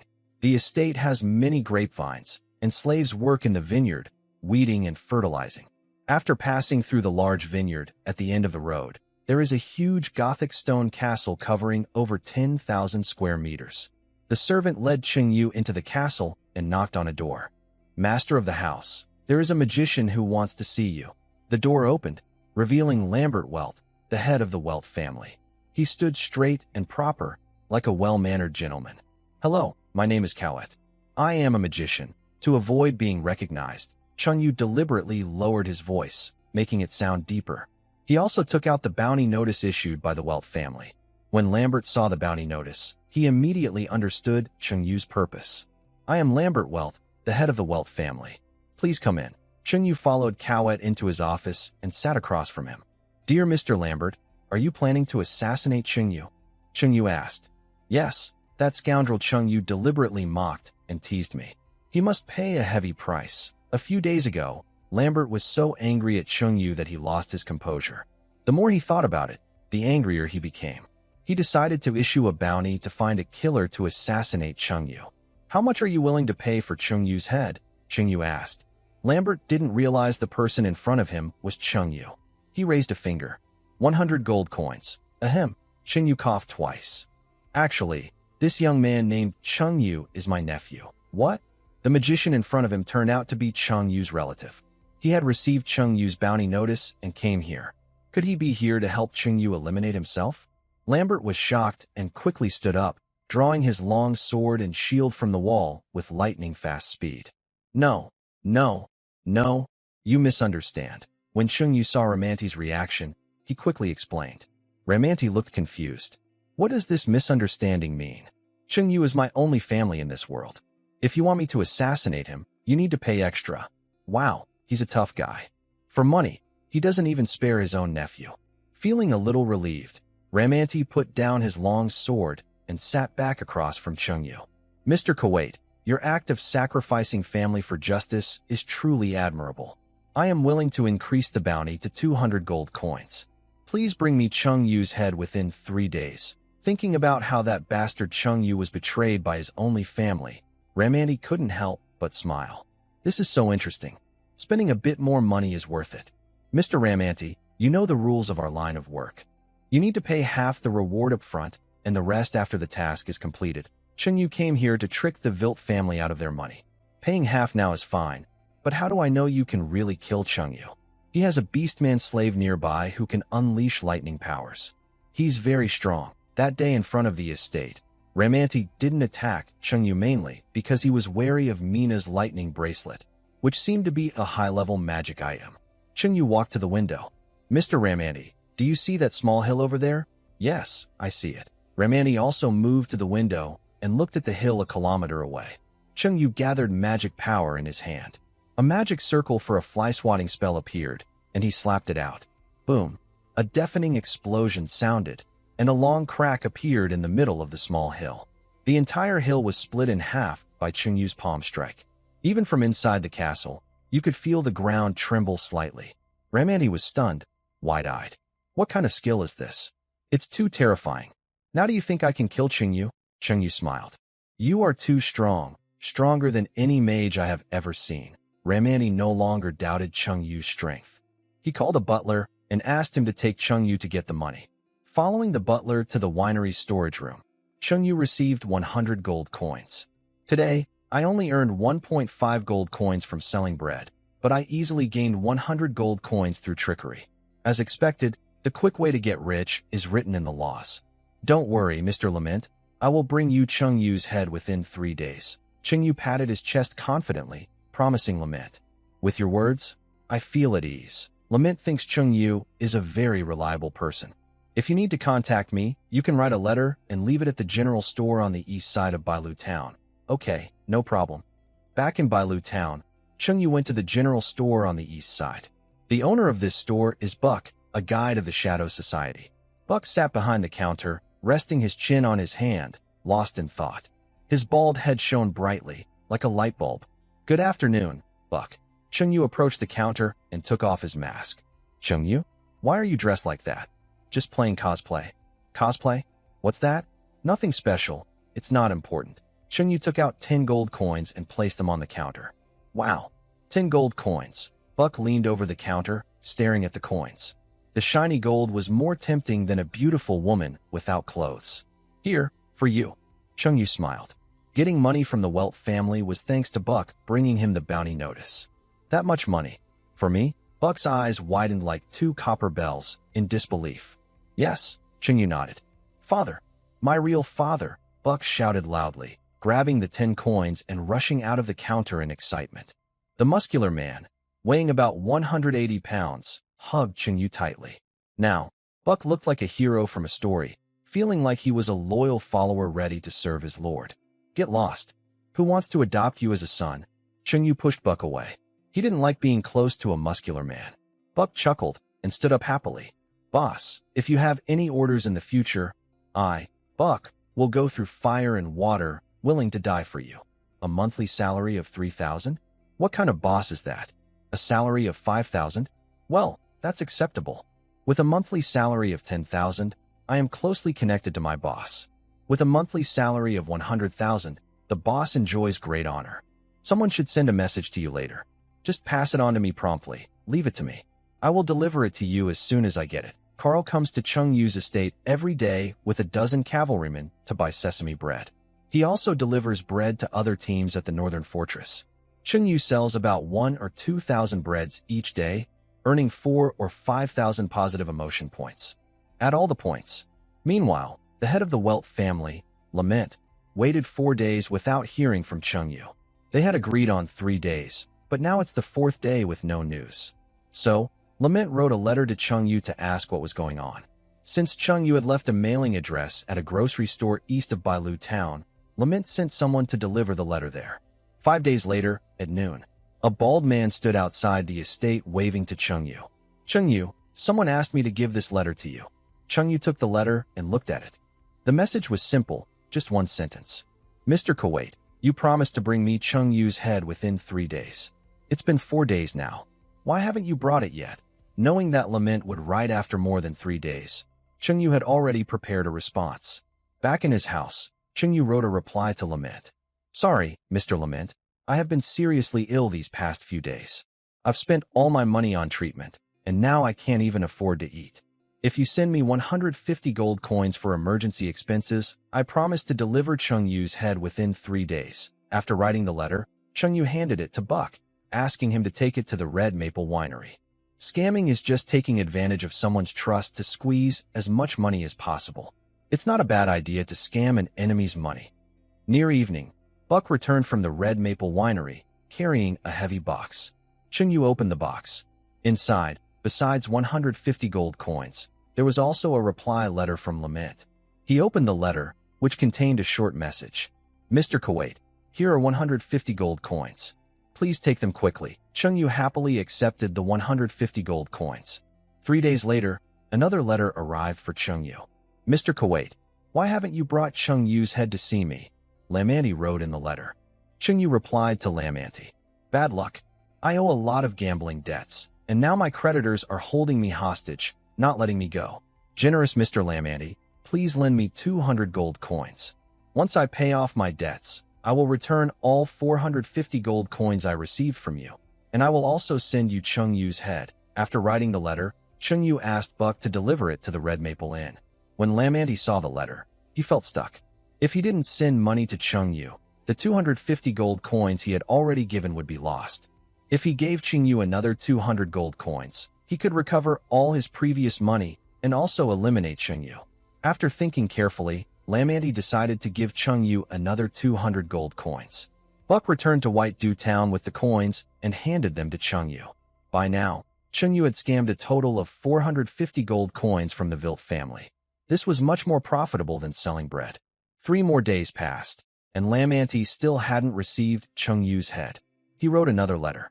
Kuwait, why the heck haven't you brought the money and Chung-yu's head yet? This time, Lamanti didn't use polite words and directly cursed in the letter. Dear Mr. Lamanti, I lost again in gambling yesterday and owe a huge debt. Please lend me another 250 gold coins. I promise this will be the last time. Once I pay off my debts, I will return all your money, secretly help you eliminate Chung-yu, and even give you a luxury estate. After writing the letter, Chung-yu asked Buck to deliver it again to the Red Maple Inn. Lamanti was stunned when he saw the letter. He had already given the other person 450 gold coins, and now they were asking for more. Usually, scams start with small amounts, gradually increasing from a few thousand to 10,000, then 20,000, and so on. If you stop paying, all previous investments are lost. That's called sunk cost. If you keep paying, there might still be a faint hope. Lamanti didn't want to give Chung-yu more money, but he thought about his previous investments. If he stopped now, all the money he had already spent would be wasted. Many people who fall for telecom scams share this kind of attitude. So, impulsively, Lamanti gave Chung-yu 250 gold coins again. A few days passed, and Lamanti didn't see Chung-yu. He kept writing to him, sending over 10 letters. But this time, Chung-yu didn't reply to Lamanti, preparing for the next stage of the scam. When Kuwait went missing, Lamanti felt very anxious. He finally realized he had been tricked. That morning, Lamanti took a large group of people to Chung-yu's estate. Lamanti knew Chung-yu was Kuwait's only relative, so Chung-yu should know Kuwait's whereabouts. He was determined to catch the scammer and punish him severely. Chung-yu, where is your uncle Kuwait? At the estate gate, Lamanti looked like a fish out of water, with no energy, as if he had lost all hope. He looked much thinner. Kuwait was worth 700 gold coins, which was a lot for the Welt family. Losing so much money made Lamanti angrier the more he thought about it. Haha. Do I know you well enough to tell you? Chung-yu raised his chin slightly, crossing his arms, and said dismissively. He wouldn't tell Lamanti that Kuwait didn't exist at all. Tell me quickly. That bastard Kuwait stole 700 gold coins from me, Lamanti demanded, his voice full of emotion, almost breaking down. If you give me money, I will tell you where he is. Chung-yu continued to scam the Welt family. How much do you want? Lamanti stared at Chung-yu angrily. 300 gold coins, Chung-yu replied calmly. You're just like your uncle. Ramanti said, furious. This was such a big trap. Ramanti's face twisted with anger. If you don't give me the money, I won't tell you anything. Mina, show him out. Chungyu turned and walked into the estate. Fine. I'll give you 300 gold coins. Ramanti gritted his teeth and said heavily, as if he had made a decision that went against his ancestors. Driven by hatred, he was determined to find Ramanti and get back the 700 gold coins. Just give the money first, Chungyu said. Oomph. Ramanti snorted coldly and sent someone to get the money from the Red Maple Inn. He received 300 gold coins. Master Yu smiled and said, my uncle, Kuwait, is a gambling addict. He went to Blackstone City a few days ago. You can go there to find him. Ramanti remembered the letters exchanged with Kuwait, who also mentioned owing gambling debts. That guy really is a gambling addict. Where is Blackstone City? Gambling addicts, of course, are at the casinos. Master Yu chuckled. In the following days, the Velt family sent their best people to Blackstone City. They searched all the casinos, big and small, but couldn't find anyone named Kuwait. Ramanti realized he might have been tricked by Master Yu. When they arrived at Bailu Town, Ramanti questioned Master Yu. You said your uncle was at a casino in Blackstone City. Our family searched everywhere but couldn't find him. Maybe he's gone to other cities' casinos, Master Yu said with a shrug and a smile. Suddenly, Ramanti coughed violently and fainted. Master! Everyone around hurried to help Ramanti. In the end, Ramanti never knew that Kuwait and Master Yu were actually the same person. Under the shade of the estate, a semi-transparent system panel appeared in Master Yu's view. The main screen showed his current stats. Host. Master Yu cooking skill level. Max strength. 1450 defense. 1450 skills. Silver moon shockwave. Magic mastery. Passive. Equipment. Dragon pattern gold sword. The positive emotion value in the top right corner. 20,028. He hadn't added points for several days, but had accumulated over 20,000 positive emotion points. Exchange 100 points for strength and 100 points for defense. Host consumes 20,000 positive emotion points. Strength 100, defense 100. Host. Master Yu cooking skill level. Max strength. 1550 defense. 1550 skills. Silver moon shockwave. Magic mastery. Passive. Equipment. Dragon pattern gold sword. This level of strength is comparable to a tier 4 warrior, just below tier 5. According to the system, both strength and defense need to reach over 5,000 points to be equivalent to a tier 5 warrior. There's plenty of time ahead. As long as he keeps adding points, he can reach tier 5 strength within a year.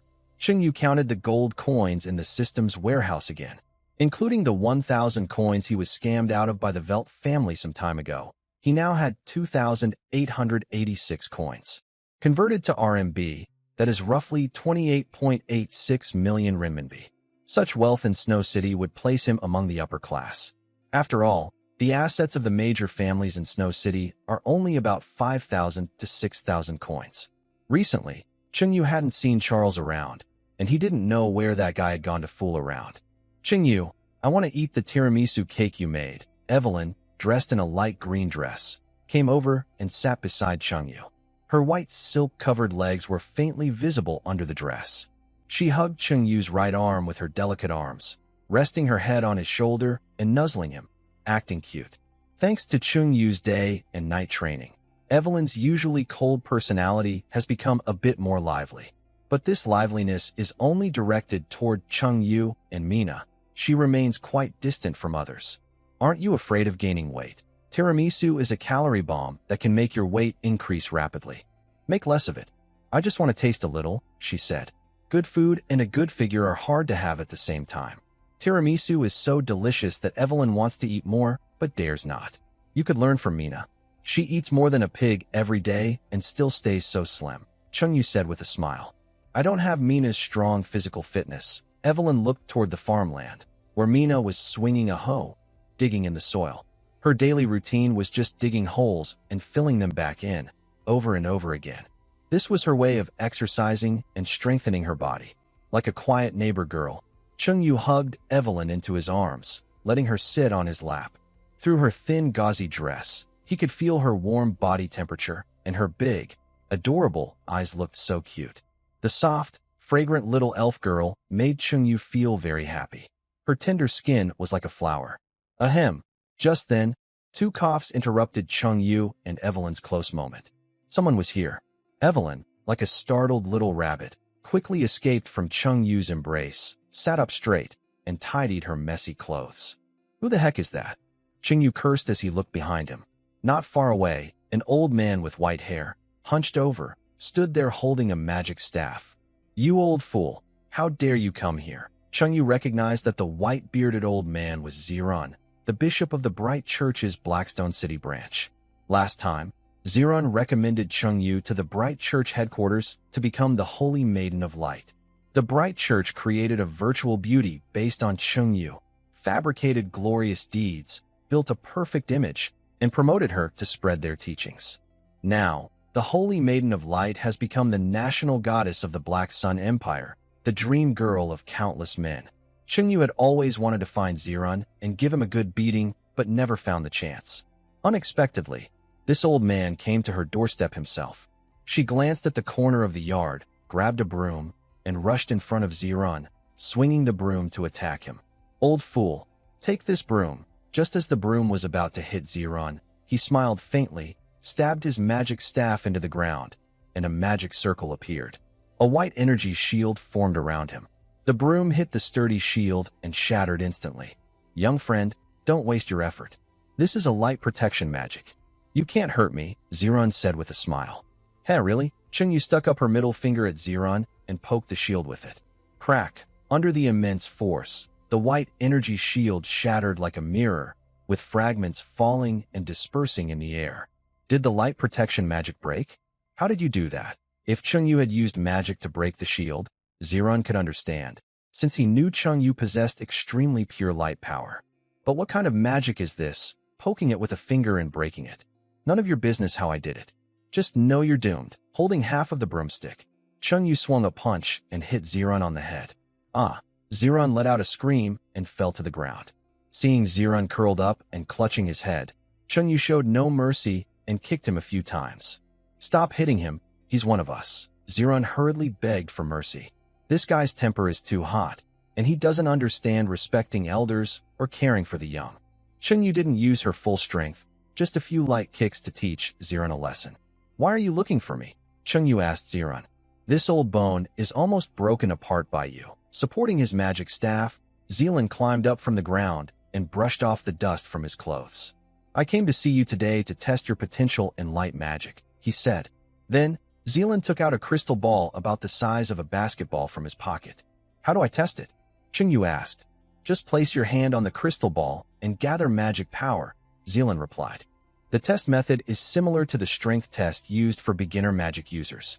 Zilan held the crystal ball carefully, and Chung Yu placed his hand on its surface, focusing his magic. Inside the crystal ball, a faint white light glowed, and a number appeared on its surface, 19,800. Wow, that's so high. Zilan's eyes widened in surprise, almost dropping his jaw. Is 19,800 really high? Chung Yu asked, not knowing how the light church judges potential values. It's extremely high. Usually, ordinary church priests have potential values of just a few dozen. The previous light maidens had values of 500 or 600, and yours is nearly 20,000, Zilan said. Chung Yu's magic talent was comparable to Yvonne's, plus the residual light power in his body, making his potential in light magic exceptionally high. Is it useful? Chung Yu asked. The higher your potential, the more advantage you have in practicing light magic, Zilan explained. He then handed Chung Yu 3 thick magic books. Take these and learn. This one, Light Guard, can help you block attacks. This one, Quick Light Escape, can help you run faster. And this one, Great Light Healing, can help you heal yourself when injured, Zilan said. Zilan placed the 3 books on the table. Hey, wait. Why are all these books about defense, healing, and escape magic? What about attack magic? Chung Yu asked. The previous light maidens all died at the hands of Shadow Organization experts. Learning some escape and defense magic increases your chances of survival, Zilan explained. The past light maidens were fragile mages, low defense but high attack, easily killed by close-range assassins. So, Zilan recommended Chung Yu focus on survival magic first. After all, only alive can deal damage. Shadow Organization is really poor. Where would they find experts? Chung Yu said. He knew Buck from the Shadow Organization. Giving him 10 gold coins was enough to make him his adoptive father. Zealand looked at Chung Yu with curiosity. How do you know the Shadow Organization is so poor? I guessed, Chung Yu replied. Chung Yu would not tell Zealand about his infiltration into the Shadow Society. Although the Shadow Society is poor, it has many loyal followers of the Shadow God and excellent assassination skills that make it hard to defend against. Alright, I will start learning these 3 types of magic first. Only Mina, Zealand, and a few high-ranking members of the Light Church know that Chung Yu is actually a holy maiden of the Light Church. A man pretending to be a holy maiden of the Light Church feels a bit ashamed, but Chung Yu thinks it's worth it. Not only did she help Iweni learn plant magic, but she also gained 3 types of light magic herself. In the future, she can use her identity as a holy maiden of light to get more resources from the Light Church. In the study, the door was locked, the windows were shut, and the curtains drawn. The light goddess's strapless bra was draped over Chung Yu's back. Powerful and pure light energy covered her entire body, bathing every inch of her skin in bright light, making her glow with a dazzling white light. The room was filled with a bright, white glow. If such strong light appeared outside, it would definitely cause a big commotion. But Chung Yu closed the doors and windows, so the bright light wouldn't leak outside. She sat at the desk and opened the magic book titled Flash Stealth Magic. This magic was a sacred spell passed down by the light goddess. It had no magic rank and could hide her figure and move quickly. With the blessing of light energy, the complex magic incantations became simple and easy to understand for Chung Yu. She raised her right hand, extended her index finger, and tried to form a magic circle using the light energy. Any part of the human body could gather magic power. However, using a magic staff to gather magic was more efficient, so magic staves became standard for mages. But true experts could cast powerful magic without a staff, perhaps because of practicing light magic. After half an hour of continuous practice, more light energy remained in Chung Yu's body, and she felt her magic power had grown a bit. In a small tavern in Snow City, several ragged members of the Shadow Society gathered to drink and chat. Because they lacked a steady income and dared not kill people as assassins, they could only do odd jobs to get by, living a hard life. At this moment, a well-dressed, bald man with a big gold chain around his neck and gold rings on his fingers walked into the tavern, looking like a newly rich person who had just hit the jackpot. Walking with a determined stride, the bald man approached the members of the Shadow Society and said with a smile, "Brothers, I'm here. Buck, have you made a fortune?" The members of the Shadow Society looked at the bald man in surprise. Once, everyone was poor, dressed badly, and ate poorly. Today, Buck was dressed in fine clothes, wearing a big gold chain around his neck, and his demeanor was very different from theirs. "Yes, I've made a lot of money." Buck openly showed off his fingers, which were covered in gold rings, to the other members. "Brother Buck, tell us how you made your money." Sit down, sit down. "Come on, Buck, I'll pour you some wine." The members eagerly served Buck, hoping he would share his secrets to getting rich. Buck's vanity was satisfied. He touched his bald head and started bragging. "Oh, actually, I was just following others to make money." "Who was that?" asked a blond man eagerly. "His name is Chung Yu. He's a cook in Bailu Town, tall, handsome, and rich. When he first joined the society, he gave me a gold coin as pocket money. Later, he asked me to run errands and deliver messages, giving me 10 gold coins. Brother Chung Yu is so caring. I really appreciate him." Sitting on a stool, Buck hugged his shoulders, closed his eyes slightly, and looked like he was enjoying himself. Everyone knew that Buck was a massage therapist, mainly serving middle-aged women, often called ducks. "Buck, aren't you being supported by that Chung Yu guy?" Many upper-class nobles got tired of women and started playing with men. Images of 2 men fighting with swords appeared in their minds, making them feel uneasy. "Don't talk nonsense. Chung Yu and I are just friends." Buck looked a bit speechless. "Brother Buck, can you take us to make money too?" asked the blond man. Well, the way to make money was better kept secret, with fewer people involved. Buck hesitated. "Brother Buck, please, let me make money with you. My mother-in-law says I don't earn enough. My wife keeps scolding me for being useless. The neighbors look down on me, and even my daughter ignores me. I feel so failed." The blond man begged tearfully. "Regarding the pressure from my mother-in-law and wife, Buck understands how I feel. All right, I'll take you to Chungyu to try, but I can't promise he'll give you money. The blonde man is very happy. Great. As long as I make money. Today they ignore me, but tomorrow I will make them look up to me. In the morning, Chungyu baked bread as usual and packed it for the cavalrymen. After the cavalry left, Chungyu sat in the yard studying light magic. He practiced light magic for 2 days and made some progress. Brother Chungyu. At this moment, Chungyu heard a voice coming from outside the estate. He looked up and saw 6 men standing outside, each smiling brightly like 6 blooming chrysanthemums. Buck, what do you want? Chungyu put away his light magic book. Buck is a member of the Shadow Society. If he finds out Chungyu is practicing light magic, that would be bad. The 6 men entered Chungyu's estate. Brother Chungyu, let me introduce you. These 5 are from the Shadow Society. They want me to help them get rich. Do you have any ideas? Buck is a strong man, like a martial artist, with a shiny forehead that glints in the sunlight. Why are you asking me? They want to get rich, and you come to me? Chungyu said with a shrug. You're pretty wealthy, right? I thought you must have ways to make money, Buck said with a smile. Ways to make money? Sure. There's a notice board at the entrance of Bailu Town with all the job postings. Just find a job and you can earn money, Chungyu replied calmly. If working can make big money, then there would be no poor people in the world. Working is impossible. I'll never work in my life. That's true. Chungyu scammed the Welt family out of 1,000 gold coins. An ordinary person would never earn that much in a lifetime. We're all members of the Shadow Society. Helping each other out is good, Buck said. I'll bake a batch of sesame bread for you. You can take it to the nearby market town and sell it. Whatever you earn is yours. Chungyu plans to both win over the members of the Shadow Society to learn their secrets and to promote his sesame bread in the nearby market town. Sell bread? How is that a way to make money? Buck didn't quite understand. Never mind. Mina, see them out. Yes, yes, yes. Buck agreed eagerly. Better than nothing. Chungyu baked 300 sesame bread loaves for Buck and the others. Brother Chungyu, what kind of bread is this? It's so fragrant and soft. It's really delicious. Buck tasted a sesame bread. Sesame bread, Chungyu replied. I sell it for 50 copper coins each. I suggest you sell it for 50 copper coins too. 50 copper coins? Isn't that too expensive? Breadsticks only cost 5 copper coins each. Breadsticks are a main food, but sesame bread isn't meant to be a staple. Flour costs only 2 yuan per jean, and spicy strips made from flour can sell for over 10 yuan per jean. Selling sesame bread as a snack can make more money. 6 people, each with 50 loaves, took them to Bale Town and nearby markets to sell. Buck and the others went to nearby markets in Bale Town to sell the sesame bread.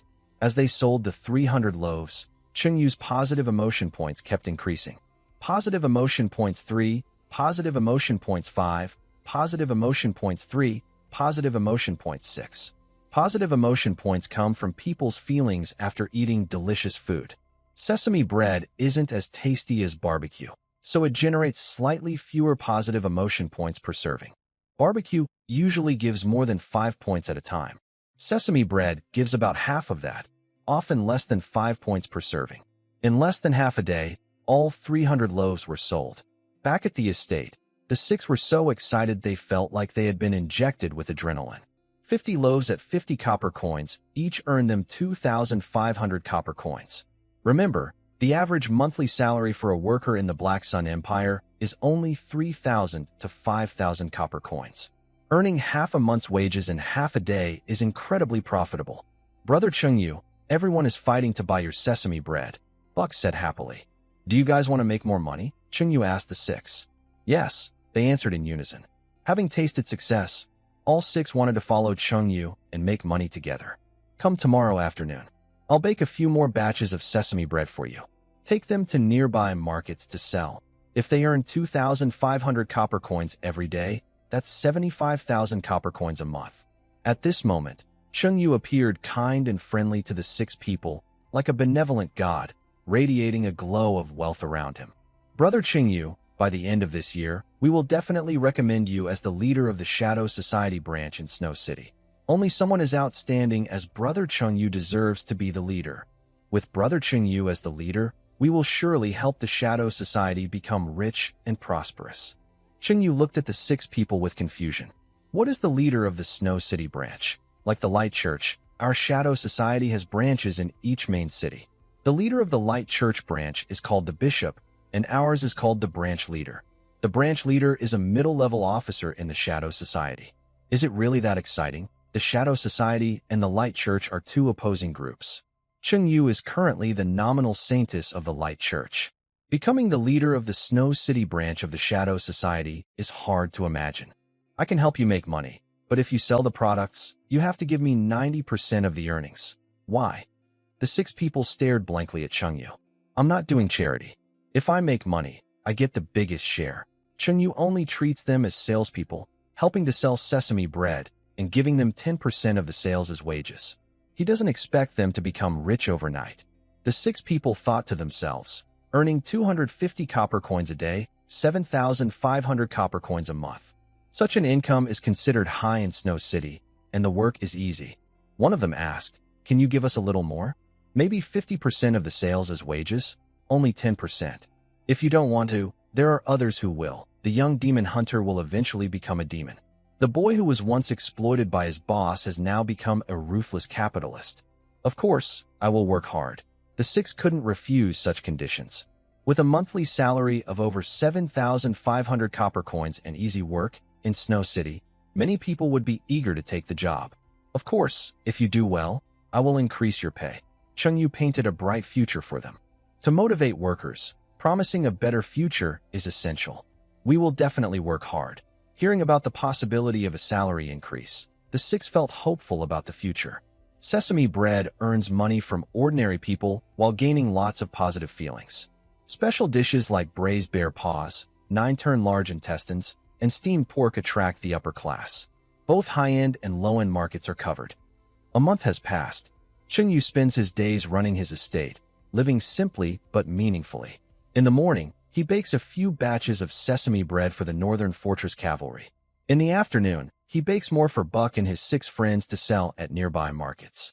Every now and then, nobles from the upper class and senior officers from the Northern Fortress come to Chung Yu's estate for a feast.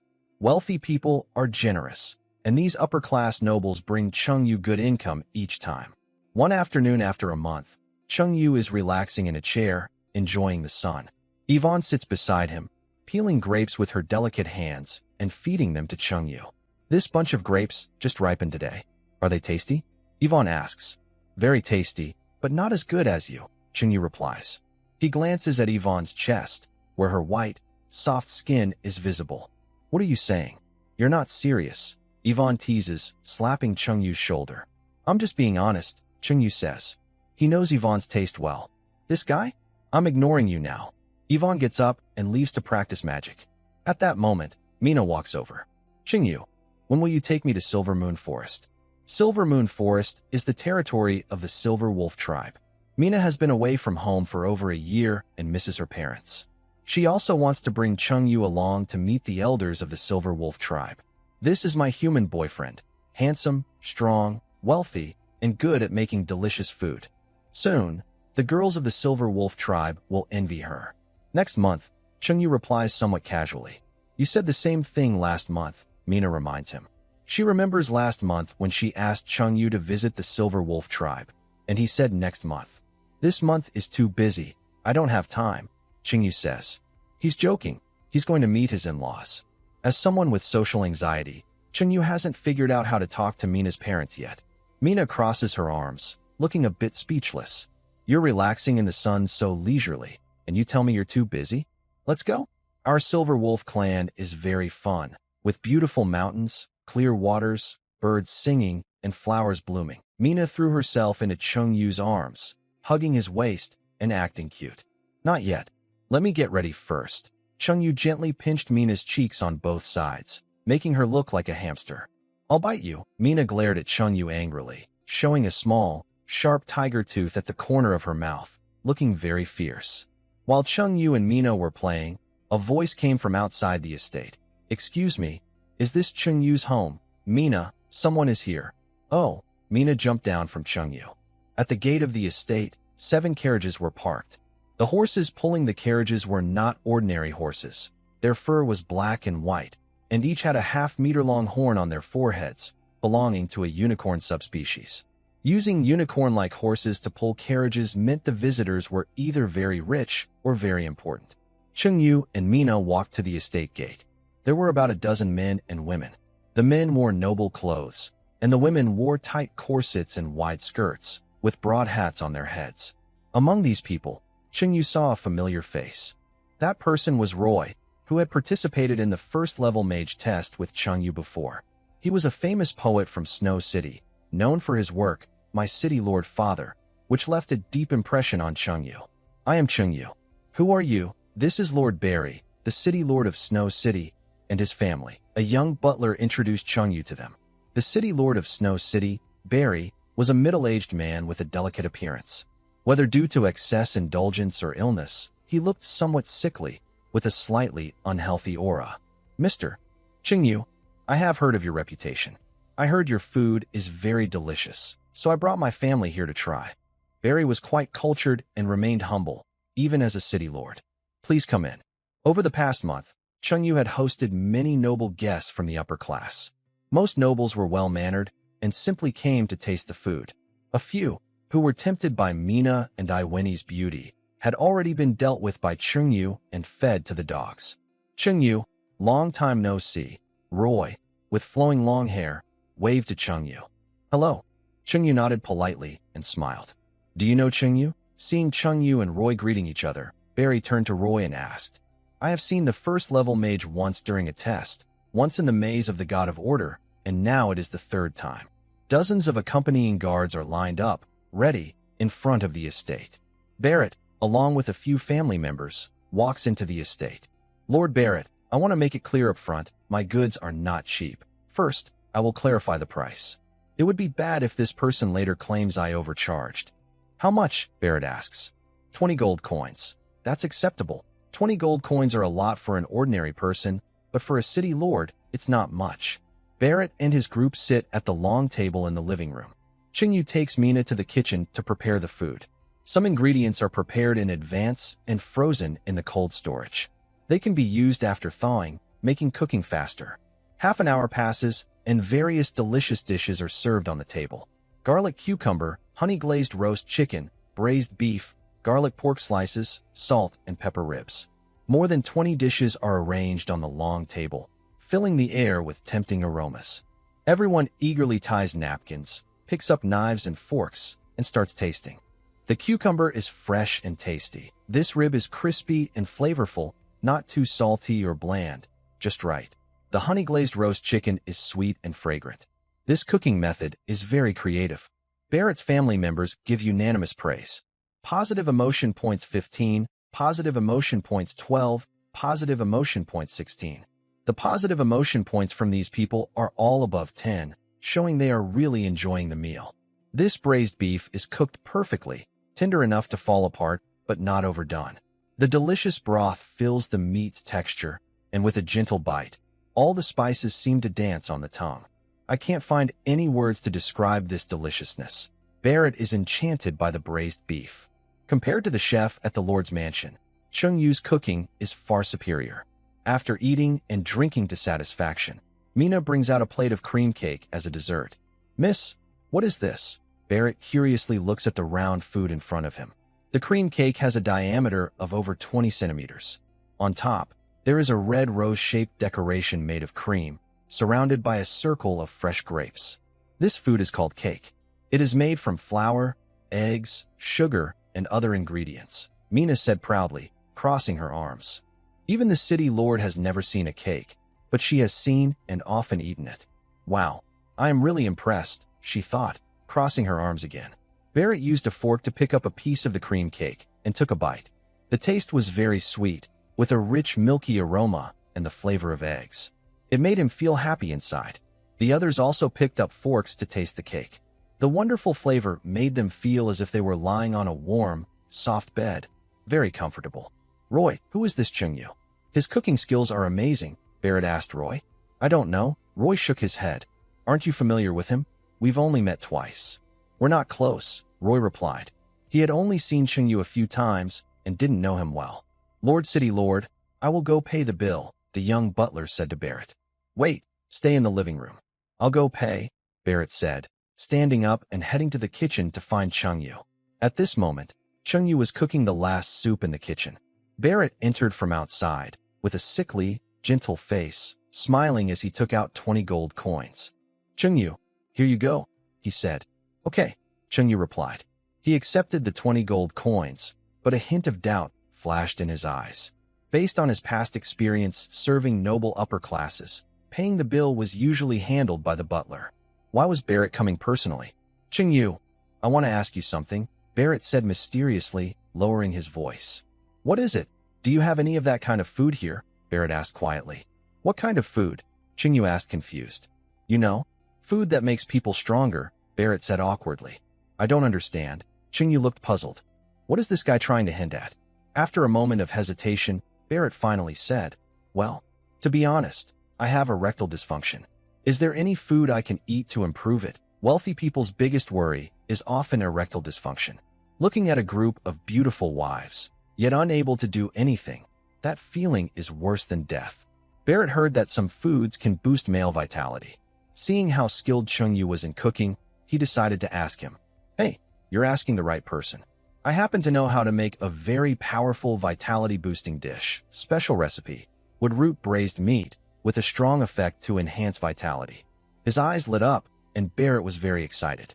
"Make some for me. 10 gold coins per serving." Chungyu offered a lower price first, planning to raise the price once his reputation grew. "No problem, just 10 gold coins," Barrett immediately agreed. Wow, how eager he was to boost his vitality. Chungyu didn't expect Barrett to agree so quickly. "Wait here for a moment. I'll be right back." After leaving the estate, Chungyu went to the ice cellar and took out a piece of black claw red dragon meat, about 2 or 3 jin, roughly 1 to 1.5 kilograms. Back in the kitchen, he placed the dragon meat in a pot to cook. He recited a magic spell, creating a mysterious magic circle beneath his feet, centered on Chungyu. This was the braising magic he learned from Char. Red dragons have very high fire resistance, and normal methods can't cook their meat properly. Only with magic can it be cooked thoroughly. "Chungyu, you can do magic too?" Next to him, Barrett looked at Chungyu in surprise. This chef could actually do magic. "I took the first-level magic user test with your son. Now I am a first-level magic user." "Oh, right." Barrett remembered that Roy had mentioned earlier that he and Chungyu had met during the first-level magic user test. Braising magic consumes a lot of magic power. In less than 5 minutes, Chungyu's forehead was covered in sweat. While cooking the dragon meat, he added magic ingredients like wood dragon root, then finished with salt and MSG. Using the braising magic, he continued for 20 minutes, sweating profusely and exhausting all his magic energy. Fortunately, the dragon meat was cooked, and the strong scent of rock rose filled the kitchen. He removed the dragon meat from the pot and placed it on a cutting board. Holding a golden dragon pattern knife, Chungyu quickly sliced the meat. In a flurry of afterimages, the dragon meat was cut into evenly thick slices. "Here, try some." He handed a slice of meat to Barrett. Barrett put a slice of meat into his mouth and chewed. The taste was strange and not very tasty. He chewed casually a few times and swallowed it. The effect of the Mugen marinated meat was immediate. Within 3 minutes of eating the meat, a warm flow of energy rose from Barrett's lower abdomen and filled his whole body. "Ha ha, I feel like I can fight 10 people." Feeling confident again, Barrett spoke with extra self-assurance. "Lord Barrett, please help me promote this Mugen marinated meat when you go back," Chungyu said with a smile. "Such a good product, I must recommend it to my friends." Barrett was very happy with the effect of the Mugen marinated meat. With this, he could marry a few more wives without any problem. "Thank you." Chungyu expressed his gratitude to Barrett. Barrett was the ruler of a city, and most of the people he knew were either wealthy or noble. By helping to promote the marinated meat among the rich, Barrett could quickly increase its fame. Next time someone came to buy the marinated meat, he could sell it at a high price. The two left the kitchen. In the living room, Barrett's family members finished eating and were chatting with each other. "We're leaving." Barrett took his family and left the estate. Watching Barrett and his group go, Chungyu smiled faintly. With Barrett helping to promote the marinated meat, he could earn more money in the future. "Mina, tomorrow we will go to Snow City," Chungyu said, holding Mina's slender waist. "Why are we going to Snow City?" Mina looked at Chungyu with her red eyes, a bit confused. "To buy magic materials." The magic ingredients needed to make the Mugen marinated meat were almost used up. They needed to go to Snow City to stock up. Okay, Snow City was more lively than Bailu Town, and Mina also wanted to visit. Afra, dressed in a white gauze dress, sat on a big tree near the farmland, reading a novel leisurely. Her bare feet and long legs swung back and forth in the air. Walking to the tree, Chengyu looked up at Afra and asked, "Xiao Fu, I'm going to Snow City tomorrow to buy things. Do you want to come with me?" Afra had been living in Chengyu's estate for nearly 2 months. Chengyu told her stories every day and made her delicious food. Afra's affection for Chengyu reached 50 points, and they had become very close. Chengyu planned to take Afra to Snow City to have fun and continue building their relationship. "Is Snow City far away?" Afra asked. "It takes a whole day and night to ride the carriage. I don't want to go." Afura frowned and shook her head. Rather than endure a bumpy ride for a day and night, she preferred to stay at home, sleep, and read novels. "You're so lazy," Chengyu complained. Afura not only liked to relax and take it easy, but was also very homebody, rarely going anywhere. Life is about resting. Reducing activity and slowing down your body's metabolism can help you live longer. Because she exercised less, Afura's cheeks had become rounder and she had gained weight since moving into the estate. Chengyu jumped onto a tree branch and sat next to Afura, pinching her waist. "What are you doing?" Afura spoke calmly, without anger. If it had been anyone else, they would have slapped him for touching her. "There's extra fat on your waist." Chengyu flicked her waist a couple of times, and the fat jiggled like jelly. In these 2 months, Afura had become quite the homebody, almost a full-fledged couch potato. Afura pinched her waist. "Oh no, I didn't notice. I actually gained so much weight. As the saying goes, it's easy to gain weight, but hard to lose it. If you don't go out with us for walks or exercise, you'll turn into a ball," Chengyu teased. "Humph, I'm not afraid of gaining weight." A red energy enveloped Afura's whole body. She floated up, her body gently swayed, and the excess fat on her waist quickly disappeared, returning her to a slim figure. The fat on her cheeks also vanished, and her round face became a delicate oval. No way. Chengyu didn't expect it to be so easy for Afura to lose weight. "I can change my body shape at will, so I never have to worry about gaining weight." Afura landed lightly on the tree trunk, feeling proud. Changing her body shape at will? She could probably also adjust how tight or loose her body was. That would be very exciting. Chengyu felt even more because she lacked social interactions. She didn't have many friends, and her belongings were mostly bought by her servants. Afra's affection for the host increases by 5 points. Afra's affection for Chengyu reaches 55 points. 2 days later, in the afternoon, Chengyu, Mina, and Yvonne take a carriage to Snow City. The tall city walls surround the entire main city. At the city gate, 2 rows of guards patrol, and merchants from various places bring goods into Snow City. Chengyu, Snow City is so lively. Mina, with pointed animal ears and a tail wagging happily, is very excited. She hugs Chengyu's arm and keeps rubbing her head against him. Yvonne walks calmly beside Chengyu, observing the crowd without much excitement. "Let's go to the magic materials shop to buy some things." The 3 head toward the center of Snow City. They pass through the fountain square in the city center, turn right, and arrive at the street where the Magic Association is located. They enter a magic materials shop. "Boss, do you have wood dragon roots and fragrant herbs here?" Chengyu asks the man behind the counter. "Yes, we do. Wood dragon roots are 50 silver coins each, and fragrant herbs are 20 silver coins per pound. How many do you want?" "Give me 50 wood dragon roots and 20 pounds of fragrant herbs. Please wait a moment." Since Chengyu is buying a large amount, the boss calls a staff member to help fetch the wood dragon roots and fragrant herbs from the storage room. Soon, the 2 come out carrying several large bundles of wood dragon roots and fragrant herbs. After checking, everything is correct. Chengyu takes out 29 gold coins and places them on the counter. The boss happily accepts the money. At this moment, a red mushroom on a shelf behind the counter catches Chengyu's attention. "Boss, can I see that mushroom? That's a dream mushroom. It's not worth much. I'll give it to you." The boss is in a good mood and generously gives Chengyu the dream mushroom. Dream mushrooms taste delicious and have slight toxicity. They can cause beautiful hallucinations, as if opening a door to another world. Cooking with this mushroom would surely give a wonderful experience.